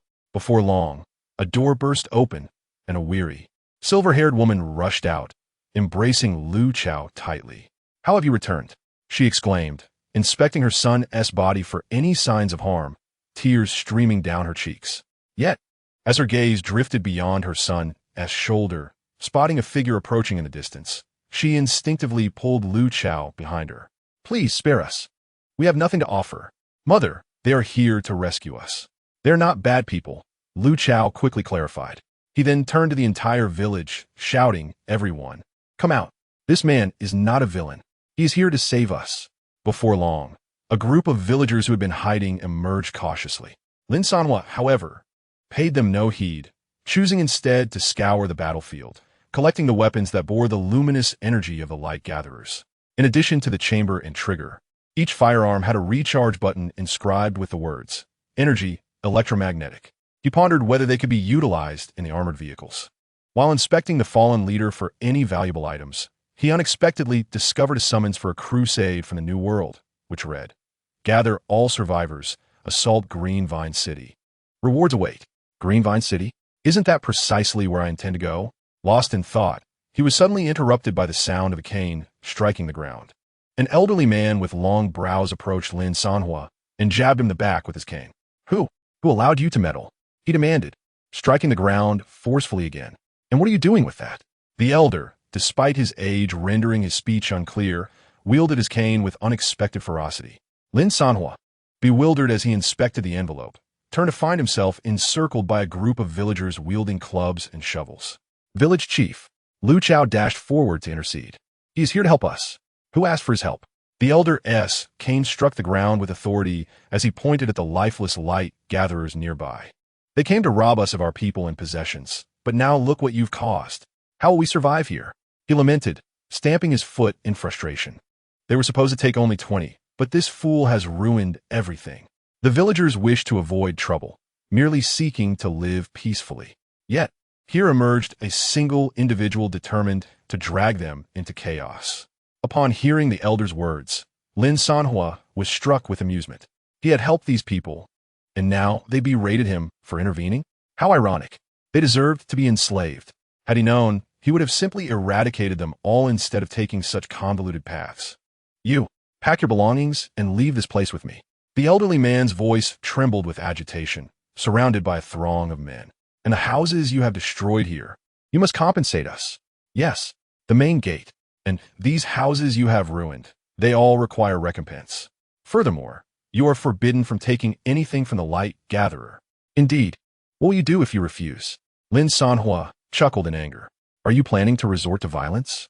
With a mere thought, the surrounding zombies closed in, encircling the men around Lin Sanhuo in an additional layer. But in the next instant, bang! Suddenly, a bullet accurately struck from behind, bursting a spray of crimson at the back of Lin Sanhuo's head. He must not escape. A man stepped forth from the crowd. He has left. How shall we explain this to the light gatherer? Chapter 64. The Old Village Chief. Explanations must be provided. The armored vehicle is ours as well. As the external decoy fell, its head shattered, its body collapsing slowly. Inside the cockpit, Lin Sanhuo smacked his lips, reclining in the comfortable seat. Retrieving a bottle of drink from the side compartment, he observed the raucous antics of the unruly crowd below with a calm demeanor, his expression placid and devoid of emotion. Some individuals are fated to remain at the bottom. He twisted off the cap and sipped his drink. Fortunately, I merely sent out a decoy. Otherwise, it would be my own life at stake. He then glanced at Yu beside him. She opened her mouth as if to speak, but only let out a sigh. 10 minutes prior, after eliminating the light gatherer, she had intended to exit the vehicle with Lu Chao to assess the villager situation. However, Lin Sanhuo had stopped her. She hadn't understood at the time, but in hindsight, Lin Sanhuo's caution was justified. Some people are oppressed for a reason. I apologize. Yu turned to Lin Sanhuo, her expression filled with remorse. I had no idea the danger zone would be like this. It's my first time here. Luckily, we didn't meet a grim fate at their hands. Lin Sanhuo climbed to the rear of the cockpit, rummaging for snacks, finding 2 buckets of instant noodles and a water bottle. The height of the armored vehicle rendered them undetectable to the villagers below. He filled the kettle with water, heating it, and handed Yu a bottle of drink. Let us have some noodles and see what other mischief they can conjure. Yu nodded, her hunger aligning with the suggestion. Thus, the two settled atop the cockpit, enjoying their noodles while observing below. Meanwhile, within the village, as the culprit fell with a gunshot to the head, the shooter blew on his firearm, pride evident on his face. Father, what shall we do now? The man, Zhang Lei, was the son of the elderly man. The elder, known as the village chief with long eyebrows, prodded the corpse on the ground with his cane, a calculating glint flickering in his murky eyes. Since the individual is dead, it is time to provide a complete account of what transpired. The elder's gaze swept across the crowd, finally settling on the quivering figure of Lu Chao and his mother in the corner. An account? The crowd instantly grasped the implication. Yes. Zhang Lei slapped his thigh. At that moment, it was suggested that Lu Chao, that scoundrel, had colluded with outsiders to ambush the esteemed light-bearer. In a bid for vengeance on behalf of the elders, they would personally take care of the perpetrators. This proposal swiftly garnered unanimous agreement. What a splendid idea. But what about that enormous vehicle? A man pointed greedily at the iron behemoth at the village entrance. This single utterance ignited the desires of all present. If this contraption were sold to the New World, it would undoubtedly fetch a handsome price. Indeed, in a post-apocalyptic world, such vehicles are valuable commodities. Selling it would secure our future for not just this life, but the next as well. Sell it? Nonsense. With this asset, we could directly assault the nests of the mutated beings. Wouldn't it be more enticing to establish ourselves as a leading organization? Indeed, this way, we would no longer toil for others or be beholden to any other factions. Excitement and avarice clouded their judgment. Yet none considered the fact that this vehicle had just rescued them. The elder stroked his long beard, a glimmer of greed surfacing on his face. After all these years, he finally had the opportunity to become a true leader amidst the chaos of the apocalypse, all built upon the sacrifice of Lu Chao and his mother. You cannot do this, Lu Chao exclaimed, trembling with rage as he beheld the grotesque expressions of the crowd. He had saved them, and instead of gratitude, they harbored such thoughts. Did their consciences not ache? His mother stood protectively behind him, pleading with the assembly. I beg you, spare my son. He acted for the good of the village. Spare your son? The elder struck the ground heavily with his cane, as if he had heard the most absurd jest. Save the village? Do you think we need your salvation? Don't think for a moment that I am unaware of your motives. Today, the name of the light-bearer shall be uttered in servitude, and you will be the sole contributor. Surely, you contacted your son to come to your rescue. Servitude? Lu Chao pushed his mother aside, unwilling to accept the accusation. I have consistently provided the village with survival points every year.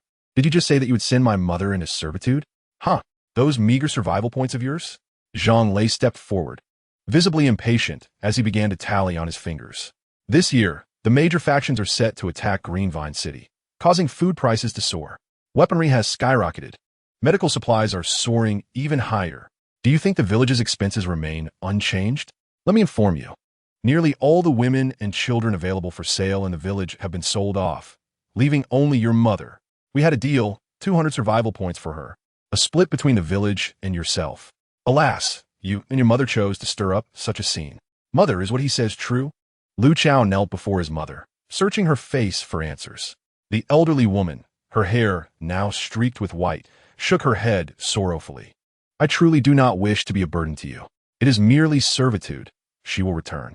I only wish to help you earn a little, if possible. Lu Chao held back his tears, fists clenched tightly. 5 years ago, he had brought his frail mother. Upon arriving at this village, rumored to resemble a survivor's retirement home, dedicated solely to the plight of wandering survivors, I believed that by exerting my utmost efforts to earn survival points, I could ensure a peaceful twilight for my mother. However, it has become apparent that this place is merely a den of ravenous beasts, even enticing my mother to sell herself. I am truly sorry, mother. I lament my inadequacy for leaving you in such a wretched place.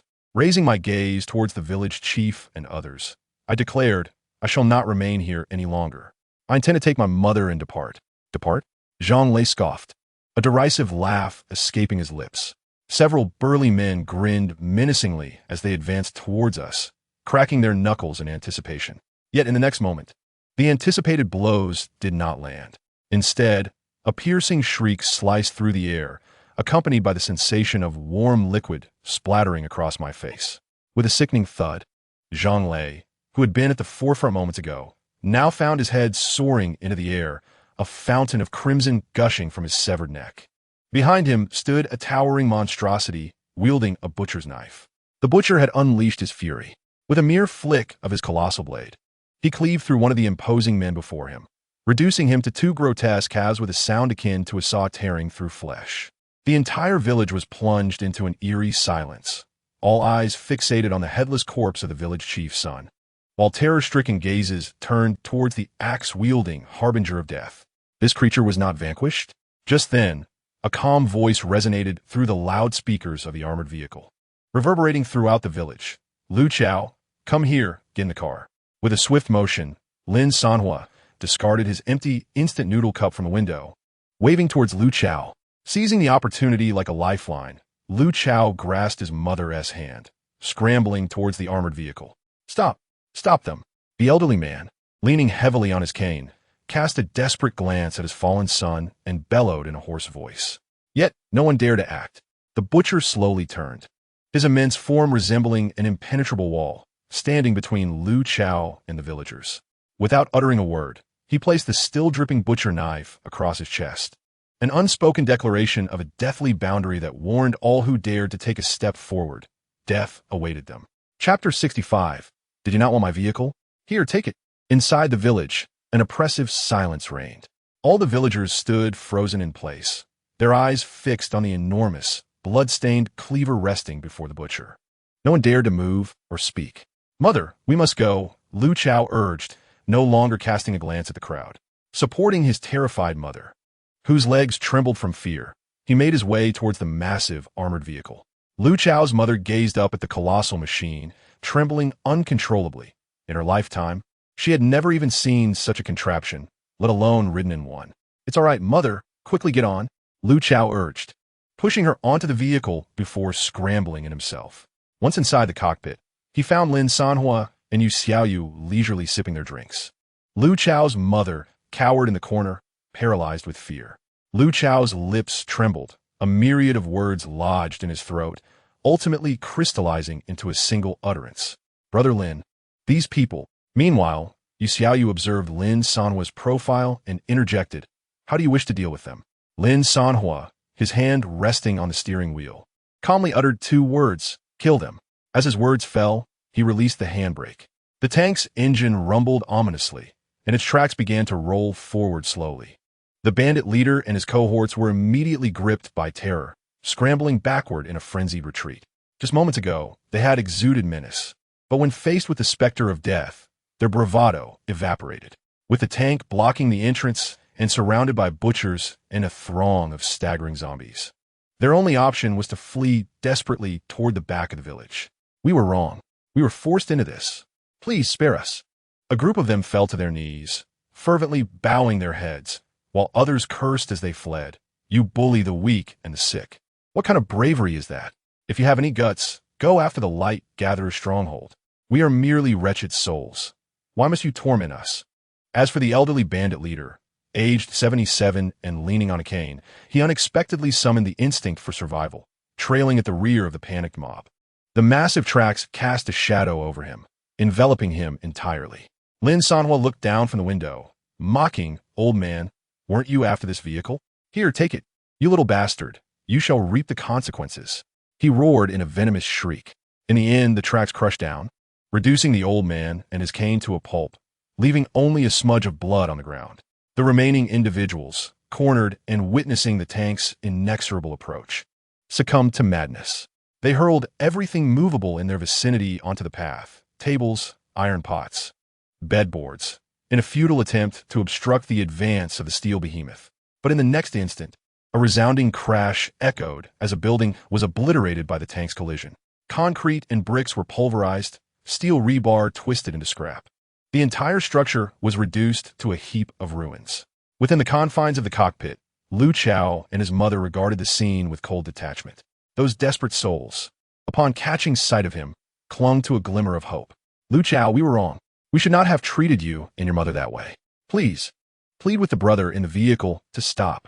Lu Chao remained expressionless, silent as the tank continued its relentless advance. Ultimately, over 100 individuals, driven by the primal instinct for survival, began to form a human ladder, climbing atop one another in a desperate bid to scale the 8-meter-high container walls. Get down. Don't pull me. Get the hell off. A burly man kicked away those beneath him, scrambling upward with all his might. At last, someone managed to step over the wall, but what awaited him was not freedom. A pack of ferocious hounds had long awaited, their throaty growls echoing ominously.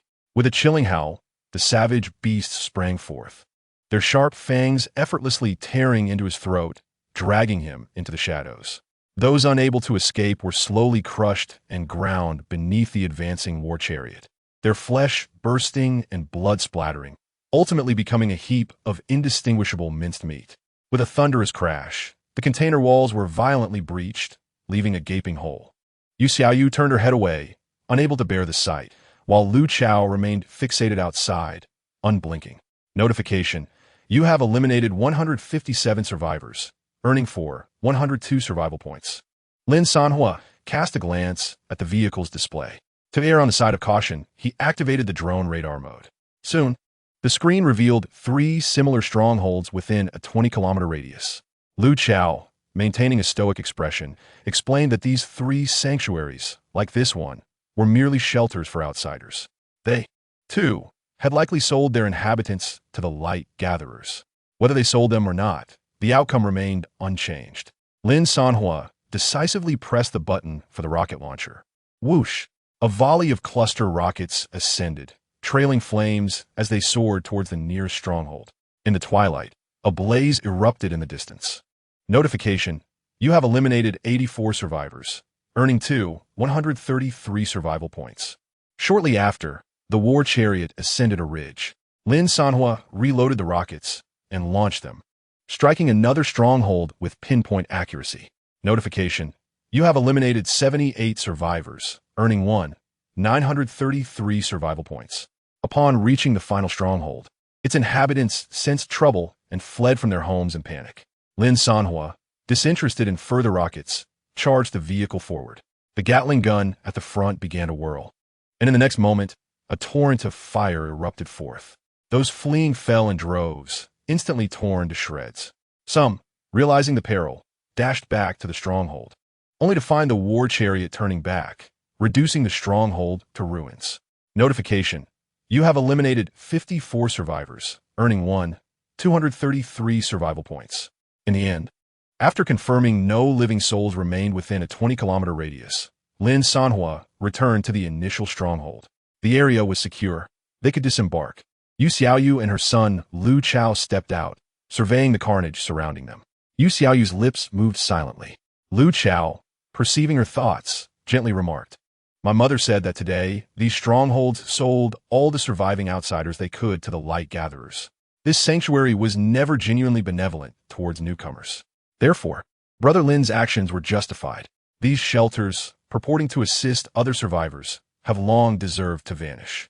Yu Xiaoyu nodded silently, understanding the gravity of a deception that lured other survivors to reside under the guise of a nursing home, only to be quietly sold away once their families were absent. Such actions, even within the safety zone, constituted a capital offense. At that moment, some of those previously captured began to emerge from the corners of the buildings. Mostly women and children. They were confined within a specific house by the light gatherers, thus avoiding death. Hearing commotion nearby, they dared not emerge until Lu Chao and the others disembarked from their vehicle, at which point they cautiously followed suit. Was the initial slow driving intended to prevent harm to these individuals? Yu Xiaoyu pondered, recalling instances where they could have swiftly collided but chose instead to crush their adversaries slowly.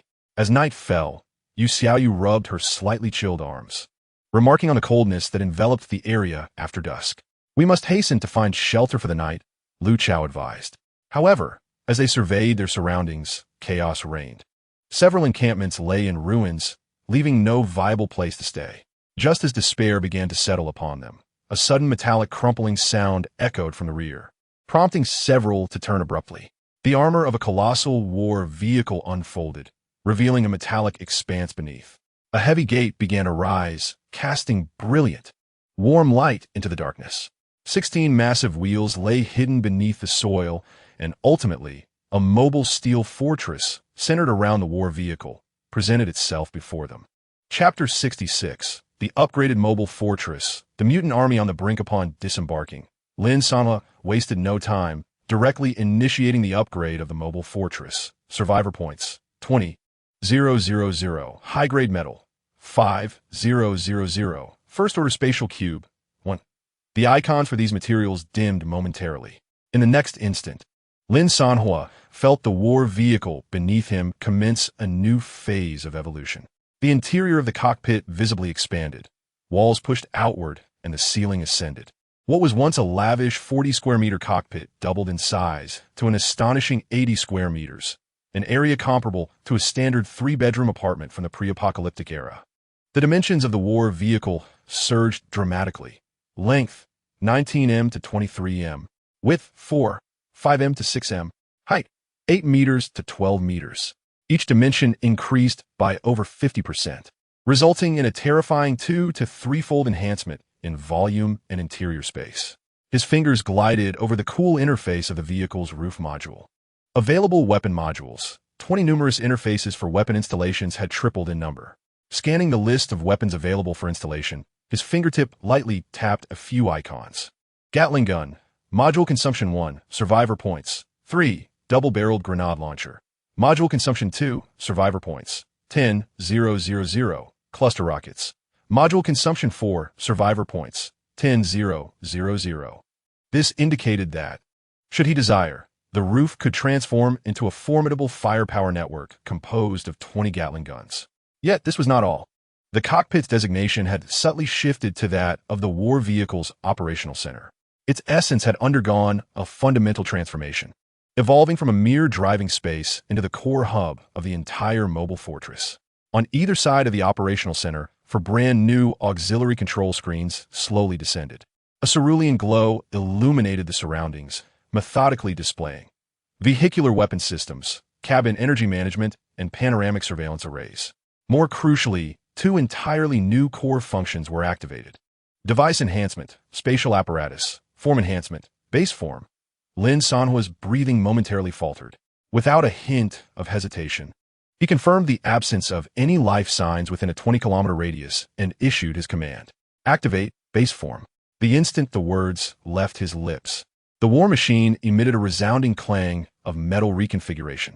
Clang, clang. The massive vehicle's heavy armor peeled away like petals, spreading outwards. Ultimately, it lay flat upon the ground, forming sections that glimmered with a metallic sheen. Within mere breaths, a steel base, centered around the war vehicle and spanning nearly 2,000 square meters, almost the size of 4 basketball courts, rose majestically from the earth. At the periphery of the base, a 10-meter-high, formidable gate began to rise slowly, sealing the sole entrance securely. Inside the base, bright and warm lights dispelled the darkness of the wilderness, illuminating every nook and cranny as if it were daytime. 16 enormous wheel hubs had now completely sunk into the earth, providing the mobile fortress with the most stable support. Meanwhile, the command center, where Lin Sanhuo stood, was enveloped in even thicker armor, towering in the center of the base like a fortress from which a king surveys his dominion. Yu Xiaoyu, Lu Chao, and the rescued survivors found themselves unwittingly enveloped by this suddenly materializing steel city. It's enormous. This is even larger than our entire village. The survivors circled around, gazing up at the automatically rising weapon turrets and the manufacturing chambers standing tall in various locations. Their expressions were filled with awe and reverence. Yu Xiaoyu was equally astonished. She knew Lin Sanhuo's war vehicle was an upgradable special refuge, but she never dreamed that this vehicle could transform into an expansive mobile base at any moment. The scale and defensive structure were sufficient to rival the main bases painstakingly constructed over years by renowned first-tier survivor organizations. It could move, it could fight, and it could transform into a fortress at will. Yu Xiaoyu murmured to herself, finally comprehending the source of this man's audacious confidence. No wonder he is so bold. At that moment, the hatch of the command center opened. Lin Sanhuo descended slowly from the heights. His presence instantly captured everyone's attention. Among the survivors, a middle-aged man, appearing somewhat seasoned, stepped forward, his face contorted into a sycophantic smile. You must be the leader of this base, right? We're delighted to join you. He extended his hand, attempting to shake Lin Sanhuo's. However, Lin Sanhuo walked past him without a sideways glance, as if he were merely a wisp of air. The man's hand awkwardly hovered in the air. You are too early in your delight. Lin Sanhuo's voice, though not loud, resonated clearly in everyone's ears. I have no intention of taking you in. The chilling words instantaneously froze the atmosphere. The joy and hope etched on the faces of the survivors abruptly stiffened. Lin Sanhuo approached Yu Xiaoyu, retrieving a cigarette from his pocket and lighting it, letting the smoke escape his lips. He turned to Yu Xiaoyu and posed a question in return. How do you intend to handle these individuals? The inquiry weighed heavily on Yu Xiaoyu's heart, causing it to plummet. After the preceding events, her dwindling kindness had been shattered by the harshness of reality. Biting her lip, she reluctantly articulated the most rational yet cruel answer. Keeping these people around will only serve as a burden. Releasing them may expose our location and information. Her voice dwindled, nearly inaudible by the end. Thus, killing them is the most prudent choice. Lin Sanhuo raised an eyebrow, seemingly surprised that such words would escape her lips. He took a drag from his cigarette, the glowing ember flickering in the night. There is another method. What method? Yu Xiaoyu immediately lifted her gaze. Have your people escort them to the safe zone tomorrow morning. Lin Sanhuo's expression remained impassive. Yu Xiaoyu was taken aback. But the safe zone is nearly 800 or 900 kilometers away. I do not care, Lin Sanhuo retorted, flicking the cigarette but away. If I wake up tomorrow and still see them here, I will follow your suggestion and eliminate them. With that, he turned and walked toward the other side of the base, disregarding the crowd behind him. Yu Xiaoyu watched his retreating figure and promptly took out her phone. Meanwhile, after detailing the fate of that group, Lin Sanhuo arrived at a manufacturing chamber connected to numerous biochemical energy pipelines. It was a semi-transparent, cylindrical container, towering 5 meters high. Inside, it brimmed with a viscous, green-glowing biochemical liquid.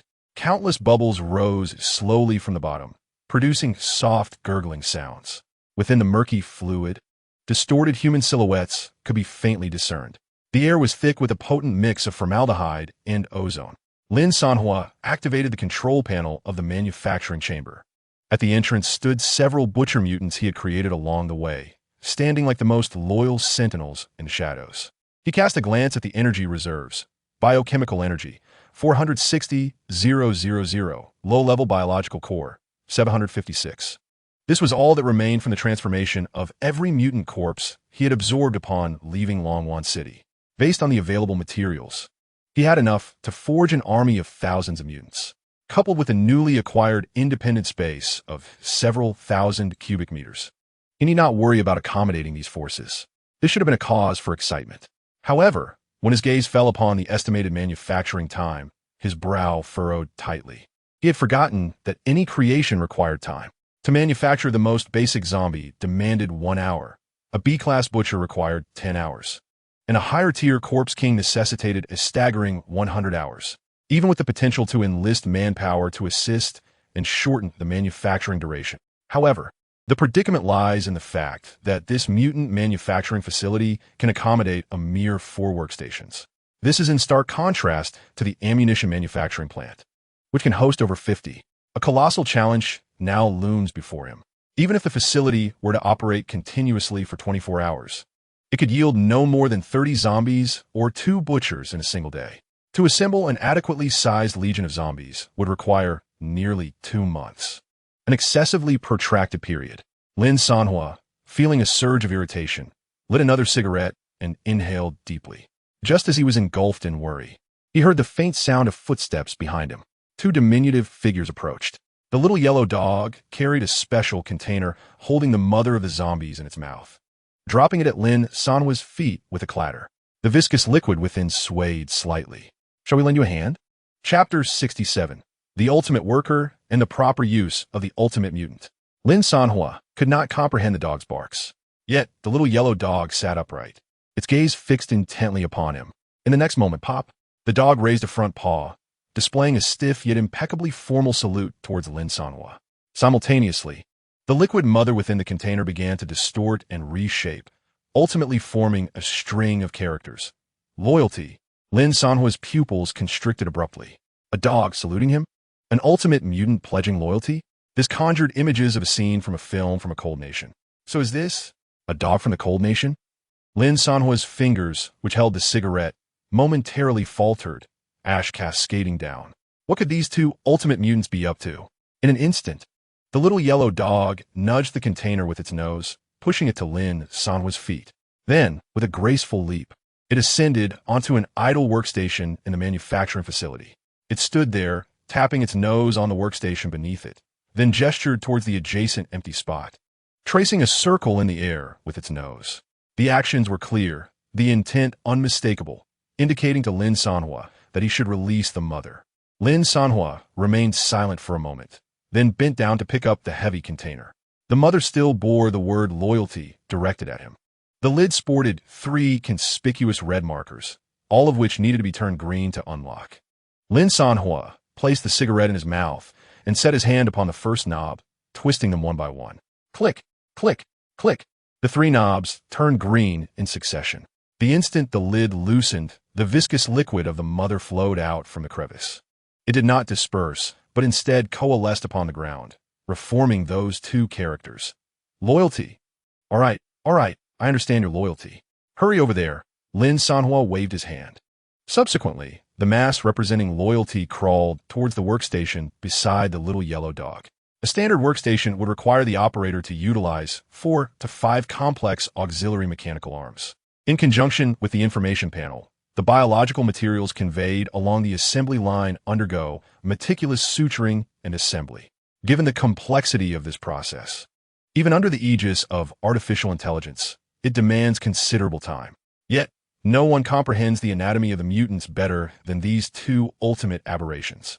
They eschew cumbersome mechanical appendages. The little yellow dog growls at the nearby liquid maternal figure, asserting, "We are but bricks. Wherever needed, we shall be moved." Let the boss witness our worth. In the next moment, production commences. The little yellow dog opens its mouth, expanding in a rending manner to a size that far surpasses its own head, forming a pitch-black vortex. The biological materials on the conveyor, a medley of flesh, bones, and neural bundles, are drawn in by an unseen force, vanishing instantaneously into its maw. In less than 2 seconds, a convulsion in its throat occurs, and it violently expels a fully intact, robust primary zombie, which lands heavily in the finished goods area.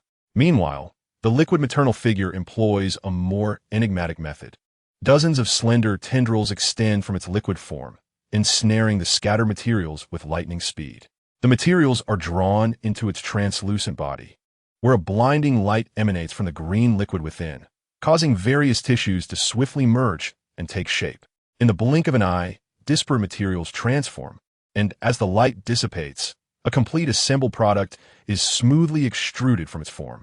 One inhales, the other fuses, under the miraculous operations of these two ultimate aberrations. The control panel of the mutant manufacturing chamber displays a terrifyingly rapid fluctuation of numbers representing processing time. Detection: ultimate worker detected. Recalculating efficiency of the mutant manufacturing chamber. Results as follows: zombie manufacturing, 30 seconds. Frenzied dog manufacturing, 1 minute. Butcher manufacturing, 2 minutes. Tumor manufacturing, 10 minutes. Corpse King manufacturing, 30 minutes. Lin Sanhuo fixates intently on the refreshing data on the screen, his entire being immobilized. This transcends mere efficiency. This speed represents a staggering enhancement of over 100-fold. He casts his gaze toward the two industrious stations, where for the first time, a fervor gleams in his eyes. Let us work diligently. Upon uttering this, he unhesitatingly allocates the accumulated resources into the manufacturing list for the mutant army. 400 zombies, 400 frenzied dogs, 100 butchers, 20 tumors, and 1 corpse king. The list is complete, with 100,000 units of biochemical energy remaining and less than 200 consumed by the basic biological cores. The required manufacturing time stands at a mere 17 hours. In just 17 hours, an army of mutants capable of flattening a small city can be assembled, poised for action. Incredible, Lin Sanhuo murmurs, a testament to his highest praise for these two ultimate aberrations. Meanwhile, the other side echoes, did you hear that? The boss is praising us. Let us hustle. The pace of the two ultimate aberrations escalates once more, even beginning to intertwine in their fervor. Once Lin Sanhuo confirmed that there were no further issues, he turned and strode purposefully towards the command center, eager for a restful slumber. The following day, he would assess the results. Soon, the dawn broke, and a piercing scream shattered the silence. Lin Sanhuo awoke and rushed out of the command center.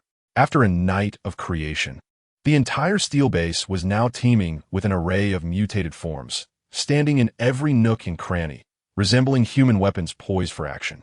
The source of the scream was from Yu Xiaoyu's direction, where a group of individuals, trembling with fear, huddled by the door, reluctant to step outside. Do not be afraid. We are allies, Lin Sanhuo reassured them, prompting a collective sigh of relief. Did you create all of this? Yu Xiaoyu's voice quavered. Although she was aware of Lin Sanhuo's ability to produce mutants, she was astounded by the sheer volume he had conjured overnight. Are you planning to go out? Lin Sanhuo nodded in affirmation and then turned to the survivors he had shielded. Yes, Yu Xiaoyu confirmed. We arranged for transportation and have been waiting a few kilometers away. We can take them there. And what about him? Lin Sanhuo's gaze fell upon Lu Chao and his mother, who lingered nearby. Aren't they coming along? Yu Xiaoyu shook her head. Lu Chao is my informant. He must remain here. As for his mother, she is worried about her son's safety and refuses to leave. Lin Sanhuo's brow subtly furrowed. He did not accommodate idleness within his ranks. Just as he was about to voice his refusal, Lu Chao's mother stepped forward, summoning her courage. Brother Lin, I saw you and Miss Yu eating instant noodles yesterday. She nervously wrung her hands, her tone tinged with a hint of supplication. If you permit me to stay, I can cook for you. Cooking? The rejection that had almost escaped Lin Sanhuo's lips was swallowed back. He realized that for the past 2 days he had subsisted solely on snacks and instant noodles, and his palate craved something more substantial. How could he have overlooked the fact that the base was in dire need of a cook? Indeed, I have run a restaurant for over a decade. I prepared the meals in the village. Whatever you desire, I can make. Sweet and sour carve from Shandong, braised sea cucumber, Sichuan-style mapo tofu, twice-cooked pork, and Cantonese roast suckling pig, poached chicken, and even crayfish. Just allow me to stay. Very well, Lin Sanhuo replied calmly, with hardly a moment's hesitation. He patted his somewhat empty stomach. After all, they had upgraded to a fortress, and it was unreasonable not to arrange for a cook. Promptly, Lin Sanhuo pulled out his phone, online to modify and search for a previous kitchen blueprint. Construct. With a rumble, the ground trembled slightly as a section of the metal floor unfolded, and a fully equipped modern kitchen gradually emerged before the astonished gazes of the onlookers. From now on, this kitchen will be under your management. The ingredients are all in the rear cabin. Take a look and see what dishes can be prepared for me. I haven't had breakfast yet. Lin Sanhuo licked his lips, weary of surviving on instant noodles and snacks. All right, the woman responded eagerly, almost sprinting towards the kitchen. Lu Chao, equally excited, bowed deeply to Lin Sanhuo. Thank you, Brother Lin. Can I help my mother? Of course. With permission granted. Lu Chao dashed into the kitchen as well. Watching this scene, Yu Xiaoyu smiled faintly, surprised that he had actually agreed. Lin Sanhuo patted his stomach, thinking that no one should suffer, especially not it. He then turned and asked, will you return? I will come back. Lin Sanhuo felt a tinge of disappointment. Could he not return? Yu Xiaoyu shook her head. No, besides, aren't you heading to Tang City? She stepped closer and whispered, I have a contact who provided me with something that will greatly assist you in your upcoming journey to Tang City. What is it? Lin Sanhuo inquired with curiosity. Yet, Yu Xiaoyu deliberately kept him in suspense, saying, I'll tell you when I return. With that, she left with her companions. Lin Sanhuo recalled the invitation he had found last night regarding the expedition against Tang City, pondering whether it was related. Chapter 68. Preparing to depart for Tang City after Yu Xiaoyu's departure, Lin Sanhuo gazed at the army of mutated beings he had created. With time on his hands, he decided to assign some of the mutations to the ammunition manufacturing facility. Soon, a synchronized sound of footsteps echoed as the mutated beings turned and marched towards the production chamber. While they could not engage in complex logical thought, they possessed a remarkable talent for executing fixed, repetitive mechanical actions. Thus, 50 workstations were quickly established for tasks such as loading gunpowder, compressing projectiles, and assembling shells. A series of operations commenced, and the efficiency data on the control panel surged.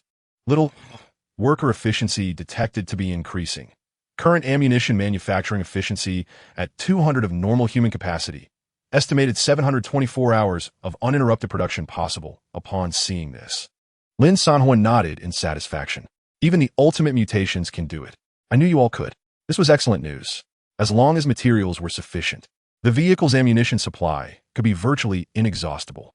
Having resolved the work arrangement for the mutations, a delightful aroma wafted into his nostrils, the savory scent of meat porridge. Lu Chao's mother emerged from the modern kitchen, carrying a tray with a hint of shyness and eagerness. Brother Lin, breakfast is ready. Lin Sanhuo sat down at the metallic dining table extending from the command center.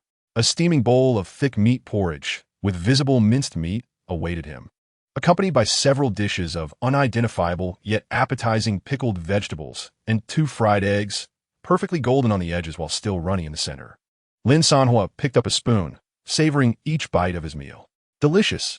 As he continued eating, he retrieved his phone and opened the chat group for the danger zone. The messages within the group refreshed at an astonishing pace, with hundreds and thousands of entries scrolling by. Lin Sanhuo's fingers glided across the screen, quickly grasping several key points. Firstly, news of his attack on the New World trading town had spread throughout the chat group. Strangely, no one knew the identity of the assailant. The true witnesses had perished at the scene of the assault, while the few fortunate survivors had merely been bystanders who fled upon hearing the commotion, failing to discern the specifics of the armored vehicles involved. They left behind only vague descriptions of monstrous shapes resembling mountains. In response, the New World authorities issued a stern statement, vowing to thoroughly investigate the matter and show no mercy to the perpetrator. Secondly, news of the New World Organization's campaign against Greenvine City also circulated within the group. Numerous individuals engaged in fervent discussions, expressing that capable organizations had received invitations from the New World. They were all mobilizing their forces in preparation for the expedition. The reasons for accepting the invitation were twofold. Firstly, The New World promised substantial supplies and compensation for safe zones, ensuring that all participating organizations would reap benefits, regardless of the outcome of the operation. Secondly, the rapid expansion of Green Vine City, along with its peculiar methods of infection, posed a severe threat to the safety of neighboring survivor bases. Thus, a united front was essential to eradicate this menace. Lastly, speculation arose regarding the New World's motives for targeting Green Vine City. Some hinted that the New World's headquarters lay a staggering 4,000 kilometers away, leading to perplexity among the chat group members about why they would extend their reach to intervene in the affairs of Green Vine City. However, Lin Sanhuo remained unfazed. He was merely curious about the ultimate mutant lurking within this so-called Green Vine City that could provoke such a significant response from the New World. Furthermore, since no one was aware of his involvement in the town's incident, participating in this righteous campaign seemed like an appealing option to navigate the unfolding situation. Turning off the chat group, he resumed sipping his porridge. "How does it taste, Brother Lin?" Luma inquired nervously while rubbing her hands together. "What dish would you like next?" "It tastes decent," Lin Sanhuo replied, interrupting her, "though the flavor is a bit bland. Additionally, I would like to have some crayfish." He casually asked, "Is there no market or shelter for fresh produce in this apocalypse?" Luma's expression shifted to one of embarrassment and awkwardness. "Brother Lin, in this world, meat is a rarity. Where will we find crayfish?" Just as she finished speaking, light footsteps echoed from beyond the heavy gate of the base. Yu Xiaoyu entered just in time to catch the tail end of the meal. "Your food isn't too shabby." Lin Sanhuo glanced at her, dismissing her teasing. "What was the information you mentioned that could assist me?" Yu Xiaoyu, showing no hesitation, pulled out a chair and settled down, serving herself a bowl of porridge. After taking a hearty sip, she began to speak slowly. "It's about the news of the expedition against Liltang City. You are aware of this matter, aren't you?" Lin Sanhuo furrowed his brow. "Lu Chao informed me," he replied. "The Shiguangs are apprehending people because of this issue." Yu Xiaoyu retrieved her mobile phone. "The information regarding the danger zones has spread widely. I understand. That is quite normal. By the way, I presume you are unaware of the background of Liltang City?" Yu Xiaoyu glanced at Lin Sanhuo, who tilted his head slightly. "You see, without me, you know nothing." Subsequently, Yu Xiaoyu gestured with her chopsticks on the table. Liltang City is a place infected by a creature known as the Ultimate Mutation, named Liltang. This mutation is unlike any known species. It is a plant-based aberration. When the apocalypse arrived, everything transformed. Sometimes even a stone or a tree could evolve into a terrifying monster. "Isn't that akin to becoming a spirit monster?" Lin Sanhuo interjected. "That is one way to interpret it," Yu Xiaoyu concurred, continuing. "The terrifying aspect of Liltang lies in its ability to release a pollen toxin that can beguile the human heart. All humans who inhale the pollen become its most devoted followers, and even other mutations are not spared. These followers carry the seeds of Liltang, spreading them like missionaries, relentlessly expanding its territory. In just 5 years, Liltang City has transformed from a solitary city to infecting 5 surrounding cities. The total area of infection is 5 times that of the Rebirth Association's domain. To curb its expansion, organized forces have formed expeditionary armies each year to eradicate it. Yet every attempt has ended in failure. However, this year is different." Yu Xiaoyu tapped her chopsticks against the table. "The orchestrators of this year's expedition are the New World, recognized as the most powerful organization in the southern province. They're the only group capable of establishing a foothold in the 4-star danger zone." "I understand," Lin Sanhuo replied, somewhat perplexed. "But I heard their territory is thousands of miles away from Liltang City. Even if Liltang expands, it won't pose a threat to them for decades, right?" "That is precisely the peculiar aspect," Yu Xiaoyu nodded. "The New World, under the banner of reclaiming territory for humanity, has offered an extraordinarily high bounty. It is said that over 50 organizations have already confirmed their participation upon receiving the invitation. This expeditionary force is unprecedented in scale, surrounding Liltang City from 4 directions, evidently intent on obliterating it in one fell swoop. As for what I can offer you and how I came to know this," Yu Xiaoyu produced a meticulously crafted metal card from her pocket and slid it across to Lin Sanhuo. "A contact of mine reached out to me yesterday. He informed me about the situation involving the New World and Liltang City, which led me to this knowledge. More importantly, this contact happens to be responsible for distributing the invitations for this event. He managed to secure a counterfeit invitation for me under the guise of a non-existent organization called the Black Edge. With this, you can legitimately join the expeditionary force and enter Tang City. Lin Sanhuo picked up the card. It was heavier than he had anticipated, and the edges were polished to a remarkable smoothness. He had to concede that this contraption was indeed quite useful.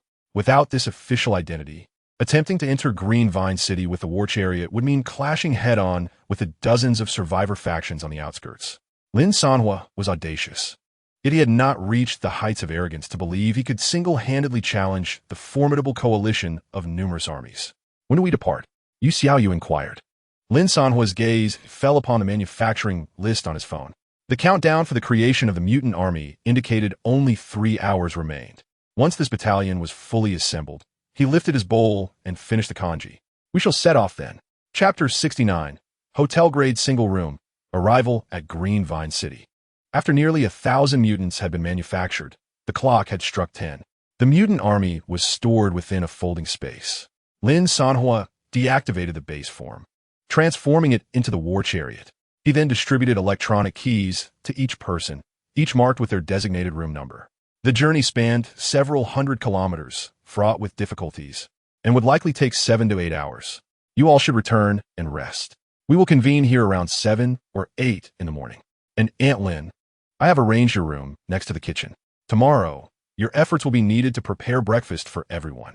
With the arrangements concluded, they nodded and made their way to the rear compartment of the war chariot. Lin Sanhuo climbed into the cockpit and activated the intelligent driving system. Destination: Green Vine City.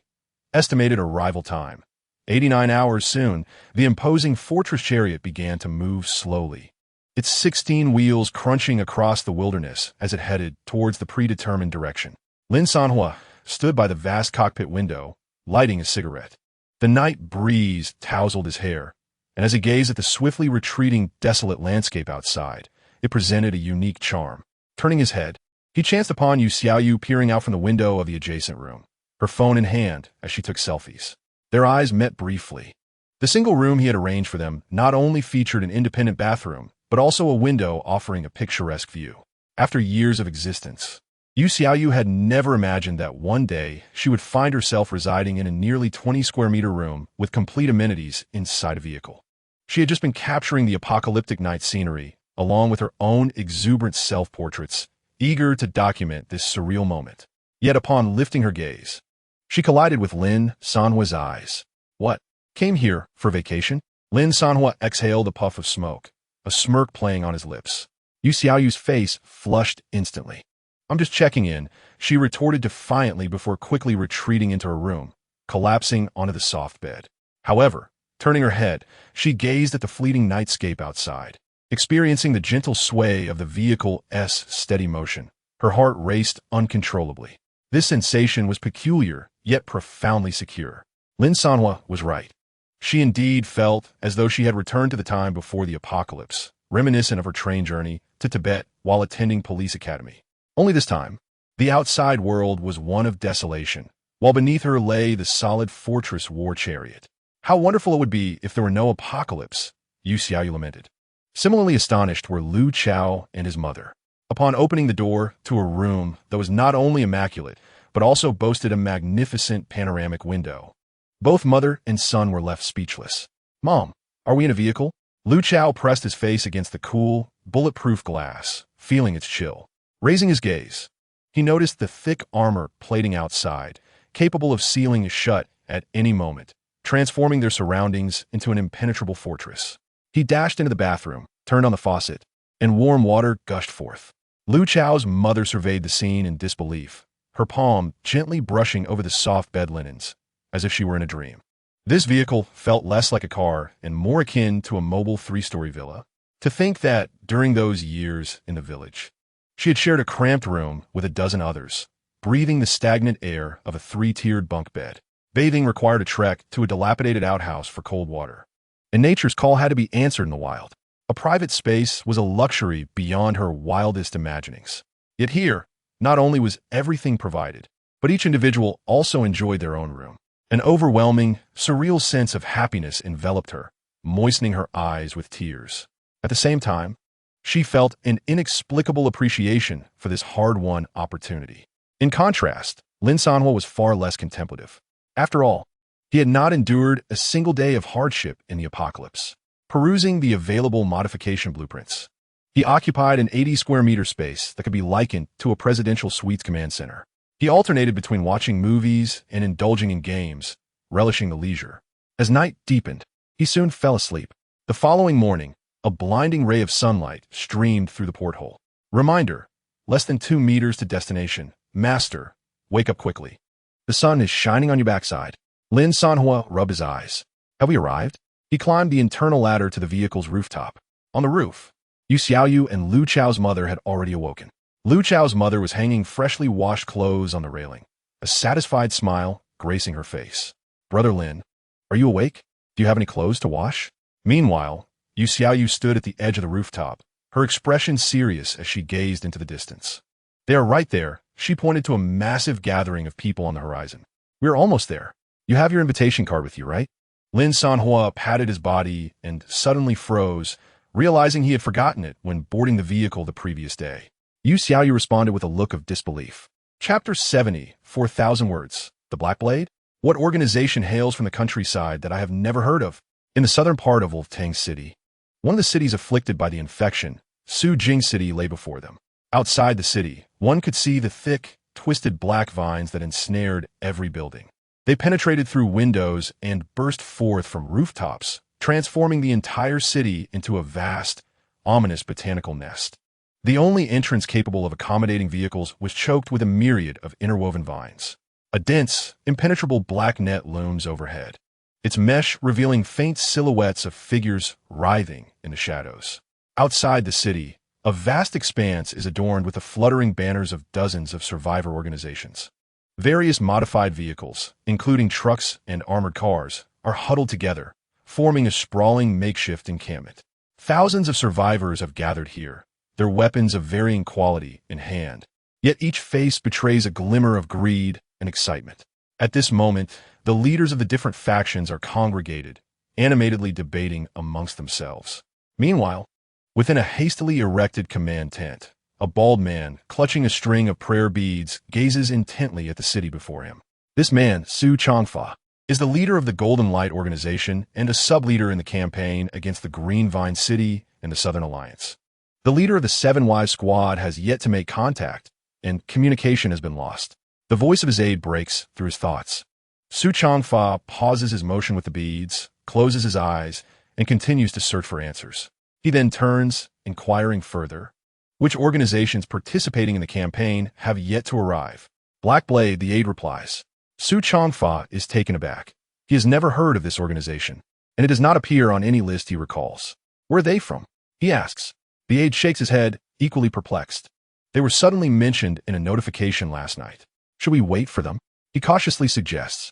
Su Changfa, eyes still closed, rolls the beads in his hand. His expression one of disdain. An unknown entity, one I have never even heard of. We shall not wait. With that, he opens his eyes and strides out of the command center. Simultaneously, outside, the leaders continue their discussions regarding the compensation mechanisms for the New World S campaign and the anticipated rewards. This is precisely what has drawn so many organizations to participate in this round of endeavors. Firstly, all ammunition and equipment consumed by the campaign will be reimbursed by the New World. Secondly, based on battle rewards, each organization is guaranteed to receive a minimum of over 1,000 survivor points. Thirdly, the campaign is divided into 4 alliances: Northeast, Southeast, Northwest, and Southwest, with the top performers eligible for A-grade or higher technological production lines offered by the New World. Consequently, nearly all invited organizations have accepted the call, their sights set on securing those coveted production lines. A-grade technology production lines are exclusive to shelters of level 5 or above, capable of generating advanced technology. Possessing even a single item of such caliber would elevate an organization's strength to unprecedented heights. As Su Changfa steps out of the command center, the remaining leaders have already arrived at a conclusion. The Golden Light organization, which specializes in producing rare solar energy, has not only harnessed solar power to create numerous energy weapons, but also oversees several subsidiary organizations, including the Light Harvest Organization, the Light Source Organization, and the Light Energy Organization, which collectively assist in gathering renewable energy through solar panels across various regions. In this apocalyptic landscape, energy remains a sought-after treasure for all organizations.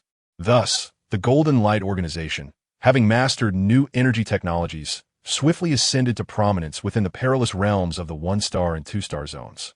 The pivotal moment arrived last year when the Golden Light Organization collaborated with a new world to develop an S-class vehicular weapon, the Diamond Light tank, alongside a lower-spec version known as the Diamond Light vehicle.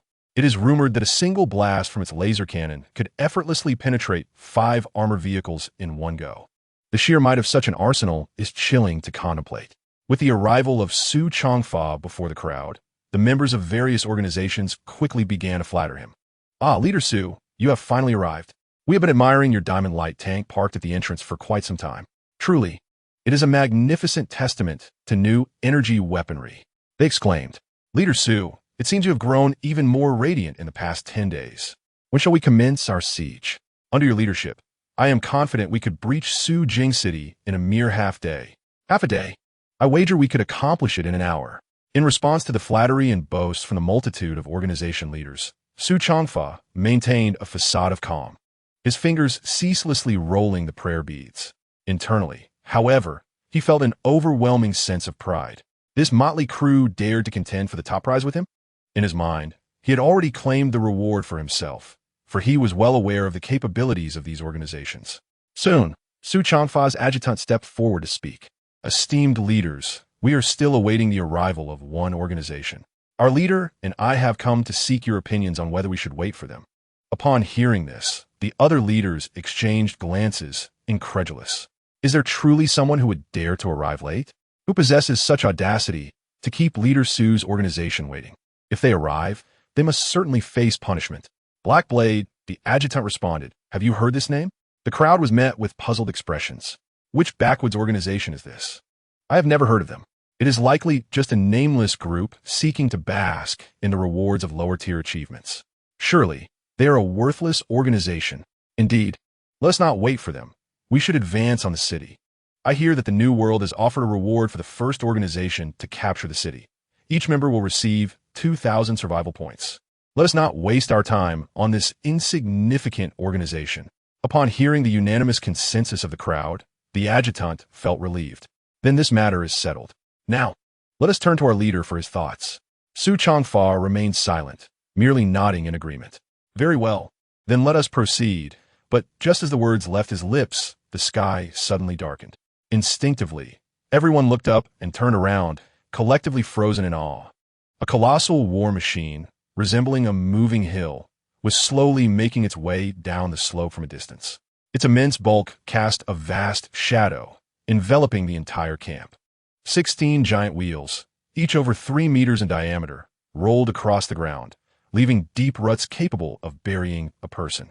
In the camp, those proudly modified battle vehicles appeared diminutive, akin to toys, when faced with this colossal behemoth, including the illustrious Guangling tank of Zichangfa. "What the hell? Whose vehicle is this?" muttered a leader, as a cigarette slipped from his lips and fell to the ground. "When did we acquire such a thing in our 1-star, 2-star danger zone?" Shortly thereafter, the massive war machine came to a halt outside the towering walls of the camp, standing at 5 or 6 meters high. The walls allowed a glimpse of the vehicle's cockpit and roof. In that moment, all within the camp felt as if they were being scrutinized by a giant from beyond the walls. Zichangfa's complexion darkened palpably, his grip on his prayer beads tightening. A potent mix of threat and jealousy transformed his perception of this entity into that of the most formidable rival. "Go, inquire to whom this vehicle belongs." The aide nodded and briskly advanced. Initially intending to open the camp's gates, they were met instead by 2 individuals emerging from atop the war machine, leading to a dialogue across the wall. "Which organization do you represent?" "Heifeng," Yexiayu replied, steeling himself. "Heifeng?" Wu Jiqing scrutinized them before glancing back at his superior.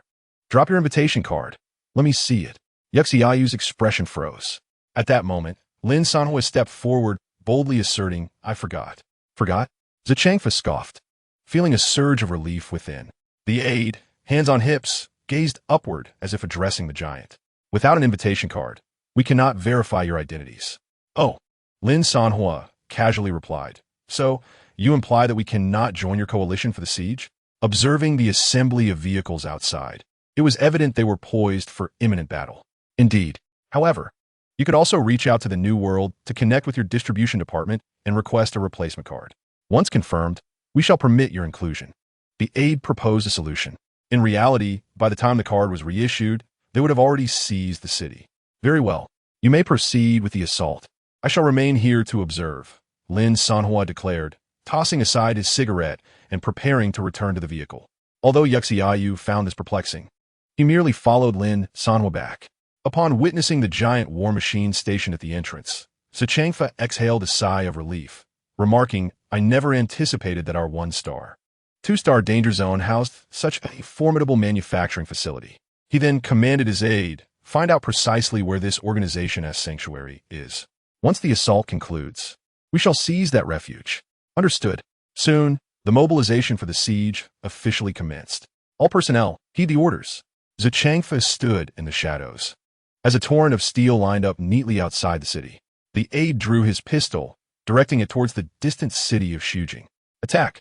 With a swift command, thousands of survivors erupted into a fervent shout, surging like a tide towards the sprawling, vine-like web. The Guangling tank led the charge, its barrel igniting with a blinding blue light. Boom! A colossal plasma cannonball hurtled forth, striking the very heart of the vine-laden net with remarkable precision. The explosion unleashed a shockwave that stirred a cloud of dust into the air.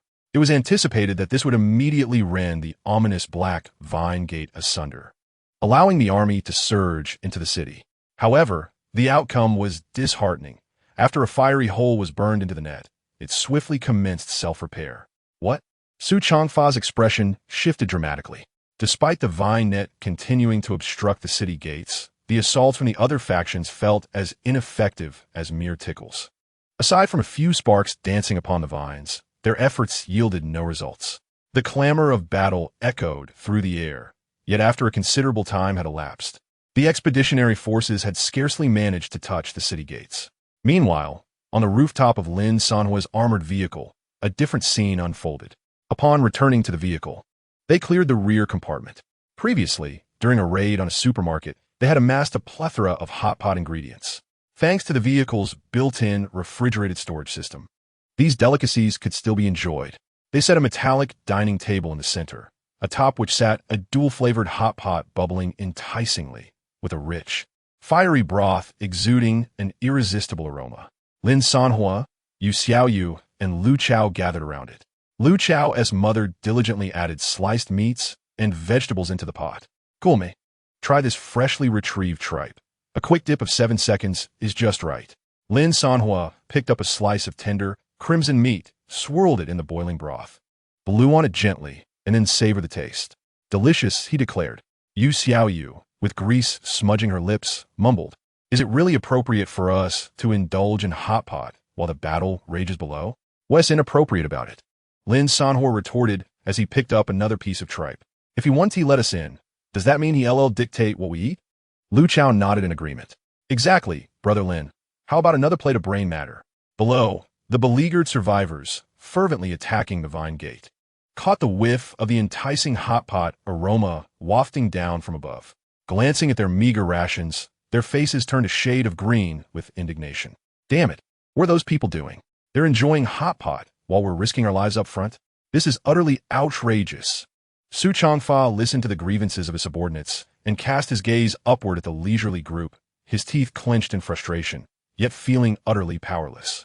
As dusk descended, the group finished their hot pot and unexpectedly began playing badminton on the rooftop. In stark contrast, they had expended countless rounds of ammunition. It still could not budge the vine gate by a fraction. Boss, this isn't working. The vines possess a regenerative ability. The moment we activate our laser weapons, they instantly recover. A panting aide rushed back to report, perspiration beading his forehead. Su Changfa breathed heavily, his eyes fixed on the seemingly impenetrable black vine net, his mind racing with thoughts. Bombardment was futile. They needed an overwhelming force and impact to force the gate open. But what could possess such power? His gaze involuntarily drifted toward the massive vehicle at the rear. his expression shifting from pale to flushed. Finally, he took a deep breath, as if steeling himself for a decisive resolution. He reluctantly squeezed out a few words to his aide beside him. Please bring them over, and inform them that I consent to their joining the Allied forces. Chapter 71. Joining is permissible, but first, a fee of 4,000 survival points is required. After engaging in a spirited game of badminton, Lin Sanhuo wiped the light sweat from his brow, grasped the racket, and sat at the front of the vehicle, gazing with keen interest at the fierce battlefield ahead. As the skirmish commenced, an oddly shaped Lingtai tank opened fire. The muzzle flickered with electricity, unleashing a searing blue beam towards the front.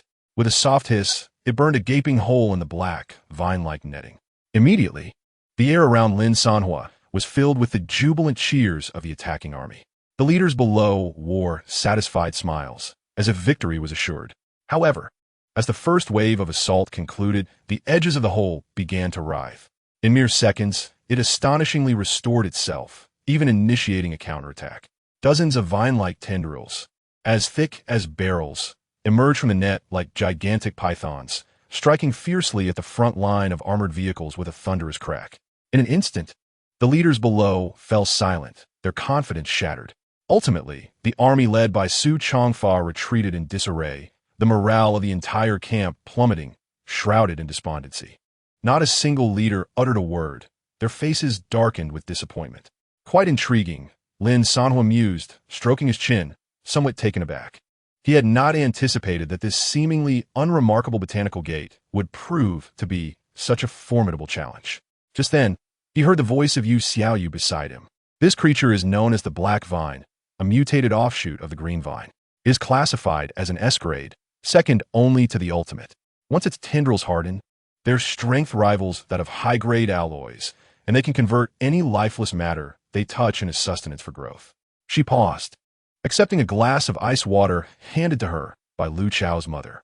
Moreover, it possesses the self-healing capabilities a characteristic of A-grade mutants. Its sole weakness lies within the city, concealed in the spore core. Only by destroying that can the Black Vine be eradicated entirely. Lin Sanhuo twisted off the bottle cap, his gaze falling upon a figure approaching the armored vehicle.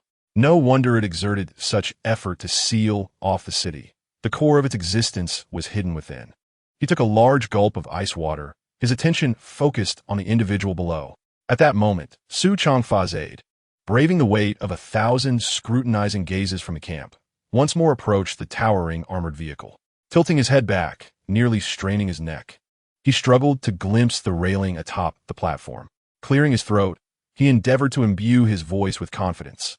Brothers above, our Southern Alliance, after careful deliberation, has decided to grant your Black Blade organization permission to join this expedition.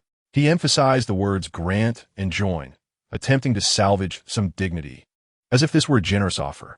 Yet in the next instant, smack, a half-empty bottle of mineral water, having just been taken up, plummeted from above, landing at his feet and splashing water across his face. Lin Sanhuo approached the edge of the vehicle's rooftop railing, gazing down upon the diminutive figure below. I see that you cannot even breach a city gate, hence your appeal to us? His voice, though not loud, resonated throughout the silence of the camp. Below, the leaders of the organization, who had recently appeared despondent, suddenly wore expressions of fury, stepping forward. The face of the adjutant turned crimson with rage. How dare he show such disrespect in front of so many? Did this young man intend to abandon his place in the danger zone? Yet, recalling the orders from their leader and the impregnable vine gate, he begrudgingly suppressed his anger. We are merely concerned that upon entering the city, you may not contribute sufficiently to earn your share of the rewards, the adjutant stammered, attempting to leverage the name of the new world to intimidate. Lin Sanhuo, however, merely flicked at his ear and chuckled. It was evident that this group feared he would claim their accolades, deliberately obstructing his entry. Now, faced with defeat, they sought his assistance and pretended to have his best interests at heart. How amusing it was that they could twist the narrative so. With a shake of his head, Lin Sanhuo saw through their ulterior motives. However, he had little interest in squabbling with these individuals. The time for conquest was limited. Even if they did not seek his help, he must find a way to enter. It was fortuitous. He could turn their request to his advantage. With a light chuckle, he remarked, "But if I move this vehicle The fuel consumption and wear-on parts will incur costs. He extended 4 fingers. For 1,000 survivor points. First credited to my account. Once the funds are received, I shall assist you in resolving that gate. How's that sound? For 1,000. The adjutant's eyes nearly bulged out of their sockets, incredulous at the audacity. This young man dared to exploit their predicament. The camp erupted in outrage. Has he lost his mind, demanding 4,000 points? Does he truly consider us fools to be exploited? Leader Su, we cannot acquiesce to his demands. We must contemplate alternative strategies. The leaders of the organizations shouted in indignation. Su Changfa stood at the rear of the crowd, his prayer beads creaking under his grip. 4,000 points was not beyond the means of his Golden Light organization, yet the indignation was hard to swallow. How could an anonymous upstart, an unknown organization, dare to threaten them in front of everyone? The adjutant scurried back, tail between his legs. Leader, what do you think? Su Changfa did not respond immediately, his gaze fixed on the immovable vine net in the distance. From noon to dusk, a tremendous amount of ammunition had been hurled at it, even deploying their most prized Lingtong tanks, yet to no avail. The longer they delayed, the more unfavorable their situation became. Furthermore, reports indicated that Allied forces from the other 3 directions had already breached the city. They could not afford to linger. Thus, he took a deep breath, suppressing the fury within. Su Changfa's gaze swept across the leaders around him, who were still clamoring. Ladies and gentlemen, he began slowly, for 1,000 survival points may sound substantial. However, we have 10 organizations here, divided among us. Each will only receive a few hundred points. Is it worth such a cost for a chance to enter Shujing City and seize the 2,000 points reward for first achievement? At his words, the previously raucous crowd fell silent. Indeed, in their fury, they had overlooked this crucial detail. Each organization contributing a few hundred points could send a strong individual to breach the gates. Once the doors swung open, they could rush in and claim the accolades. By then, they would not merely secure 2,000 points. The spoils within the city would far exceed that amount. Su's reasoning was sound. Damn it, that fellow is fortunate. Let us consider this as purchasing a service to open the door. Quickly gather the points. We cannot afford a delay, lest the Allied forces from other directions seize the opportunity. The group, which moments ago had been hurling insults, underwent a remarkable transformation, hastily compiling their survival points into a single card. Hand the card to him. Su Changfa ordered his aide with a cold glint in his eyes, and inform him that if he fails to breach this door, I will demand he cough up every point he has consumed, with interest. Chapter 72. This item possesses considerable resilience. To continue, additional funds are required. On the War Chariot's platform, Lin Sanhuo received the card tossed to him. Scanning it and noting the successful deposit of survival points, he nodded in satisfaction. Truly, a grand organization. 4,000 survival points, delivered without hesitation. His aide stood below, suppressing the urge to utter profanities. Next, I implore my brothers to uphold their promise and breach that plant gate. If it cannot be breached, I shall return your funds. Lin Sanhuo replied, swiftly before returning to the cockpit. Yu Xiaoyu trailed beside him, her expression complex. This was the first time she witnessed someone so brazenly threatening the numerous local snakehead organizations. Are you not afraid of their retaliation? Retaliation? Lin Sanhuo chuckled. I fear their inaction more. With that, he wasted no more words and activated the war chariot. Boom! The slumbering steel behemoth suddenly awakened. Click! The headlights flickered to life. Under the twilight, the blinding beams illuminated the area ahead as if it were day. The 16 massive wheels began to rotate slowly. The towering walls, standing 7 to 8 meters high, trembled upon contact and collapsed with a thunderous crash. Twisted metal was ruthlessly ground into the dust. The engine roared deafeningly, causing the entire ground to tremble. Everyone in the camp instinctively took a few steps back, their faces etched with shock and disbelief. The camp was less than 1,000 meters from the Black Vine Gate. The war chariot turned to face the enormous vine door, activating the siege apparatus. Lin Sanhuo issued commands as the top-mounted weapons retracted. The smooth, armored plate on the chariot's roof silently slid open, revealing a thick, dark, and formidable steel pillar that slowly ascended. The pillar still retained a pulse of electricity coursing along its surface like veins. Everyone was momentarily rendered speechless, having initially perceived the vehicle as merely large in size. Little did they anticipate the multitude of weapons concealed behind it. As if that were not enough, within it lay an enormous siege pillar. Should it be thrust into that dark vine, one could scarcely imagine the colossal breach it would create. At that moment, those organization leaders who had previously felt a pang of regret over the expenditure of survival points were left with a singular thought. Worth it. Incredibly worth it. Su Changfa's face blossomed with unrestrained joy, akin to a jubilant chrysanthemum. He tightened his grip on the Buddhist beads, his gaze ablaze with fervor, as if the war chariot had already been inscribed with his name. He even began to envision himself seated within that grand cockpit, surveying the world from a lofty vantage point. The adjutant, perceiving his thoughts, quietly approached. "Leader, are you interested?" Su Changfa swallowed hard, stifling his excitement, and merely emitted a brief grunt from his nostrils. Yet, the avarice in his demeanor was unmistakable. "One of our subordinates has a strategy that would require minimal effort on your part." The adjutant's voice was barely above a whisper. "To acquire this vehicle." "Oh." Su Changfa's eye twitched, turning his head. "What plan? Pray, share it." Meanwhile, the two emanated an unmistakable scent of covetousness. Lin Sanhuo noticed the furtive glances exchanged below. The shifty-eyed Su Changfa and his companion had also detected their intentions. Finally, someone had designs upon me. Having spoken, they completed the installation of the siege apparatus and pressed the overclock mode button once more. Boom! In an instant, the power core erupted. Dozens of exhaust pipes expelled ethereal blue flames that shot several meters long, igniting the nearby jeeps in flames. A terrifying force pressed Lin Sanhuo firmly into the driver's seat. Whoosh! In the next moment, the war chariot launched forth like a fired cannonball, instantly accelerating away. The scenery blurred before him, and the enormous plant gate loomed larger in his sight. The speedometer's readings soared. 40 miles per hour, 60 miles per hour, 100 miles per hour, 200 miles per hour, 300 miles per hour. This colossal war chariot, weighing 500 tons, surged forward at a staggering velocity of 300 kilometers per hour. This speed, combined with its weight, equated to an astounding 16 billion tons of force, approximately the combined weight of 320 elephants. Crash!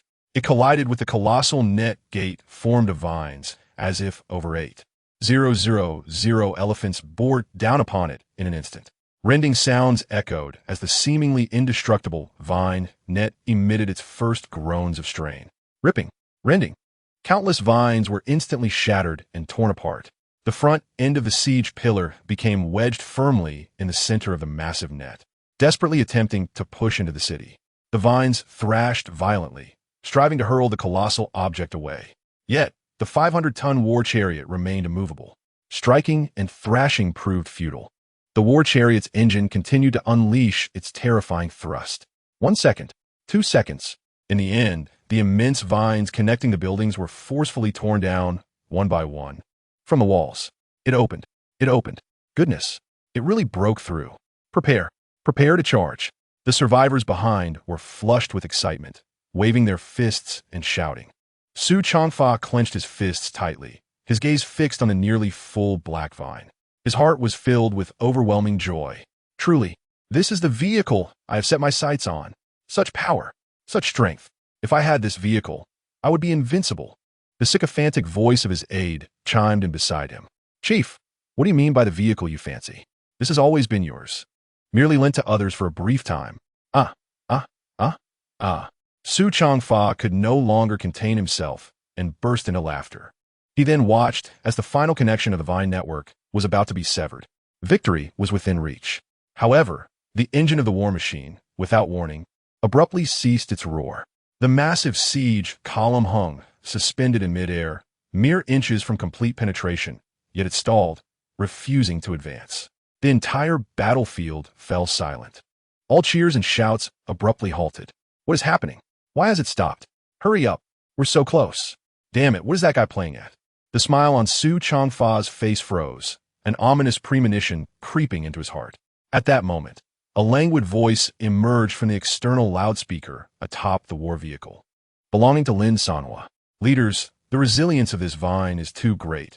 My vehicle's engine is nearing its limit. If we are to continue, he leisurely concluded, additional funds are required. Chapter 73. Encounter with captured villagers, familiar faces. Additional funds? As those two words echoed from the loudspeaker, the battlefield fell into an immediate hush. This was soon followed by a chorus of furious curses. What the hell? Is he serious? Does this bastard think we are an ATM? Chief Su, let us just deal with this little brat first. I refuse to believe he can do it while we cannot. Exactly. ISNT, it all about brute strength yielding miracles? I have several excavators at home. I refuse to believe we cannot compete. A group of organizational leaders, infuriated, stomped their feet, spitting words of indignation. Su Changfa, however, stood at the back of the crowd, his gaze fixed on the Vine network, tantalizingly close to being completely breached. He contemplated the other 3 allied directions, where they were likely already dividing the spoils within the city. Give it to him. He finally managed to utter through clenched teeth. The aide paused, contemplating further persuasion. I said, give it to him. Su Changfa shot a murderous glare back. Helplessly, the numerous leaders had no choice but to produce a card containing 4,000 survivor points. The aide drove over, tossing the card onto the vehicle. Little brother, this is the last time. I hope you will honor your promise. Lin Sanhuo accepted the card, glancing at it, and confirmed the deposit of another 4,000 survivor points. Is he not even angry? Subsequently, he looked down at the aide. I did not intend to offend any of the leaders. You have seen it, such a massive vehicle, with its fuel consumption and wear and tear. Enough already. The impatient aide waved dismissively and urged haste. Lin Sanhuo signaled with an O gesture, refraining from further conversation as he returned to the cockpit. With a thunderous roar, he pressed the accelerator. The enormous siege tower reverberated with a resounding boom as it surged forward, with a deafening noise akin to the tearing of fabric.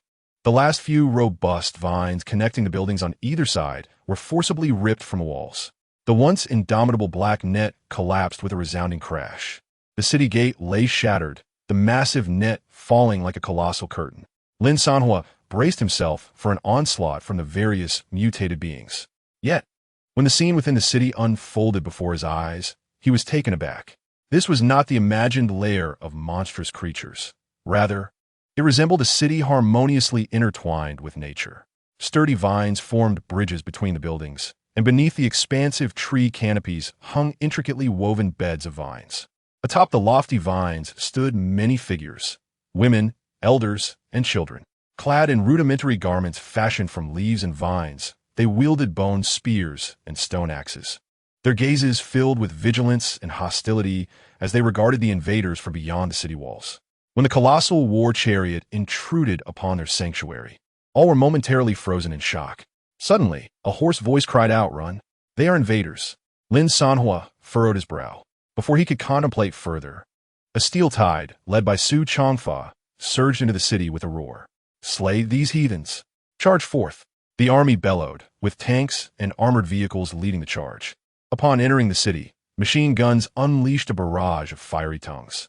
Armed personnel took cover behind the vehicles, unleashing fire upon anything that moved within their line of sight.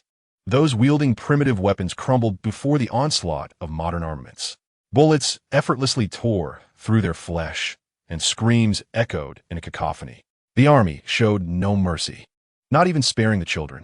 The freshly severed black vines writhed on the ground as if alive, attempting to drag their injured kin to safety. Yet in the next moment, a flame-spewing war chariot surged past, engulfing the vines and their occupants in a blaze of orange fire. The relentless treads of the war vehicle mercilessly crushed the remnants. Blood mingled with the sap of the vines, transforming the city into a veritable slaughterhouse. After breaching the city, the army advanced with unstoppable momentum. Lin Sanhuo, however, halted the war chariot at the city gates, refraining from proceeding further. He held a cigarette in hand, many of which remained unlit. For reasons unknown, he felt an inexplicable conviction that this so-called crusade was not a manifestation of justice. Just then, a jeep approached, stopping beside the war chariot. The window rolled down, revealing Su Changfa's triumphant countenance. "Little brother, your task has been accomplished. Leave the ensuing battle to us. Rest assured, should we be the first to conquer this city, I shall ensure that you receive your due share of the accolades." With that, he pressed the accelerator and the jeep surged forward, driving headlong into the fray of battle. Mr. Lin Sanhuo was interrupted by the voice of Aunt Lu, who emerged from the rear compartment, carrying several steaming dishes. As Lin snapped back to reality and rose from the driver's seat, ready to partake in the meal, Lu Chao, who was gazing out the window, suddenly froze. He spotted a group of individuals resting on the ground, closely monitored by the Jingguang organization. Among them, a particularly familiar frail youth caught his eye. Fei Zi, what are you doing here? Lu Chao called out. The boy, named Fei Zi, looked up in surprise, his face lighting up with joy upon recognizing Lu Chao. Oh, Fu Ye. I came out of work for the Jingguang organization, hoping to earn some money for my mother-s treatment. What brings you here? You've upgraded to such a grand vehicle. Just lucky to be with a good big brother, Lu Chao replied, a hint of unease crossing his features. Then, recalling something, he inquired, Did you say you're working for the Jingguang organization? Did you come with the Shiguang organization? Yes, they said they needed people for the numbers. Once the city is taken, we can head home. Fei Zi scratched his head, looking relieved. Thanks to you guys, the city gate fell in no time. And we didn't even have to lift a finger. I've got money now for my mother-s treatment. Little did he know, the Shiguang organization he mentioned had actually sold them to the Jingguang organization, and Lu Chao remained silent about the tragic events that had transpired in their village. Chao Go, when will you return? Let us have a drink together when you do. I'll be waiting for you. Just then, a member of the Jingguang organization approached, impatiently urging Fei Zi to return to the group. Watching Fei Zi's departing figure, Lu Chao's expression darkened. He returned to the dining table. What is the matter? A village mate? Lin Sanhuo asked while eating. Lu Chao nodded. Yes, he is the youngest from our village, always doing odd jobs to gather money for his mother's medical expenses. The Shiguang organization must have taken this batch of people away first, which is why we didn't see them earlier. Lu Chao's gaze swept over the group of survivors under guard, recognizing several familiar faces from neighboring villages, totaling dozens. Yu Xiaoyu set down her chopsticks, her expression grave. So, the people captured by the Shiguang organization have all been sent here to the Jingguang organization. It seems the rumors were true. All organizations associated with light are actually part of the Jingguang organization. Lin Sanhuo frowned. You mentioned this before, but I wasn't certain. However, now it seems almost certain. The Shiguang organization I eradicated was merely a subsidiary of the Jingguang organization. But I am curious, he said, picking up a piece of food and chewing slowly. If the Jingguang organization captured them to attack the city, why didn't they let them join in during the most perilous moments? Now that the city has fallen, there is likely nothing left to fight for. Could the Golden Light organization truly uphold its promise and allow them to return? One can only hope. At that moment, Lu Chao's mother sighed, her face etched with sorrow. Huizi was her only son. Should anything happen to him, she would surely be unable to endure the loss. The atmosphere at the dining table grew heavy with tension. Just then, a cacophony of deafening cannon fire erupted from the direction of the city center. All firepower seemed to converge on a single location with relentless bombardment. Yu Xiaoyu immediately rose, gazing toward the source of the explosive sounds. They must have located the spore core. Turning to Lin Sanhuo, she inquired, Shall we go take a look? Chapter 74. The restriction methods of the Black Vines and the human bomb offensive. Meanwhile, the group of survivors under the watch of the Golden Light organization, including Huizi, were being roughly herded deeper into the city by soldiers.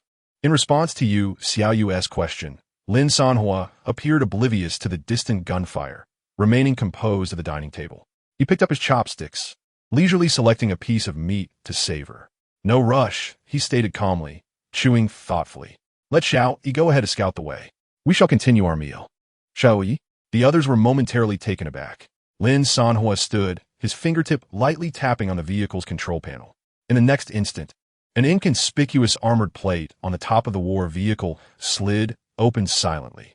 A palm-sized miniature drone shot out, emitting a faint electromagnetic buzz, and then ascended quietly, blending into the dim sky. Almost simultaneously, the main screen in the cockpit illuminated, displaying real-time footage relayed by the drone. The scene was peculiar. Outside, the battlefield lay in ruins under relentless fire, while inside, the group sat around steaming dishes, watching the live broadcast as if it were a film. The drone, Xiaoyi, captured stabilized and rapid footage, sweeping over the devastated streets. The images revealed the gruesome corpses clad in rudimentary, vine-like garments reminiscent of primitive humans. The flesh mingled with shattered vines. These individuals did not appear as fearsome as the rumors suggested. Lin Sanhuo gazed intently at the screen, murmuring to himself. Yu Xiaoyu furrowed her brow in contemplation. According to the rumors, only a select few of the most devoted followers could coexist with the green vines and gain mutated abilities. It seems we have yet to encounter them, she analyzed softly. No sooner had she spoken than the drone's lens pierced through the final veil of smoke. Arriving at the area most heavily bombarded, the live feed revealed a striking scene. At the heart of a vast urban wasteland, a colossal structure ensnared by thick black vines endured the incessant bombardment from hundreds of war vehicles. On the front lines, hundreds of armed personnel clashed with a group of humanoid creatures enveloped in the black vines. These beings were, in fact, the core followers Yu Xiaoyu had mentioned, their black vines resembling exoskeletal armor. Enveloped in their outer layers, they possessed the ability to withstand the impact of ordinary bullets. Yet despite this, their numbers continued to dwindle in the face of overwhelming firepower. The tongues of heavy machine guns weave a deadly net, while flamethrowers unleash torrents of searing flames. One by one, the monsters ensnared by vines are suppressed by the barrage, ultimately consumed by the inferno, reduced to charred remains. Soon after, drones ascend to a greater height, surveying the scene from directly above the buildings. A massive gaping hole has been blasted into the rooftop. As the camera zooms in, the interior reveals itself.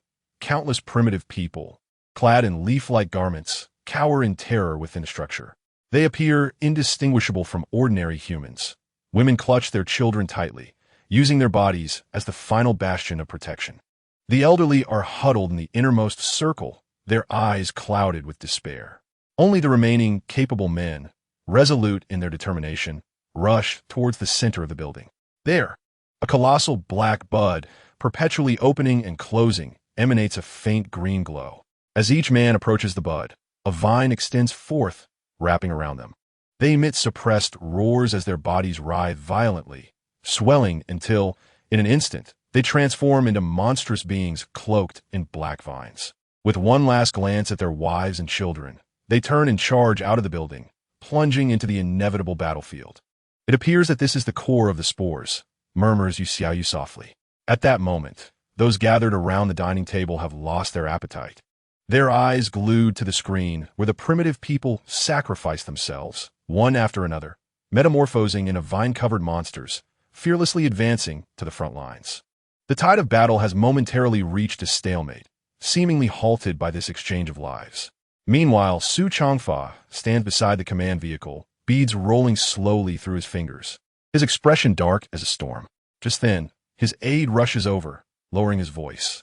"Chief, they VE brought the group. Should we proceed with the method from the New World?" Su Changfa scans the battlefield, squeezing the beads tightly, and utters a single word through clenched teeth.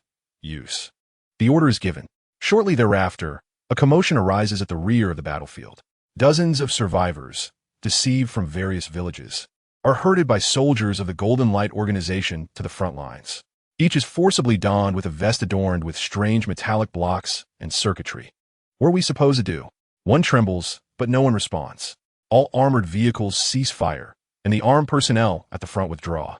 Thus, these innocent survivors are thrust to the forefront of the battle line, trembling in fear. Where are we going? Soon, the first individual is selected. A soldier pressed the barrel of his gun firmly against the man's back. "Enough chatter. Move forward. Do not retreat. Do you hear me?" The man stumbled. Fear etched upon his face as he glanced ahead. A monstrous vine creature took notice of him, emitting a deep, menacing growl. Terrified, he turned to flee. Bang! A bullet struck the ground right before his feet, sending sparks flying.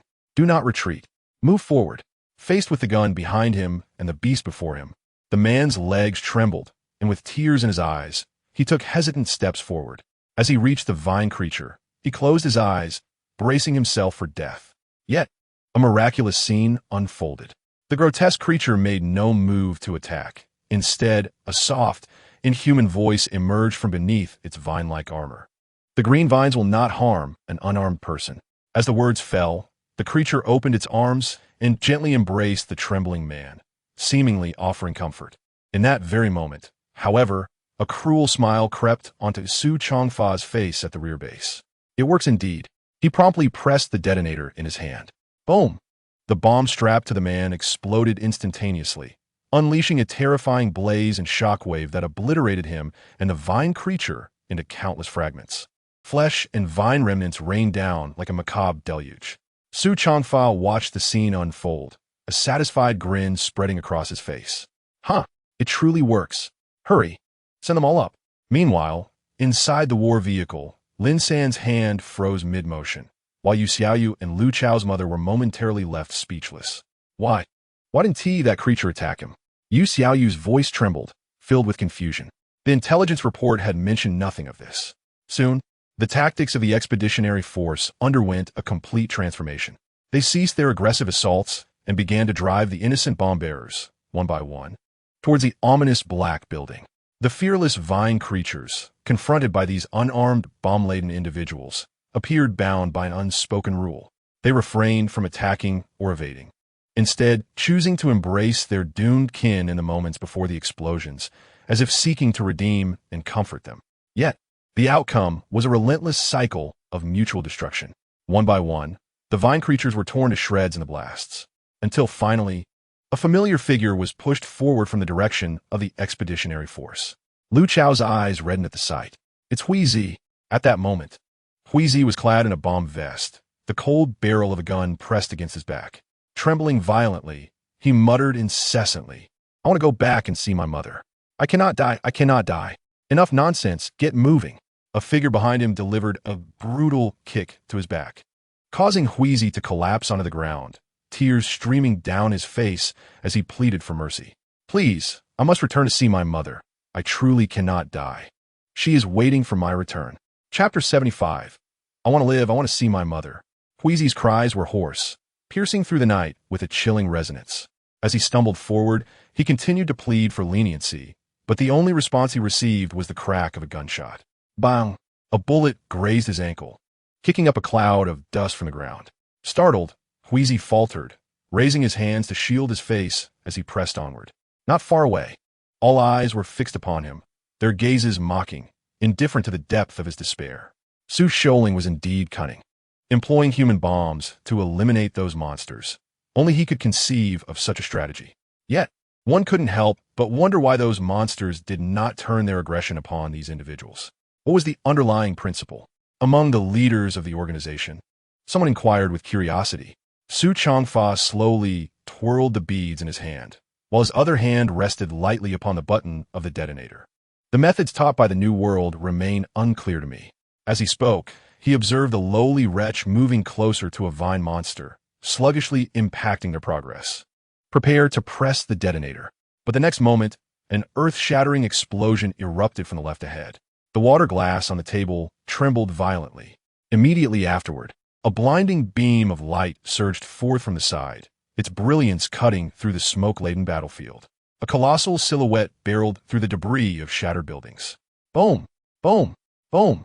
Beneath the overwhelming radiance, Su Changfa and those surrounding him instinctively raised their hands to shield their eyes, their vision swallowed by a blinding white light. As their sight gradually adjusted, they discovered a gargantuan war vehicle, towering like a mountain, had inexplicably positioned itself before them. Its massive frame resembled a moving wall of steel, separating Huizi from the vine monster. Huizi, taken aback by this sudden turn of events, felt his legs weaken, and he slumped to the ground. Raising his head, he gazed tearfully at the immense shadow cast by the iron behemoth. On the vehicle's platform, Lin Sanhuo, Yu Xiaoyu, and others emerged against the light, their figures sharply outlined by the headlights. "Huizi, don't move," Lu Chao shouted anxiously, gripping the railing. Lin Sanhuo stepped forward from behind the barrier, looking down at Su Changfa, who squinted against the blinding light. "Su Sholing, if you encounter difficulties, you should seek my assistance. Using living beings as bombs is hardly an acceptable tactic, is it?" Su Changfa narrowed his eyes, his expression darkening. "Is that you?" He glanced at Huizi beneath the vehicle before turning his gaze back to Lin Sanhuo. "As long as we can destroy that core, does the means truly matter? Yet here you are, suddenly appearing to obstruct our offensive. What does this signify? Are you allied with those monsters?" Without hesitation, Su Changfa placed the blame squarely upon him. He was not inclined to believe that this individual was intervening to save an inconsequential wretch. As these words were spoken, The cannons and guns of hundreds of battle vehicles around them simultaneously adjusted their aim, directing their fire towards Lin Sanhuo's war chariot. On the roof of the vehicle, Lu Chao witnessed this scene and turned to gaze at Lin Sanhuo's unperturbed face. "Brother Lin, perhaps we should—" However, Lin Sanhuo turned his head to look at Lu Chao. His gaze was calm and profound. "You need only answer me this. Do you wish to save this person, or do you not?" His voice was even, yet it resonated with a reassuring strength. "Everything else is not your concern." In truth, whether to save Huizi or not was of little significance to Lin Sanhuo. What truly mattered was that he could not allow these fools to destroy the spore core within the building in such a brutish manner. Saving the person below was merely a secondary consideration, a thought Lu Chao held as well, for he felt a sense of responsibility toward his own. As the leader, Lin Sanhuo had to maintain a facade of strength. Lu Chao's heart trembled, a surge of indescribable warmth coursing through him. He had not anticipated that Lin Sanhuo would seek his opinion. He nodded earnestly. "Yes." Lin Sanhuo acknowledged with a hum. His gaze returning to the young boy collapsed on the ground. "Then ask him if he is willing to serve those individuals and whether he wishes to live. If he expresses a desire to live, I will silence these people." Lu Chao nodded and immediately leaned forward. "Huizi, quickly say you were coerced and that you wish to live. We will save you." "Save me?" Huizi lay on the ground, dazed, lifting his head in confusion. The word save felt so foreign amidst the apocalypse. Yet upon hearing it, a flicker of hope ignited in his dim eyes. He prepared to speak, but then, the voice of the officer from the Golden Light organization echoed from behind. "Jiang Hui, is it? I've heard your mother is still in your village, waiting for your return." The officer, holding a small notebook, amplified his voice. "You must care deeply for your mother, don't you? You wouldn't want her to die because of you, would you?" The intent was clear. He was using the threat of Huizi's mother to silence him, forbidding any plea for help from outsiders. After all, from both an emotional and logical standpoint, Jiang Hui was someone the Golden Light organization had purchased. To dare to plead for aid from another organization in their presence would undoubtedly undermine the authority of the Golden Light organization. Thus, the conversation between Su Changfa and Lin Sanhuo evolved into a struggle for power influenced by Jiang Hui. Should Jiang Hui turn against Lin Sanhuo? The leaders of the other organizations witnessing this would undoubtedly question the authority of the Golden Light organization. A shiver ran through Huizi. The hope that had just sparked within him was instantly extinguished. If he wanted to live, it was more for the sake of his mother. If he could not protect her, then he saw no reason to continue his own existence. Thus, he hesitated, slowly rising to his feet, preparing to bypass the battle vehicle and move forward. Su Changfa and the others instantly revealed expressions of triumph, while Lu Chao, in a state of urgency, glanced anxiously at Yu Xiaoyu beside him. Yu Xiaoyu understood the gravity of the situation, leaning against the railing as she softly uttered, "Your mother has been safely brought to the safe zone. She is now secure, and you need not heed the words of those individuals." "Safe zone?" Jiang Hui's steps abruptly halted as he gazed up at Yu Xiaoyu. "Are you from the Special Operations Bureau?" She slightly nodded, careful not to attract the attention of those around them. "We are aware that the Shiguang organization sold you to the Jingguang organization. We just came from that direction." Lu Chao quickly affirmed her statement. "Indeed, so you must not trust them. Your mother is safe now." A long-lost smile broke across Jiang Hui's face. The safe zone, an area where civilians are treated with equal regard, a paradise long yearned for by the lower-tier survivors. Yet, it remained an unattainable dream for them, as they could never reach it on their own. Seizing the moment, Lu Chao pressed on. "So, Huizi, declare your will to live. We will take you back." Jiang Hui could no longer contain himself.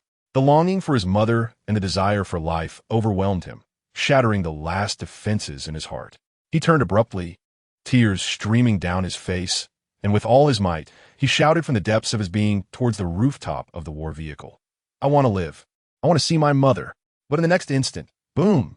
A deafening explosion. The bomb strapped to Huizi detonated instantaneously, engulfing his young body in terrifying flames and shockwaves, obliterating his final cry into a cloud of blood mist and scattered flesh.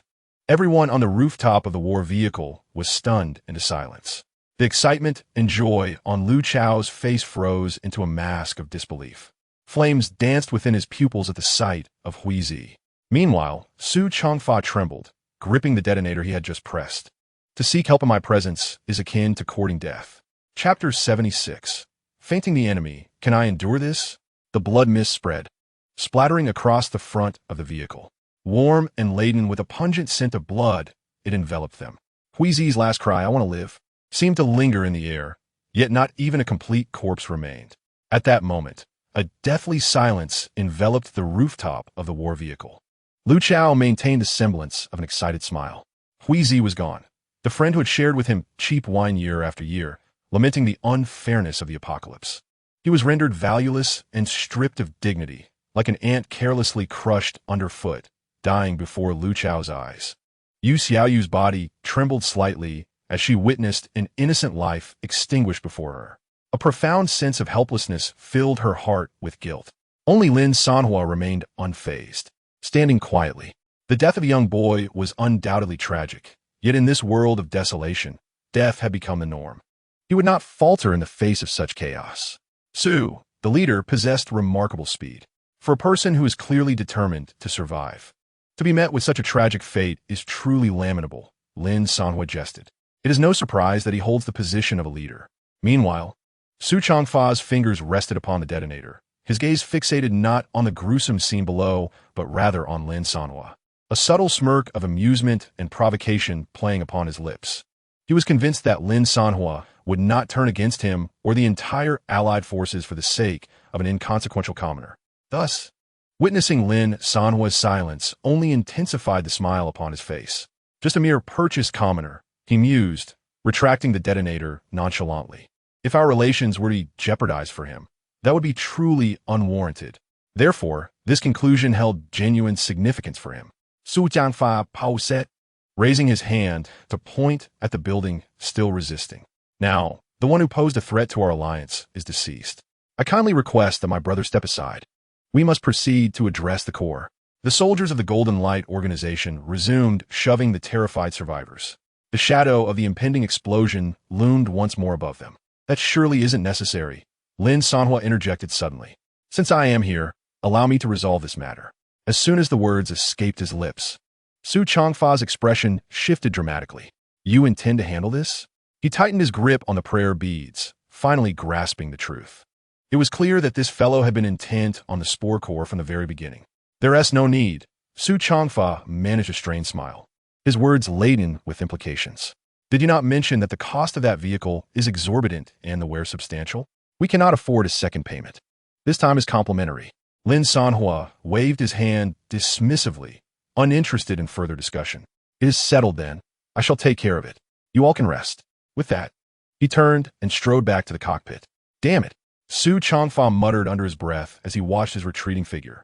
Immediately, he spun around, barking orders to his subordinates. Hurry, quickly, get those people up there. They must board swiftly. We cannot allow that guy to seize the core first.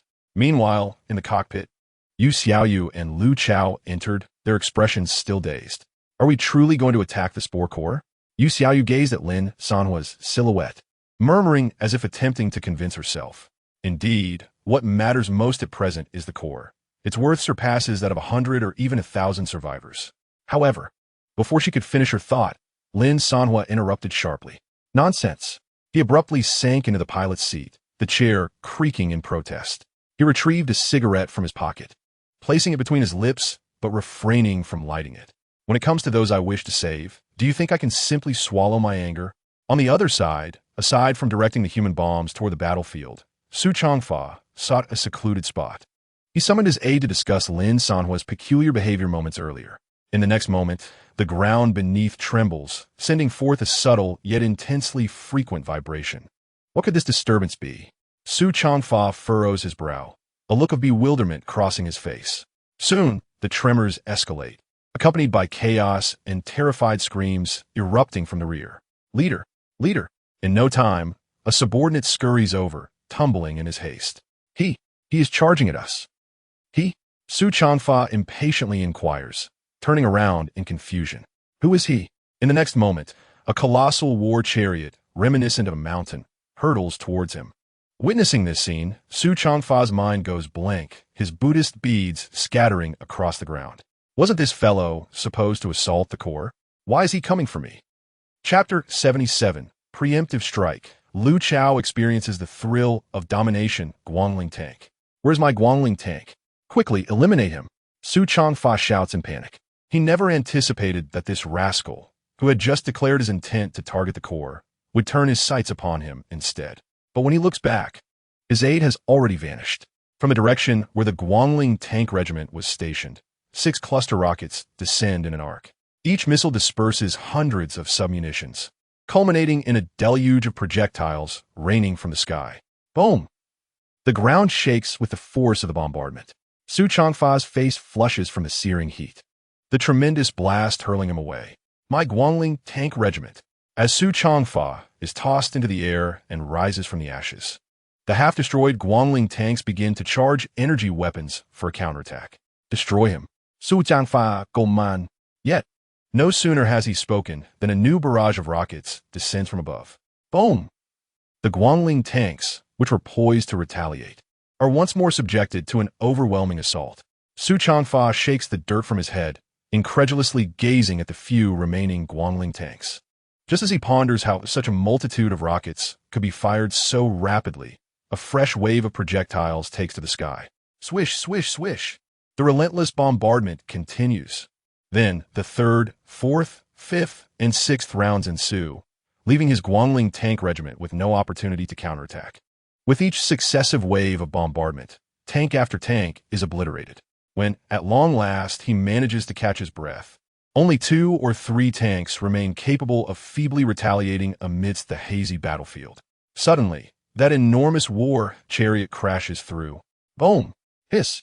Beams strike the chariot, which barrels into the remaining Guangling tanks, reducing them to mere fragments. Subsequently, devoid of the penetrating firepower of the Guangling tanks, the massive war chariot begins to weave through the flames of battle, rampaging uncontrollably. The air is filled with the sounds of armored vehicles being crushed, the cries of the masses, and the relentless roar of artillery and Gatling guns overhead. Su Changfa grasped his scalp, utterly bewildered. As he looked ahead, hundreds of war chariots unleashed a relentless barrage of artillery fire upon a single vehicle. Yet, at the periphery of this chariot, a brilliant blue energy shield pulsated defiantly. As he advanced, the driver nonchalantly obliterated the light prism tanks, collecting the spoils from beneath the targeted chariot and surrounding war machines. Energy shields? S-class technology from the core refuge of the New World? How could he possess such marvels and equip them to his vehicle? Was this not the very essence of the refuge's defensive technology? Su Changfa was perplexed. Nevertheless, he remained convinced that had his light prism tanks been present, they could have breached that shield given their remarkable laser penetration capabilities that surpassed ordinary firepower. Yet now, his entire battalion of light prism tanks lay annihilated. No weapon or armored vehicle on the scene could thwart this behemoth. A madman. Was this merely a commoner? Was it worth it? Within the cockpit, Lin Sanhuo stood resolutely in front of the operational screen. He had just employed a rocket barrage to eliminate threats in a specific area. Witnessing the survival points surge to 20,000. Before entering the city, Lin Sanhuo's true objective had been to convert this band of 1,000 into his own survival points. In this apocalypse, it was simply a matter of my consumption of you and your consumption of me. Yet, due to numerous uncertainties, he had refrained from immediate confrontation. After several tests, he confirmed that this group consisted of leaders from various organizations, undoubtedly valuable. Moreover, the formidable armored brigade posed threats only from those light prism tanks. Finally, the mutated entities of this city were already at their limit. Even if he eliminated these organizations, they could not escape. With all this information meticulously gathered, Lin Sanhuo feigned intentions to attack the core, misleading his adversaries into a false sense of security. In reality, once in the vehicle, he unleashed a volley of 6 rocket strikes upon the threatening tank brigade, obliterating the targets. Massacre. Harvesting. At this moment, in the driver's seat, Lu Chao was cautiously navigating the vehicle. Unfamiliar with the brake or accelerator, he found himself forcibly pinned to the seat by Lin Sanhuo. As he explained his inability to drive, Lin Sanhuo instructed him, "Do not concern yourself with the brakes. Simply press the accelerator. Wherever there are crowds or vehicles, steer towards them." Thus, Lu Chao obeyed Lin Sanhuo's command, perched in the driver's seat with an aerial view of the chaos below. observing the panicked throngs of people and vehicles fleeing in desperation. He cautiously rolled over them. Yet soon, the chilling screams and the sound of metal being torn asunder filled his ears, transforming his initial fear into exhilaration.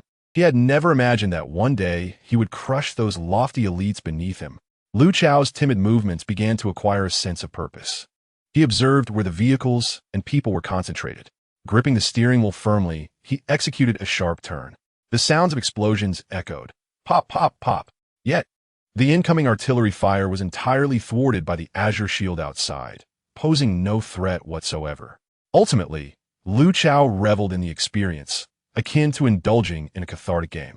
He relentlessly crushed his targets, counting aloud the number he had eliminated. 100. Soon 300.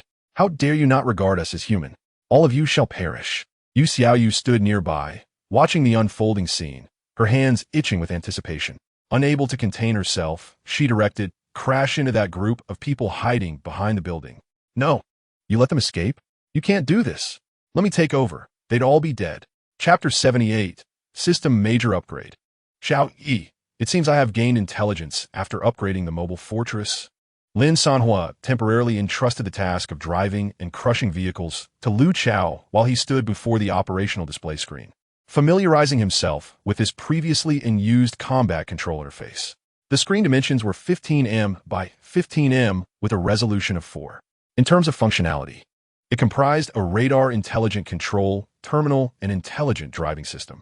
The radar was responsible for providing visual communication, the intelligent control for weapon commands, the intelligent driving for relaying surface information, and the terminal for delivering target information and combat vehicle status. In essence, this formed a straightforward combat center control screen. It not only allowed for observation of the surrounding environment through radar at greater distances, but also provided real-time information about weapons and vehicles through the intelligent driving and control systems. Unlike before, when any information had to be scrutinized one by one on the vehicle's console or a mobile device, the operation was now remarkably straightforward. To strike a location, one merely needed to select the weapon, click the area, and confirm the attack to achieve precise targeting. Just moments ago, Lin Sanhuo had utilized this combat screen to launch 36 rockets, effectively dismantling the only batch of Lingwang tanks that could threaten the armored vehicle. However, Lin Sanhuo remained dissatisfied. The combat screen still lacked sufficient intelligence. It could not lock onto a moving target for a mobile assault. A precise strike was only achievable when both the target and the operator remained stationary, akin to shooting at a target. If either the target moved or the operator shifted, the launched rockets would still only hit the originally designated target. Moreover, the radar imagery displayed on the screen was not sufficiently clear, nor did it extend far enough. Although marked as a 3M range, it was actually less than 2M, causing the outlines to appear blurred. It became exceedingly difficult to discern whether an object was a destroyed building, a vehicle, or an individual.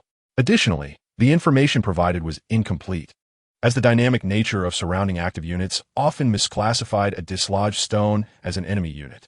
Ultimately, this inefficiency stemmed from the system's rudimentary level. If Xiao Yi had been a touch more astute, perhaps those 36 rockets would have left me with at least 12. In the next moment, Lin Sanhuo contemplated extracting modifications from the upgrade chamber, pondering whether it might yield blueprints for system enhancements. Thus, gazing at the meager remaining survivor points, which stood at 20,000, Lin Sanhuo proceeded to conduct a 20 consecutive draws. Cost: 2,000 survivor points. The results were as anticipated. He struck gold. Congratulations. You have drawn Radar Upgrade Blueprint, Upgrade Plan, Sonic Wave Profile 3D Visualization, Range 3M5, Cost: 2,000 survivor points. Congratulations. You have drawn Terminal Upgrade Blueprint, Upgrade Plan, Mobile Terminal Brain Machine Interface, IQ 1020, capable of simulating human consciousness. Cost: 2,000 survivor points. Is it possible? Truly? Without hesitation, he expended 4,000 survivor points for an immediate upgrade. In the next instant, the radar's visual representation transformed from a rudimentary green sonic wave image to a crystal-clear three-dimensional depiction. Moreover, the combat screen now boasted a 3D projection feature, capable of projecting the surrounding environment and battlefield conditions onto the floor, allowing for a more immersive understanding of the immediate surroundings. As for the terminal upgrade, it was even more remarkable. A fleeting pang coursed through his mind as all information regarding the armored vehicle flooded into his consciousness. Notification: your terminal control mode has switched to brain machine mode. Would you like to log out of the mobile terminal? Lin Sanhuo heard a voice in his mind, audible only to him. Log out. Instantly, the mobile device displayed no signal. While Lin Sanhuo could now autonomously observe the status of the armored vehicle and its upgrades through sheer thought. Xiao Yi's voice transitioned from the vehicle itself to a realm where only Lin Sanhuo could hear her. Ah, master, it seems I have gained intellect. I feel awakened. Lin Sanhuo replied, indeed, you have acquired human-like consciousness. The moment she spoke, the tone was distinctly different, with the confirmation that the modification chamber could indeed yield blueprints for system upgrades. Lin Sanhuo swiftly undertook another 20 draws, directly enhancing the remaining intelligent control and driving systems. Upon reviewing the upgrades, the effects were undeniably powerful. Intelligent Control Upgrade Blueprint Upgrade Plan. Intelligent Control Quantity 110. Cost 2,000 Survivor Points. Driving Upgrade Blueprint Upgrade Plan. New features. Navigation for ships and aircraft. Cost 2,000 Survivor Points. Navigating ships and piloting planes? Lin Sanhuo furrowed his brow, choosing not to dwell on it. Observing the combat screen, it was a far cry from its former self. The visuals now featured 3D projections, and the attack options could target ongoing assaults. The surrounding information was detailed and precise, indicating the number of armored vehicles, armed personnel, and potential threats, even highlighting heavy artillery standards. The screen's border illuminated with varying degrees of red light to signal danger levels. Finally, Xiao Yi offered her assessment. This is a favorable situation. I recommend clearing the area without sparing anyone. Lin Sanhuo smiled slightly. I share the same sentiment. Meanwhile, on the other side, Lu Chao was driving. Gazing at the throngs of armored vehicles succumbing beneath the colossal treads of the war machine, an exhilarating sensation akin to mowing grass enveloped me. In stark contrast stood Yu Xiaoyu, her brow furrowed, seemingly grappling with some inner turmoil. What's the matter? Great law enforcer. Is it too cruel for you to bear? Lin Sanhuo approached, a thought flickering in his mind. The real-time count of armored fragments materialized in the upper right corner of his vision. From an initial tally of fewer than 2,000, it had surged to 20,000 after a round of relentless crushing. One could not deny the superior quality of the vehicles employed in this perilous zone. Yu Xiaoyu then turned away, her voice a mere whisper. These individuals are mercilessly slaughtering the innocent. Even if you refrain from killing them, once we liberate this place, we shall deal with them. Shortly thereafter, she beheld a vehicle daringly escaping from beneath the war machine. A smirk crept across her lips as she covered her head, overwhelmed by a sense of loss. I noticed you standing beside him, frowning and muttering something. I thought you had an objection, Lin Sanhuo remarked, leaning against the windshield, his gaze fixed on the unfolding battle. Numerous vehicles, realizing their attacks on the war machine were futile, had begun to make their retreat into the city, necessitating a change in strategy. Of course, I have objections. Yu Xiaoyu turned her head, unable to contain herself any longer. What objections? Lin Sanhuo casually inquired. Even someone who had never driven before could operate this vehicle. Lin Sanhuo frowned, retracting slightly. What do you mean? Yu Xiaoyu candidly replied, I mean, I can do it too. Chapter 79. The Emergence of the Mutant Army. Directly surrounding the area, you can do what, exactly? Facing Yu Xiaoyu's veiled request, Lin Sanhuo decisively declined. After speaking, he turned toward the combat screen, intent on formulating the next strategy. Why not? Yu Xiaoyu pressed on, following closely behind. There's no reason, Lin Sanhuo replied without looking back, his refusal unwavering. The rationale was straightforward. Yu Xiaoyu represented the Special Affairs Bureau and the Foundation, while Lin Sanhuo stood as an individual. Two disparate factions, and, out of caution, he would never allow her to partake in the actual operations. Soon, they returned to the combat screen. The upgraded three-dimensional projection vividly displayed the real-time situation of the battlefield beneath their feet. The positions of Su Changfa and his allied forces had been utterly transformed into a sea of flames and ruins. Countless red dots, signifying the enemy, were frantically scattering towards the various exits of the city in sheer panic. Master, according to radar scans, there are as many as 53 escape routes for the enemy. Our war machine cannot intercept all of them immediately. Xiao Yi's voice resonated in Lin Sanhuo's mind at the opportune moment. Observing the scattering red dots on the floor, a faint smile tugged at Lin Sanhuo's lips. It's all right. I have a backup plan. With a mere thought, the spatial device was activated in a dark fissure, 4 to 5 meters in length, slowly unzipped from both sides of the vehicle's compartment, ready to unleash its potential. Thousands of mutants surged forth from the cracks, roaring and howling like a relentless tide, launching indiscriminate assaults on the remaining foes who still resisted valiantly. However, amidst this chaotic scene, Lin Sanhuo furrowed his brow in dismay. His intention was for this army of mutants to encircle and intercept the fleeing enemies, yet upon summoning them, he realized that such a command was utterly unfeasible. These creatures were driven solely by the most primal instinct to kill, attacking wherever they sensed an enemy, devoid of any tactical understanding. This was rather troubling. Lin Sanhuo mused as he stroked his chin. At that moment, 2 familiar figures quietly appeared atop the vehicle. A small dog, entirely golden, stretched and yawned, appearing quite drowsy. Beside it was a gelatinous, shape-shifting creature, known as the Motherless. These 2 little beings had evidently slipped out from the spatial rift and were now perched at the edge of the vehicle, curiously surveying the tumultuous battlefield below. Through the side window of the cockpit, Lin Sanhuo caught sight of these 2 entities. The voice of Xiao Yi echoed once more. Master, they can lead the army of mutants to execute your commands. They? Lin Sanhuo's gaze settled upon the seemingly innocuous little golden dog. It appeared to possess a degree of intelligence, yet communication seemed somewhat inconvenient. He harbored doubts. In the next instant, the little golden dog seemed to sense Lin Sanhuo's scrutiny, tilting its fluffy head and barking in the direction of the cockpit. Immediately, a synchronized voice resonated within Lin Sanhuo's mind. Boss, good evening. Lin Sanhuo was momentarily taken aback. This voice, Xiao Yi promptly clarified. That was the canine creature speaking to you. My upgraded form has granted me the ability to translate known species languages. Therefore, I can facilitate communication. Is that so? Lin Sanhuo was utterly astonished. He then ascended to the vehicle's roof to engage in dialogue with these 2 small beings. The communication process unfolded surprisingly smoothly. The little golden dog relayed commands while the Motherless employed its unique manner to imprint these orders into the minds of the lower-tier mutants. Before long, the 2 ultimate mutants each led a vast army of mutants, transforming into torrents of chaos as they advanced towards the east and west of the city, flanking their targets.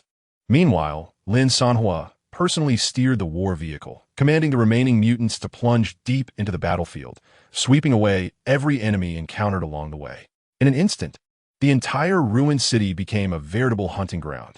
Those armed survivors who had believed they had escaped death, trembling in the shadows of hidden corners, were now met with hordes of unfamiliar mutants, rendering them utterly bewildered. Were those creatures mutants? Where did so many mutants come from? These entities do not belong here. From whence have they emerged? The cacophony of shrieks, pleas for mercy, and the thunderous roar of weaponry reverberates incessantly as Lin Sanhuo's war chariot traverses every expanse. Within a 2-kilometer radius, the army of mutants descends like a locust swarm, consuming all living beings in their path. The entire city has transformed into a bloody inferno, while Lin Sanhuo's legion methodically executes the remaining survivors within the city. As for the colossal edifice ensnared by black vines, primitive beings clad in rudimentary garments of foliage cautiously peer from the edges of a massive crevice, their expressions rife with uncertainty as they observe the once mighty expeditionary force now being relentlessly pursued by another horde of monstrosities, their cries echoing in terror. A young man, his visage etched with confusion, turns to an elder beside him. Why they turned upon each other? A flicker of understanding passes through the elder's murky eyes. I do not know. It appears they have quarreled over a single individual, he replies, shaking his head with a sigh. The world outside has always been thus. Humanity is perpetually ensnared in deception and treachery. Every year, they come to vanquish us, only to engage in internecine strife over resources. Humanity, alas, will inevitably bring about its own demise. Only the path of the green vine remains humanity's eternal way. With that, the group bows low, directing their focus towards the heart of the structure, murmuring incantations reminiscent of devoted worshippers in reverence to the divine. Chapter 80. The Elimination of Su Chongfa. The Black Vine surrender in Sujing City. A command vehicle navigates the steep heart of the city. Su Chongfa's face glistens with cold sweat as he grips his phone tightly, speaking fervently into the device. Mr. Hong, what exactly is this organization known as the Black Edge? I have provoked them not. I truly have not. I merely employed the methods you taught me, and, before their very eyes, dispatched an inconsequential scoundrel. And what was the result? Without hesitation, they obliterated my light lattice tank brigade. Now, they pursue our entire Southern Alliance with a colossal vehicle intent on slaughter. I assure you, I'm not deceiving you. On the other end of the line, silence ensues as the information is processed. Su Chongfa attempts to articulate further, but mid-sentence, the sky outside the vehicle darkens abruptly. It is not the onset of night, but an impenetrable blackness that eclipses all light. A massive structure, unfathomable in its enormity, looms silently above, exuding an overwhelming sense of impending doom. With a resounding rip, he awkwardly raises his head. A grating metallic distortion reverberates from the vehicle's roof as thick alloy plates are slowly crushed inward, warping grotesquely. Su Chongfa hastily flings open the door and leaps out, only to be met with the sight of several towering, robust figures looming ahead, clad in blood-stained aprons reminiscent of a slaughterhouse. Their heads are shrouded in coarse burlap bags soaked in crimson liquid, revealing only two dark, cavernous eye sockets. In their hands, they wield rusted, enormous axes. They stand in silent vigil, blocking the sole avenue of escape. Su Chongfa mechanically turned his head to glance behind. There, another group of silent butchers stood. The hand that gripped the phone had utterly lost its strength, falling limply to his side. It was over. The slaughter persisted. Every corner of the city, every ruin, had transformed into a graveyard for countless survivors. Those who had narrowly escaped, believing themselves sufficiently concealed from the remnants of the army, were caught by the various emerging mutations. They were hunted down, slain, and their screams echoed through the air. Explosions erupted, and pleas for mercy filled the void. Ultimately, everything succumbed to an oppressive silence. This cleansing operation, unilaterally initiated by Lin Sanhuo, was executed with an efficiency that was nothing short of appalling. Elimination of the Golden Light Organization leader Su Chongfa. Survival points gained, 15,000. Elimination of the Golden Light Organization deputy. In his mind, the notification from Xiao Yi resonated. This cleansing operation yielded a total of survival points, 112,500. Lin Sanhuo's expression remained unchanged. He had anticipated such a sum.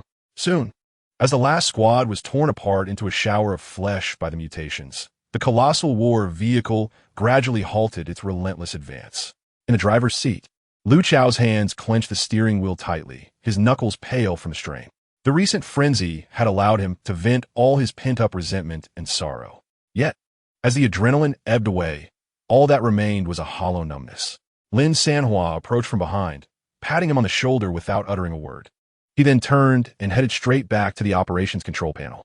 The war vehicle veered in direction, its massive treads crushing the debris and blood-soaked ground as it returned to the building entwined in black vines.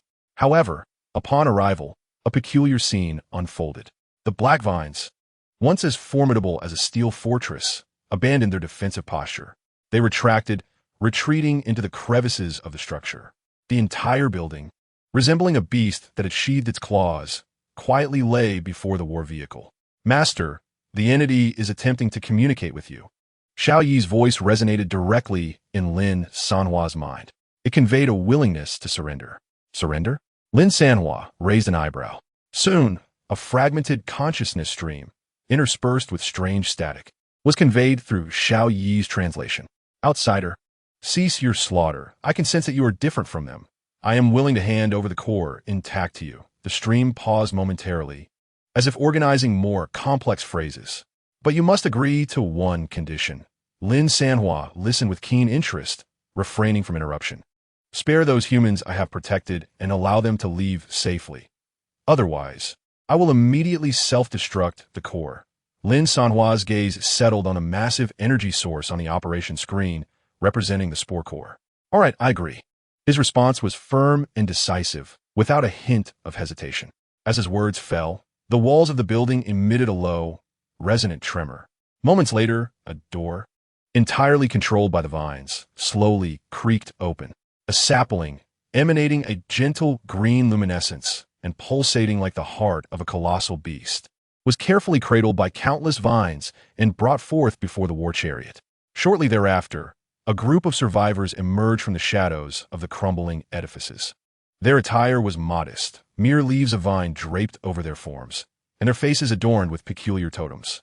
There were several hundred of them, encompassing men, women, and children of all ages.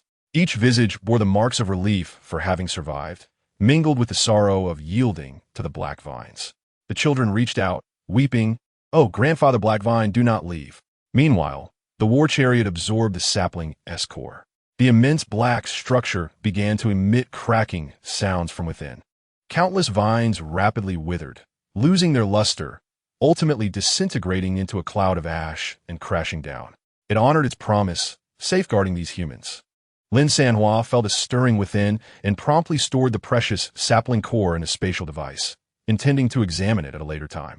On the war chariot-esque platform, Yu Xiaoyu observed the survivors supporting one another, trudging toward the remnants of the city. Their silhouettes appeared diminutive and fragile amidst the ravaged battlefield. Furrowing her brow, she approached Lin Sanhuo. "Are you truly allowing them to depart?" Lin Sanhuo turned to her, drawing a cigarette and inhaling deeply. "Of course not." Time passed, and the group of survivors, shielded by the black vines, finally reached the outskirts of Shujing City. The collapsed structures were left behind, and before them lay an expansive, desolate horizon.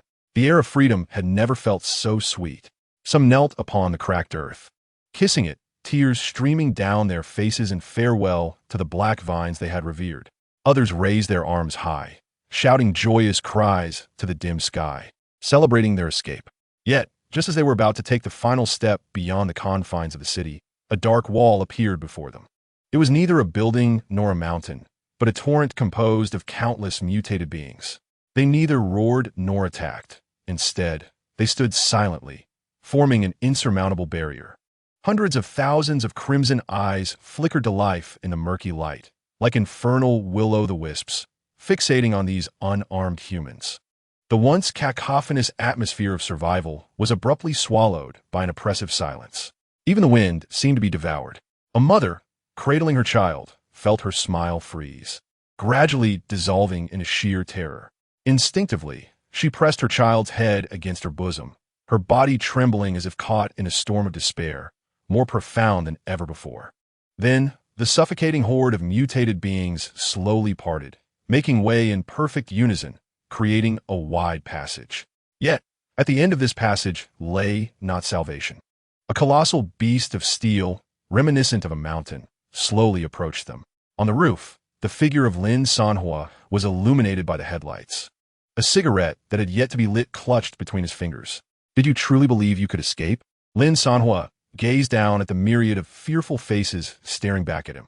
At that moment, an elder stepped forward. "Lord Hiding sacrificed his life for ours. You promised him." "Promised?" Lin Sanhuo chuckled lightly. He took 2 steps forward, looking down upon the elder. "I promised him that you would leave safely. You have indeed left that building unharmed, have you not?" "You." The elder's lips quivered, unable to utter a single word. Lin Sanhuo's gaze swept over the faces filled with despair. "Therefore, we can now commence a new transaction between us." Chapter 81. Scavenging Shujing City. Encounter with the Dragon Mecha Squad transaction? The elder's voice was dry, each word laced with heavy vigilance. "What transaction?" Lin Sanhuo looked down at him, flicking the ash from his cigarette. "The mutated Hiding chose to sacrifice itself to protect you. Although I did not comprehend its motives, it at least signifies that your lives hold considerable value in the eyes of these mutants." After a pause, Lin Sanhuo revealed a smile of delight at the terror etched on the elder's face. "Thus I propose." His gaze roamed over the crowd, ultimately resting on the elder. "Since one such mutant is willing to die for you, surely there must be a second, a third, yes?" As his words fell, a collective gasp arose from the crowd. The elder's body trembled violently, his eyes widening in realization. You intend to use us as hostages?" Lin Sanhuo offered no reply, Or perhaps he simply could not be bothered to respond. With a thought, a dark rift silently tore open behind the survivors. The army of mutants surged forth, dragging them into the spatial device. Their screams, cries, and curses abruptly silenced the moment they entered. Moments later, silence reclaimed the scene. Lin Sanhuo forcibly confined them all. The armored vehicle turned around, its massive treads crushing the gravel as it made its way back to Sujing City.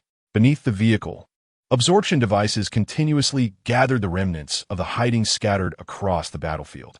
Absorbing rare mutant remains, automatically decomposed. Bioenergy 122. Absorbing rare mutant remains, automatically decomposed. Bioenergy 168.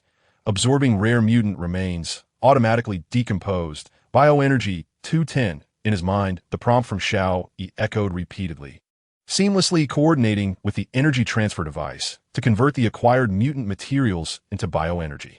Ultimately, when the debris of the entire city was largely cleared away, the biochemical energy reserves of the battle vehicle have once again experienced a modest increase, totaling 210,000 survival points. A cursory glance at the scavenging process reveals a sum of 110,000. Lin Sanhuo has also discovered that this city is unlike any he has encountered before. It is adorned with vast expanses of untouched orchards. The air is suffused with the sweet aroma of ripening fruits, intermingled with the earthy scent of soil and vegetation.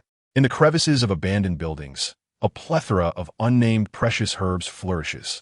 There are even several meticulously planned farms where crops are thriving. The entire city resembles an isolated ecological haven, devoid of any traces of industrial pollution. What is even more surprising is that after scavenging nearly half of the city, aside from the weapons left by the marauding forces, they found not a single substantial weapon belonging to the local survivors. This indicates that the inhabitants possess a rather subdued inclination towards aggression. The self-sufficiency within the city affords them the means to live without resorting to invasion or pillage. Within the cockpit, Lin Sanhuo and Yu Xiaoyu fell into a brief silence as they observed the resource distribution of this verdant city. Yu Xiaoyu, furrowing her brow, was the first to break the silence. It appeared that these individuals were not the malevolent cultists as rumored outside. Her voice was soft, and Lin Sanhuo nodded in agreement. They simply wished to survive in this apocalypse through an alternative means. However, their unconventional approach had rendered them targets of scorn. Are you suggesting coexistence with the mutated beings? Yu Xiaoyu inquired, casting a puzzled glance at Lin Sanhuo. She soon shook her head. The mutated beings are a common enemy to all humanity. And regardless of the reasoning behind any harmonious relations with them, there is no doubt that any alignment with the mutated beings positions one as an adversary. Yu Xiaoyu gazed resolutely at Lin Sanhuo, as if burdened by some unspoken concern. Lin Sanhuo refrained from arguing, lighting a cigarette and extending his hand towards the window. I have only recently arrived in this apocalypse, and there are many matters I may not yet comprehend. However, I am curious, Lin Sanhuo said, inhaling deeply. Do we, as humans, kill the mutated beings solely for the sake of survival? Just then, an urgent, jarring electronic sound erupted from Yu Xiaoyu's phone. Her expression shifted dramatically as she flipped the phone and swiftly opened it. A message appeared on the screen. The New World is now aware of the complete annihilation of the Southern Allied forces. They have dispatched their most elite dragon-shaped mech squad, which is currently en route to your location. Additionally, I have been compromised and will withdraw. I will be unable to contact you in the near future. Do not worry. At this point, the message abruptly ceased.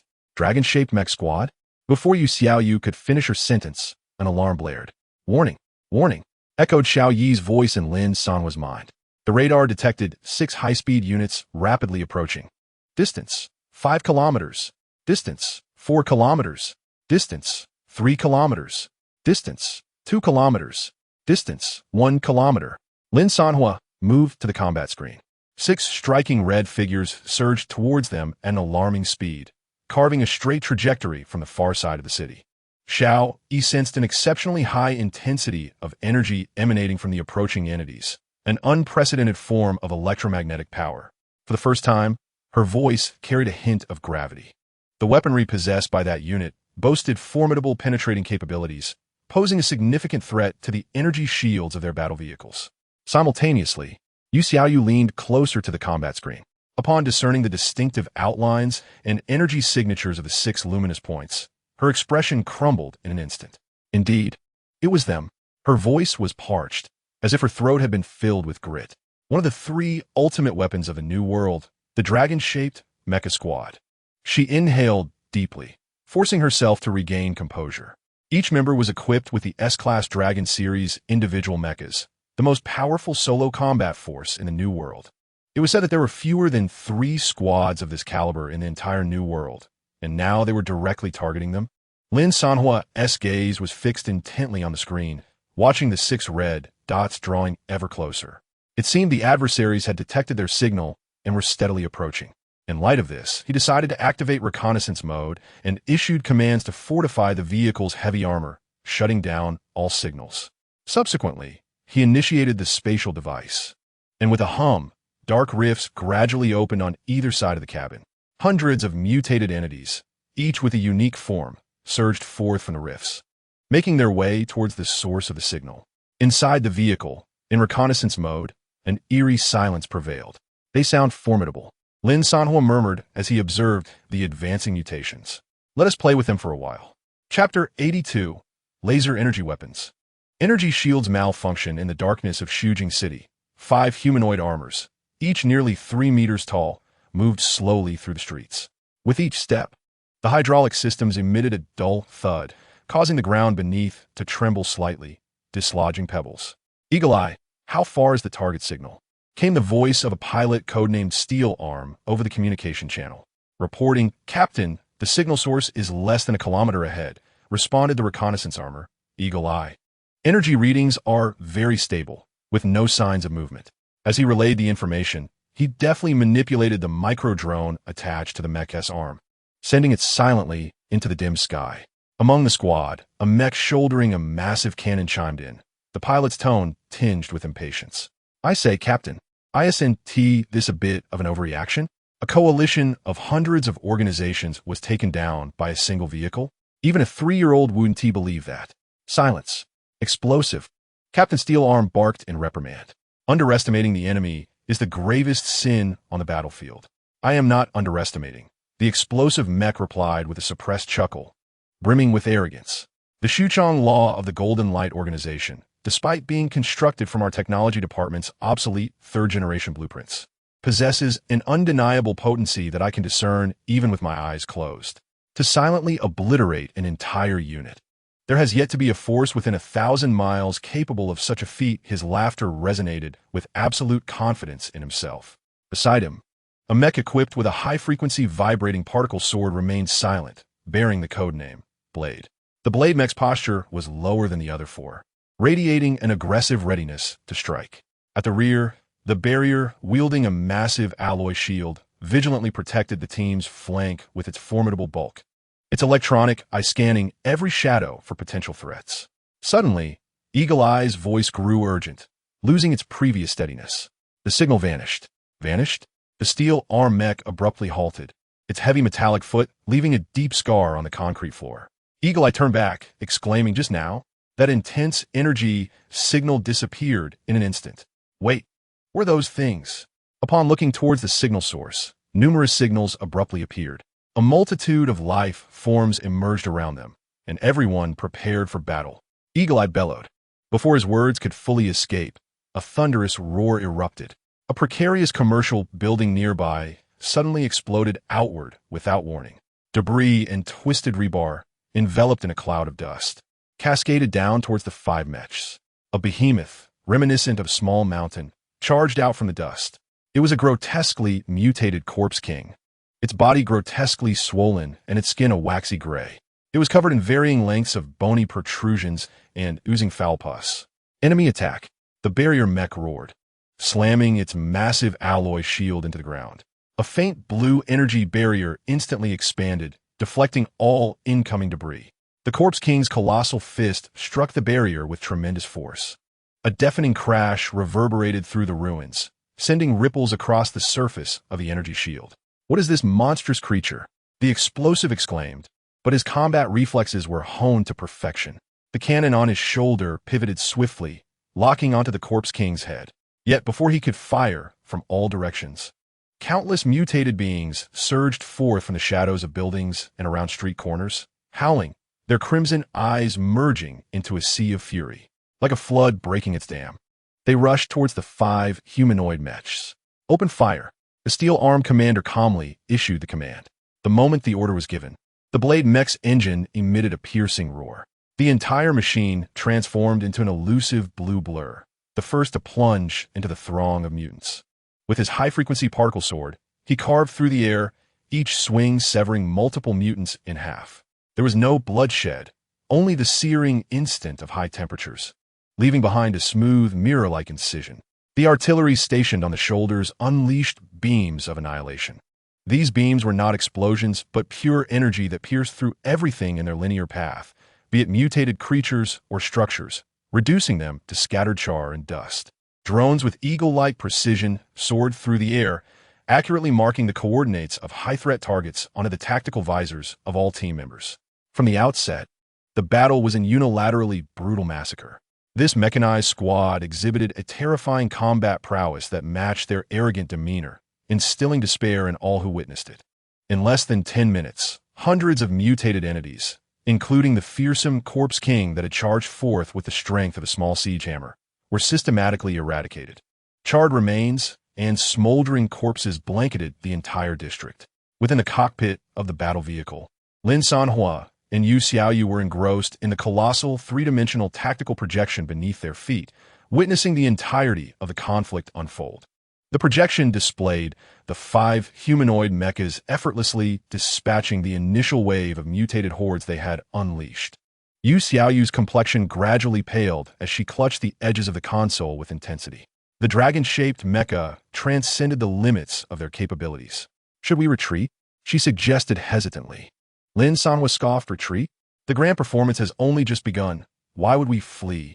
Meanwhile, after the mechanized squad had cleared all mutated entities and still could not locate the signal source of their target, the massive cannon on the shoulder of one mecha pivoted towards the nearby buildings.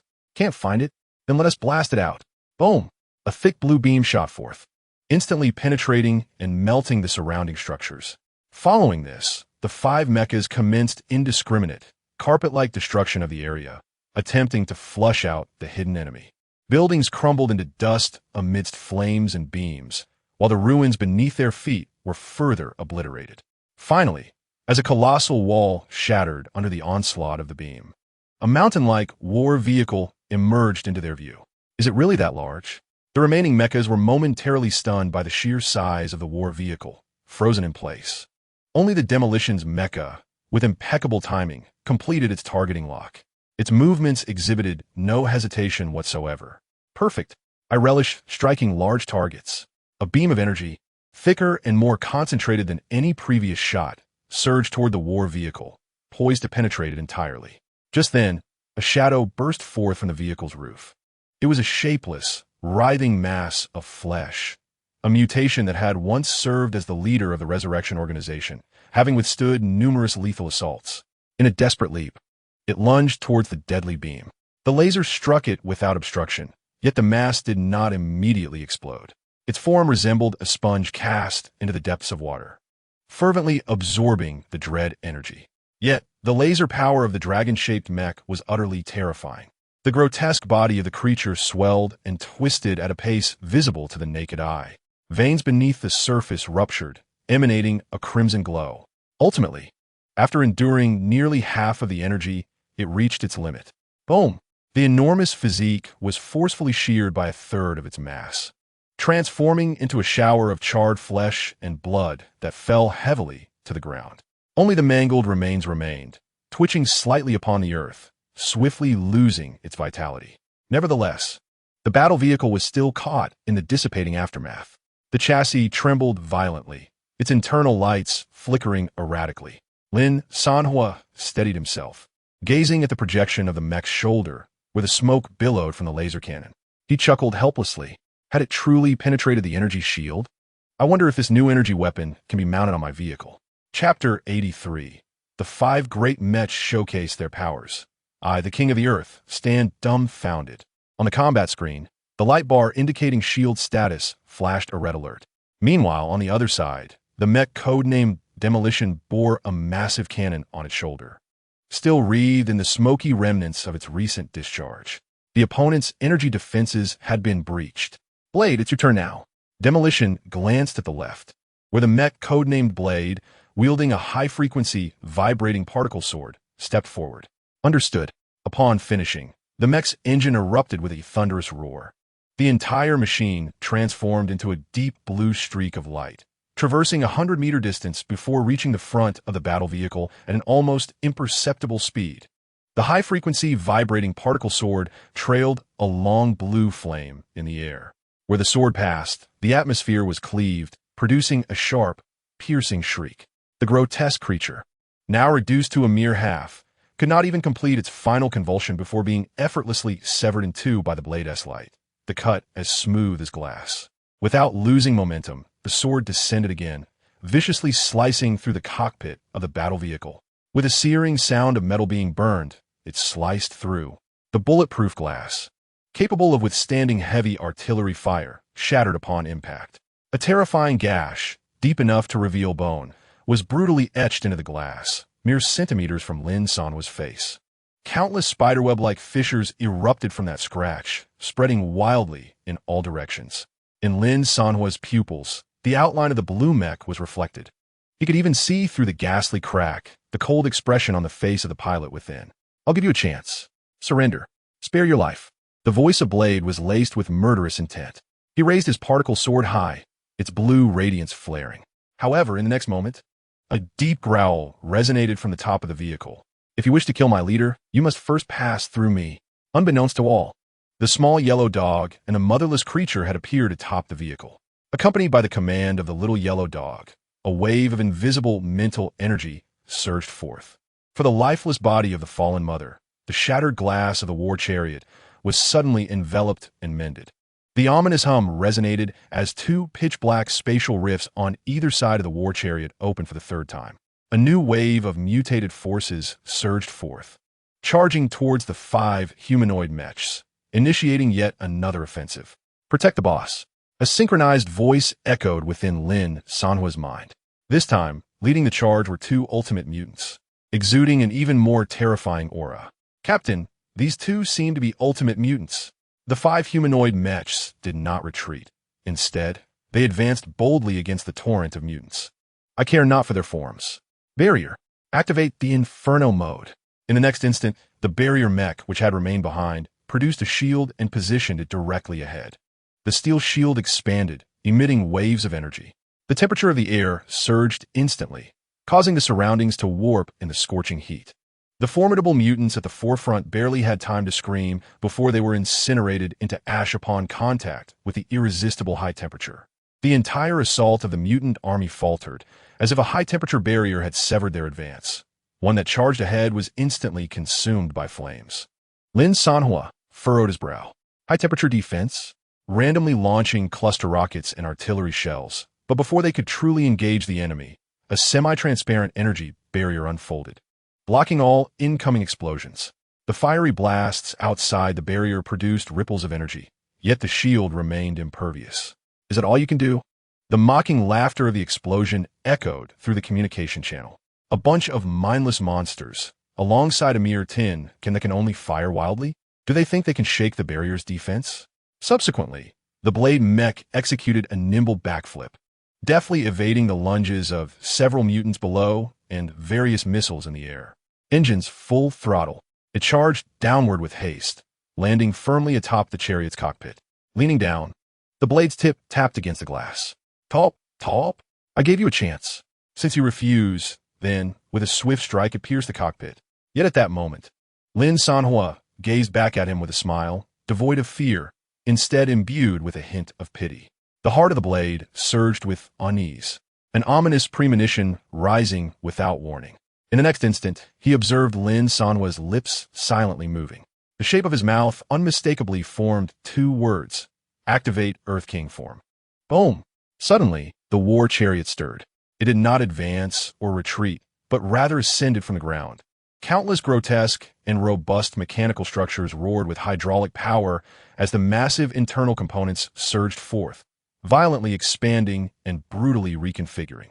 The entire process unfolded so swiftly that there was scarcely time to react. Almost the moment the blade sensed the impending doom, a colossal chainsaw gleaming with a chilling light emerged from a mechanical arm. Pull the line to activate.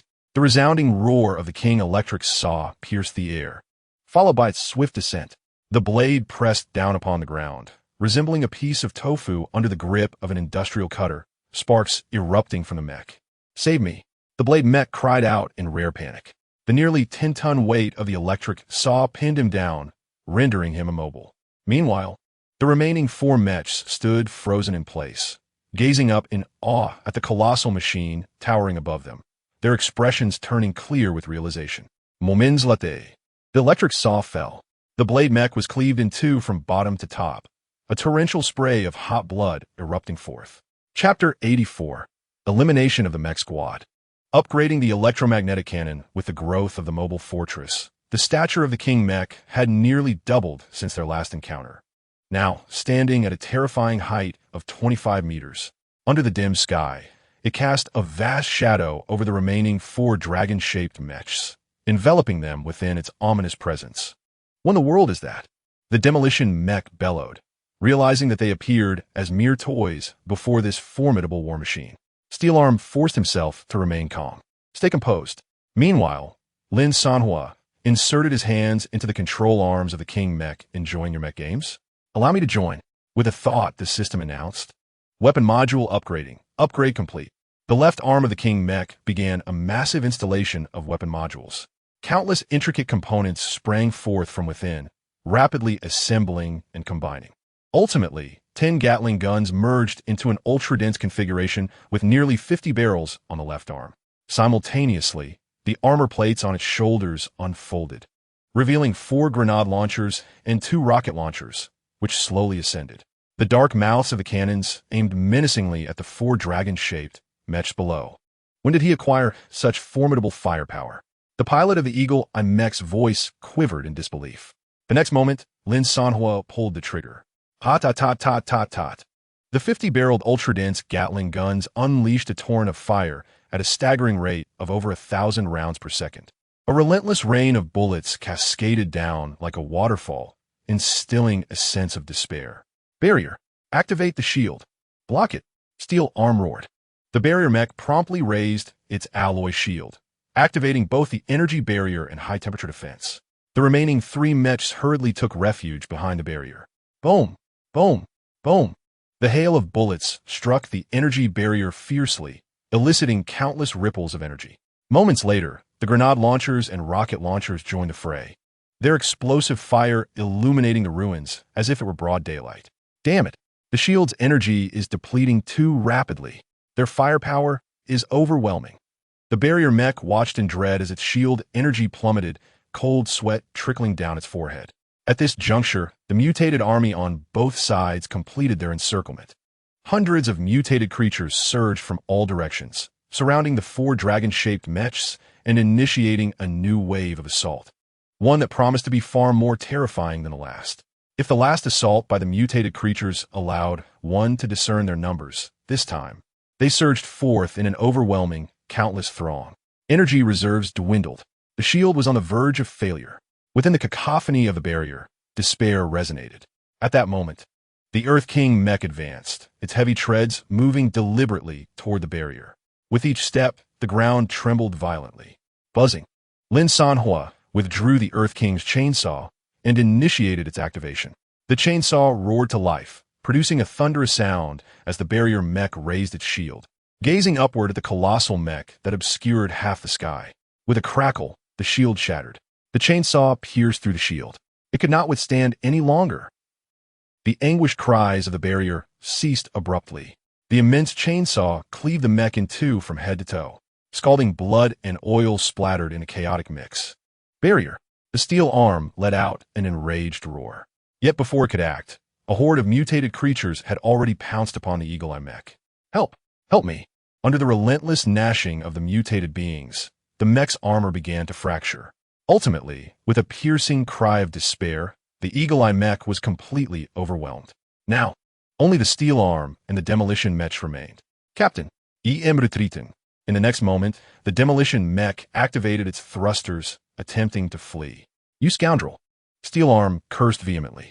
But before the words could fully escape, a torrential rain of bullets enveloped it entirely. Tot tot tot tot. The Steel Arm mech swayed wildly amidst the hail of gunfire, its armor shedding in fragments. Eventually, the entire mech was reduced to a sieve, crashing to the ground with a thunderous thud. Meanwhile, the fleeing demolition had not managed to escape far. Lin Sanhuo reverted to battle vehicle form, engaging overdrive mode. Virum. The battle vehicle's engine roared to life, its speed surging instantaneously. The massive treads crushed the debris, rapidly closing in on the demolition mech. In frantic flight ahead, the demolition mech was no match for the battle vehicle's velocity. Soon, the battle vehicle caught up. Crunch. Lin Sanhuo deliberately reduced his speed. The enormous treads pinned the demolition mech beneath, not delivering a fatal blow. Half of the mech was trapped, and pleas for mercy emanated from within. The battle vehicle halted. "Why not kill him?" Yu Xiaoyu inquired curiously, observing the scene. "He serves another purpose." Lin Sanhuo opened the door and leaped from the battle vehicle, approaching the demolition mech. Crunch! The cockpit of the demolition mech opened to reveal a man with blonde hair. "Please spare me." Lin Sanhuo remained silent, seizing the man's hair. The mind control ability activated. Hiss! In an instant, consciousness invaded. A torrent of information surged from the demolition pilot's mind into Lin Sanhuo's awareness. The principles of laser weapon manufacturing, energy configurations, technical parameters, everything was acquired. A few minutes later, Lin Sanhuo released his grip, nodding in satisfaction. Indeed, this method was effective. Meanwhile, the pilot of the demolition mech had completely lost all vitality. Kill the Dragon Mech Squad. Gain survival points. 50,000. Acquire S-Class mech debris. 5. Obtain advanced light energy batteries. 5. In his mind, the prompt from Xiao Yi echoed. However, it was soon followed by another notification. Detected the technological information recently acquired by the master, coupled with the debris analyzed by Xiao Yi. Receive modification blueprints. 2. Blueprint for giant electromagnetic cannon. Requires 4 grenade launchers for modification. Consumes 50,000 survival points. Needs light energy batteries for operation. Blueprint for plasma laser sword. Consumes 50,000 survival points. Requires light energy batteries for operation. Specifically designed for the Earth King mech. Lin Sanhuo gazed at these two options without hesitation. Modify the giant electromagnetic cannon. Modification in progress. Modification complete soon. On the top of the war vehicle, the 4 grenade launchers began to reconfigure, forming a colossal electromagnetic cannon that emerged atop the vehicle. Testing its power, Lin Sanhuo aimed at a distant stretch of ruins. Buzz! The electromagnetic cannon began to charge, the air thick with the acrid scent of ionization. Boom! A blue-white beam shot forth instantaneously. The ruins, 3 kilometers away, evaporated the moment the beam passed. Within a 5-meter radius, all structures, plants, and even the very earth were plowed into a deep trench. The power was terrifying. However, when Lin Sanhuo checked the energy consumption, his expression shifted. It was equivalent to a full 50,000 biochemical energy. One shot for 50,000, more expensive than a third-rate celebrity. Chapter 85. New target, Faiwan Port, new enemy. Northern Expeditionary Army, 2, in 1 chapter. As the smoke dispersed, the ruins returned to silence. Yu Xiaoyu stared blankly at the giant electromagnetic cannon atop the war vehicle, still emitting smoke, and was rendered speechless for quite some time. The weapon you just used was an electromagnetic cannon? Her voice trembled. How is this possible? Yu Xiaoyu abruptly turned to Lin Sanhuo, her eyes filled with disbelief. It was known that the New World had spent decades researching to develop this new energy weapon, yet he had managed to create it so effortlessly. Lin Sanhuo flicked the ash from his cigarette, his gaze sweeping across the faces of his companions, capturing their expressions. Indeed, he too was somewhat surprised by the successful development of the electromagnetic cannon. Yet amidst this surprise was a chilling sense of control that felt entirely natural. Utilizing the brain control ability sourced from his deceased mother, he crudely extracted knowledge from the enemy's mind, coupled with the captured mechanical debris samples for reverse analysis, and finally integrated and deduced by the comprehensively upgraded Xiao Yi, intelligent analysis of knowledge samples was achieved. Each of these 3 conditions was indispensable. Ultimately, He transformed the enemy's most proud technological barrier into a weapon on his own war vehicle. It was completely unexpected, yet entirely reasonable. Moreover, his consciousness delved into the system. There lay another blueprint for the plasma laser sword, yet to be utilized, quietly resting. More importantly, he had validated a brand new, efficient method of growth. From now on, as long as he continued to repeat this process, stealing technology, capturing debris, and then conducting analysis and transformation, he possesses the remarkable ability to transform the formidable strength of his enemies into an integral part of his own power. The prospect of self-developing weapon schematics beckons, indicating that a greater collection of such advanced technological remnants is required.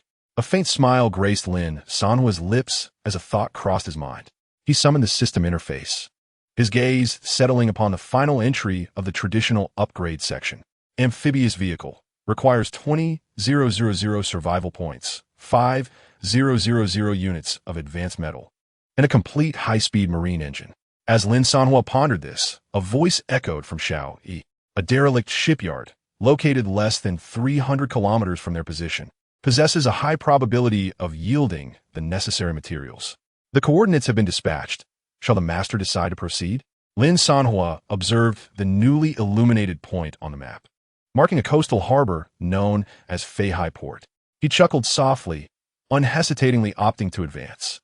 As night fell, the vehicle traversed a parched riverbed, the vast contours of the river faintly visible under the moonlight. Lin Sanhuo ascended to the rooftop of the vehicle, lighting a cigarette as he gazed at the distant, hazy horizon. The evening breeze carried the distinct, chilling scent of the wasteland, rustling his garments. Suddenly, a faint sound of footsteps approached from behind. Yu Xiaoyu stepped forward, her expression one of astonishment at the events of the day. Upon returning, she reported these occurrences to the organization, which responded with a degree of concern. After much hesitation, she resolved to share with Lin Sanhuo both good news and bad news. Which would you prefer to hear first? Lin Sanhuo did not turn around, merely exhaling a ring of smoke. The good news. The good news is that you annihilated the New World trading town in the southern province, completely vanquishing the southern expeditionary forces, alongside the recent obliteration of the Longxing Mecha Squad. This series of events successfully captured the attention of my former employer, the SOP Foundation. They have decided to provide covert assistance, preparing to dispatch a special team of survivors, whose combat strength rivals that of the Longxing Squad, to support your forthcoming endeavors. Lin Sanhuo's smoking paused momentarily. He slowly turned his head, narrowing his eyes as he regarded Yu Xiaoyu. If they come, I assure you I will kill them. His tone was remarkably calm. Yu Xiaoyu was momentarily taken aback. No, she quickly clarified, that is not what I meant. I contacted them to ensure your safety. I do not require it. Lin Sanhuo's response was resolute. Very well. Yu Xiaoyu retrieved her phone and sent a message. I have already informed them not to come. Lin Sanhuo refrained from uttering another word, raising his arm. And the bad news? Yu Xiaoyu paused for a moment, her voice softening. The bad news is that due to the decimation of the Longxing Squad, the higher-ups have detected that the New World S originally intended Northern Expeditionary Forces to attack Tang City are now heading in our direction. Chapter 86, Feihai Port. The territory of the New World? The following morning, as the sun rose, the vehicle came to a halt atop a ridge, having traversed the undulating mountains. The wind howled up from the slopes below, carrying a hint of sharpness. Lin Sanhuo exited the cockpit, his feet landing upon gravel and withered shrubs. Gazing across the expanse of 1,000 meters, one overlooks a harbor, Phi Bay Port, a refuge established on the banks of the river. A trading dock, where several vessels of varying sizes are moored. Scattered figures move about, and a solitary lighthouse stands tall, reflecting blinding rays in the morning light. Yu Xiaoyu follows closely behind, alongside a small yellow dog and a motherless creature, engaged in a game of tossing grenades, throwing them out and retrieving them. The two mutants compete to see who can collect them faster. Lu Chao observes these peculiar beings, his initial trepidation long since vanished. After a moment, the screen of Yu Xiaoyu's phone illuminates, revealing a stream of market intelligence that gradually casts a shadow over her expression. She lifts her gaze towards Lin Sanhuo. This dock, she explains, is one of the riverbank outposts established by the New World in recent years. In addition to this, the New World has constructed 4 similar harbor-like sanctuaries along the banks of the Green River, positioned in the southeast, southwest, northeast, and northwest directions. At that moment, Yu Xiaoyu's phone vibrates once more. Her voice drops even lower, confiding that her informant has indicated that Phi Harbor is not merely a transport hub. The garrison stationed here comprises the latest battalion formed by the New World. Her fingers glide across the screen, magnifying critical information. The attributes, codename, and personnel composition of this battalion are all classified. However, one fact is certain. Their overall combat capability is assuredly not inferior to that of the Dragon Walk Mecha Squad you previously encountered.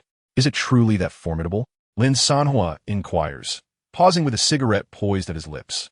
He had not anticipated that passing through a harbor would lead him into New World territory, let alone that the armed personnel stationed here would possess such high-level specifications. Yu Xiaoyu nods emphatically. Intelligence suggests that this battalion was secretly established by the New World in the first half of this year. They have never disclosed any information to the public, nor undertaken any overt missions. Thus, we must exercise caution as we approach, she emphasizes, enunciating each word clearly. Yet, Lin Sanhuo appears to have disregarded her warning. He raises his head, his gaze once again fixed upon the harbor below, igniting his cigarette. And what of another piece of news? Have you inquired? Yu Xiaoyu hesitates. What news? The shipyard. Lin Sanhuo replies matter-of-factly. Is there a shipyard here? Yes, there is. Yu Xiaoyu instinctively answers, only to realize the implications. But my informant mentioned that the shipyard has been completely shut down since last year. That cannot be right, she says, her eyes filled with confusion as she regards Lin Sanhuo. Why are you so concerned about a shipyard? Did we not intend to take this route to circumvent Greenvine City? She had always believed that Lin Sanhuo chose this riverine mountain path to avoid the main forces of the New World, utilizing the formidable terrain adaptability of their war vehicles to navigate an untraveled path, silently weaving towards the vicinity of Greenvine City. After all, aside from descending into the depths, ascending into the skies, or burrowing into the earth, there seemed to be no terrain within this wasteland capable of hindering such a war machine. As a result, she soon realized that perhaps she had overthought the situation. Lin Sanhuo's expression, along with the cigarette in his hand, sparked an unsettling feeling within her. Indeed, the next moment, when did I ever state that I intended to pass through here? Lin Sanhuo withdrew his gaze and exhaled a ring of smoke. He then gestured with his thumb in front of him. The width of the battle vehicle neared 8 meters. He silently calculated that making 10 passes back and forth should suffice to completely flatten the obstructive dock before them. As for the shipyard, his eyes swept to the far right of the port, where a vast expanse of large buildings stood adjacent to the riverbank. It must be there. Once down, as long as he refrained from demolishing it as well, it would suffice. With this thought, he harbored no further hesitation. Lin Sanhuo extinguished his cigarette and promptly entered the battle vehicle. An ominous premonition instantaneously seized Yu Xiaoyu's heart. This sensation was all too familiar to her. Thus, she hastened to follow, climbing aboard. The words of persuasion that had almost escaped her lips transformed in her mind, and she softly inquired, "Do you require my assistance in contacting help?" "No need," Lin Sanhuo replied succinctly and decisively. Once Lu Chao and the others boarded, the heavy door closed with a resounding thud. The roar of the battle vehicle's engine ignited, and the vehicle jolted violently. The perspective gradually tilted downward, crushing the stones beneath the treads. Like a roller coaster, the vehicle descended slowly. From aiming at the sky, it gradually tilted downwards. Lin Sanhuo turned back and commanded everyone, "Secure yourselves." Then he pressed the accelerator, driving the battle vehicle directly down the mountain. Chapter 87. The Mutant in the Shipyard Phi High Port. The first rays of morning light pierced through the slats of the blinds, casting mottled shadows across the luxurious carpet of an opulent suite. Huang Sudong rose from the soft bed, stretching his limbs and releasing a satisfied groan. A servant clad in a crisp uniform approached silently, offering a steaming cup of coffee with both hands in a gesture of respect. "Master, your coffee." He replied, taking the cup and strolling to the immense floor-to-ceiling window. Outside, the dock area had commenced operations for a new day. Several cargo ships lay quietly moored, varying in size. A few workers were engaged in loading and unloading goods, their figures moving back and forth in the morning light. In the distance, the low rumble of machinery occasionally echoed. Huang Sudong took a sip of the scalding coffee, the rich aroma spreading through his mouth. A sense of satisfaction, as if he were in control of everything, welled up within him. The task of overseeing the dock for the New World is simply too comfortable, he murmured to himself, a hint of arrogant amusement tugging at the corners of his mouth. The dock was a sanctuary established with funding from the New World, and he, Huang Sudong, was an obscure survivor from the region. Due to his familiarity with the riverside terrain, he was chosen by the New World to manage this port. Since its establishment, his daily tasks merely involved tallying the incoming and outgoing cargo lists and pocketing the generous remuneration without a second thought. 2,000 survival points a year. Being under the auspices of the New World, no one dared to provoke him. Here, life is simple, secure, and exceedingly profitable. There are women, subordinates, and it is truly a life akin to that of deities. Huang Sudong leisurely savored the last sip of his coffee, preparing to embark on his customary rounds over his domain. Following that, the remainder of the day would be his to enjoy freely. He pushed open the door, stretching languidly. Ah, yet another blissful day. Yet, in that fleeting moment, a thunderous roar erupted. A colossal, incomprehensible black shadow, accompanied by a piercing howl that tore through the air, flashed before his eyes. Immediately following was the deafening sound of destruction. Crack, crack, crack. The dock structures before him, those sturdy warehouses and guard posts, crumbled before that behemoth. Fragile as a child's toy, wood splintered, steel twisted, and concrete was instantaneously reduced to dust. The white porcelain coffee cup slipped from Huang Sudong's grasp, falling to the ground. Oh no! Crash! Shattered into pieces. A mudslide? This was the first, and indeed the only rational thought that flickered through his mind. Yet, as he lifted his gaze, finally focusing on the culprit, he froze in sheer disbelief. It was a war vehicle, a terrifying machine whose tires alone towered higher than his entire building. The black armor glinted ominously in the morning light, reflecting a chilling metallic sheen. Wherever its massive treads passed, everything was razed to the ground, leaving nothing but a chaotic rubble. What sent a chill coursing through his veins was the sight of the war vehicle, after obliterating the first section, coming to a smooth halt and then beginning to reverse. It resembled a cold and precise steel beast, targeting another intact area of the dock, initiating a second wave of destruction. A third, a fourth. Its movements possessed a mechanical regularity, as if executing a preordained program. Each forward trajectory meticulously covered a new expanse, ensuring that not a single inch of structure could escape unscathed. The vessels at the dock emitted frantic sirens, desperately starting their engines, recklessly charging towards the heart of the river. The cries of the guards were completely swallowed by the tremendous roar. Some were crushed beneath the treads, while others, paralyzed by the apocalyptic scene, collapsed in terror, unable to move. Huang Sudong stood transfixed, witnessing the obliteration of the dock, his legs trembling uncontrollably. It was over. He had to understand. The New World had entrusted him with the dock. As long as the dock stood, he stood. If the dock fell, so would he. In that moment of despair, he trembled as he reached for his waist, groping for a concealed red button. It was the last means of survival bestowed upon him by the New World, a tool he had never imagined he would one day need. It seemed he had no choice but to summon those fellows. Click! He summoned all his strength to press the crimson button. Simultaneously, within the cockpit of the war vehicle, Lin Sanhuo was leisurely finishing his breakfast. Before him, the tactical screen vividly displayed a series of preordained cleaning routes. Each path of destruction had been meticulously calculated by Xiao Yi to ensure the complete destruction of the entire dock, while flawlessly avoiding the massive shipyard on the far right was no small feat. The efficiency was commendable. He took a bite of bread, observing the area on the screen that had been flattened, each section marked in green. Yu Xiaoyu sat in the passenger seat, her complexion somewhat pale.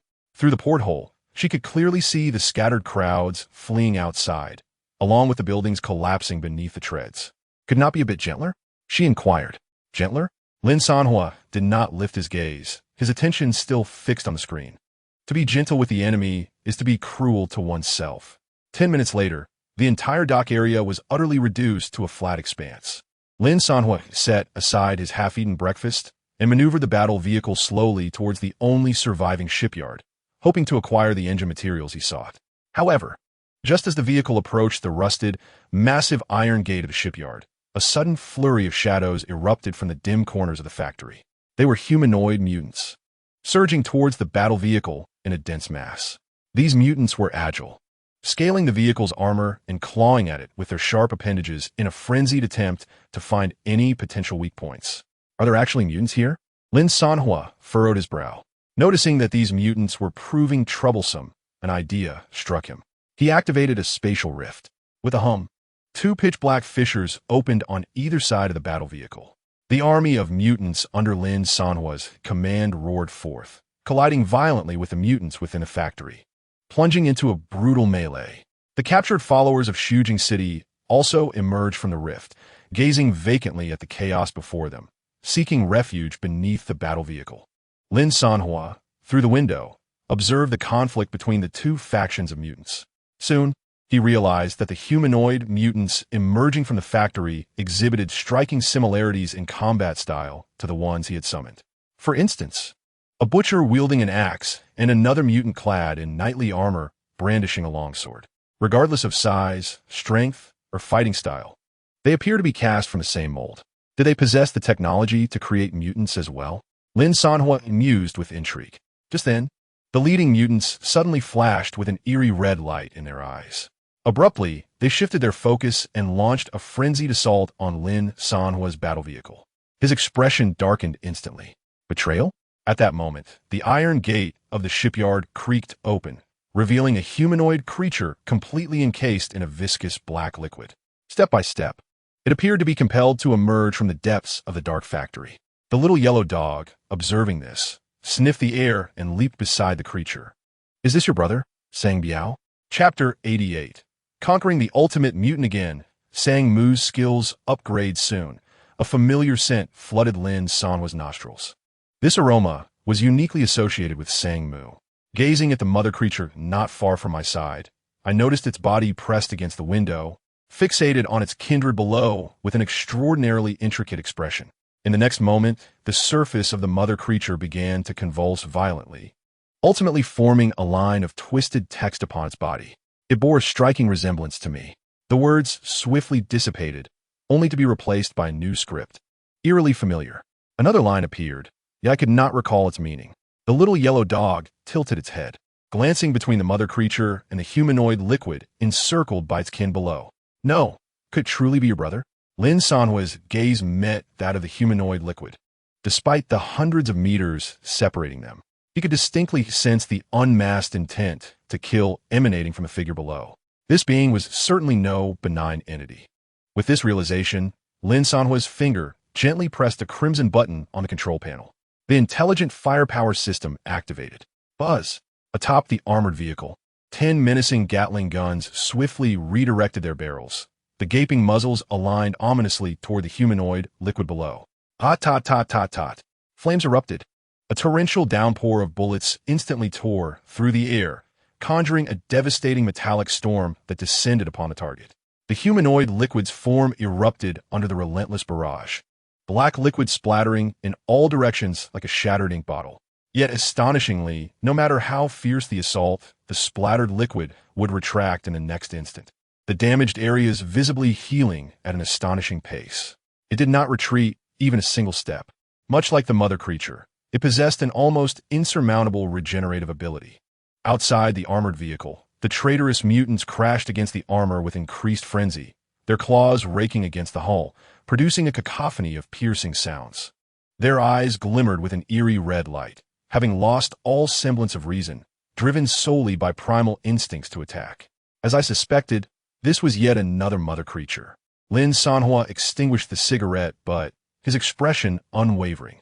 It seemed I had no choice but to employ the new weapon. His finger glided across the screen, activating the electromagnetic cannon system. Considering the energy consumption, this time, he refrained from maximizing its power, setting the output to the minimum level of 1,000 units of biochemical energy. Buzz! The colossal cannon atop the vehicle began to charge, a faint explosive sound resonating in the surrounding air, a hint of burnt odor wafting through the cabin. Boom! A blue-white beam shot forth, striking the humanoid liquid squarely in the chest. The tremendous force sent it hurtling through the air, carving a charred trench several dozen meters long into the hard ground. One side of the humanoid liquid, along with the earth beneath it, was completely vaporized by the intense heat. Yet, merely seconds later, the remaining black liquid began to writhe and coalesce, attempting to reassemble into its humanoid form. This ultimate mutant truly posed a nuisance. Lin Sanhuo lit a new cigarette, his gaze as cold as ice. Yu Xiaoyu beside him intently observed the unfolding battle below, suddenly speaking up. The humanoid liquid bore an unsettling resemblance to the maternal aberration encountered earlier within the Resurrection Organization. She furrowed her brow, deep in contemplation. It appeared that the New World, in its pursuit to unveil the ultimate mutation known as the maternal aberration, had garnered the collaboration of forces beyond just the Resurrection Organization. Lin Sanhuo remained silent, his focus unwaveringly directed below. His finger pressed once more. Boom! Boom! Boom! A trio of electromagnetic cannon blasts erupted, each strike landing with precision upon the reconstituting form of the humanoid liquid, shattering it into fragments time and again. Though it persistently attempted to regenerate, the speed of its recovery evidently slowed with each passing moment.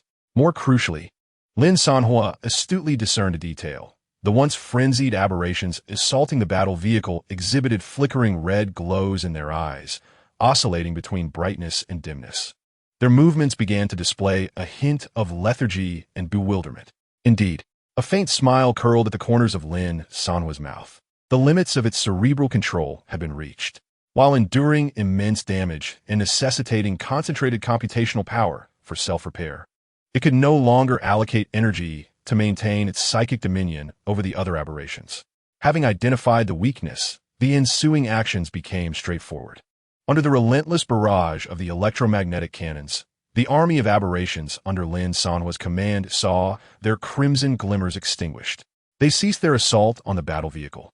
Gazing around in confusion, before, propelled by Lin Sanhuo's will, they roared back into the fray, targeting the enemy aberrations.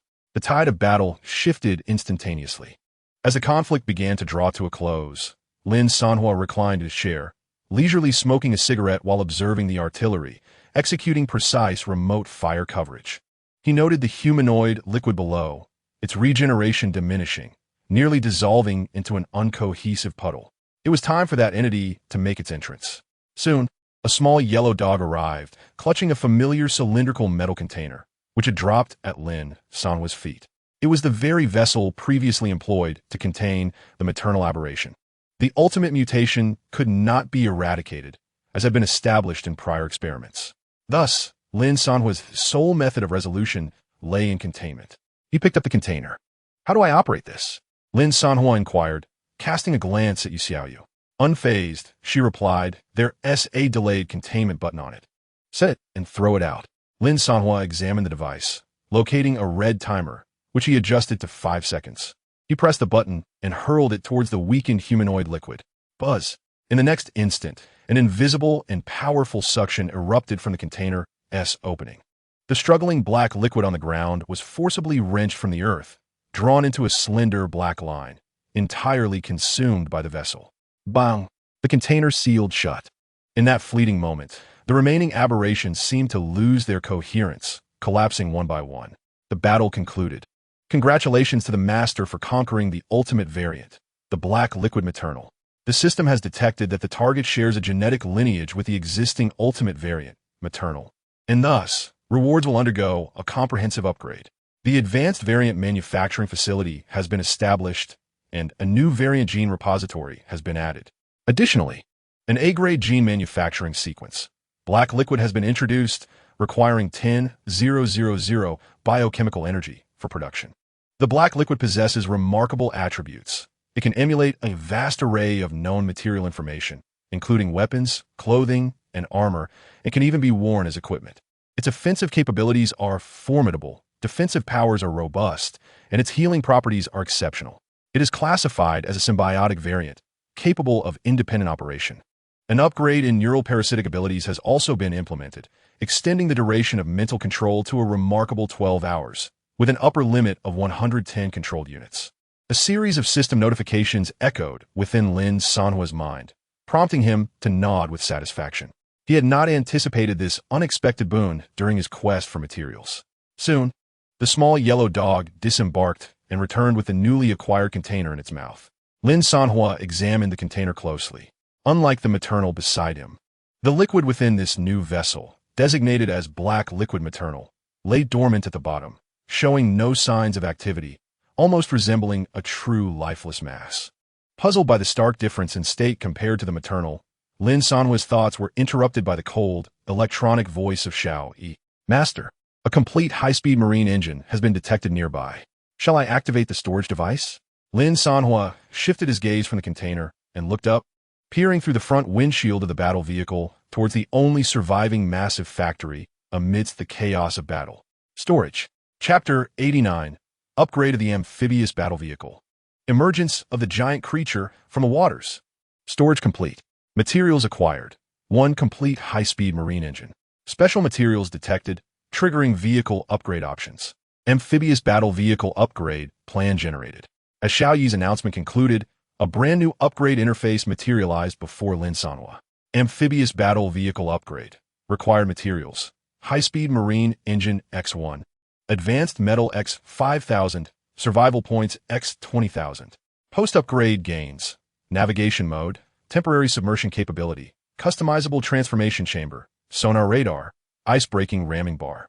Navigation mode. The battle vehicle can operate on both the surface and underwater, with a maximum speed of 120 knots.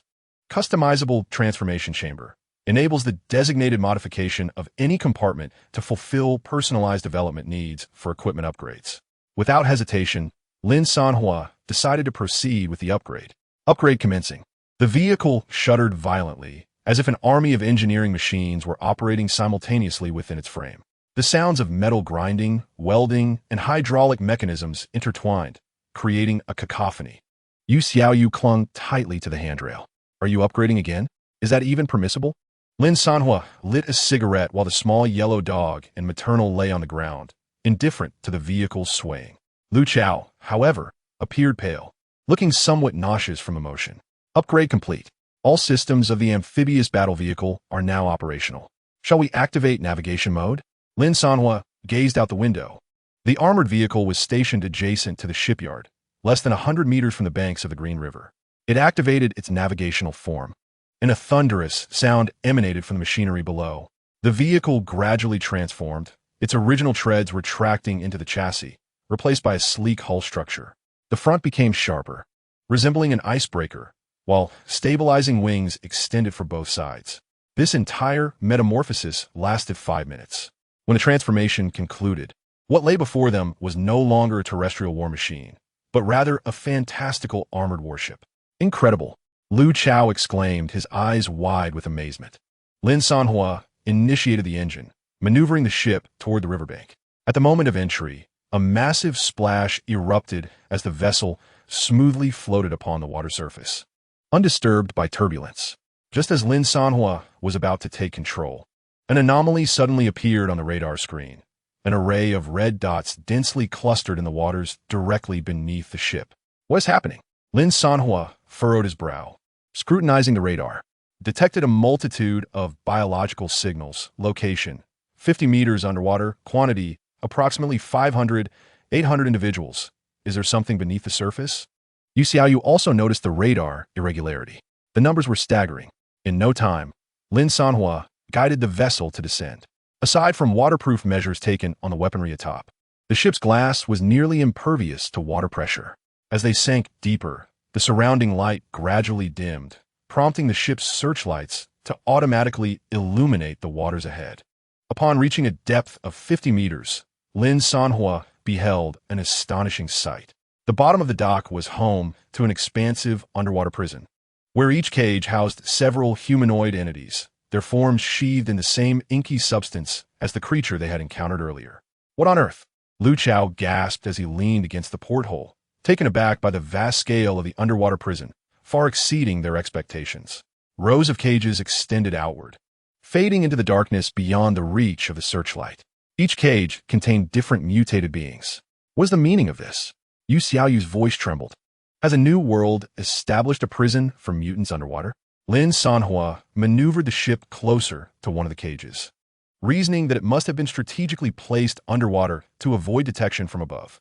Soon, through the porthole, he clearly observed the state of each entity within the cage. They huddled in the corners, the black liquid covering their bodies flowing softly in the water. They appeared weakened, exhibiting little to no aggression, as if they were resting. Yu Xiaoyu remarked, "Their condition is similar to that of the one you contained." Lin Sanhuo nodded in agreement. These mutants were indeed in a suppressed state, lacking the ferocity they had previously exhibited. Just then, an enormous shadow loomed from the riverbed.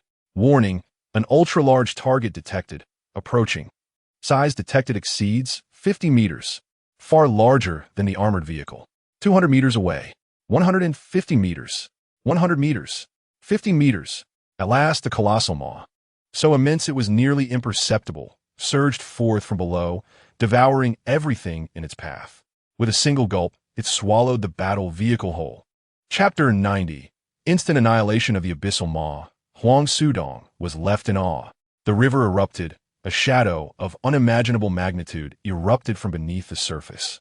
It was a mouth, a gaping maw large enough to engulf an entire building. It broke through the water's surface, dragging with it hundreds of tons of river water. Leaping skyward, in an instant, the light of day was obscured. The enormous form cast a shadow over the shattered dock and the mountains behind it, enveloping them completely. Boom!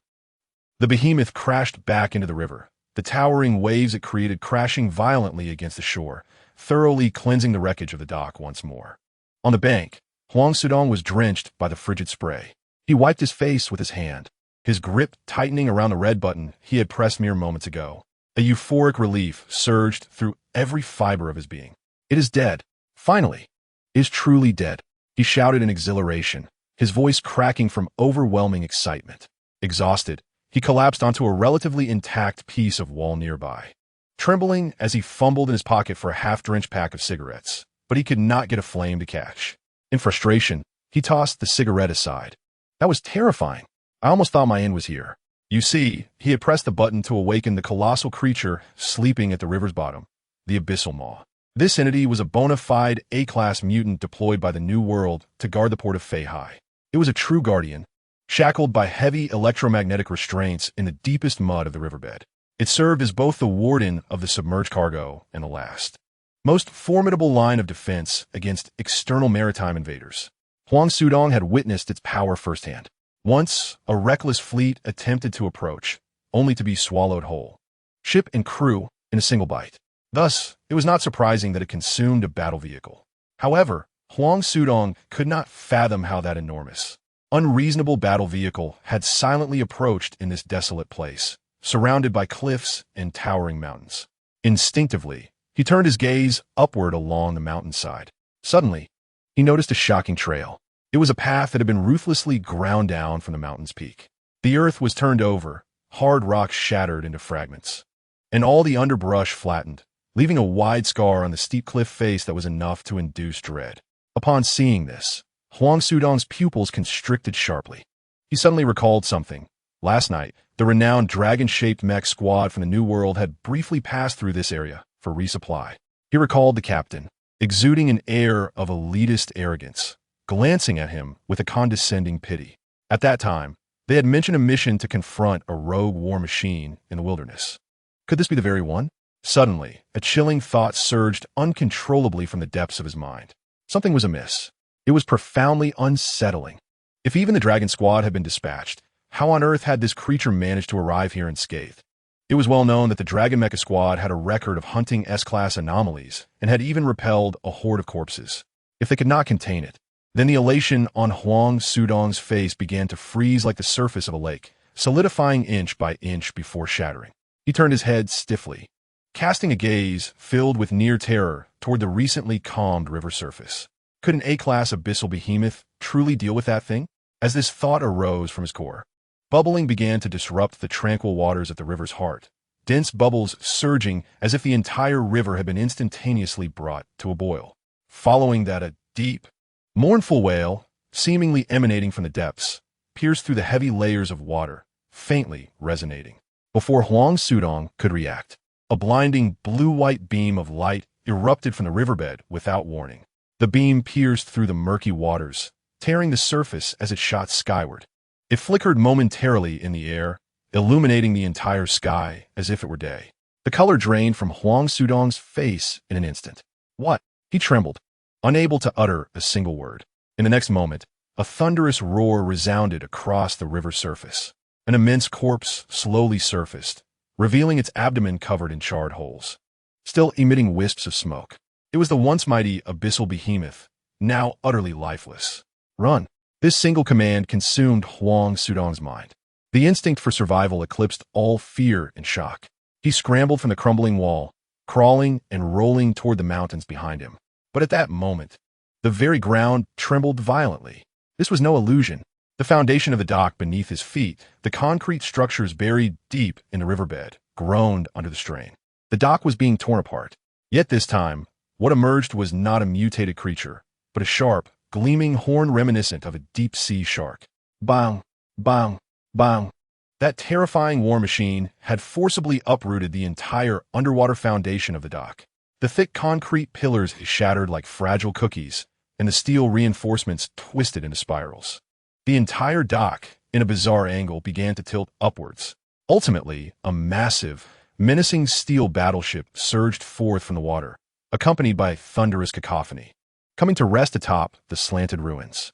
The murky waters of the river cascaded down its dark, cold armor, forming a series of spectacular miniature waterfalls. Huang Sudong's legs buckled, and he collapsed to the ground, a warm liquid instantly soaking through his trousers. A faint sound echoed as the warship's hatch creaked open. Lin Sanhuo emerged, impeccably dry, not a drop of water touching him. A freshly lit cigarette perched between his lips as he looked down at the trembling Huang Sudong, who lay on the ground like chaff. "Are you the one in charge here?" Huang Sudong quivered, nodding vigorously in response. Lin Sanhuo exhaled a ring of smoke, the white mist slowly dispersing before him. He then inquired, "What is the situation regarding the underwater prison for the mutated creatures?" In the dim light of the evening, the glow of Lin Sanhuo's cigarette flickered uncertainly. He regarded the prostrate Huang Sudong with an unperturbed gaze, devoid of any visible emotion. Below his feet lay the dock foundation, forcibly uprooted from the riverbed, the fractured steel and concrete groaning under the strain. The air was thick with the stench of river water, the foul odor of decaying earth, and the faint charred scent left by the electromagnetic cannon that had pierced the colossal beast. "Speak." Lin Sanhuo's tone was monotone, revealing no hint of anger or joy. "What purpose do those cages beneath the water in this dock serve?" Huang Sudong's entire body trembled violently. Fearful of any concealment, he crawled a few steps, kneeling on the cold, damp ruins. "Brother, I will tell you everything."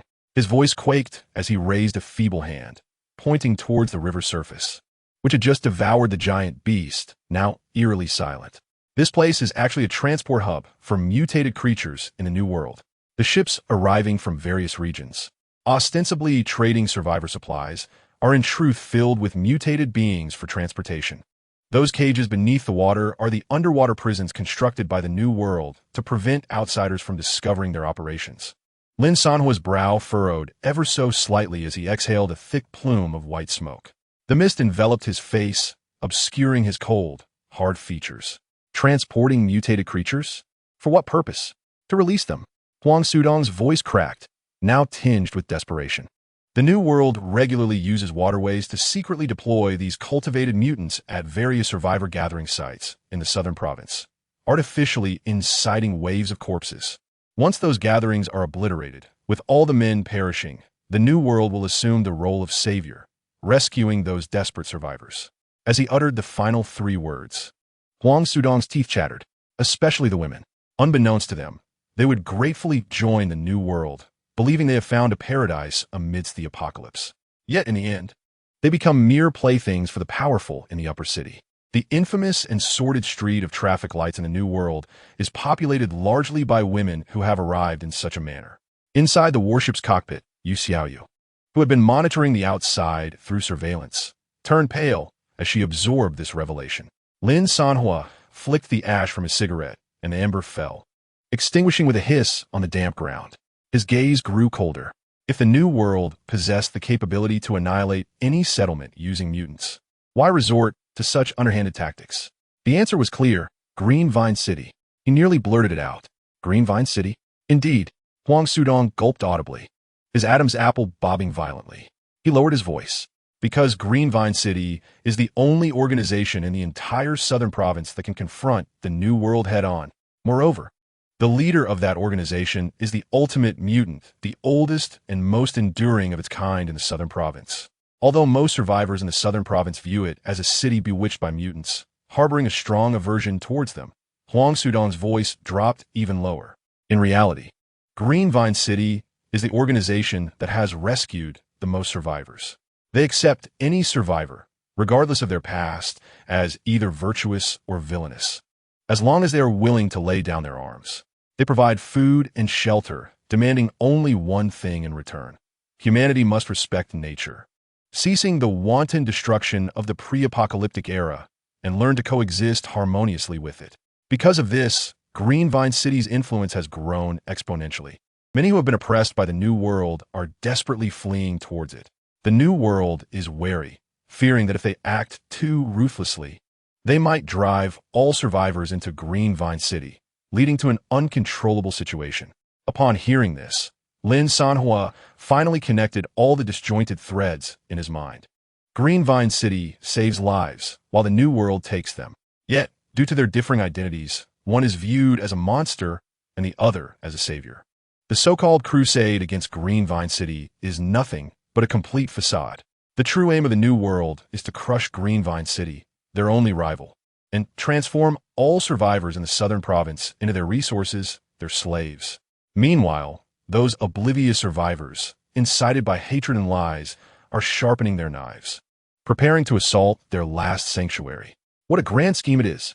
Huang Sudong observed Lin Sanhuo fall into silence, his eyes darting with frantic energy, suddenly perceiving a glimmer of hope for survival. He crawled frantically to Lin Sanhuo's feet, grasping his thigh tightly. Brother, I was just a few more years away from becoming one of the upper city folk at the docks, but now that you've destroyed the docks, returning home is a death sentence. Brother, are you planning to ally with Green Vine City to overthrow the New World? Take me with you. I wish to join you. Huang Sudong's face was a picture of desperation, tears and snot smeared across his features. No, Lin Sanhuo's response was straightforward, curt, devoid of any warmth. With a swift motion, he struck Huang Sudong, sending him sprawling through the air. Before Huang Sudong could recover from the pain and dizziness, Lin Sanhuo advanced, pressing a hand firmly onto his crown. Huang Sudong's pupils instantly narrowed to the size of pinpricks. In the next moment, an invisible force invaded his mind. Huang Sudong's memories were forcibly extracted and perused. However, Lin Sanhuo's expression suddenly changed as he realized that a crucial detail had been omitted from Huang Sudong's recollections. This dock had a top-tier emergency protocol in place. Once the dock was utterly destroyed and the red emergency button was pressed, if the signal remained interrupted for over 10 minutes, the New World would activate remote strike weapons to execute indiscriminate carpet bombing on this location, aiming to obliterate all evidence. By the time he pressed that red button, much time had already elapsed. Lin Sanhuo abruptly looked up, his gaze piercing through the dimness to the pitch-black night sky. Unbeknownst to him, countless dense points of light had ignited above the empty expanse of night. These points were not stars.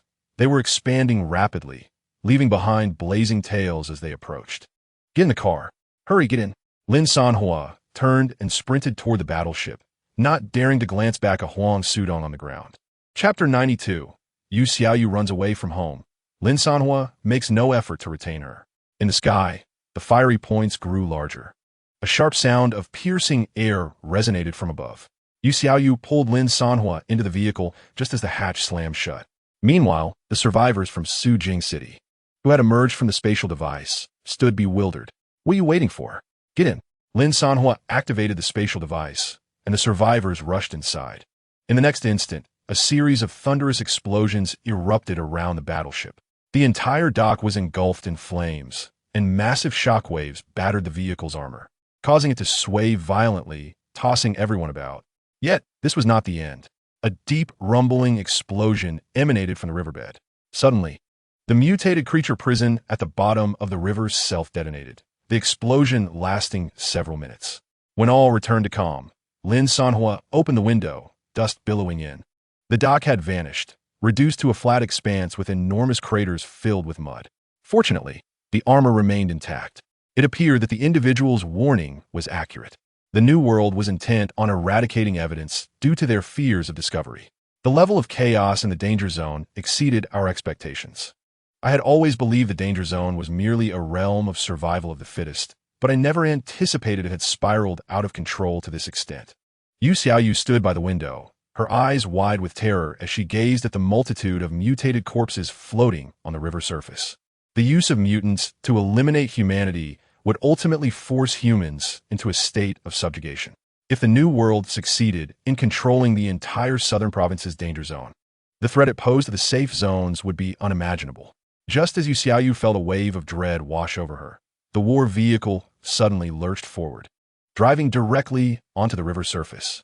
Amidst the multitude of mutated corpses, Lin Sanhuo pondered the wasted potential, igniting a cigarette as he activated the biochemical energy conversion device. Coupled with its storage capabilities, a series of humming beams emanated from the base of the battle vehicle, drawing in the floating remnants of the mutations. Acquired biochemical energy, 12,000. Acquired biochemical energy, 8,000. Acquired biochemical energy, 15,000. Upon sweeping the area, the conversion process concluded. Current biochemical energy, 150,000. Lin Sanhuo nodded in satisfaction, as the energy that had been nearly depleted due to the use of the electromagnetic cannon was restored to a commendable figure. Furthermore, after scouring the dock, he had also collected a significant amount of metallic debris and various material from the explosions. Current metallic fragments, 200,000. Current survival points, 180,000. Acquired several fresh ingredients.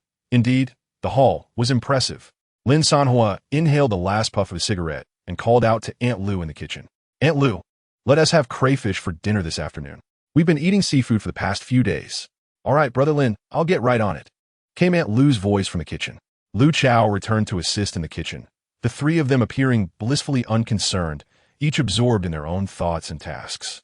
At this, Yu Xiaoyu could not help but tilt her head and question, Lin Sanhuo, after everything that just happened, aren't you going to think about what to do next? This concerns the entire southern province. Lin Sanhuo ascended to the rooftop of the battle vehicle to catch some fresh air, only to find it coated in mud from the earlier explosions. Yu Xiaoyu promptly followed him. We must take this matter seriously. I could understand your reckless behavior before, but now, we need to discuss our next course of action. Yu Xiaoyu firmly grasped Lin Sanhuo's arm. He absent-mindedly cleared the mud blocking the barrel of the Gatling gun, while responding, in the memories of that person I just encountered, I discovered a route for escape.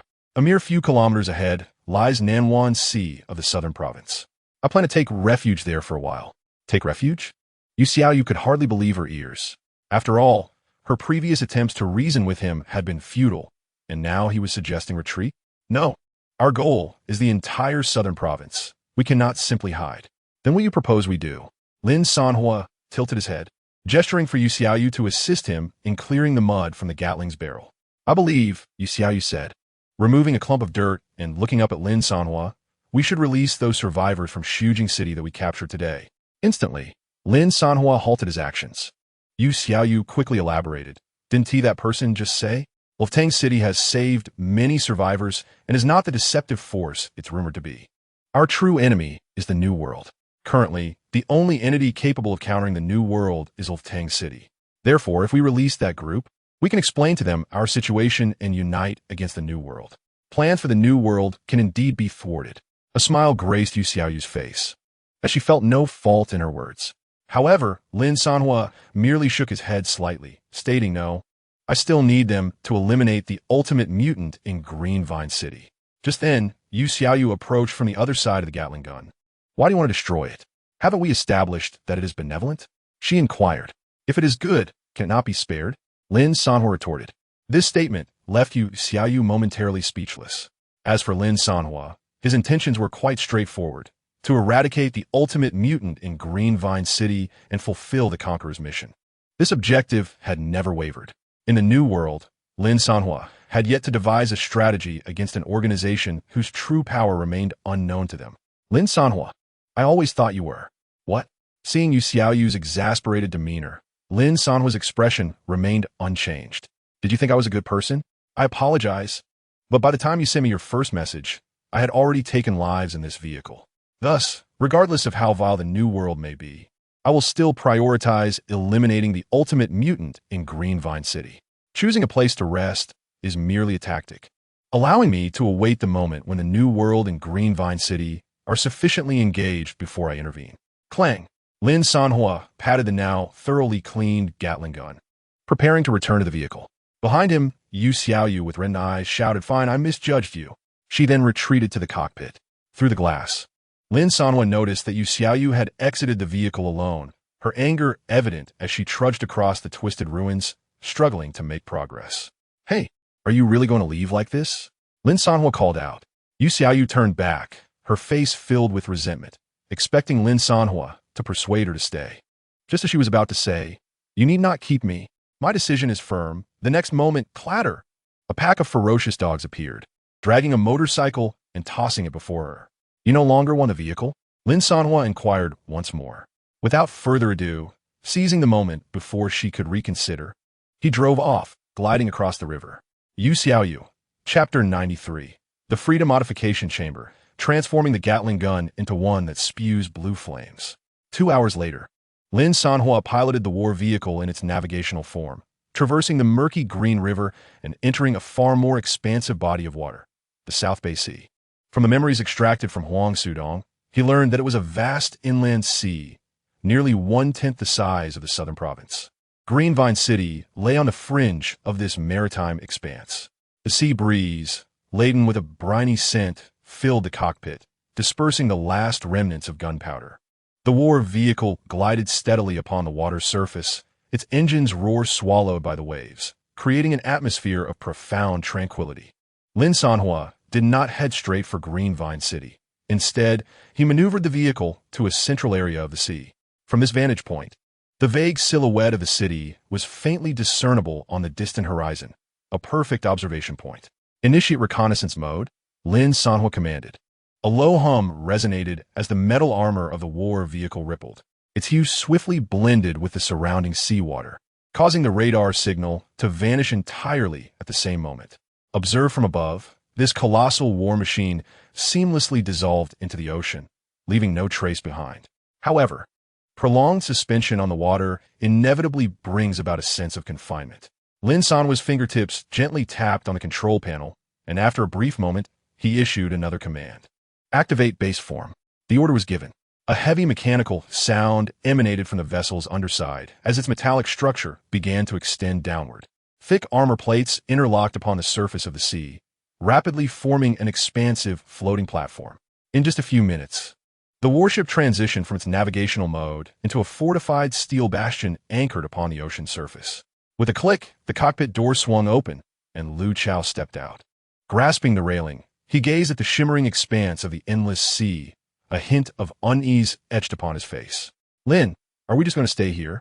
Hide. Hide." Lin Sanhuo lit a cigarette, shaking his head as he took a deep drag, the smoke dissipating in the sea breeze. "No."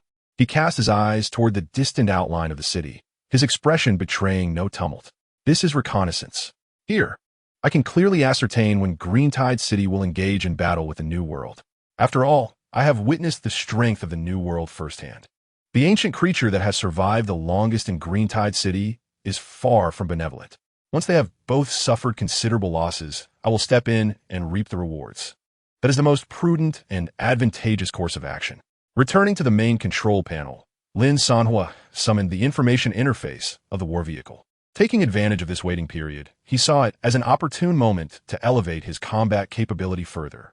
Survival points, 180,000, bioenergy, 150,000, metal fragments, 200,000, biological core, 3,000, gunpowder, sufficient quantity, various materials, ample reserves. These resources were sufficient to muster a formidable army of mutated beings.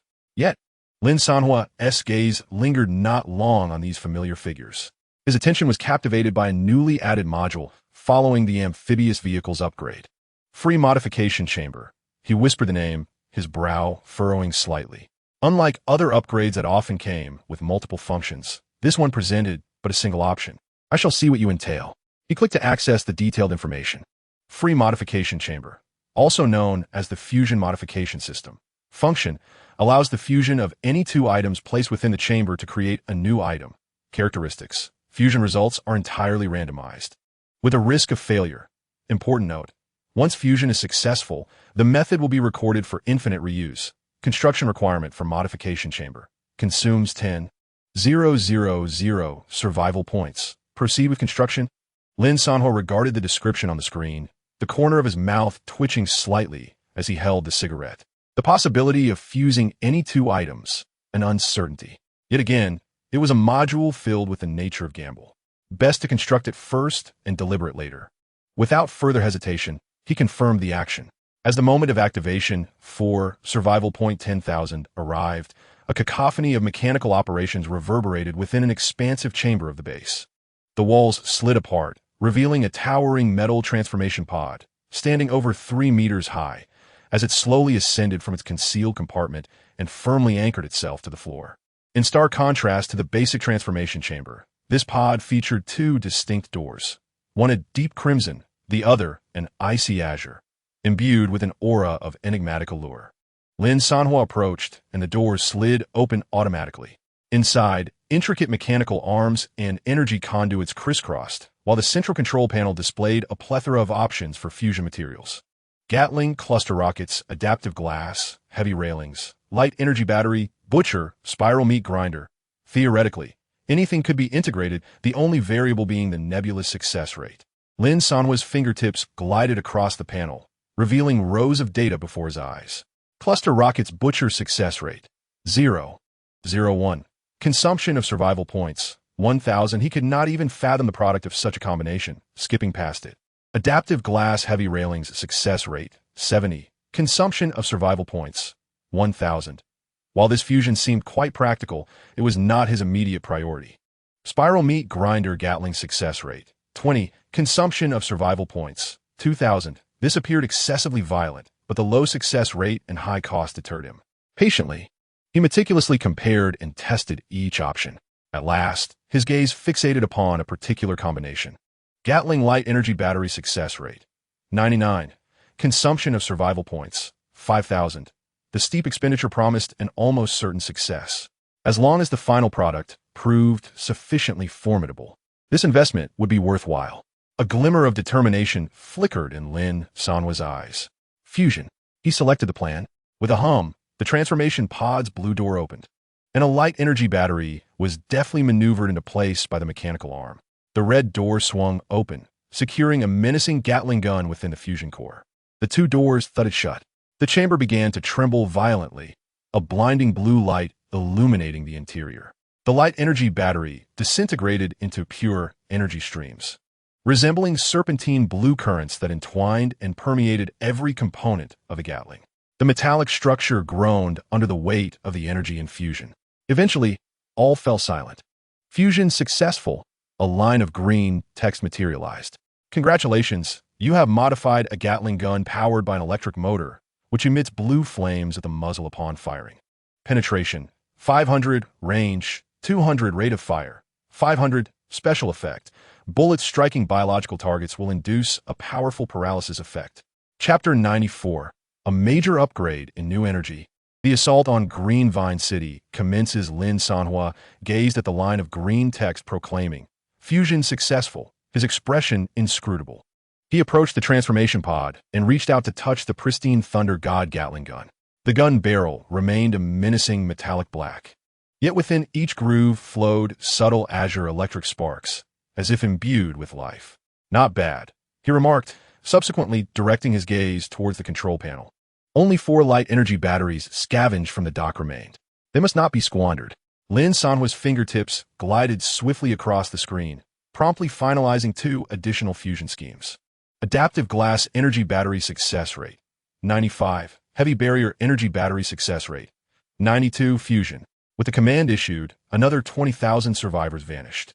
Within the transformation chamber, light flickered and energy surged. Moments later, fusion successful. Congratulations, you have acquired electromagnetic induction glass. Feature. Can actively release high voltage currents.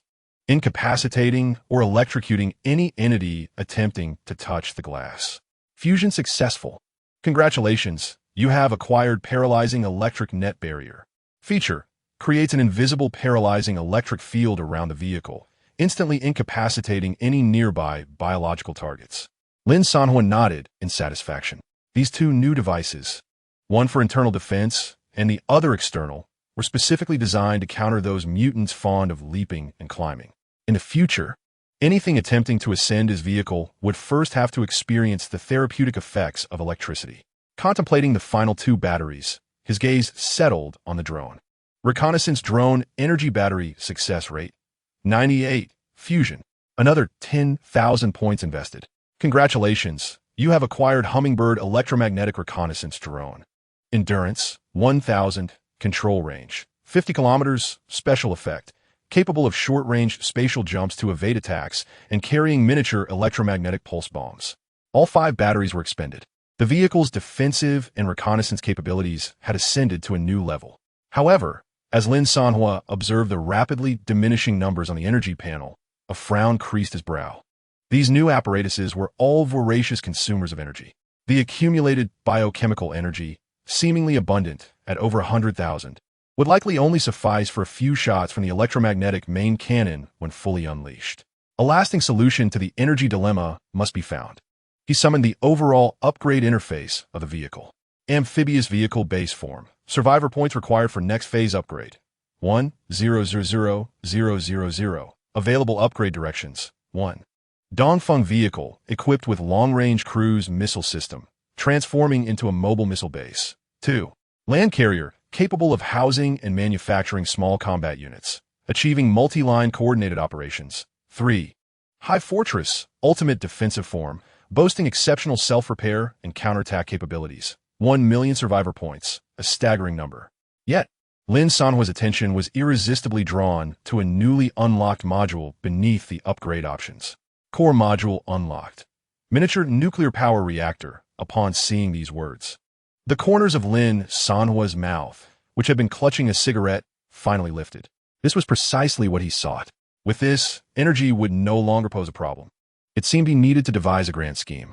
He closed the interface, temporarily setting aside the matter of upgrades. For now, he needed to bolster his ranks of cannon fodder. Lin Sanhuo activated the biological modification interface, investing tens of thousands of survival points and biological cores. Create mutant. Black liquid 10. Create mutant. Sea Hound 20. Soon, the biological chambers at the base of the war vehicle lit up and 10 jet black entities, fluid in form and constantly shifting shapes, were produced. They possessed no fixed appearance, capable of infiltrating any crevice. Additionally, 20 sea hounds were created, genetically fused from hunting dogs and certain deep-sea fish. They could not only sprint on land, but also swim swiftly through the water, their sharp fangs rendering them perfect hunters.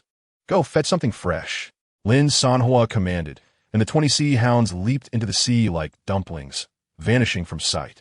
Before long, they returned to the warship's platform, each carrying an array of vibrant seafood, wagging their tails with excitement.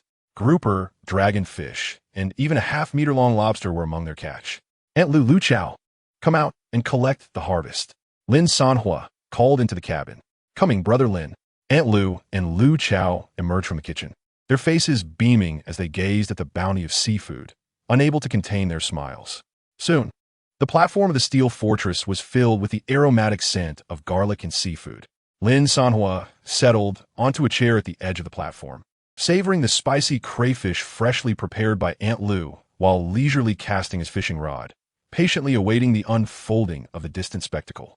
He casually retrieved his phone and opened the survivor chat group from the South Province, which he hadn't T-checked in a while. The chat was already ablaze with activity. 999, have you heard? The dragon squad sent by the New World to the south has been completely annihilated. It was supposedly the work of Green Vine City. No way. Is that true? The dragon squad can hunt S-class entities. Absolutely. The New World has confirmed it. They've issued a statement to gather all forces to attack Green Vine City, avenging the fallen heroes. Green Vine City is too terrifying.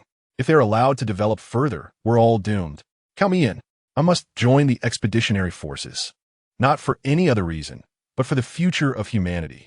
Yes, for our descendants. Let us fight against these monsters. The group was in an uproar. Messages flying across the screen. The New World made no mention of the dock or the terrifying war vehicle, cleverly redirecting all animosity towards Greenvine City.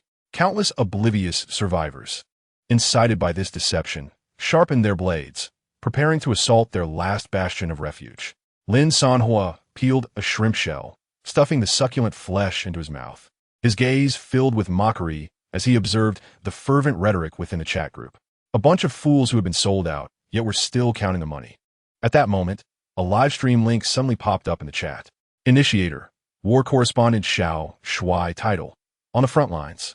The vanguard of the expeditionary force has arrived at the outskirts of Greenvine City. Justice will prevail. So this chat group could stream live? Lin Sanhuo clicked on the broadcast. The scene trembled violently, revealing countless armed survivors charging towards the distant ruins of a city, shrouded in verdant vines. Suddenly, a thunderous boom echoed from the far skyline, sending a slight tremor through the steel platform beneath Lin Sanhuo. He raised his gaze towards the direction of Greenvine City, where the sky was already painted crimson by the artillery fire. Spitting out the shell of shrimp from his mouth, he slowly exhaled a puff of smoke. The moment had begun. Chapter 95. Goodness, is that a real rocket? Lin Sanhuo tapped his fingertip. The preview image of a shared link flickered on his phone screen before the live stream loaded. The image shook violently, interspersed with a cacophony of gunfire and shouting. As a breathless voice emerged, "Brothers, family, you all see it. Our vanguard has engaged the monsters of Greenvine City. Justice will prevail. Give our heroes a wave of 666. A pop-up abruptly appeared. Trial time remaining, 4 minutes and 59 seconds. Spend 3 survival points to unlock full viewing privileges. Spend 20 survival points to become a distinguished member of this live stream. Permanently ad-free, and unlock colorful bullet comments at the bottom of the screen. A row of sparkling gift icons displayed everything from the cheapest beer to the most expensive rocket. Lin Sanhuo expressionlessly paid 3 survival points. In the chat group, inquiries began to flood in. What is going on? Can the chat group live stream? Which godly streamer is this? How does this function exist? The streamer, known as War Correspondent Xiao Shuai, shouted triumphantly while dodging splashes of mud around him. My shelter is quite unique. It's a live streaming room. This feature is exclusive to me. Everyone, hit that follow button and shower me with gifts. Xiao Shuai will take you to witness the frontline battle. Lin Sanhuo paid no heed to the cacophony. His gaze remained steadfastly fixed on the city depicted in the live stream. A colossal ruin established by the seaside. Countless thick, dark green vines coiled like gigantic pythons, ensnaring every crumbling structure, transforming the entire city into a vibrant, yet eerily frightening botanical fortress. At the heart of the city stood a gargantuan tree, indescribable in its magnitude. Piercing the clouds, its canopy cast a shadow over half the city, resembling a sprawling green umbrella. That was the ultimate mutation of Greenvine City, Greenvine. Boom! The live stream image jolted violently as the camera panned to the distance. The artillery positions of the New World opened fire, missiles trailing flames as they accurately struck the outskirts of Greenvine City. However, as the shells made contact with the city's perimeter, they were instantly ensnared by the countless vines surging from the ground, detonating mid-air. Flames erupted into the sky, thick smoke billowed. Yet, as the dust settled, the vine-constructed defense line showed only slight charring, quickly restoring itself, even more resilient than before. In disbelief, the chat erupted, "Goodness! This regenerative ability is absurd. How can we possibly fight? We can't breach it at all." Immediately, several heavy armored vehicles roared towards the defensive line, attempting to forcibly breach a gap. Just as they drew near, a resounding crack echoed. The ground fissured, and dozens of colossal vines, thicker than the armored vehicles themselves, surged forth from the earth, resembling wildly dancing tentacles that mercilessly struck, ensnared, and strangled. Metal appeared feeble as paper before the onslaught of the vines. One armored vehicle after another was effortlessly lifted into the air, only to be grotesquely crushed into twisted metal discs. As the surviving soldiers crawled from the contorted cockpits, the raging vines flung them aside, sparing their lives. Lin Sanhuo narrowed his eyes. Even at this juncture, they showed mercy? This was unacceptable. Meanwhile, The battlefield quickly descended into a stalemate. The Crusaders of a New World relentlessly bombarded with long-range artillery, even deploying a mysterious unit clad in fully enclosed heavy armor. Yet, without exception, they were repelled by the ceaseless plant defenses of Greenvine City. Those vines seemed inexhaustible, guarding the entire city with impenetrable fortitude. Just as all observers believed this battle to be unwinnable, the live broadcast abruptly shifted. From behind the New World exposition, a group of individuals emerged, people bound together by heavy chains. Clad in rudimentary linear devices, their faces were etched with despair and fear as soldiers prodded them with rifle butts. Marching step by step towards the battlefield, the host, Xiao Shuai, seemed to grasp the gravity of the situation. The camera suddenly swung to the ground. Ahem, dear viewers, the situation ahead is too intense. For everyone's mental well-being, let us momentarily switch the camera, he said, his voice growing somewhat strained. Yet, even without a visual, the anguished pleas of those individuals resonated in the live stream. Then, with a deafening roar, an explosion erupted. Unlike the thunderous sound of artillery, it was the ghastly noise of flesh vaporizing in an instant. No, please. I don't want to die. Boom, boom, boom. The cries of anguish and the clamor of explosions echoed in succession. In the live stream, everyone was bewildered. What was happening? Why were they not allowed to see? What were those cries about? What was the New World doing? Host, turn the camera back. Xiao Shuai's voice quivered with tears as he attempted to explain, muttering, I can't show you this, brothers. It's too dangerous to watch. Just then, a golden message, adorned with a distinguished member badge, floated across the screen. Turn the camera back, and I'll send you a massive rocket, Lin Sanhuo messaged. The entire live stream fell silent for a second. Xiao Shuai's breath halted. He stammered, Big brother, are you serious? You can't be joking with me. Indeed, now immediately, the overwhelming temptation triumphed over fear. Xiao Shuai gritted his teeth, as if resolved to a certain decision. He cautiously peeked the camera out from behind the concealed cover. In but an instant, the scene within the live stream transformed into a veritable hell on Earth, precisely as Lin Sanhuo had foreseen. The New World had summoned a group of innocent survivors, converting them into human bombs. Exploiting the empathic restraint of the green vines, they employed the most brutal tactics to assault the seemingly impregnable defense. Chains bound rows of desperate individuals who, under the coercion of soldiers behind them, advanced towards the ominous green tendrils. Then, the individuals at the rear would trigger the detonators in their hands. Boom! Flesh and blood erupted. Severed limbs scattered in every direction. For the first time, the defense of the green vines was rent asunder, bleeding profusely. Enough. I can't watch any longer.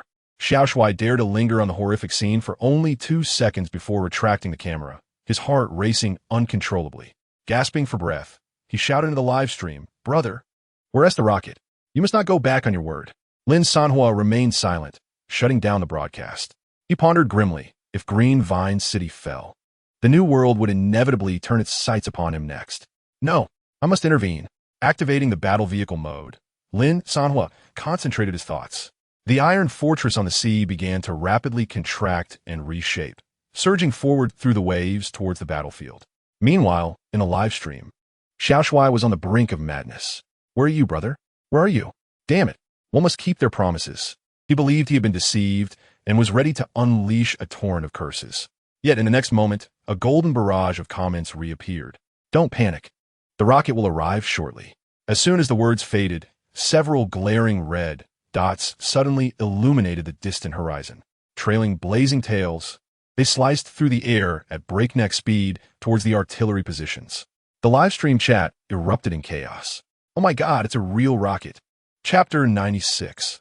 Lin Sanhuo forces his way ashore. The New World suffers a blow. Boom! Boom! Boom! Several cluster missiles, trailing fiery tails, tore through the sky, precisely striking the New World's artillery positions.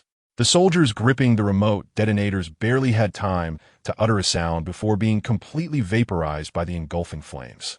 The entire position was instantly reduced to scorched earth. The shockwave from the explosions ruthlessly swept across the battlefield, shattering the chains binding the survivors, while the bombs, severed from their signals, fell silent. Bewildered, they turned to gaze at the inferno behind them. The terror of surviving the catastrophe ignited their instinct to flee, and they dashed frantically towards Greenvine City. Countless tendrils erupted from the ground, gently wrapping around these unfortunate souls and transporting them to the secure depths of the city. In a live stream, after a brief moment of silence, the comments went completely wild. What is happening? Are we attacking our own? No. Look at the trajectory. They're coming from the sea. Who's out there? The host, Xiao Shuai, shook the camera frantically. He crouched behind cover, desperately attempting to direct the lens towards the sea, but saw nothing beyond the churning waves. The commander of the New World turned ashen, seizing the radio to shout furiously, "Reconnaissance team at sea. Immediately proceed to the missile launch coordinates. Ascertain precisely what is occurring."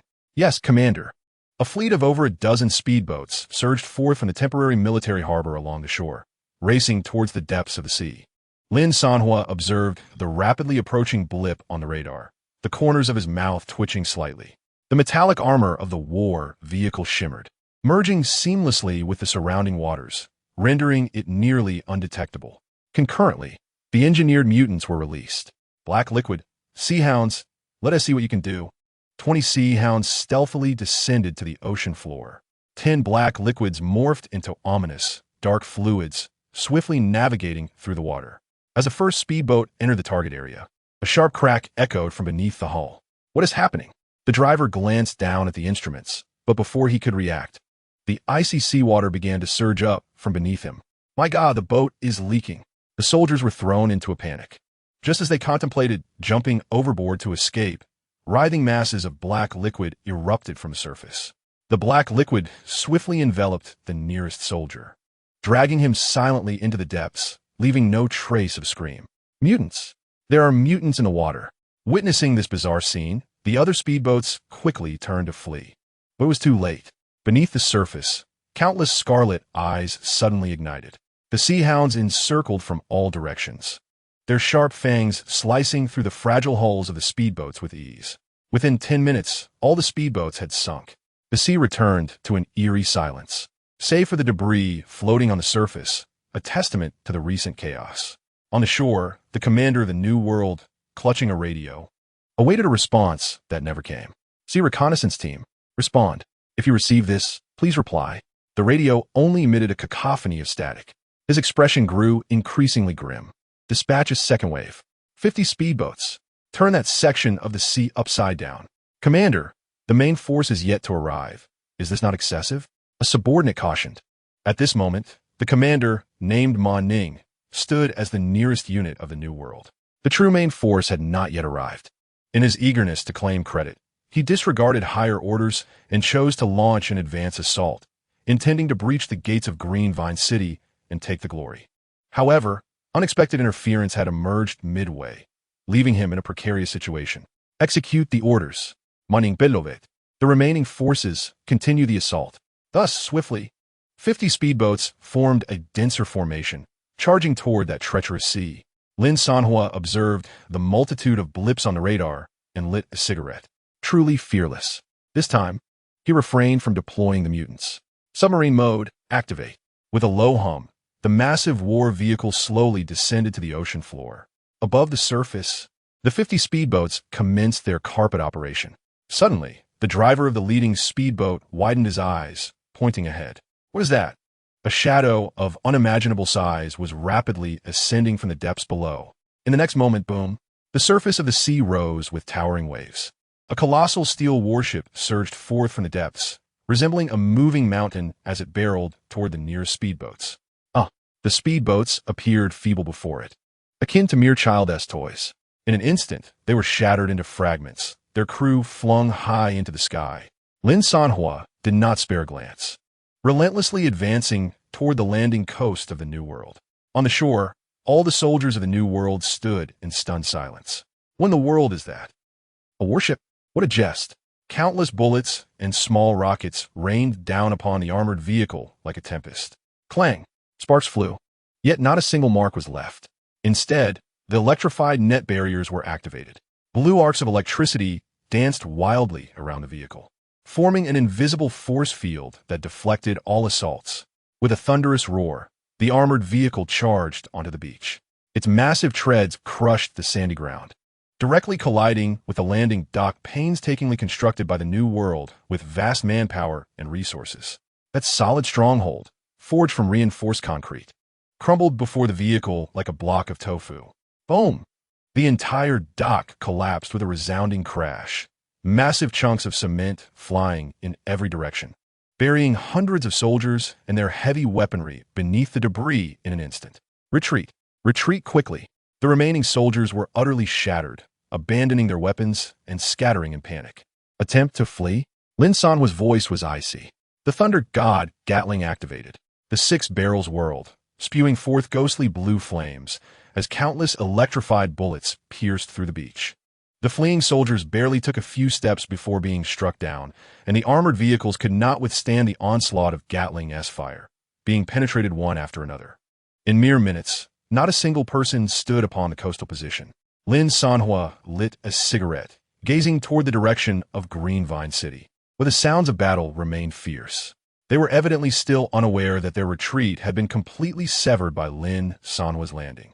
In a live broadcast room, the host, Xiao Shuai, had completely changed his tone, infused with a blend of tears and extreme excitement. My goodness! Families, did you see that? An enormous vehicle, or whatever it is, surged forth from the sea. The landing dock established by the New World has been single-handedly taken. The chat room erupted into chaos. What the hell? Whose chariot is this? One person, one vehicle, and it just forced its way ashore? This firepower, this defense. Finally, Lin Sanhuo glanced at the screen of his phone, where messages refreshed furiously, exhaling a puff of smoke. He charged forth toward the unknowing New World troops ahead. Chapter 97. The small legion of the New World is annihilated. The true main force is about to arrive. The tremendous treads grinded through the muddy ground mixed with blood and flesh. Lin Sanhuo's armored vehicle resembled a moving steel peak, hurtling toward the New World forces still engaged in fierce combat. The soldiers besieging Greenvine City, upon hearing the terrifying roar from behind, turned to look back. As they beheld the iron monstrosity surging forth from their rear positions, the expressions of all present transformed dramatically. Boss, what on earth is that behind us? Ma Ning, gripping his binoculars, gazed at the colossal entity barreling towards him, cold sweat instantly beading on his forehead. A vehicle? Is that the very thing the Northern Expeditionary Forces have been searching for? A thought struck Ma Ning, recalling a message that had circulated in the New World group the previous night. The Southern Expeditionary Forces had been annihilated by a mysterious war chariot. Subsequently, the Dragon team had ventured forth only to meet the same fate. And then, just as the Northern Expeditionary Forces had turned to pursue this enigmatic vehicle, it had inexplicably vanished. Yet now, who could have anticipated its reappearance in this very location? Everyone, concentrate fire. Blast that vehicle. Ma Ning swallowed hard and bellowed. Dozens of artillery pieces swiftly pivoted, aiming at Lin Sanhuo. Boom! Boom! Boom! Shells rained down upon the war chariot. Yet those heavy munitions, capable of obliterating tanks, struck the chariot's surface without leaving even a discernible dent.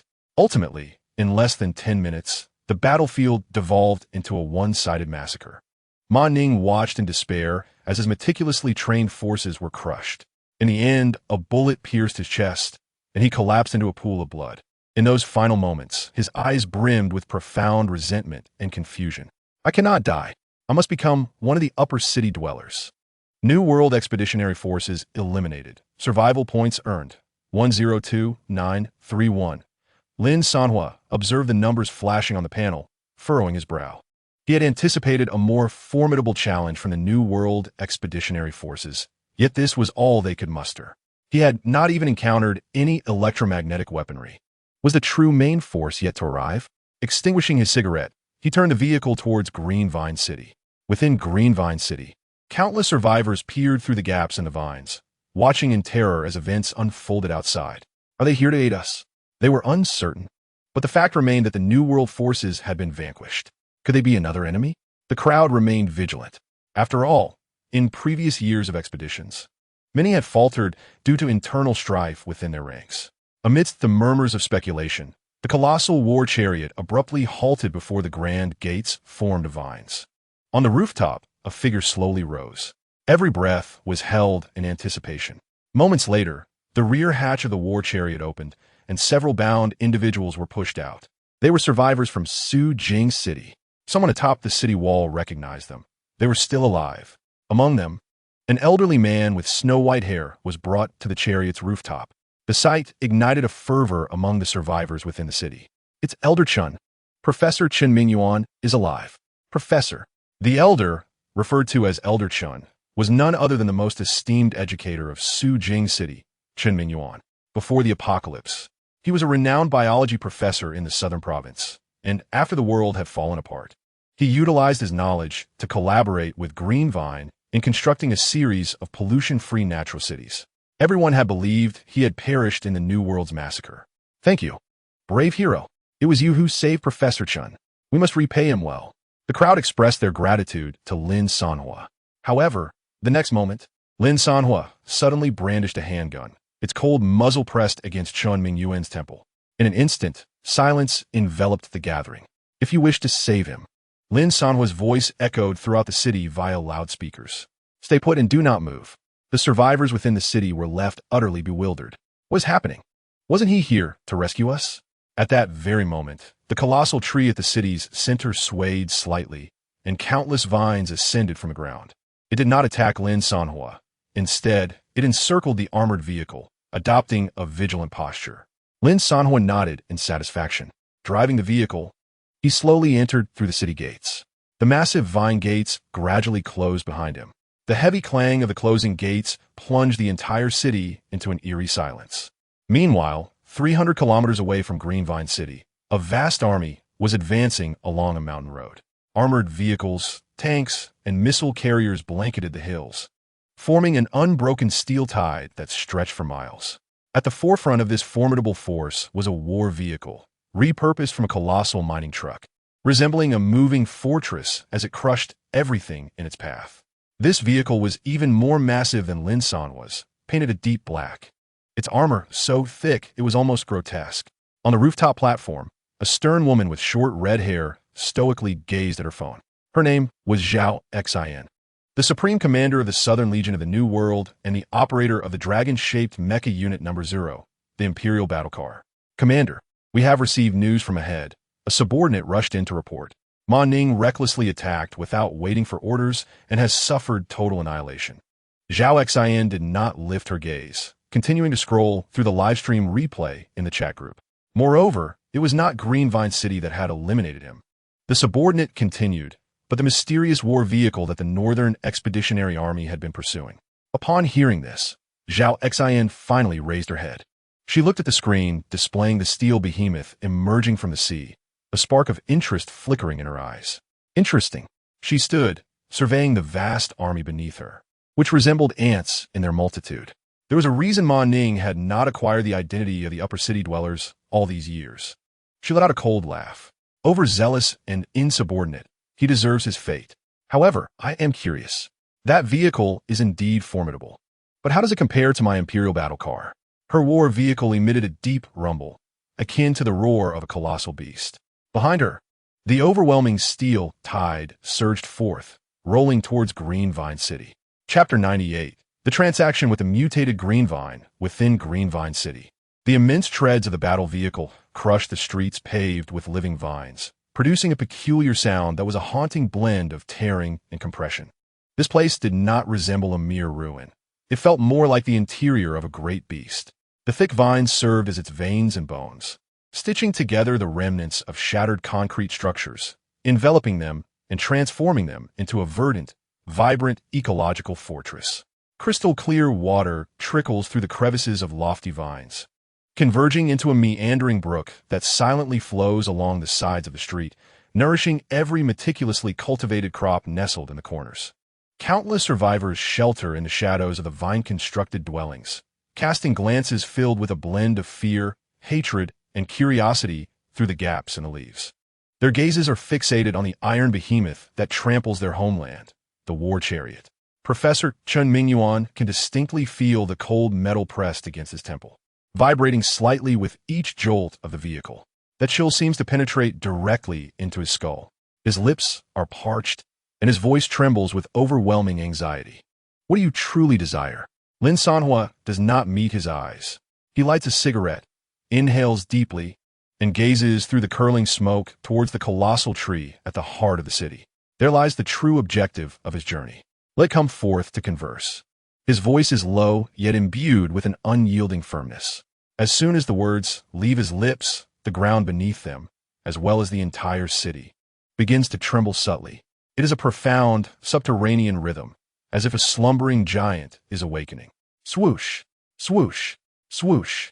Countless gargantuan vines, thicker than barrels, burst forth from the earth, their surfaces adorned with a smooth, dark green sheen, twisting through the air like colossal serpents, radiating an ancient and formidable vitality as they gradually encircled the war chariot. A voice, aged and gentle yet steeped in inexhaustible weariness, resonates not through the air, but directly within the depths of Lin Sanhuo's mind. It feels as though an invisible hand is stirring his thoughts. Outsider, why do you harm the innocent? Lin Sanhuo is unperturbed, merely exhaling a thick white smoke ring. The green vines? Indeed, the voice replies, weariness deepening. Speak, what is it that you seek? Lin Sanhuo's response is succinct, mirroring the resolute gaze he currently possesses, devoid of any superfluous emotion. Your life. Those two words fall like a massive stone into a tranquil lake. Buzz. In that moment, all subtle sounds within the city abruptly cease. The wind halts. The sound of flowing water vanishes, and even the subdued breaths of the survivors are momentarily stilled. The massive vines encircling the war chariot tighten suddenly, their resilient skins taut, as muscular fibers bulge beneath, filling the air with a weighty tension reminiscent of an impending storm. The survivors concealed in various corners can palpably sense the wrath emanating from the green vines. What has happened to Lord Greenvine? What did that person say to Lord Greenvine? The green vines fall silent. It is a deathly quietude, laden with the promise of a tempest. After a prolonged pause, its voice reverberates once more within Lin Sanhuo's mind. Yet this time, the gentleness has evaporated, leaving only a chilling inquiry. If I perish, will you spare the people here? Lin Sanhuo flicks the ash from his cigarette, watching it drift through the air. If you cooperate obediently, I might consider it. His words become the final straw that breaks the camel's back. Boom! The ground trembled violently once more. Vines surged from every corner of the city, their emergence starkly contrasting with previous manifestations. You are untrustworthy. These vines possessed a somber, almost obsidian exoskeleton, their surfaces adorned with rigid bone spurs and nodules. As they moved, they emitted a piercing sound, akin to metal scraping against metal. These tendrils, reminiscent of colossal serpents besieging a fortress, began to ensnare Lin Sanhuo's war chariot with a fervor destined for destruction. The hard exoskeleton scraped against the armor of the chariot, creating blinding sparks. Lin Sanhuo raised an eyebrow, poised to instruct Xiao Yi to activate the paralysis net. Yet, in the next instant, the malevolent mental waves of the green vine abruptly faltered, as if severed from their signal. Its voice rang out for the third time, but this time it was devoid of anger or fatigue, replaced instead by a pure, incredulous horror. The concept of space resonated in his mind, fragmented and perplexing. No, how could such technology exist? The green vine's astonishment grew, as if it had encountered an unfathomable, taboo existence. How could this be present on a vehicle? Before the thought could fully form, the exoskeletal vines, akin to iron tentacles that had ensnared the chariot, recoiled as if they had touched a searing iron brand, retreating in panic. They withdrew as though the war chariot were some nameless terror. The survivors in the city stood dumbfounded, unable to comprehend the unfolding events. Why had the green vine ceased its assault? What was concealed within that vehicle? Lin Sanhuo furrowed his brow, sensing that the shift in the adversary's demeanor stemmed from his war chariot. What are you saying? A hint of ineffable reverence infused the green vine's voice. It fell silent for an extended period, as if digesting a staggering truth. After a long while, it slowly spoke, its tone irrevocably altered.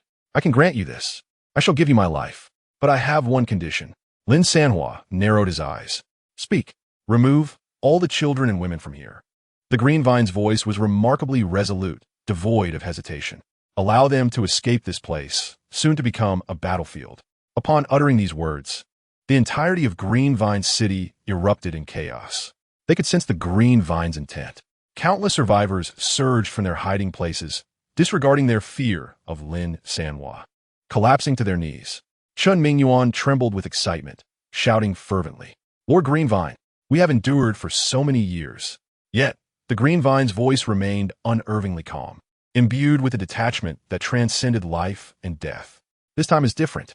Lin Sanhuo, listening to this declaration, took another drag from his cigarette, his expression impassive. He cared not for the stories behind this, focusing solely on the transaction itself. "Why should I trust you? Because I have lived for 1,000 years." A faint smile of bitterness crept into the Greenvine's voice. "I am weary. If my death can secure their lives, it is worth it." The city echoed with cries of despair. Lin Sanhuo observed the scene before him, his heart devoid of any tumult, even finding the commotion somewhat bothersome. He flicked away the remnants of his extinguished cigarette. "Deal," he uttered succinctly. "I can take the individuals you mentioned, but first I must secure your life." Greenvine fell silent for a moment. "Very well." At the instant the words left his lips, a gentle yet brilliant green light began to emanate from the trunk of the towering tree in the heart of the city. An unfathomable surge of life energy commenced to coalesce, preparing to extract its core. However, just then, from the distant horizon, an ominous rumble echoed forth, growing increasingly clear and thunderous, shaking the very earth beneath. On the horizon, a swarm of dark spots emerged. These spots swiftly magnified, transforming into countless armored vehicles, tanks, and missile carriers, forming an unstoppable torrent of steel, racing madly toward Greenvine City. At the forefront of this colossal army, a black behemoth, far larger than Lin Sanhuo's own war vehicle, crushed the ground beneath it, emitting a feral roar as it surged ahead. "There is no time." Greenvine's voice was laced with an unprecedented vigilance. "They're coming." Lin Sanhuo narrowed his eyes, fixating his gaze on the monstrous black entity. Even from a distance, it exuded an oppressive force that was nearly suffocating. Indeed, it was formidable. It appeared that eliminating this troublesome threat was imperative before further negotiations could ensue. Chapter 99. Release of the mutant. The earth trembled, resonating with a dull vibration emanating from the far horizon, transmitted through the rocks and soil, clearly felt by every survivor in Greenvine City. A torrent of steel materialized from the distant skyline. This was no mere metaphor. Thousands of moving metallic specks converged into a line, which then expanded into a surface, ultimately transforming into a black tide that obscured the entire wilderness, bearing the will to crush all in its path. The cacophony of tracks grinding over scorched earth, combined with the roar of thousands of engines, formed a symphony of destruction potent enough to rupture eardrums. At the forefront of this ironclad army, a prehistoric black beast marched with heavy steps, each footfall causing the ground to tremble. Lin Sanhuo stood atop his war vehicle, one hand raised with a telescope, its lens reflecting the suffocating expanse of metal. Fascinating. He lowered the telescope, retrieving a cigarette from his pocket, deftly shaking one out and placing it between his lips. The New World possessed vehicles of such immense size. That black behemoth, its dimensions dwarfing his own craft, bore armor of such formidable thickness that it resembled a moving fortress. On either side of its hull, 6 gaping, dark-mouthed cannons exuded a chilling aura of death. The massive, rotating turret atop was firmly aimed at Greenvine City. It appeared to be a formidable adversary indeed. Lin Sanhuo's voice revealed not a trace of anxiety. Rather, it resembled the appraisal of an intriguing item. Within the city, the scene had already transformed into something entirely different. Countless survivors gazed vacantly through the gaps in the vines, their eyes fixed upon the distant army capable of grinding them to dust, their faces devoid of color. It is over. This time, it is truly over. A middle-aged man slumped to the ground, his gaze hollow, mindlessly repeating, "With so many tanks and armored vehicles, how can we possibly withstand them?" Despair spread like a plague, swiftly enveloping the crowd. "Grapevine, flee quickly. I will cover you," shouted a group of impetuous youths towards the colossal tree at the heart of the city. The massive canopy of the vine swayed gently, producing a rustling sound akin to a resigned sigh. "My roots permeate the entire city. Once I depart, I will perish." Its voice resonated within the minds of all, weary yet remarkably resolute. "And I shall not abandon a single soul." In that instant, countless robust vines erupted from the earth, weaving and intertwining rapidly along the city's periphery, erecting green barriers. Yet, all were acutely aware that against such a torrent of steel, these plant-based defenses were as fragile as mere parchment.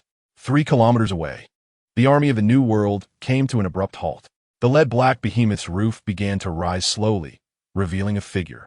Fiery red hair danced wildly in the gale, and the sharp lines of her black military uniform accentuated her formidable form.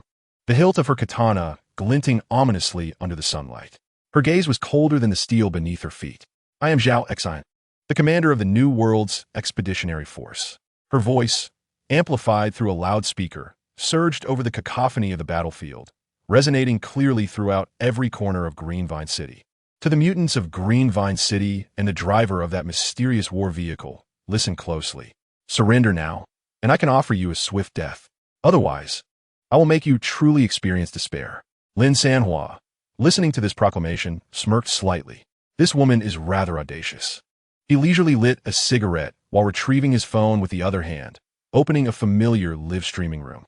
Sure enough, the camera of the streamer, Xiao Shuai, was shaking violently, capturing the full extent of the distant steel army for all viewers. Family. This is not good. The main forces of the New World have arrived. Xiao Shuai's voice had completely altered, tinged with an uncontrollable quaver of fear. Just how many are there? My God, tanks and armored vehicles are everywhere. Greenvine City is truly doomed. The barrage of comments in the live stream, after a brief silence, began to refresh at an unprecedented speed. This is terrifying. The New World is going all out. They must be emptying their coffers. It's over. No matter how formidable that mysterious war vehicle is, it cannot possibly contend with an entire legion. Greenvine City is about to be erased from the map. Lin Sanhuo's gaze swept across the rapidly scrolling comments, his eyes narrowing slightly. An idea swiftly took shape in his mind. He closed the live stream, and with a mere thought, an azure interface unfolded before him, visible only to his eyes. Current survivor points: 1, 847, 392. Current biological nucleus: 127. These figures represented the substantial capital he had amassed through his relentless journey. His fingers glided lightly through the void, devoid of hesitation. Create mutant. Mutant steel beetle 100. Create mutant. Mutant python 50. Create mutant. Mutant ant 20. Manufacturing command confirmed. Cost in survivor points: 500,000. Manufacturing commenced. In the next moment, the ground of Greenvine City began to tremble violently. This was not from the pressure of invading forces, but rather from deep beneath, a disquieting rhythm that resonated through the earth. Crack! The living vine-paved streets fractured inch by inch, as the solid ground was torn apart by an invisible giant hand. Countless enormous metal cultivation tanks, adorned with bizarre veins, slowly emerged from the depths with a disturbing hydraulic sound. The murky liquid within churned violently as massive, distorted shadows frantically formed within. In less than 10 minutes, bang! The reinforced glass of the first cultivation tank shattered explosively. A giant beetle, comparable in size to an armored vehicle, crawled out, its body cloaked in dark armor glimmering with a metallic sheen, sharp hooks at the ends of its 6 limbs capable of easily tearing through steel. Following closely were the second and third tanks. 100 mutant steel beetles burst forth, aligning themselves in perfect formation, their shells producing a spine-tingling sound as they rubbed against one another. With a hiss, the ground heaved once more as 50 mutant pythons, as thick as water barrels, emerged from the earth. Each measured over 10 meters in length, their dark golden scales shimmering in the sunlight, with cold vertical pupils devoid of emotion. Lastly, 20 giant mutant ants, the size of small cars, appeared, followed by millions of ordinary soldier ants, forming a surging black ocean that instantly engulfed the ground surrounding the cultivation tanks. The soldiers stationed at the front of the New World's position were momentarily stunned by the sight of this terrifying army pouring forth from Greenvine City. What is that? Is it the mutants from our supply trucks? Who gave the order? Were they released prematurely? On the platform of the Imperial War Chariot, Zhao Xin furrowed her brow. She seized the intercom, her tone icy. Transport unit for mutants at the rear. Who authorized you to release them? A crackling noise echoed through the intercom, followed by her subordinate's bewildered and panicked response. Mutants? Reporting, Commander. All our mutants are still in the transport vehicles. Didn't he release them without your command? Didn't he release them? Zhao Xin's gaze shifted back to the assembled mutant army ahead, just as her confusion deepened. A thunderous roar erupted simultaneously from the mouths of the 100 steel beetles. The sound waves transformed into a tangible shockwave, sweeping across the battlefield. In the next moment, the legion of aberrant creatures that had seemingly materialized out of thin air turned their heads in unison towards the iron tide of the New World. They were upon us. 100 armored beetles advanced with menacing limbs, like heavily armored cavalry, launching a deadly charge towards the army of the New World. 50 colossal serpents slithered across the ground, moving with such speed that they left only fleeting afterimages in their wake. 20 gigantic ants led their swarming legions, transforming into a ravenous sea of black death that surged forth, engulfing everything in its path. They were coming for us. Zhao Xin's face bore an expression of shock for the first time. Open fire, she commanded sharply. Boom, boom, boom. Countless shells erupted from the cannons, igniting massive fireballs and clouds of smoke within the ranks of the newly spawned aberrant army. However, as the smoke cleared, the sight that met the eyes of the soldiers of the New World sent a chill through their bones. The shells capable of toppling tanks merely left charred indentations on the armored shells of the beetles. The resilient scales of the serpents deflected armor-piercing rounds with ease. As for the sea of ants, the bombardment was akin to tossing pebbles into an ocean. The voids created were instantaneously replenished by the endless tide of ants behind them. Within mere minutes of engagement, the vanguard of the New World army was torn apart by this fearless legion of monstrosities, leaving a gory wound in its wake. Tank armor was effortlessly pierced, and armored vehicles were twisted into grotesque shapes by the serpent's constricting embrace. This is impossible. Zhao Xin watched in disbelief as her elite forces crumbled before the aberrations of the enemy. These were all creations of our own making. At the edge of her vision, atop the mysterious war vehicle in Green Vine City, Lin Sanhuo stood leisurely, exhaling a thick plume of smoke towards the sky, the rings of smoke merging with the distant battlefield's haze. His expression suggested he was merely an observer of a grand performance unrelated to him. Just let you sample the fruits of your own creation, now turned against you. What does it feel like? Chapter 100. The clash of war machines. The battlefield had transformed into a highly efficient meat grinder. An aberrant armored beetle violently overturned a main battle tank with its fearsome horn. Its sharp forelimbs tore through the top armor as effortlessly as peeling a can of sardines. Inside, terrified soldiers were dragged out one by one, easily torn in half mid-air, their warm entrails and mangled flesh splattering against the beetle's shell. A serpent as thick as a barrel coiled around an armored personnel carrier, with a gut-wrenching metallic twist. The thick steel plates were mercilessly ground into a twisted mass of scrap metal, along with the blood and flesh inside, reduced to pulp. Wherever the surging black sea of ants passed, not a blade of grass remained, and the very earth was stripped away in thick layers. Any living flesh that fell into their midst was devoured within mere seconds, leaving behind nothing but stark white bones. Fire! Fire! Don't let them get close. A soldier of the New World, eyes bloodshot, gripped the trigger with white-knuckled intensity as his weapon spat useless flames. The bullet struck the steel-armored insect's shell, which glimmered with a metallic sheen, only to spark a mere flicker of flames. In the next instant, a shadow swept past above him, severing his upper body from his lower half entirely. On the rooftop of the Imperial War Chariot, Zhao Xin's nails dug deep into the soft rubber of the control panel. On the tactical screen, green dots representing friendly units were extinguishing in clusters at a heart-stopping pace. All heavy artillery units. Her voice, sharp with indignation, pierced the air. Disregard ammunition control. Initiate indiscriminate bombardment. Dozens of self-propelled artillery pieces immediately pivoted their barrels, unleashing a deafening roar. Boom! Boom! Boom! The explosive flames nearly merged into a single blaze, while the rising smoke and dust obscured the entire battlefield. Yet, as the haze began to dissipate, those monstrous creatures emerged and scathed from the inferno, charging forward without the slightest reduction in their speed. Zhao Xin's knuckles whitened from excessive force. She nearly forgot. With bitter self-mockery and loathing, she managed to squeeze out a few words between clenched teeth. These are our creations. They fear not conventional heavy firepower. Just then, A languid voice intruded suddenly into her chaotic public communication channel, reaching her ears with clarity. Your troops seem to be lacking. The voice paused momentarily. Is this all you've got? Zhao Xian's chest heaved violently, a metallic tang surging in her throat. She slammed her palm against the control panel. Activata Imperial Va Chariot. Combat mode. The black behemoth beneath her roared with a series of heavy mechanical clanks. The unyielding armor plates on either side of the vehicle swung outward, revealing a dense array of missile launchers within, resembling a beehive. The massive main cannon turret atop cracked open, and a colossal barrel, shimmering with eerie blue lightning, gradually rose amidst a chilling hum. The air was thick with a distinctive scent produced by high-pressure ionization. At the entrance of Green Vine City, Lin Sanhuo gazed at the electromagnetic cannon accumulating energy, finally intrigued. At last, a worthy toy has arrived. Unwilling to be outdone, he focused his thoughts, causing the camouflage layer atop his war chariot to slide away.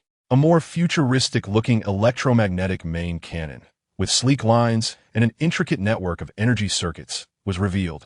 Two titanic cannons, emblematic of apocalyptic technology, began charging simultaneously from opposite ends of the battlefield, separated by several kilometers. In that moment, every subtle sound on the battlefield was rendered void. In terms of firepower, Lin Sanhuo chuckled softly. Cool, boom! There was no earth-shattering explosion, only two blinding beams of light, capable of searing retinas, instantaneously traversing the distance and colliding violently in the sky above the battlefield. The world fell silent in that moment. Following an absolute silence, a rapidly expanding spherical energy mass erupted with ferocity. The devastating shockwave swept across the landscape with an unstoppable force. Within a radius of several kilometers, whether it be the fearless mutated beings or the steel war chariots of the New World, they were all hurled, torn apart, and reduced to mere dust by this sheer power.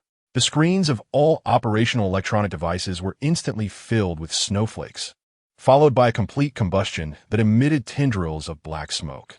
As the dazzling brilliance faded, two colossal war machines remained steadfast in their positions. How could he possess an electromagnetic cannon? Zhao Xian's brow furrowed in confusion. Yet in the next moment, her countenance changed drastically. The surface of Lin Sanhuo's war vehicle displayed only a few fleeting blue arcs before falling silent. Meanwhile, within the cockpit of her Imperial war chariot, sparks erupted and a piercing alarm resonated throughout. Warning: main circuit overloaded by 80%. Cooling system malfunctioning. Barrel temperature excessively high. Electromagnetic cannon energy core interrupted. Unable to recharge. Zhao Xian stared at the malfunctioning screens, her mind utterly bewildered. Lin Sanhuo's taunting voice echoed once more through the private channel. Enough. I have no time to play with you. In Lin Sanhuo's consciousness, the weapon system interface of the war vehicle unfurled, and he selected cluster missiles. Farewell. Whoosh. Whoosh. Dozens of missiles, trailing long tails of flame, erupted from concealed launch ports across the war vehicle, carving arcs of death through the air as they accurately struck the nearly incapacitated black behemoth. Zhao Xian abruptly lifted her head, her pupils reflecting the rapidly enlarging conflagration. Boom! Boom! Boom! A series of violent explosions engulfed the Imperial war chariot, forming a massive, continuously rolling fireball.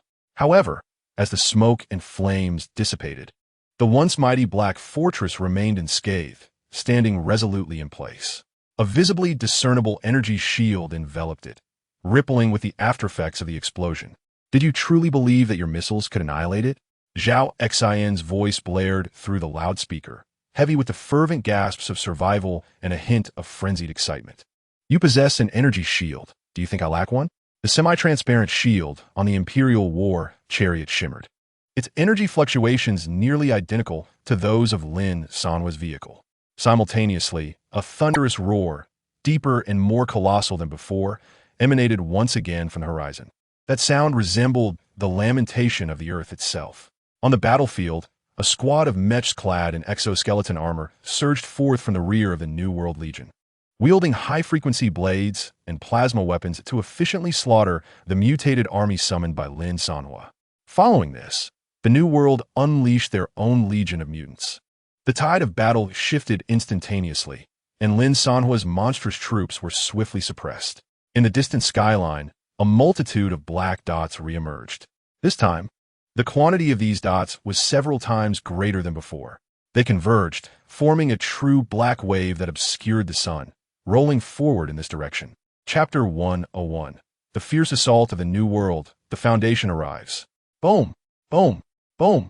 The concentrated artillery fire stained the sky a filthy orange-red. Each shell's impact caused the very core of Green Vine City to convulse violently. Lin Sanhuo maneuvered the war vehicle, tracing lethal zigzags between the impact points as he sped through, ultimately returning to the city. The army of mutated beings he had conjured from thin air had indeed inflicted a brief moment of chaos and disruption upon the New World Legion. Yet, in the face of their terrifying numerical superiority, this loss was akin to a mere drop in the ocean. Peering through the thick bulletproof glass, Lin Sanhuo's gaze swept over the boundless metallic expanse beyond the city walls. His brow furrowed in deep concern. Just how many had arrived? The siege tactics of the New World revealed an unrelenting ferocity and determination, indifferent to the cost. The assault unfolded in 3 distinct waves.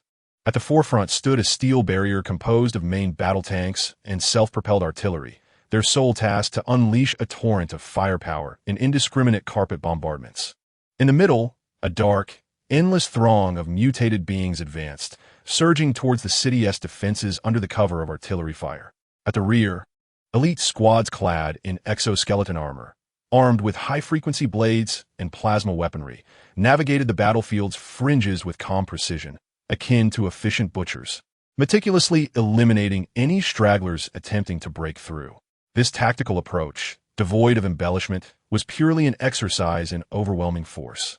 Green vines sealed the city. Lin Sanhuo bellowed towards the colossal tree at the city's heart. A deep, resonant hum emanated from the depths of the city. A thick green barrier surged upward, instantly enveloping the entire city of green vines. Countless living vines, thicker than pythons, erupted from the ground in a frenzy, intertwining, coiling, and merging to form an impenetrable spherical shield.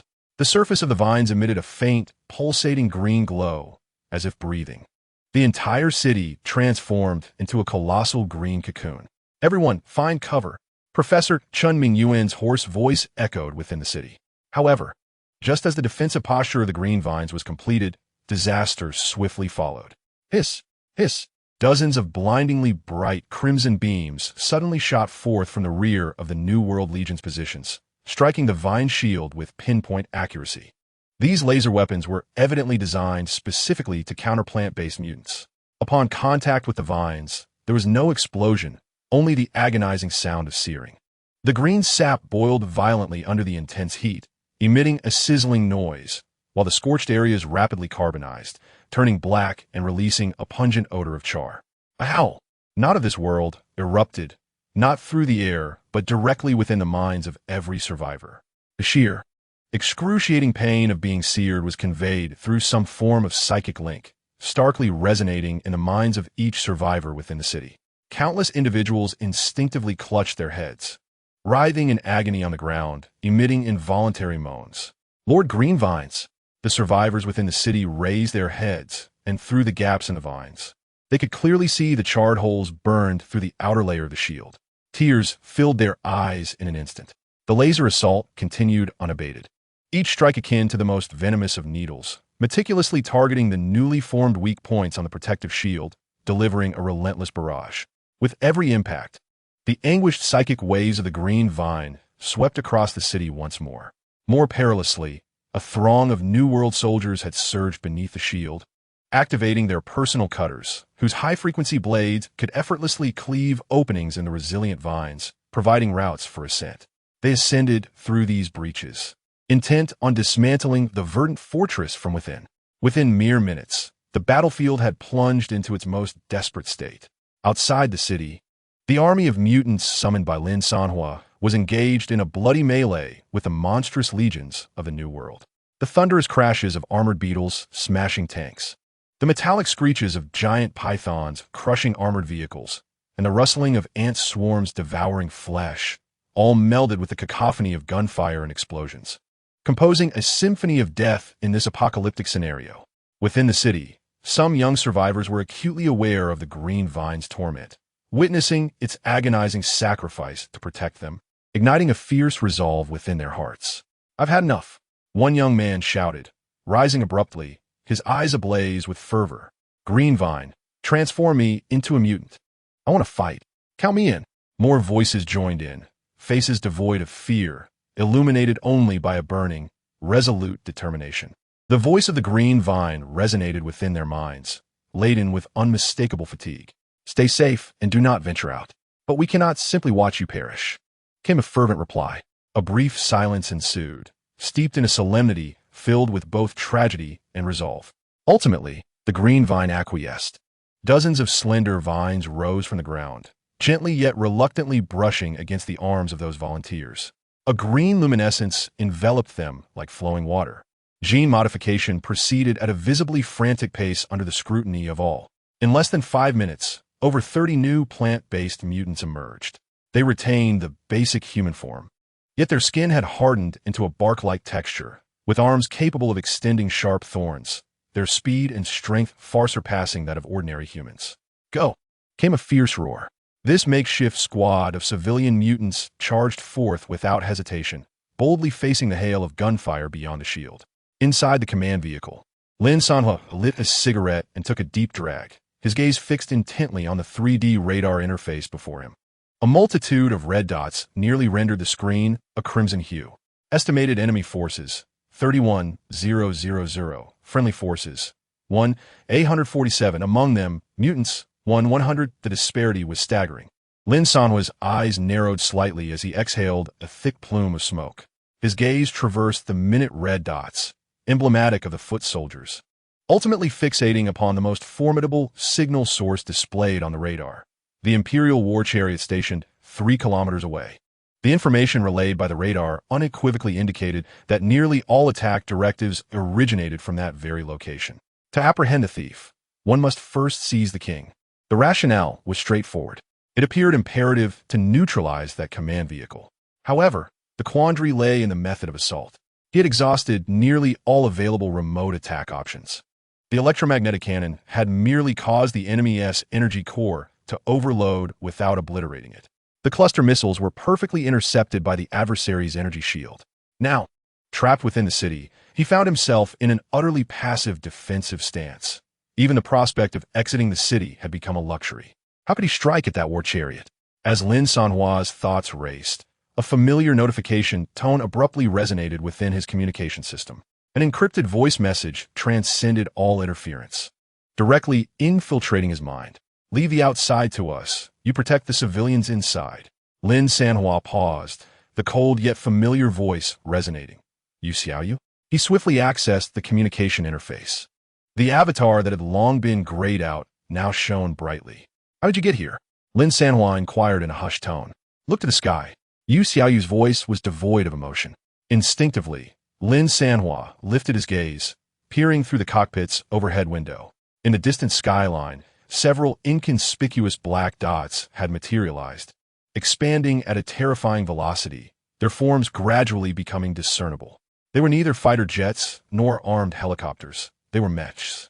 3 sleek, aerodynamically designed flying mechs, exuding a sense of sci-fi elegance, were hurtling towards the battlefield at breakneck speed. Their thrusters left a long blue trail behind, carving graceful arcs against the smoke-blackened sky. At the forefront, the silver mech bore a symbol upon its chest armor that made his pupils constrict, a circular emblem composed of 3 inward-facing arrows. SCP. Before the mechs even touched down, dozens of micro-missiles erupted from their shoulder-mounted weapon bays, whistling through the air.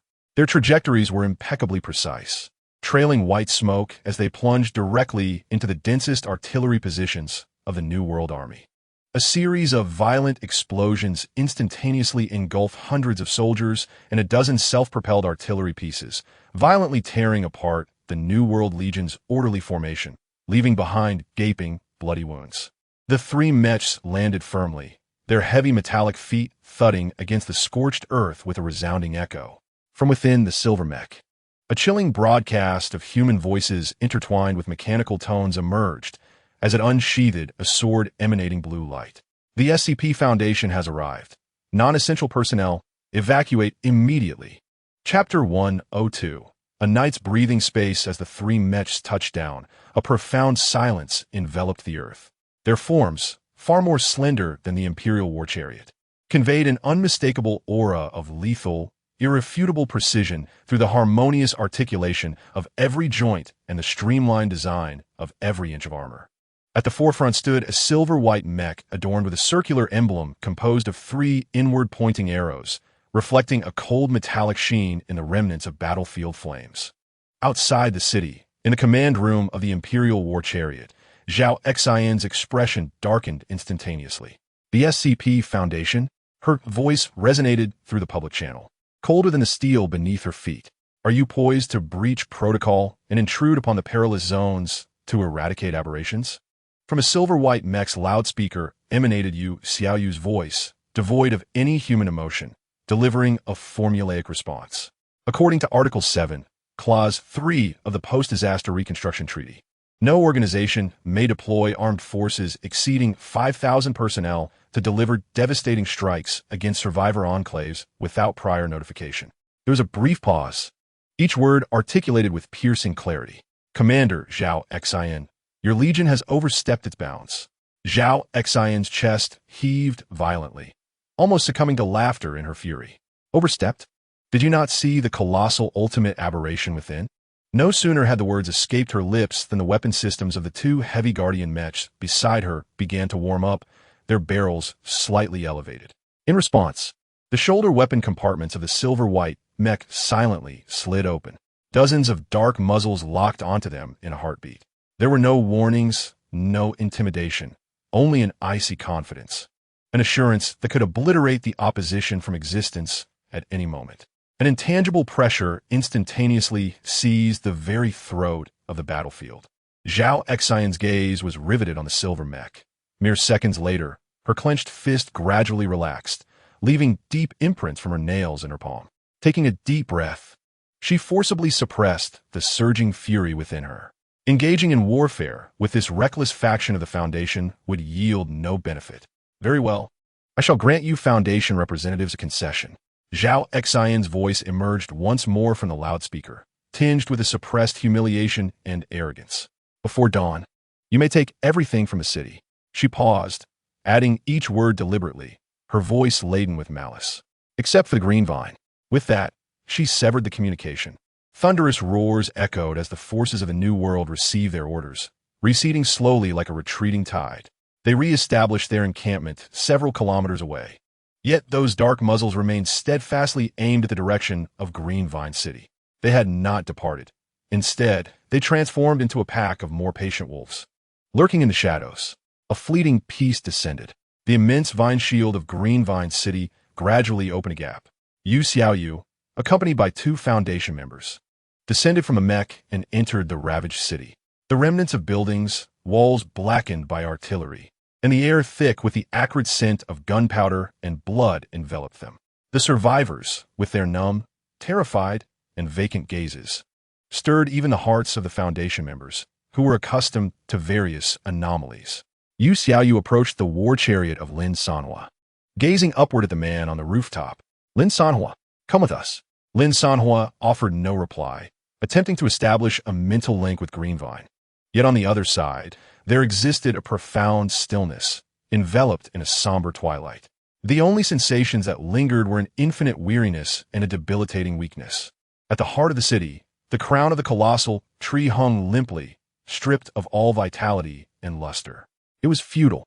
A technician from the Foundation, trailing behind Yu Xiaoyu, wielded a tablet scanner, directing it toward the roots of the giant tree. His brow furrowed as he accessed the data stream. During the recent laser assault, a specially formulated, ultra-concentrated neuroinhibitor had infiltrated the system. Its core consciousness had been forcibly put into a state of dormancy, and it would take no less than 12 hours to awaken. Lin Sanhuo's pupils dilated sharply. He comprehended the situation. The New World had calculated that the Foundation could not transport a tree that was ensnared in slumber, intertwined with the very essence of the city. And he, Lin Sanhuo, could not possibly abandon this mission target that was but a step away from his grasp. I shall not depart. Lin Sanhuo extinguished his cigarette with a decisive gesture. I shall await its awakening. Have you lost your mind? Yu Xiaoyu's voice quivered for the first time, rising slightly. At dawn, they will raze this place to the ground. Staying here is tantamount to courting death. Lin Sanhuo did not turn to her. He merely stated the unembellished truth. My mission remains unfulfilled. Yu Xiaoyu's gaze lingered upon his face for an extended moment. There was no fear, no hesitation, only an almost stubborn tranquility. Ultimately, as if resigning herself to his resolve, she sighed softly. At dawn, we shall depart. Whether to leave or remain, you must decide for yourself. With that, she turned and departed, leading her team away to establish a temporary safe zone guarded by mechanized suits, commencing the treatment of the injured. The survivors within the city had overheard their exchange. The flicker of hope that had ignited on their faces was extinguished by a deluge of harsh reality. They slowly gathered around, gazing up at the solitary figure atop the war vehicle. Sir, you must join them, Professor Chen Mingyuan implored, his voice trembling. There is no need for you to stake your life here. Indeed, please leave. The crowd echoed with suppressed sobs and pleas. Lin Sanhuo did not look back. He simply stared silently at the expanse beyond the city. The forces of a new world had begun to prepare their meals. The raucous cheers and the flickering bonfires rising in heaps echoed from a great distance. The blinding brightness starkly contrasted with the deathly silence and darkness within the city. Suddenly, he smiled, turning around to face the haggard survivors, their faces ashen and their eyes hollow. How long has it been since you last savored a war meal? The crowd stood in stunned silence.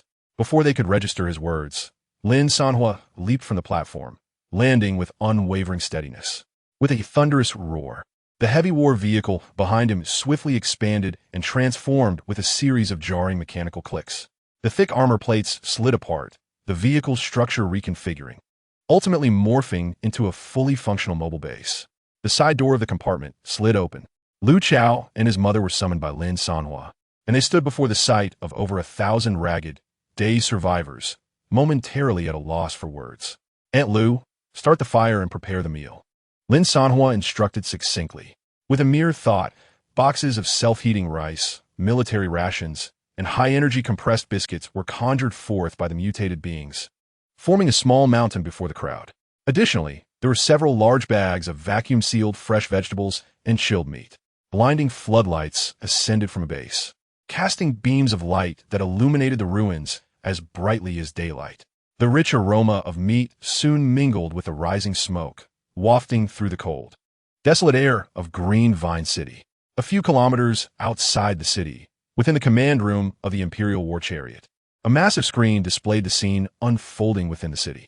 Zhao Exine gazed at the flickering lights amidst the ruins and the wisps of smoke carrying the enticing scent of food, a cruel smirk curling at the corners of her lips. Ah, it seems they have no intention of leaving. They are in the mood for a final meal. Chapter 103. Charging towards the New World faction, the rich aroma of meat, intermingling with the steaming heat of rice, stubbornly tore open a chasm of humanity amidst the ruins steeped in death and gunpowder. The survivors clutched steaming disposable food boxes, their arms still trembling slightly from residual fear. Initially, they mechanically and numbly shoved the food into their mouths. However, as the first warm morsel of rice slid down their cracked throats, a long-lost warmth coursed down the esophagus, filling their cold stomachs. As it spread to their frozen limbs, an emotion that had been suppressed to the extreme suddenly overflowed. A middle-aged man paused in his chewing, his shoulders beginning to shake violently. He bowed his head, burying his face deep into the food box, allowing hot tears to flow from his eyes, indistinguishable from sweat. Others could no longer hold back. The suppressed sobs and the sounds of ravenous eating intertwined under the lights of the temporary camp. They all understood the intensity of the meal's aroma, as profound as the despair that would follow at dawn. This was their final meal. At that moment, a little girl with braided pigtails timidly approached Lin Sanhuo. Her small face was smudged with ash, resembling a little calico cat, yet her eyes sparkled with clarity. In her tiny hand, she tightly clutched a green apple, one of the few fruits in the city that had escaped the ravages of artillery fire. "Big brother, eat," she said softly. Lin Sanhuo paused briefly, accepting the apple, which felt cool to the touch, infused with the warmth of the child's palm. He wiped it casually on his dust-covered clothes and took a hearty bite. A crisp crunch resonated as the tart juice burst upon his taste buds, instantly washing away the lingering taste of tobacco. "Thank you," he smiled, revealing a bright set of teeth. The little girl returned a shy smile before turning and running back into her mother's embrace. At some point, Yu Xiaoyu had approached as well. As she settled beside him, the metallic battle suit brushed against the ground, producing a soft sound. Her gaze swept over the survivors engrossed in their meals, ultimately resting on Lin Sanhuo's face. "Why not leave?" Her voice was barely above a whisper, as if she feared to disturb the fleeting tranquility amidst the ruins. "Your vehicle outperforms conventional transports. It is more than capable of carrying them all to safety." Lin Sanhuo took another bite of the sour apple, yet his eyes were drawn to the distance, where he waved at a little girl who was peeking back at him. Only after this gesture did he turn his attention to Yu Xiaoyu. "They won't leave." Lin Sanhuo's gaze traversed the survivors once more. Each face bore the indelible mark of a bond with this city. In their eyes, the verdant vine was not a mutant, but a sanctuary, a deity, a home. The verdant vine would not depart. They would rather perish here. He paused, his tone calm and unperturbed. "Moreover, I detect a scent from them that is intertwined with the essence of the verdant vine. The crux of the matter is that I have yet to fulfill a pact with the verdant vine." He looked at Yu Xiaoyu, his eyes reflecting a logic she could not comprehend. "This is the crux." Yu Xiaoyu fell silent.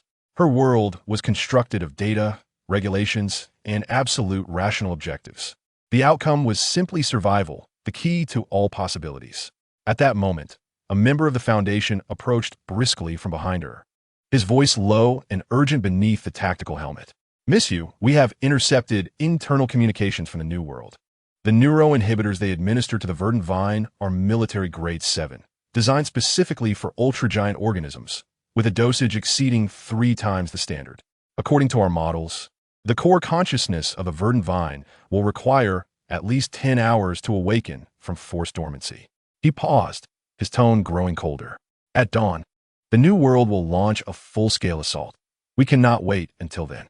This operation has bypassed the normal approval process and is considered an unauthorized mission. We must evacuate before dawn." The member's gaze swept over the surrounding civilians, devoid of any emotion, as if he were observing a collection of inconsequential data. "I will find a way." Lin Sanhuo's voice, though quiet, distinctly interrupted him. He regarded the icy Foundation member and then glanced at Yu Xiaoyu. "At dawn, you can leave on your own." Time, in its final moments, trickled away in the silence. The eastern skyline gradually bore a cold hue, reminiscent of the pale white of cooling steel. Outside the city, in the camp of the New World Legion, the last embers of a campfire were ruthlessly extinguished beneath military boots. The engines, which had remained silent throughout the night, roared back to life, their collective sound resonating deeply, causing the earth to tremble. Steel treads crushed the scorched earth, cannon muzzles slowly lifted, and countless dark barrels realigned towards the city. The moment of reckoning had arrived. "Lin Sanhuo, I asked you one last time, will you truly not leave?" Yu Xiaoyu stood before him, making a final futile attempt to persuade him. Lin Sanhuo paid her no heed.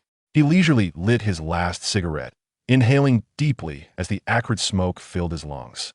Subsequently, he turned and climbed onto the roof of the war vehicle. In his mind, the interface of the vehicle's system vividly materialized. The string of numbers representing all his assets pulsated quietly on his retina.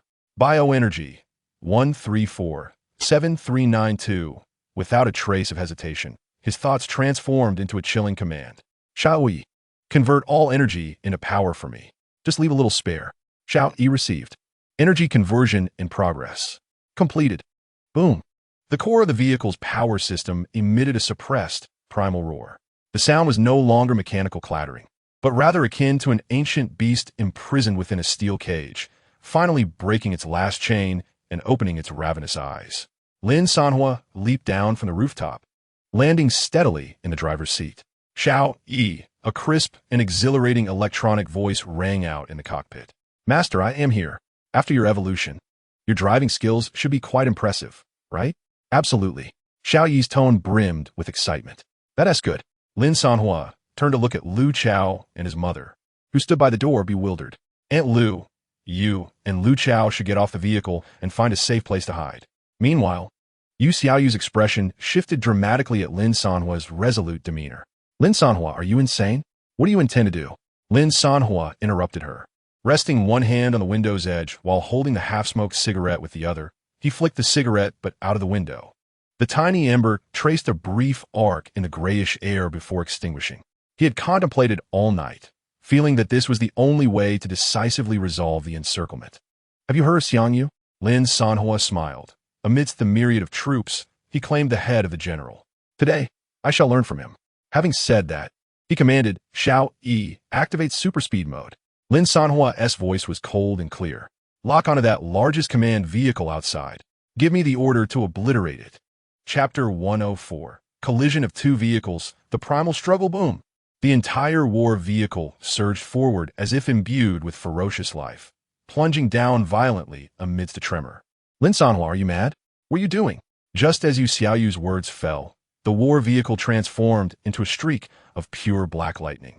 Propelled by unmatched superspeed energy, it violently burst through the defenses of Green Vine City, plunging into the depths of the city before dawn. The front line of the New World Legion was instantly thrown into confusion by this unexpected turn of events. Something's coming out. It's that vehicle. The foremost main battle tanks swiftly turned their turrets, hastily unleashing tongues of fire. However, the shells appeared ludicrously slow in comparison to the swiftly moving black behemoth. The war vehicle did not even evade, allowing the shells to strike its formidable frontal armor. Boom! Boom! Amidst the explosion's blaze, the war vehicle charged forth unscathed. The speed showed no signs of diminishing. The shockwave powerful enough to overturn any cover failed to even cause the slightest deviation in its tires. Mecha Squad, intercept it. Use the high-frequency blades to sever its treads. 3 heavy mechas advanced with heavy strides, flanking from the side, their high-frequency blades humming through the air, carving deadly arcs. Yet, they had barely approached the battle vehicle within 10 meters when a barely perceptible layer of blue electric arcs flickered across the surface of its armor. ZZZ. The 3 mechas were as though grasped by an invisible giant hand, suddenly freezing in place, their bodies erupting with a series of dense electric sparks. Alarms blared in the cockpit, and the entire machine was instantly plunged into a state of short-circuit paralysis, collapsing to the ground, ruthlessly crushed by the massive wheels of the battle vehicle. Those costly war machines were reduced to a heap of smoking scrap metal. Inside the command room of the Emperor battle vehicle, the sight on the tactical screen caused Zhao Xian's pupils to constrict sharply. The black battle vehicle tore a bloody gash through the solid formations of the New World. It did not attack or fire. It merely advanced in the most primal, savage manner. Tanks were hurled aside, armored vehicles were crushed, and mutants were torn apart. Before it, the so-called Steel Tide appeared as fragile as a stack of building blocks. Its objective had been unmistakably clear from the very beginning. It's coming for me, Zhao Xian murmured, and in an instant, a surge of provoked rage overwhelmed her reason. She slammed her hand on the control panel. Emperor battle vehicle, crank the engine power to the max. Charge ahead. Commander. The adjutant beside her was taken aback. The opponent's kinetic energy is too strong. A head-on collision. Silence.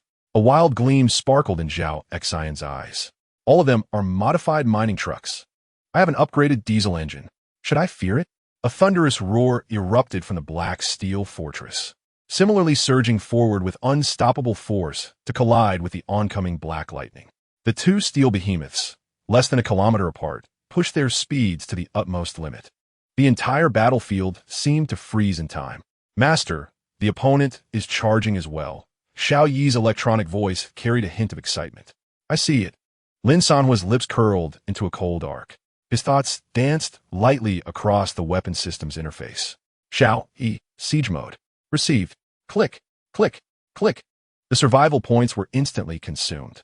The sound of mechanisms engaging came from the front of the vehicle. The heavy frontal armor slid aside.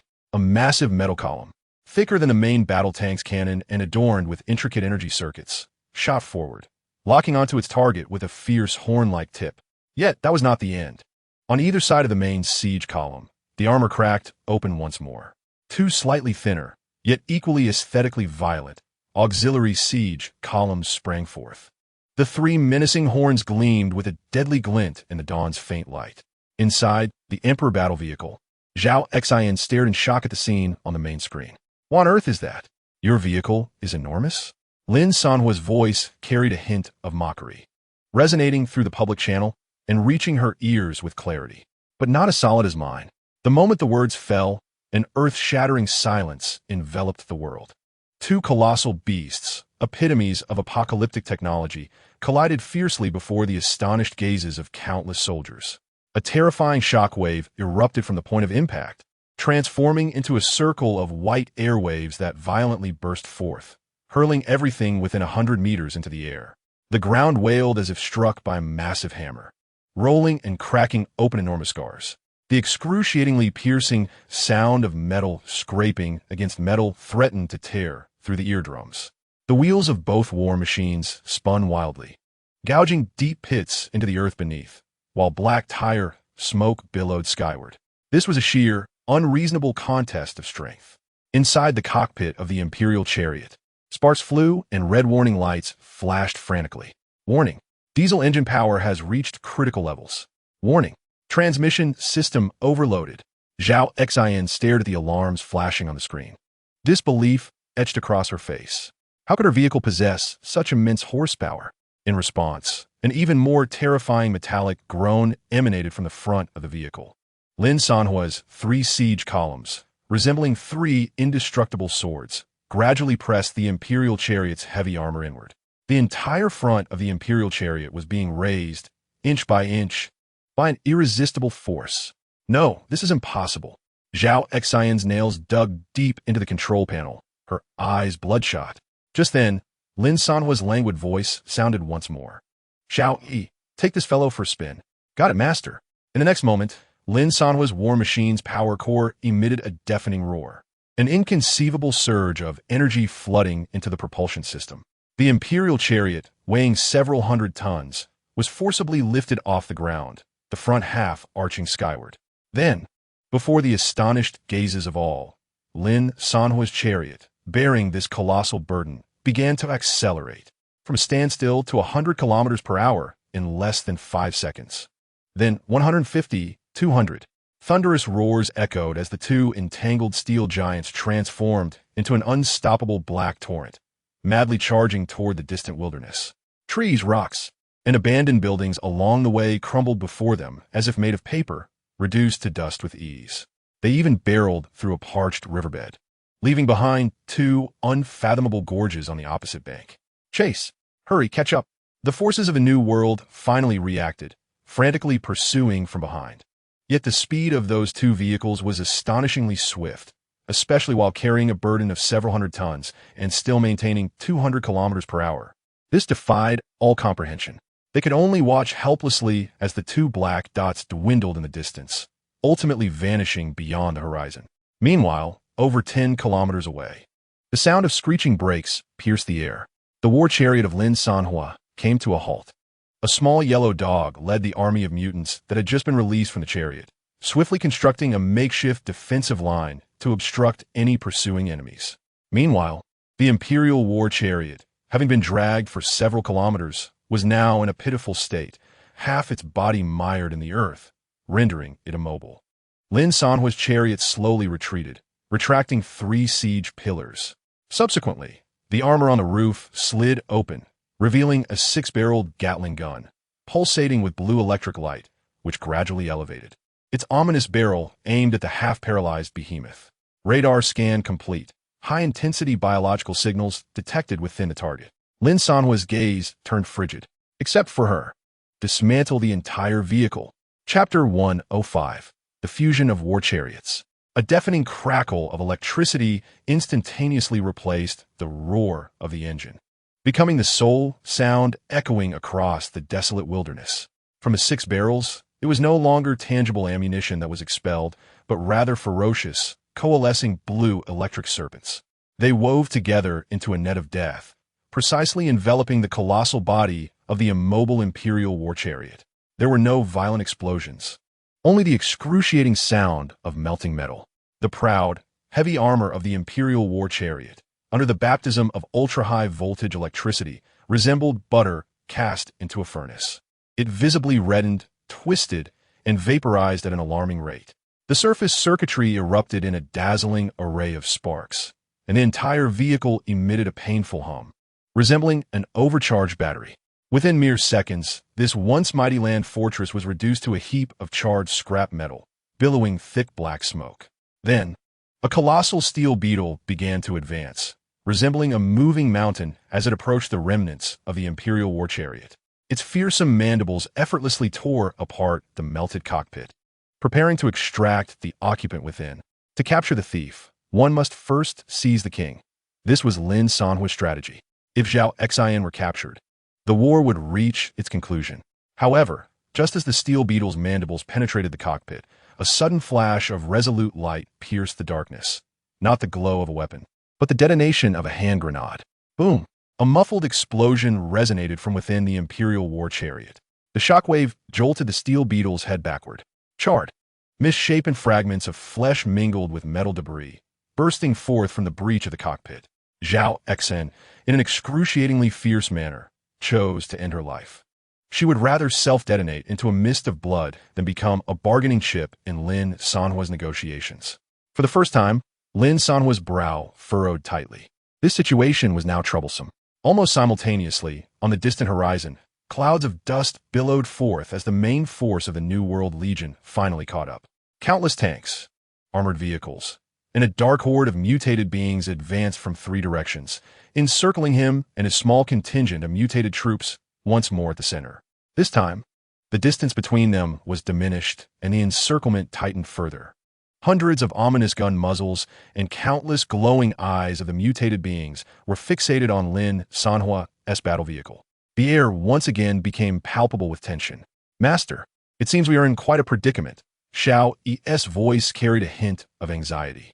Lin Sanhuo remained silent, quietly calculating the remaining energy reserves. The recent round of hypercharged assaults and the full-force strike of the Thunder God Gatling had nearly depleted all his energy supplies. Now, not only was another collision unfeasible, but even the energy shield could not be sustained for long. Was he truly destined to perish here? Yet at this critical juncture, an unexpected system alert resonated in Lin Sanhuo's mind. Xiao Yi notification. Detection of remnants of a modified vehicle with the same origin mineral. Analysis complete. The core structure of the target wreckage retains 71 integrity. Energy conduits are of the same origin. Compatibility at 98. Special command unlocked. Devour and fuse. Post-fusion. The vehicle structure, armor strength, and power core will undergo significant enhancement. Shall I execute immediately? Lin Sanhuo was momentarily taken aback. Devour and fuse? Vehicles could merge? He glanced at the nearby, smoldering wreckage of the Emperor-class tank, then at the encroaching enemy forces, a flicker of madness igniting in his eyes. It was a gamble. Do it. Devour it. Acknowledged. Fusion device activated. A powerful, invisible gravitational field erupted, radiating outward from the center of Lin Sanhuo's battle vehicle. The heavy remnants of the Emperor-class tank, weighing several hundred tons, were forcibly uprooted from the ground with a sickening metallic twist, soaring towards Lin Sanhuo's vehicle. The soldiers of the New World Legion stood in stunned silence. What was happening? Telekinesis? Before they could comprehend the unfolding scene, an even more bewildering event occurred. At the moment the two vehicles made contact in midair, rather than colliding, they began to merge like two droplets of mercury, intertwining and permeating each other. Countless liquid metal-like substances surged from the surface of Lin Sanhuo's vehicle, resembling living tendrils, enveloping the remnants of the Emperor-class tank. Steel wailed, reconfigured, and grew.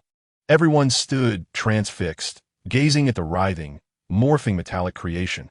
Its size expanded at an illogical pace.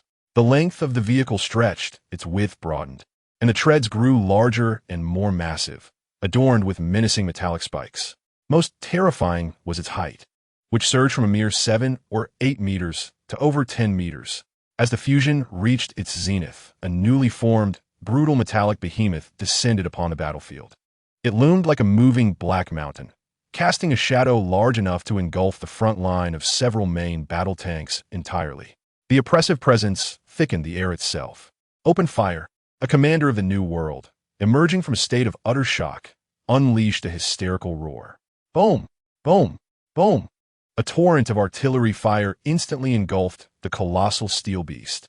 Yet, when the smoke cleared, it stood unscathed, its armor retaining its lustrous sheen without a hint of dullness.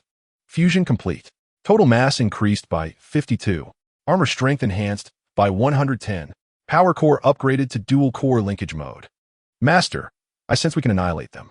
The excited voice of Xiao Yi echoed within the cockpit. Lin Sanhuo felt the overwhelming surge of power coursing beneath him, seemingly boundless. The diesel engine of the Zhao Xian battle tank replenished its power. He was even too disinterested to activate any weapon systems. Xiao Yi, here, master. Annihilate them. Lin Sanhuo pressed the accelerator to the floor. Boom! The Black Mountain stirred. It made no tactical evasions, simply advancing with an unyielding, brutish demeanor towards the enemy's densest formation. A heavy mech at the forefront attempted to block with a high-frequency blade. However, that blade, capable of slicing through alloy, snapped in a sharp crack the moment it made contact with the tank's armor. Subsequently, the costly mech, along with its pilot, was effortlessly engulfed by the massive treads, crushed into a thin disk of metal. A main battle tank attempted to fire, but before the shell could exit the chamber, it was launched into the air by the immense chassis, tumbling several times before crashing heavily into the horde of mutants behind. The so-called Iron Flood appeared fragile before this beast, akin to a pile of blocks easily crushed. Mechs, tanks, mutants, anything obstructing its path met with a singular fate. They scarcely touched its armor before collapsing beneath the overwhelming treads. The battlefield transformed into a one-sided, bloody onslaught.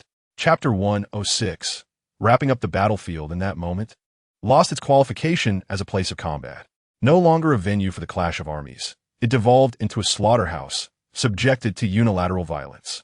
That moving Black Mountain fired no shots, launched no shells. Its very existence was the most exquisite weapon. As the first main battle tank attempted to stand against it, it was ensnared by the absurdly massive treads, producing a brief, piercing metallic shriek. Then, silence enveloped the scene. Seconds later, as the battle tank rolled past, it had become a metal canvas firmly embedded in the earth. The psychological defenses of the New World Legion crumbled entirely with that shriek. This was not combat. It was a natural disaster. Retreat. All forces retreat. The remaining commander's roar on the communications channel bore a quavering tone, twisted and distorted by sheer terror. Yet, the retreat order seemed utterly powerless in the face of absolute might. The speed of the war machine far surpassed their frantic attempts to turn and flee. It resembled a searing iron plow, ruthlessly tearing through the proud steel formations of the New World Legion. In its wake, whether it be the multi-million-dollar heavy mechs or the rough-skinned mutants, there was but one fate: to be crushed, to be torn apart, to be reduced to an indistinguishable mass of flesh and steel mingled with blood. A skilled mech pilot, overwhelmed by sheer terror, overloaded the engine in a desperate bid to leap sideways and evade the oncoming doom. He had barely ascended 3 meters when the towering side of the vehicle crashed into him. A thunderous roar ensued, and that costly war machine, along with its seasoned driver, was swept away by an irresistible force. The mech spun wildly in midair, its broken limbs and scattered parts tracing a fatal trajectory before plummeting into the ruins hundreds of meters away, erupting into a blazing fireball. More mutants, paralyzed by the overwhelming might, abandoned their assault. The instinct for survival, embedded deep within their genes, superseded all commands, and they turned to flee. Yet their speed, in the face of the war machine's terrifying horsepower, appeared as sluggish as a series of still frames. A colossal shadow swept over them, and then nothing more followed. Master, it seems we have run over something soft, chirped the electronic voice of Xiaoyi, tinged with innocent curiosity from the cockpit. Ignore it. Keep driving, Lin Sanhuo replied, his expression unchanging. He did not even take the controls himself, leaning back against the wide chair, quietly observing the flowing, blood-colored landscape outside. The army of mutants behind him, led by the little yellow dog, found themselves utterly impotent.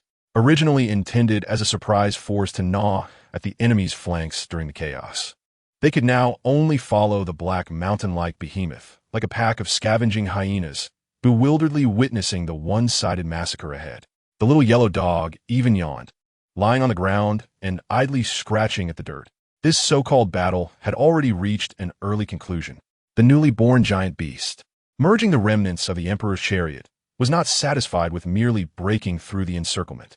It resembled a thoroughly enraged primordial beast, pursuing the scattered soldiers, carving out trail after trail of death across the wilderness. It rampaged from east to west, then charged from south to north. The entire ordeal lasted less than 10 minutes. When the war machine finally came to a halt, the pale light of dawn on the eastern horizon had transformed into a brilliant morning glow. Golden sunlight poured unobstructed into every corner of Green Vine City for the first time. Outside the city, the once despair-inducing torrent of steel, composed of 30,000 soldiers, had utterly vanished.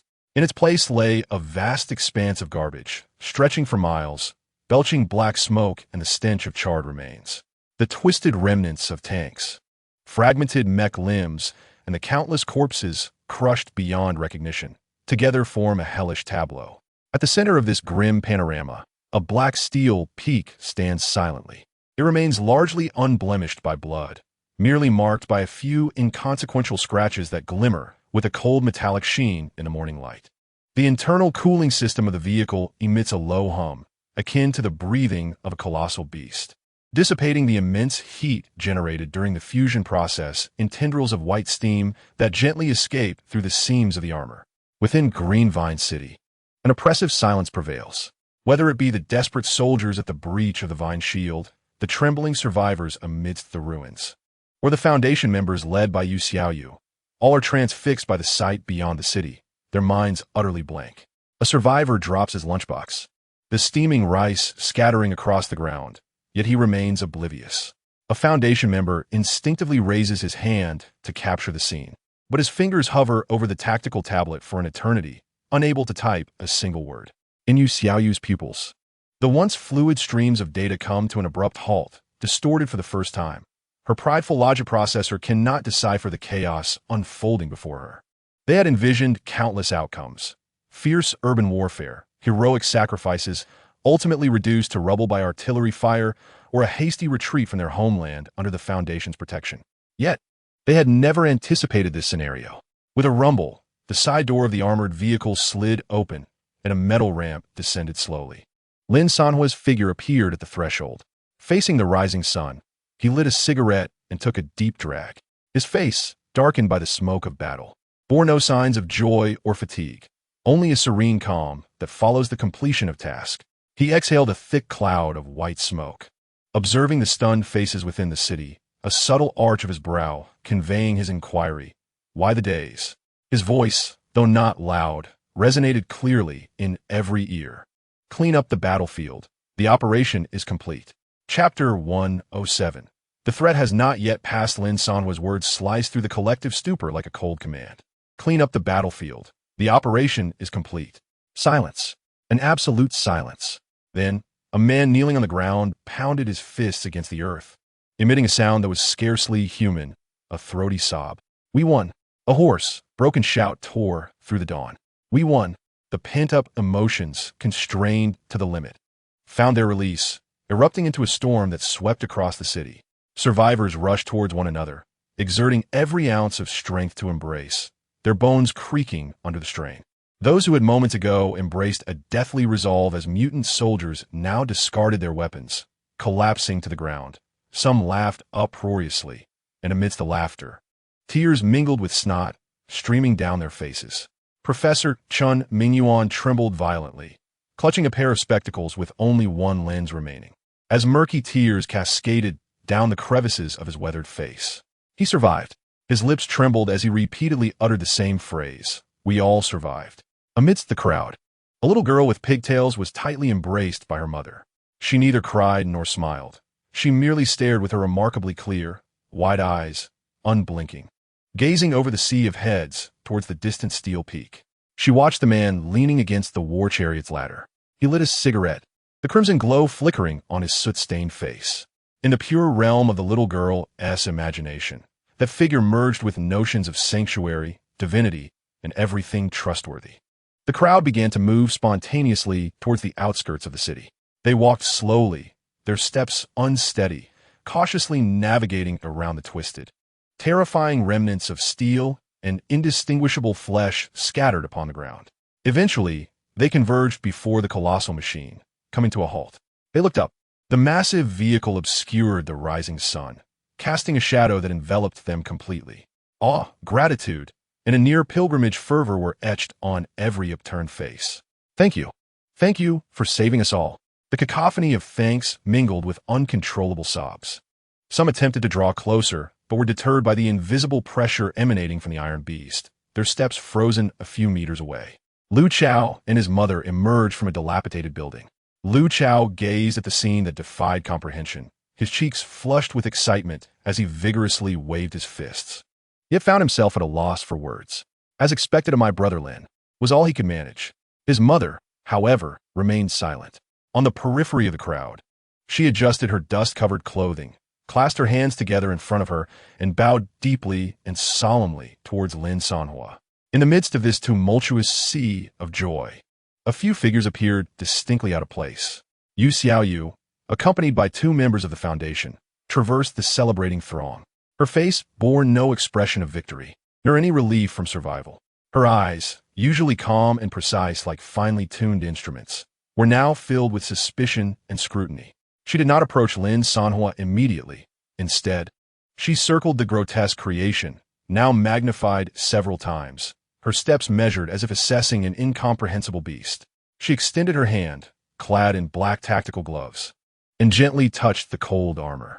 A startling warmth radiated from her fingertips, the residual heat from the dual-core engine still lingering after its extreme operation. As it transformed again, Yu Xiaoyu turned around, her gaze finally locking onto Lin Sanhuo's face. Did you consume that Imperial War Chariot? Lin Sanhuo removed the half-burned cigarette from his lips, flicking the butt into the air where it arced gracefully before landing in a puddle with a hiss, extinguishing itself. His response was succinct. I consumed it. Consumed it? A technician behind Yu Xiaoyu gasped uncontrollably, nearly staggering forward as he raised his tactical tablet, aiming it at the war chariot. A cerulean beam of scanning light swept downwards. On the screen, a chaotic frenzy of incomprehensible data pulsated wildly, characters contorted, and models collapsed. Ultimately, all the data vanished, leaving behind a blinding, blood-red warning emblem. Warning: an unresolvable phenomenon of material recombination and energy fusion has been detected. The technician's complexion turned ashen. His hand clutching the tablet trembled uncontrollably. He gazed at Lin Sanhuo, not perceiving him merely as a formidable individual, but as a creature beyond the definitions of known science. Yu Xiaoyu's breath quickened for a fleeting moment, yet her formidable self-control swiftly compelled her to regain composure. Her chest settled, her gaze sharp as a blade. She posed the question that had been swirling in her mind since earlier. If you possess such power, why did you not wield it from the outset? Her tone was frigid, laced with unmasked inquiry. Why must the entire city and its inhabitants be driven to the brink of despair? This question fell like a bucket of icy water upon the reveling crowd, silencing them instantly. The smiles on their faces froze, and they turned to Lin Sanhuo with expressions of confusion and disbelief. Indeed, if he could have so easily resolved the conflict from the beginning, what then could be said of all the sacrifices made and the comrades lost? Lin Sanhuo cast a glance at Yu Xiaoyu, his expression reminiscent of one observing a child posing an absurd question. Suddenly, he chuckled. I underestimated myself. He casually pointed to the steel behemoth beneath them, as though introducing a cherished pet. And I underestimated it too. Yu Xiaoyu fell silent. Her logical processors and data models could not fathom such an uncertain and near-suicidal tactical approach. In her world, constructed of data and regulations, everything ought to be controllable and calculable. Lin Sanhuo's existence was a profound jolt to her worldview. Madman. She finally squeezed out two words through clenched teeth. Yet, in her tone lingered less chill and more unspoken complexity. Just then, in the heart of the city, the towering tree that had remained still throughout the night began to sway gently. Its massive crown, once drooping from energy depletion, started to unfurl slowly. Giant leaves regained a faint green luster. A weak yet somewhat dazed mental link suddenly resonated in Lin Sanhuo's mind. Green vine, hungry. A wider smile crept onto Lin Sanhuo's lips. He turned to gaze at the devastated battlefield beyond the city, a banquet composed of steel and flesh. Awake? He murmured softly. No sooner had he spoken than countless thick vines, as robust as giant pythons, broke through the scorched earth at the roots of the green vine, surging with a primal and insatiable thirst for organic matter, eagerly sweeping towards the remnants and corpses outside the city. The sun shone brightly, and a gentle breeze caressed the air. Survivors began to search the ruins for usable resources, preparing to rebuild their homes. The members of the Foundation were tending to the wounded, meticulously documenting incomprehensible data. Greenvine was indulging in a sumptuous post-war feast, rejuvenating its spirit. Everything seemed to be progressing towards a most favorable outcome. The joy of victory dulled the bloodshed, ushering in a long-awaited tranquility and hope. Lin Sanhuo leaned against the Cold War machine, even finding the leisure to contemplate how to amicably discuss their prior agreement with Greenvine once it had satiated its hunger. Yet, amidst this nearly serene atmosphere, Yu Xiaoyu's expression abruptly transformed without warning. She suddenly lifted her head, her personal terminal S screen flashing a blinding red alert, emitting a sharp, ominous buzz at an alarming frequency. Lin Sanhuo, her voice, for the first time, was tinged with unmistakable panic and urgency. Something was amiss. Chapter 108. The arrival of a nuclear bomb. What is it? Lin Sanhuo furrowed his brow, instinctively believing that reinforcement from the New World had arrived. However, a glance across the horizon revealed nothing but the wisping black smoke rising from the battlefield as debris. Yu Xiaoyu dashed towards him, grasping his arm with fingers as cold as if freshly extracted from freezer. Her face was devoid of color, her voice taut and thin. Look at the sky. Almost simultaneously, a technician behind her, clutching a tactical tablet, let out a distorted scream. We have intercepted a military encrypted signal with the highest authority. It's from the command center of the New World. Trembling, he turned the tablet towards Lin Sanhuo, his youthful face now pale. On the screen, a massive, increasingly magnified red thermal signal was following a relentless parabolic trajectory, plummeting directly towards their coordinates.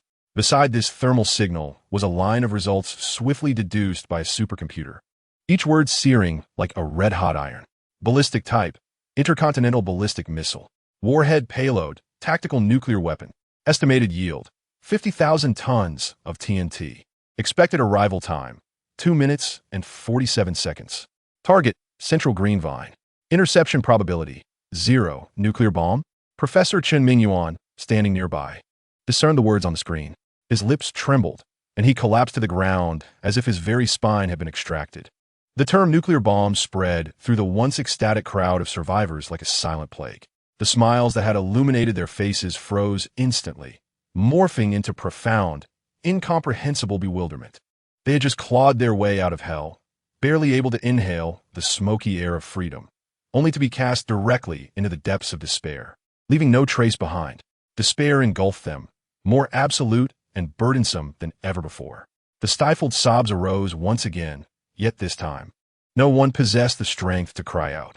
It was a silence steeped in a haunting desolation, as if their very souls had been drained after being toyed with by fate.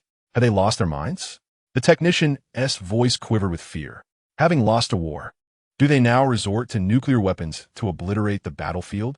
The Post-Disaster Reconstruction Convention. It appears they have no intention of adhering to it. Lin Sanhuo's voice, in this moment, exuded an unusual calmness. It seems that the authority of your foundation is rather superficial. He gazed upward at the vast, cloudless azure sky. With his extraordinary vision, he could faintly discern a minuscule point, akin to a star, rapidly enlarging, trailing an almost invisible white streak. Lin Sanhuo's gaze shifted towards the towering tree within the city, gradually regaining its vitality. This ultimate aberration could coexist with the city and single-handedly resist tens of thousands of modernized troops. Such a phenomenon, in the possession of any organization, signifies a monumental shift in the balance of power. Thus, the New World is willing to risk universal condemnation, employing humanity's most extreme violence to eradicate it from existence. Now is not the time for idle chatter. There are merely 2 minutes left. Yu Xiaoyu's voice had regained a hint of the cold hardness characteristic of Foundation members. Her words flowed rapidly like a barrage. My mech can execute short-range spatial jumps, capable of transporting up to 5 individuals at once. Lin Sanhuo, come with me. Your worth surpasses that of everyone else here. She did not glance at the survivors. In her assessment, these individuals were already a dispensable cost. Leave? Lin Sanhuo withdrew his gaze and turned to her, suddenly breaking into a grin. If this thing detonates, the area within dozens of kilometers will be rendered barren. Where'd we go? He patted the massive steel war machine beside him. Moreover, I cannot bear to part with this treasure. You can still laugh. Yu Xiaoyu could scarcely believe her ears. Since you recognize this as a nuclear bomb, you must also understand that even if your vehicle were forged of gold, it could not withstand the millions of degrees at the epicenter and the immense pressure of hundreds of thousands of standard atmospheres. How can we know without trying? Lin Sanhuo turned around, scaling the ladder once more, returning to the vast cockpit. He settled firmly into the pilot's seat, his consciousness delving into the system. Xiao Yi. I am here, master. Xiao Yi's electronic voice for the first time carried a semblance of fear, accompanied by subtle electrical interference. The item that fell. Did its energy response exceed the database threshold? Is a no contingency plan? Indeed, master, the potency of a nuclear weapon has transcended the conventional defenses of the war machine. Lin Sanhuo interrupted. Divert all energy to the energy shield. Is that feasible? Command analysis indicates it is possible. However, this will result in permanent damage to the energy core and shield generator, rendering the shield structure extremely unstable. In Lin Sanhuo's eyes, a spark of madness ignited. What is the probability of withstanding this? Xiao Yi fell silent for a full 2 seconds, seemingly engaged in an intensive computation. Report. Master, according to model simulations, under normal conditions, our armor and energy shield have a survival rate of 0.0001 at the nuclear blast center. However, Xiao Yi's voice suddenly rose. Infused with a fervor it could scarcely comprehend. If we reverse the dual energy core to create a controlled overload annihilation within the shield, theoretically, we might generate an absolute force field lasting 0.3 seconds, capable of countering 99 of the impact and high temperature. Warning. The consequence of this operation is that the battle vehicle will experience instant overload due to energy backlash, resulting in a violent explosion. We will still perish. So, is there no hope? Lin Sanhuo gazed outside the vehicle. The survivors were looking at him with a blend of despair and the last flicker of hope. He recalled the little girl with horned braids who had handed him an apple. Regardless of the outcome, Lin Sanhuo took a deep breath, preparing to issue the command. Let's give it a try. But just then, the earth trembled violently without warning. The green vine, which had just absorbed the nutrients from the battlefield and was stretching its branches and leaves, suddenly halted all movement. Immediately, its massive crown abruptly contracted, and the newly glistening leaves transformed into countless shimmering lights, retracting back into the trunk. A thunderous sound erupted from deep within the city, akin to the tearing of the earth's layers. The green vine's roots, entrenched throughout the city's underground, began to tear through the scorched earth at a terrifying speed, converging wildly towards the location of Lin Sanhuo's battle vehicle. What is happening? Lin Sanhuo was taken aback. A weak yet resolute mental presence suddenly surged into his mind. I can give a try. Before the thought could fully form, countless black vines, as thick as giant serpents, burst forth from the ground. They did not attack. Instead, they began to grow upwards, intertwining with an astonishing speed. Layer upon layer, they fused together, secreting vast amounts of black resin that solidified into a hard shell upon contact with the air. Sunlight was gradually obscured. The survivors gazed in horror above them as a colossal dome woven from innumerable vines was rapidly closing in.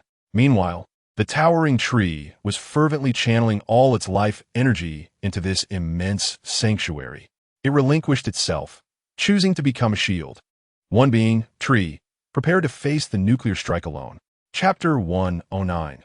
The sacrifice of the green vine. The survivors, members of the Foundation, all stared up in daze. Above them, a gigantic dome composed of countless vines and resin was swiftly converging.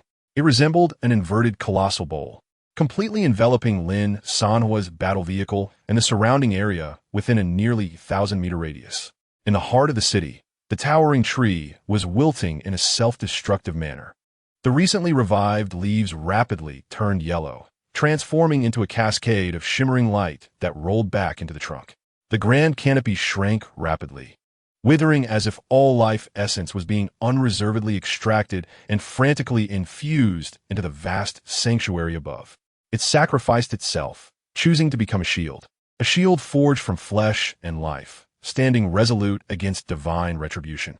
Within the cockpit, Xiao Yi's electronic voice was the first to falter amidst a chaotic stream of data. Warning: detection of a super-colossal biological energy field formation. Energy density cannot be calculated. Structural integrity cannot be assessed. Master: the green vine is utilizing all its vitality to construct a physical absolute defense layer for us. Lin Sanhuo silently observed the external scene displayed on the main screen. The canopy formed by the vines enveloped them, and as the last gap sealed, the entire world was plunged into darkness. Only the illumination system of the battle vehicle and the indicator lights on the members' equipment emitted a faint glow in this absolute void. Time seemed to elongate at that moment. Each second felt as prolonged as a century. In the darkness, silence reigned, save for the heavy breaths and the sound of chattering teeth. The little girl with braided hair clutched her mother's hem tightly, burying her head in her mother's embrace, her small frame trembling uncontrollably. Estimated time of arrival: 10 seconds. 9, 8. Lin Sanhuo's gaze pierced through the darkness, as if he could perceive the apocalyptic celestial body hurtling down with a white tail trailing behind it. 3, 2, 1. There was no sound, no cataclysmic roar as one might imagine. In that instant, the world lost all auditory sensation. Immediately after, a sun erupted above their heads. This was no metaphor. It was a true sun, with temperatures soaring into the millions, capable of vaporizing steel in an instant. The entire vine canopy was illuminated in an instant. Everyone inside could see clearly the intricate web of vines above, intertwined like blood vessels. The brightness was so blinding that even through several meters of biological armor, all instinctively shut their eyes. Within the cockpit, every screen turned white, inundated by piercing alarms. Warning: external temperature exceeds sensor limits. Warning: detection of ultra-high intensity gamma ray burst. Warning: energy shield overloaded by 900. Structure is collapsing. Lin Sanhuo gripped the control panel tightly as the massive body of the battle vehicle was forcefully pressed down several meters by the terrifying shockwave. The ground beneath the treads fracturing inch by inch. Above them, the vine canopy endured the most direct and horrific assault. A sizzling sound echoed, the sound of billions of cells being instantaneously carbonized and vaporized. The outermost layer of vine armor could not withstand even a second before disintegrating into ash, followed by the second layer, the third layer.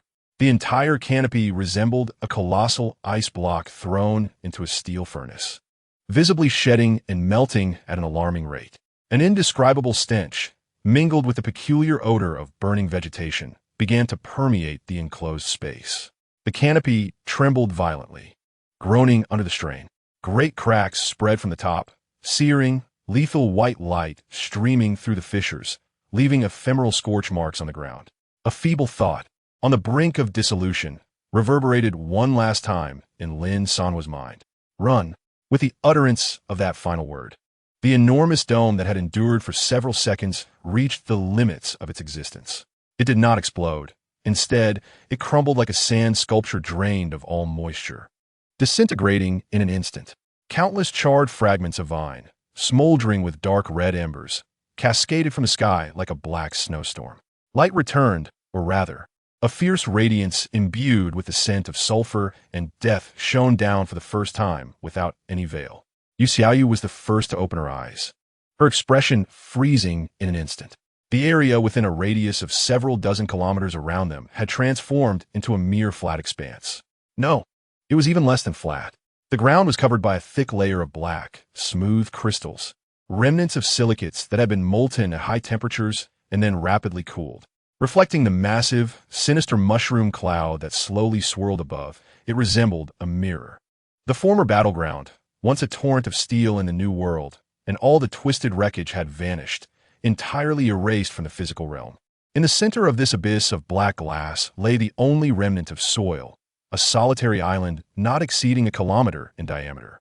At the heart of the island stood what had once been a towering tree, godlike in stature, now reduced to a charred stump less than 10 meters high. Cracked and blackened, it stood there like a piece of burnt charcoal, devoid of any trace of life. It had perished, sacrificing itself for the survival of all on this island. Silence. A silence more terrifying than the instant of a nuclear explosion enveloped everyone. Just then, beneath the charred stump, a patch of soil stirred slightly. A slender root, no thicker than a finger and similarly marked by burn scars, trembled as it broke through the earth, reaching slowly towards Lin Sanhuo. At the tip of the root, a sapling, no larger than a palm, curled its two tender leaves, emanating a faint green glow. This sapling was the only splash of color in this realm of black glass. It curled tightly, its two leaves resembling a newborn's clasped hands. The weak green light it emitted flickering like a candle in the wind, yet stubbornly refusing to extinguish. It was the last ember left behind by the green vine after it had consumed its immense body and soul. Each inch the charred root advanced seemed to sap all its strength. Its surface continuously shed, turning into black ash that dissipated into the air. Lin Sanhuo descended from the armored vehicle, stepping carefully over the cracked earth. He said nothing, merely crouched down and extended his hand. The moment his fingertips brushed against the sapling, the root fulfilled its final purpose, silently crumbling into a handful of powder. The sapling nestled into his palm, its faint green glow seemingly finding solace, gently and dependently brushing against his hand. A torrent of chaotic and fragmented thoughts surged into Lin Sanhuo's mind, akin to a rising tide. It was not language, but rather the poignant memories of the green vine in its final moments of life. There was the joy of breaking through the soil and witnessing the sun for the first time, the solitude of taking root in the city and coexisting with the land, and the resolute determination to protect one's homeland in the face of the iron deluge. Accompanied by an exquisitely simple thought, Lin Sanhuo gradually tightened his grip, cradling the fragile sapling within his palm. He rose to his feet, casting his gaze around. The aftermath of the nuclear explosion continued to rage. The air was thick with invisible, lethal dust. On the personal terminal of a Foundation member, the Geiger counter emitted sharp, rapid beeps. The radiation dosage displayed on the screen was a terrifying figure capable of causing organ failure in any living creature within mere minutes. Everyone, do not leave this area. Yu Xiaoyu's voice was hoarse and urgent as she forcibly suppressed her shock, regaining her instinct as a commander. The soil structure here seemed to shield against much of the surface radiation. However, her warning had lost significance for some. The man who had first shouted, "We won," was now kneeling on the ground. He did not look at Lin Sanhuo, nor did he gaze at the colossal mushroom cloud. His eyes were fixated on a charred tree stump in the distance. His lips trembled, and the muscles in his face contorted, indistinguishable between sorrow and something else. "The green vine is dead," he murmured, his voice hollow. He took a step forward, leaving the safety of this isolated sanctuary, stepping onto the smooth, glass-like surface of the black crystal ground. "Come back. Do you wish to die?" A Foundation member shouted sharply. The man did not turn back. He merely opened his arms, as if embracing an invisible presence, step by step, resolutely approaching the charred tree stump, the place where the green vine had fallen, and also the area with the highest radiation. The moment his foot touched that ground, his pant legs seemed to ignite with an invisible flame, rapidly turning yellow and curling. His skin began to redden, blister, and then rot at a visibly alarming pace. Yet he appeared utterly oblivious, even wearing a serene, almost blissful smile. "I have come to accompany you." Behind him, more survivors stood up. They were those who had been sheltered by the green vine the longest, those most reliant upon and reverent of it. The existence of the green vine was their faith, their sole spiritual pillar for survival in this apocalyptic world. Now, that pillar had collapsed, and their world crumbled along with it. "Wait, don't go." Professor Chen Mingyuan's eyes brimmed with tears as he reached out with his withered hand in an attempt to stop them, but he was pushed aside by the throng. The crowd fell silent, forming a torrent. One by one, they stepped out of the secure island, embarking on a pilgrimage towards death. Among them was the mother holding a little girl with braided pigtails. She did not weep. Instead, she tenderly kissed her daughter's forehead, holding her close, using her own body to shield her from the invisible radiation as much as possible. "Do not fear, my little one. We are home now." The young girl seemed to sense something, refraining from crying out, burying her head deeply into her mother's embrace, her small hands clutching tightly to her mother's garment. Yu Xiaoyu stared blankly at this scene, her tactical tablet displaying the rapidly rising radiation absorption levels of those individuals. Red alarm boxes erupted chaotically. Her logic, her data, and all her proud scientific understanding appeared so pale and absurd in the face of this irrational and tragic collective self-destruction. She wished to speak, but found her throat felt as though it were stuffed with cotton, rendering her utterly mute. For the first time, she experienced the emotion known as powerlessness. Lin Sanhuo observed silently. He watched as the first man approached the stump, his body melting like wax, collapsing to the ground while his hands remained in a posture of embrace. He beheld the mother and daughter, the mother expending her final strength to shield her daughter, herself silently transforming into a charred corpse.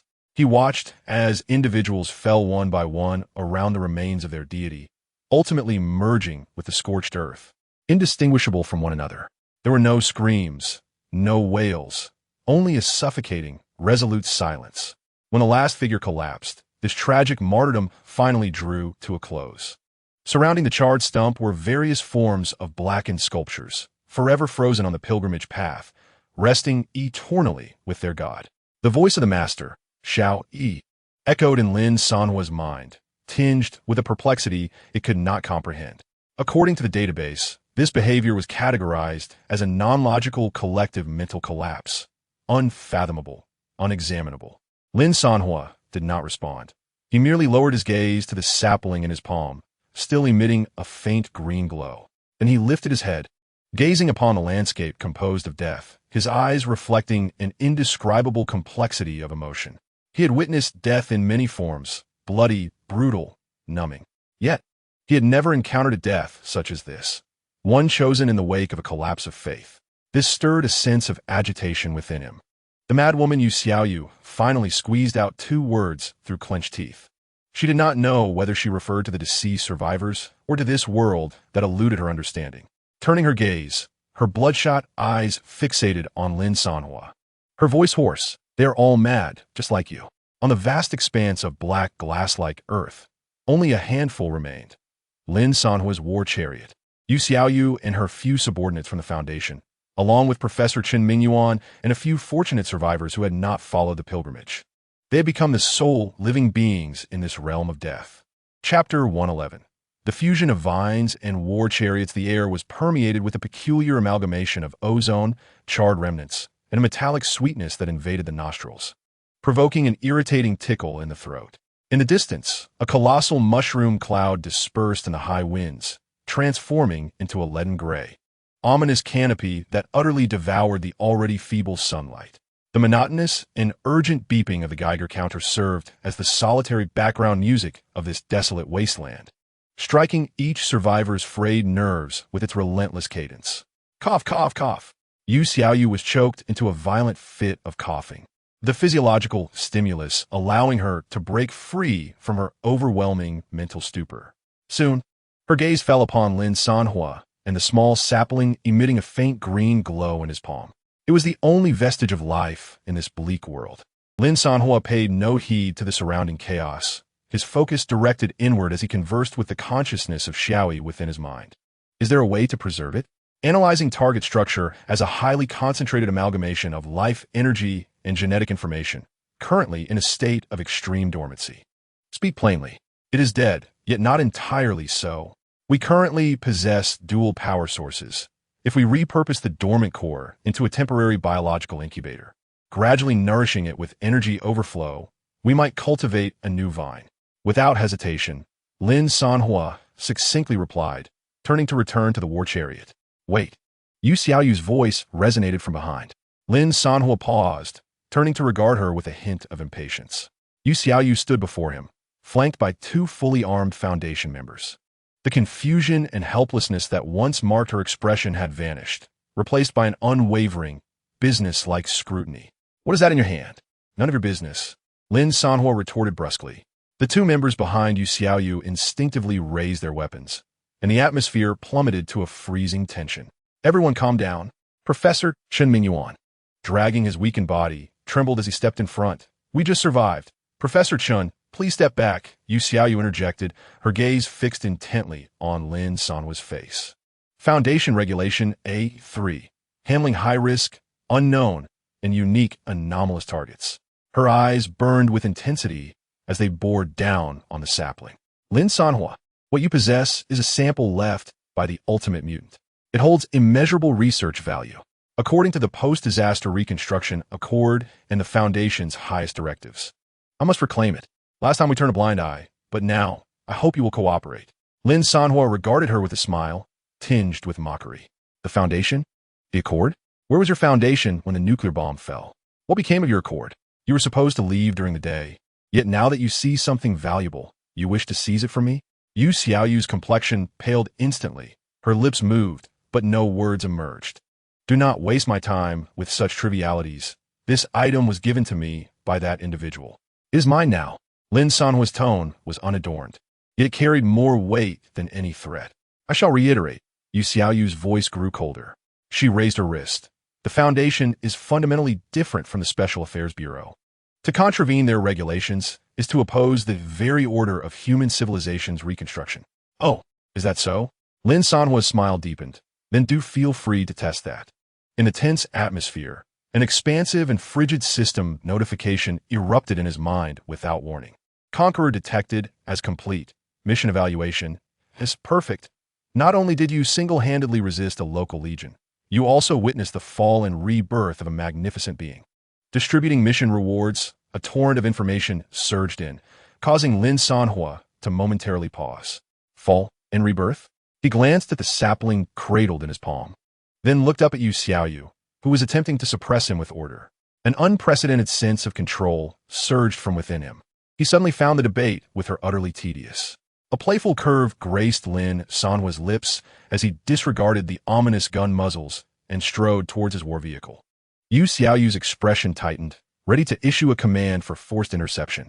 Yet, in the next moment, she and all her subordinates beheld a scene they would never forget. The towering steel behemoth, resembling a mountain, suddenly animated, its surface armor undulating as if alive.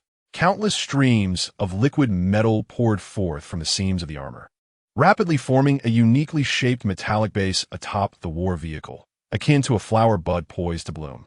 Lin Sanhuo approached the vehicle, gently tossed the sapling upwards. The tiny tree traced a vibrant green arc before precisely landing within the metallic bud. With a hum, upon contact, the metallic bud abruptly closed, enveloping the sapling.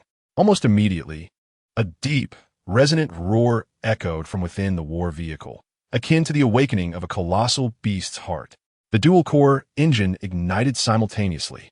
An immense, almost tangible surge of life energy flowed from the vehicle's core into the metal bud. Before the astonished gazes of all present, the diminutive sapling, encased within the metallic bud, began to grow at an astonishing pace that defied all laws of life. A tender green shoot breached the metallic confines, bursting forth. It reached skyward, branching and leafing out. In mere seconds, it transformed from a sapling into a towering tree, several meters high, lush with foliage, radiating a brilliant green glow. It took root upon the steel surface, its branches unfurling as if proclaiming to this desolate world that a new sovereign had arrived. Yu Xiaoyu and her subordinates stood utterly frozen. Their trembling hands, clutching weapons, betrayed their fear. The color drained from their faces.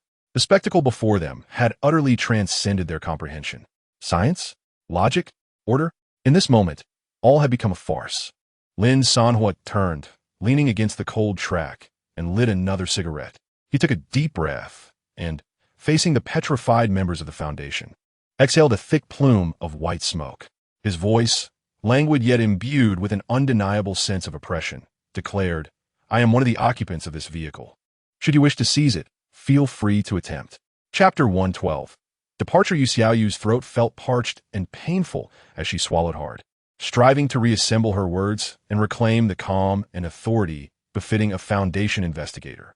You are opposing the reconstruction of human civilization. Yet even she recognized the futility of her statement. Lin Sanhuo discarded the nearly burnt cigarette but onto the ground, extinguishing it with the tip of his shoe. He lifted his gaze to glance at Yu Xiaoyu, his expression devoid of disdain. Order? He chuckled softly. Can your order resurrect the dead? He gestured toward the distance, where the black sculptures fused with the scorched earth, resembling pilgrims in their solemnity. What you believe in has perished, the very thing you trust. He pointed to the terminal on Yu Xiaoyu's wrist, which flickered with the Foundation's emblem, has also met its demise just moments ago. Now I stand here, and I alone embody order. His words were delivered with unadorned simplicity, devoid of any fervor. After speaking, he turned away, reassessing his new ornament. The second-generation green vine, rooted atop the war vehicle, unfurled its leaves, radiating a gentle luminescence of life. Streams of pale green energy, visible to the naked eye, flowed from the roots of the tree, weaving through the seams of the vehicle's armor, enveloping the entire war machine. The cold steel seemed infused with a soul. Master, the bioenergy field has formed a stable symbiotic structure with the vehicle's armor. Xiao Yi's voice resonated within Lin Sanhuo's mind, this time tinged with an imperceptible hint of pleasure. Preliminary tests indicate that this bioenergy field can efficiently neutralize gamma rays and various high-energy particles, with a neutralization efficiency of 998. We are currently within a mobile absolute safe zone. Absolute safe zone? Lin Sanhuo mused, stroking his chin. Indeed, Master. In simpler terms, as long as we remain inside the vehicle or within a 5-meter radius around it, nuclear radiation is no different from ordinary sunlight. Lin Sanhuo's eyes sparkled with realization. He thought of someone and turned his head, his gaze sweeping over the despondent Foundation team until it landed on the elderly figure who had been staring blankly at the tree atop the vehicle, murmuring as if entranced. Chun Mingyuan, the botanist, the only ordinary person capable of understanding the green vine and even attempting to communicate with it. Lin Sanhuo approached him. Yu Xiaoyu instinctively attempted to intervene, but as she moved, her feet froze again. Why did she have to impede? Chun Mingyuan was entirely oblivious to Lin Sanhuo's approach. His entire focus was captivated by the newly sprouted tree. There was no fear in his eyes, only the fervor and obsession of a scholar witnessing a marvel. A miracle. Indeed, a marvel of life. He murmured to himself, transcending mere symbiosis. This surpasses all notions of coexistence. It represents a brand new form of life that transcends the boundaries between the organic and inorganic. It utilizes inorganic matter as its very essence, treating the core of energy as its heart. My heavens, what might its genetic sequence resemble? Its photosynthesis? No, it requires no such process. It directly consumes energy. Old sir, Lin Sanhuo's voice finally drew Chun Mingyuan back from his academic reverie. Startled, Chun Mingyuan noticed Lin Sanhuo standing before him, seemingly appearing out of nowhere. He glanced at Lin Sanhuo and then at the few Foundation members in the distance, their expressions a complex tapestry of emotions, revealing a hint of trepidation and unease upon his face. Do you wish to take a closer look? Lin Sanhuo gestured towards his vehicle, or rather, towards a tree atop it. Chun Mingyuan's breath quickened instantly. In his eyes, a fierce light erupted, one so intense that it drew a sideways glance from Lin Sanhuo. It was the essence of a seeker, an insatiable thirst for the unknown. Without a moment's hesitation, he fervently nodded, his voice trembling with excitement. Yes, I want to.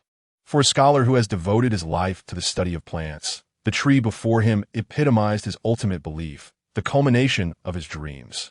Not merely content with a mere glance, he would likely trade his very life for an opportunity to study it, without a shred of hesitation. Then come with me. Lin Sanhuo stated succinctly. Where to? Chun Mingyuan was momentarily taken aback. To a place where it can be nourished, Lin Sanhuo grinned, revealing a set of pearly whites. He disregarded the others, leading the nearly giddy old professor, who was on the verge of fainting from excitement, towards the vehicle that had become a moving marvel. They left behind Yu Xiaoyu and her team, standing alone in this small sanctuary known as the Isolated Island. For the first time, the feeling of abandonment enveloped Yu Xiaoyu with a chilling clarity. Chapter 113. The next objective, a new world. The engine of the war vehicle had remained steadfastly ignited throughout. The young tree atop seemed to sense something, its branches swaying gently without a breeze, casting flecks of green luminescence that fell upon Chun Mingyuan's dust-laden attire. He resembled a devotee, invigorated as though washed in sacred light, trembling with exhilaration. He reached out with his gnarled hand, yearning to touch the smooth trunk, yet hesitated at the last moment, fearful that his earthly essence might taint this sanctity. Can it sense me? Chun Mingyuan stammered, glancing at Lin Sanhuo. Perhaps it finds your scent reminiscent of fertilizer, Lin Sanhuo replied without turning back.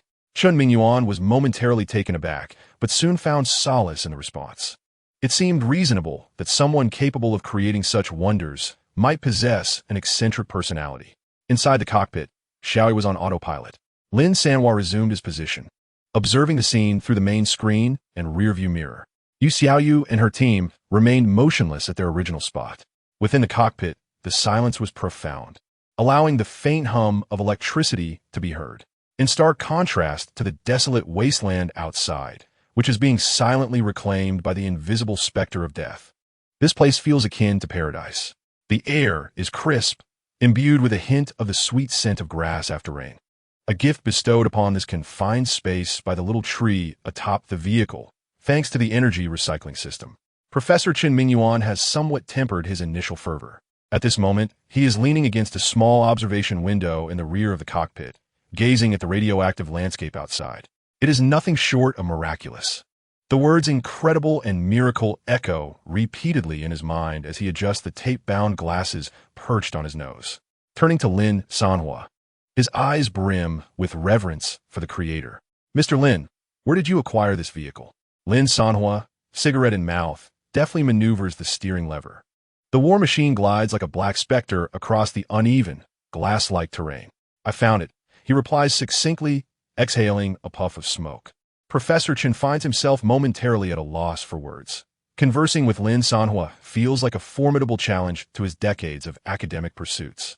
Yet, he refrains from probing further, acutely aware that his presence on this ark is not due to his own significance, but rather because he may still hold some utility for the newly sprouted tree. Master, the energy signal from behind has vanished, Xiao Yi's timely voice interjects. They have successfully evacuated. Lin Sanhuo appears unsurprised. If the Foundation lacked even this capability, it would not deserve to contend with the New World. They also took 5 survivor casualties with them, Xiaoyi adds. Lin Sanhuo raises an eyebrow, slightly taken aback. The war machine continues its journey across the endless expanse of black glass-like ground, shrouded by a leaden haze of radioactive dust, casting the world in a stifling, apocalyptic grayish tone. Occasionally, one can glimpse grotesque remnants of metal, instantaneously vaporized at the epicenter of a nuclear explosion and then twisted and reshaped by the shockwave, resembling postmodern abstract sculptures that silently narrate the horrors once endured here. This extreme silence can easily drive one to madness. After the initial excitement, Professor Chen gradually lapses into silence, his gaze fixed on the outside world, revealing a glimmer of bewilderment and anxiety for the future. Mr. Lin, he hesitates for an extended moment before finally inquiring, where are we headed? Is there still a safe place in this world? This question momentarily freezes the atmosphere within the cockpit. Lin Sanhuo does not respond immediately. He extinguishes the burnt-out cigarette, but in a nearby metallic receptacle, then retrieves a new one from his pocket and lights it. The pale blue smoke coils around his face, obscuring his expression. Indeed, where to go? This question has lingered in his heart since he acquired this war machine, yet he has always consciously or unconsciously evaded it. In the past, it was merely about surviving each day. Later, it became about Greenvine City, the sanctuary that provided him with a fleeting moment of peace. Now, Greenvine City is no more. The great tree that bore the faith of countless souls has consumed itself, leaving only a flicker of thought in his palm and a tiny creature atop his vehicle that requires his nurturing. He seems to have reverted to a semblance of humanity. Yet he is more isolated than ever, for the burdens he now bears weigh heavier than before.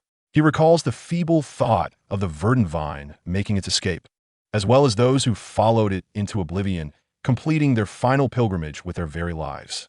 More poignantly, he remembers the force of civilization descending from the heavens, indifferent to reason or distinction, intent on eradicating all life on this land. Run? Where to flee? Should he retreat into the shell of the Foundation, becoming a mere lab rat? Or seek a secluded corner to cling to life, praying that the lunatics of the New World never discover his whereabouts? A flicker of self-mockery flashed in Lin Sanhuo's eyes. He had never been the type to run. Master, we require a clear long-term navigation objective. The voice of Xiaoyi shattered the silence with precision, as if calculated to perfection. It seemed to sense its master's confusion and posed the question in the best way it could comprehend. The utilization rate of the energy core is currently at 37, and the biological cultivation unit is operating stably. According to the existing energy reserves and the self-circulation efficiency of the biological energy field, we can embark on an expedition of no more than 30,000 kilometers without any external supplies. 30,000 kilometers, sufficient to reach any corner of this planet. Chen Mingyuan anxiously observed Lin Sanhuo's silhouette, awaiting his response. Should they venture to the legendary Eden, established by the elites of the old era on a remote island? Or to the fabled bastions of survivors hidden beneath the polar ice caps? Lin Sanhuo inhaled deeply, then exhaled the dense smoke slowly against the cold porthole, obscuring the bleak, gray-white world outside. His voice was soft, yet it resonated like a stone cast into a deep pool, stirring a tempest. Xiaoyi, I am here, master. Set the destination. He paused momentarily, to seek the command center of the new world. Chapter 115. No room for the worthless in this vehicle. Chen Mingyuan was nearly convinced he had misheard those words. He stared, dumbfounded, at Lin Sanhuo's trembling lips, struggling to articulate a response. Mr. Lin, are you serious? Are you joking with me? Lin Sanhuo flicked the ash from his cigarette. Chen Mingyuan swallowed hard, torn between wanting to dissuade him and voicing the absurdity of this notion. He longed to express that the command center of the new world was the very heart of the war machine, the core of the most formidable armed forces on this planet. Yet, the words caught in his throat as he suddenly realized he stood before a creature who had just withstood the entirety of the new world's armored legion with a mere vehicle. A being capable of compelling the ultimate abomination to willingly embrace death and entrust its only ember to him. He found himself at a loss for how to define this person. Madman, savior, or merely a quintessential destroyer. The command center of the Master's New World is located within the Polaris, an ancient military fortress approximately 17,000 kilometers from this location, traversing 3 vast radiation zones, 12 New World control districts, and at least 200 armed checkpoints. Xiao Yi's voice resonated, her tone as calm as if she were delivering a weather forecast. According to the database, the fortress possesses a complete air defense system, underground shelters, and a permanent garrison of no less than 3 divisions. The probability of a successful breach stands at a mere 0.00003. That's rather dismal, Lin Sanhuo remarked, a smirk playing at the corners of his mouth. Yet, if we factor in our current equipment upgrades, and Xiao Yi paused, a subtle tremor of emotion infiltrating her voice, along with the unique abilities of the individual atop the vehicle, this figure could rise to 0.3. Quite an escalation. Lin Sanhuo exhaled the last puff of smoke, extinguishing the cigarette. Listening to their exchange, Chen Mingyuan felt utterly dazed. A success rate of 0.3. And these two could still converse so casually? Mr. Lin, he finally interjected, his voice tinged with desperation. May I inquire why you feel compelled to venture there? What is it that warrants such peril? Lin Sanhuo did not respond immediately. The armored vehicle came to a halt on a relatively even stretch of land, the engine's roar dwindling to a low, rumbling hum, akin to the breath of some colossal beast. The sapling atop the vehicle swayed gently, casting verdant glimmers that illuminated the entire cockpit with vibrancy. Lin Sanhuo rose and approached the viewport, gazing through the special alloy glass at the desolate earth, scorched by nuclear fire. Old man, he suddenly spoke. Do you believe this world can still be saved? Chen Mingyuan was taken aback. The question loomed large, far beyond the grasp of a scholar who had spent his life entwined with flora. I do not know, he admitted, shaking his head earnestly. Yet, thoughts of the verdant vines, the survivors, and every soul striving to endure in this apocalyptic realm surged within him. But as long as there are lives remaining, there remains hope, does there not? Hope. Lin Sanhuo chuckled softly, a smile devoid of mockery or rage, imbued instead with an ineffable weariness.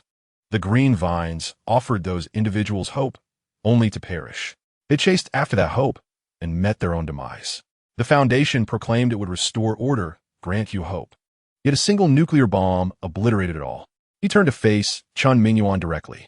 Old man, I must be frank with you. I do not believe in hope. I only believe in one thing. He raised his hand and slapped the cold wall of the armored vehicle. Those who offend me, I shall ensure their misery is amplified. The new world has crumbled, Green Vine City exploded, claiming innumerable lives and nearly ending mine as well. Therefore, his tone was chillingly calm. I intend to confront them at their doorstep and demand an explanation. By what right? Chun Mingyuan opened his mouth, yet ultimately refrained from voicing his thoughts. He suddenly realized that he could not comprehend this individual through the lens of conventional reasoning. This was neither justice nor vengeance, nor even rage. It was the purest, most primal form of violence begetting violence. Master, if we are truly to execute this plan, a considerable amount of preparation is required. Xiaoyi interjected at an opportune moment during the weighty conversation. Firstly, we need a more substantial energy supply. While the dual-core system can sustain long-distance travel, energy consumption will escalate exponentially in the event of combat. Secondly, our weapon systems necessitate a comprehensive upgrade. The current firepower configuration suffices against conventional armies, yet it is inadequate when faced with defenses at the command headquarters level. What are we lacking? We are in need of a capable co-pilot, a complete electronic warfare system, at least 3 full supply loads, and Xiaoyi paused. A feasible infiltration plan. We cannot simply force our way in. That would be tantamount to suicide. Lin Sanhuo fell into silence for a moment before returning to the driver's seat. Let's tackle these issues one at a time. He activated the rumble of the battle vehicle's engine once more. For now, we need to find a location for supplies. Master, according to the map data, there is an abandoned military base from the old era 200 kilometers southwest. The Foundation's information suggests that there may still be unplundered resources there, possibly an 83 chance. He replied, sufficient. The battle vehicle began to move, its immense tracks grinding over the charred glass surface, producing a dull roar. Chun Mingyuan grasped the handrail, striving to maintain his balance. As he observed Lin Sanhuo's silhouette, a surge of indescribable emotions welled up within him. Fear, reverence, or perhaps some more absurd anticipation. He could not tell. All he knew was that this frail body of his was about to accompany this madman in an endeavor more insane than death itself. Mr. Lin, he suddenly spoke. Yes, if we manage to survive until we reach there, what do you intend to do? Lin Sanhuo did not turn back. He merely cast a casual remark. We'll decide then. After all, there is no room for uselessness in this vehicle. If you wish to survive, find a way for that fellow on the roof to grow stronger quickly. The stronger it becomes, the longer we shall live. Chun Mingyuan was taken aback, then suddenly laughed, a release even tinged with absurdity. Understood, Mr. Lin. He adjusted his glasses, his gaze now imbued with something more. I will do my utmost. The battle vehicle surged forth into the distance, the wasteland, scorched by nuclear fire, gradually fading from the horizon. Meanwhile, beneath the leaden clouds in the far-off sky, a colossal steel fortress stood silently. It was the heart of the new world and Lin Sanhuo's next target.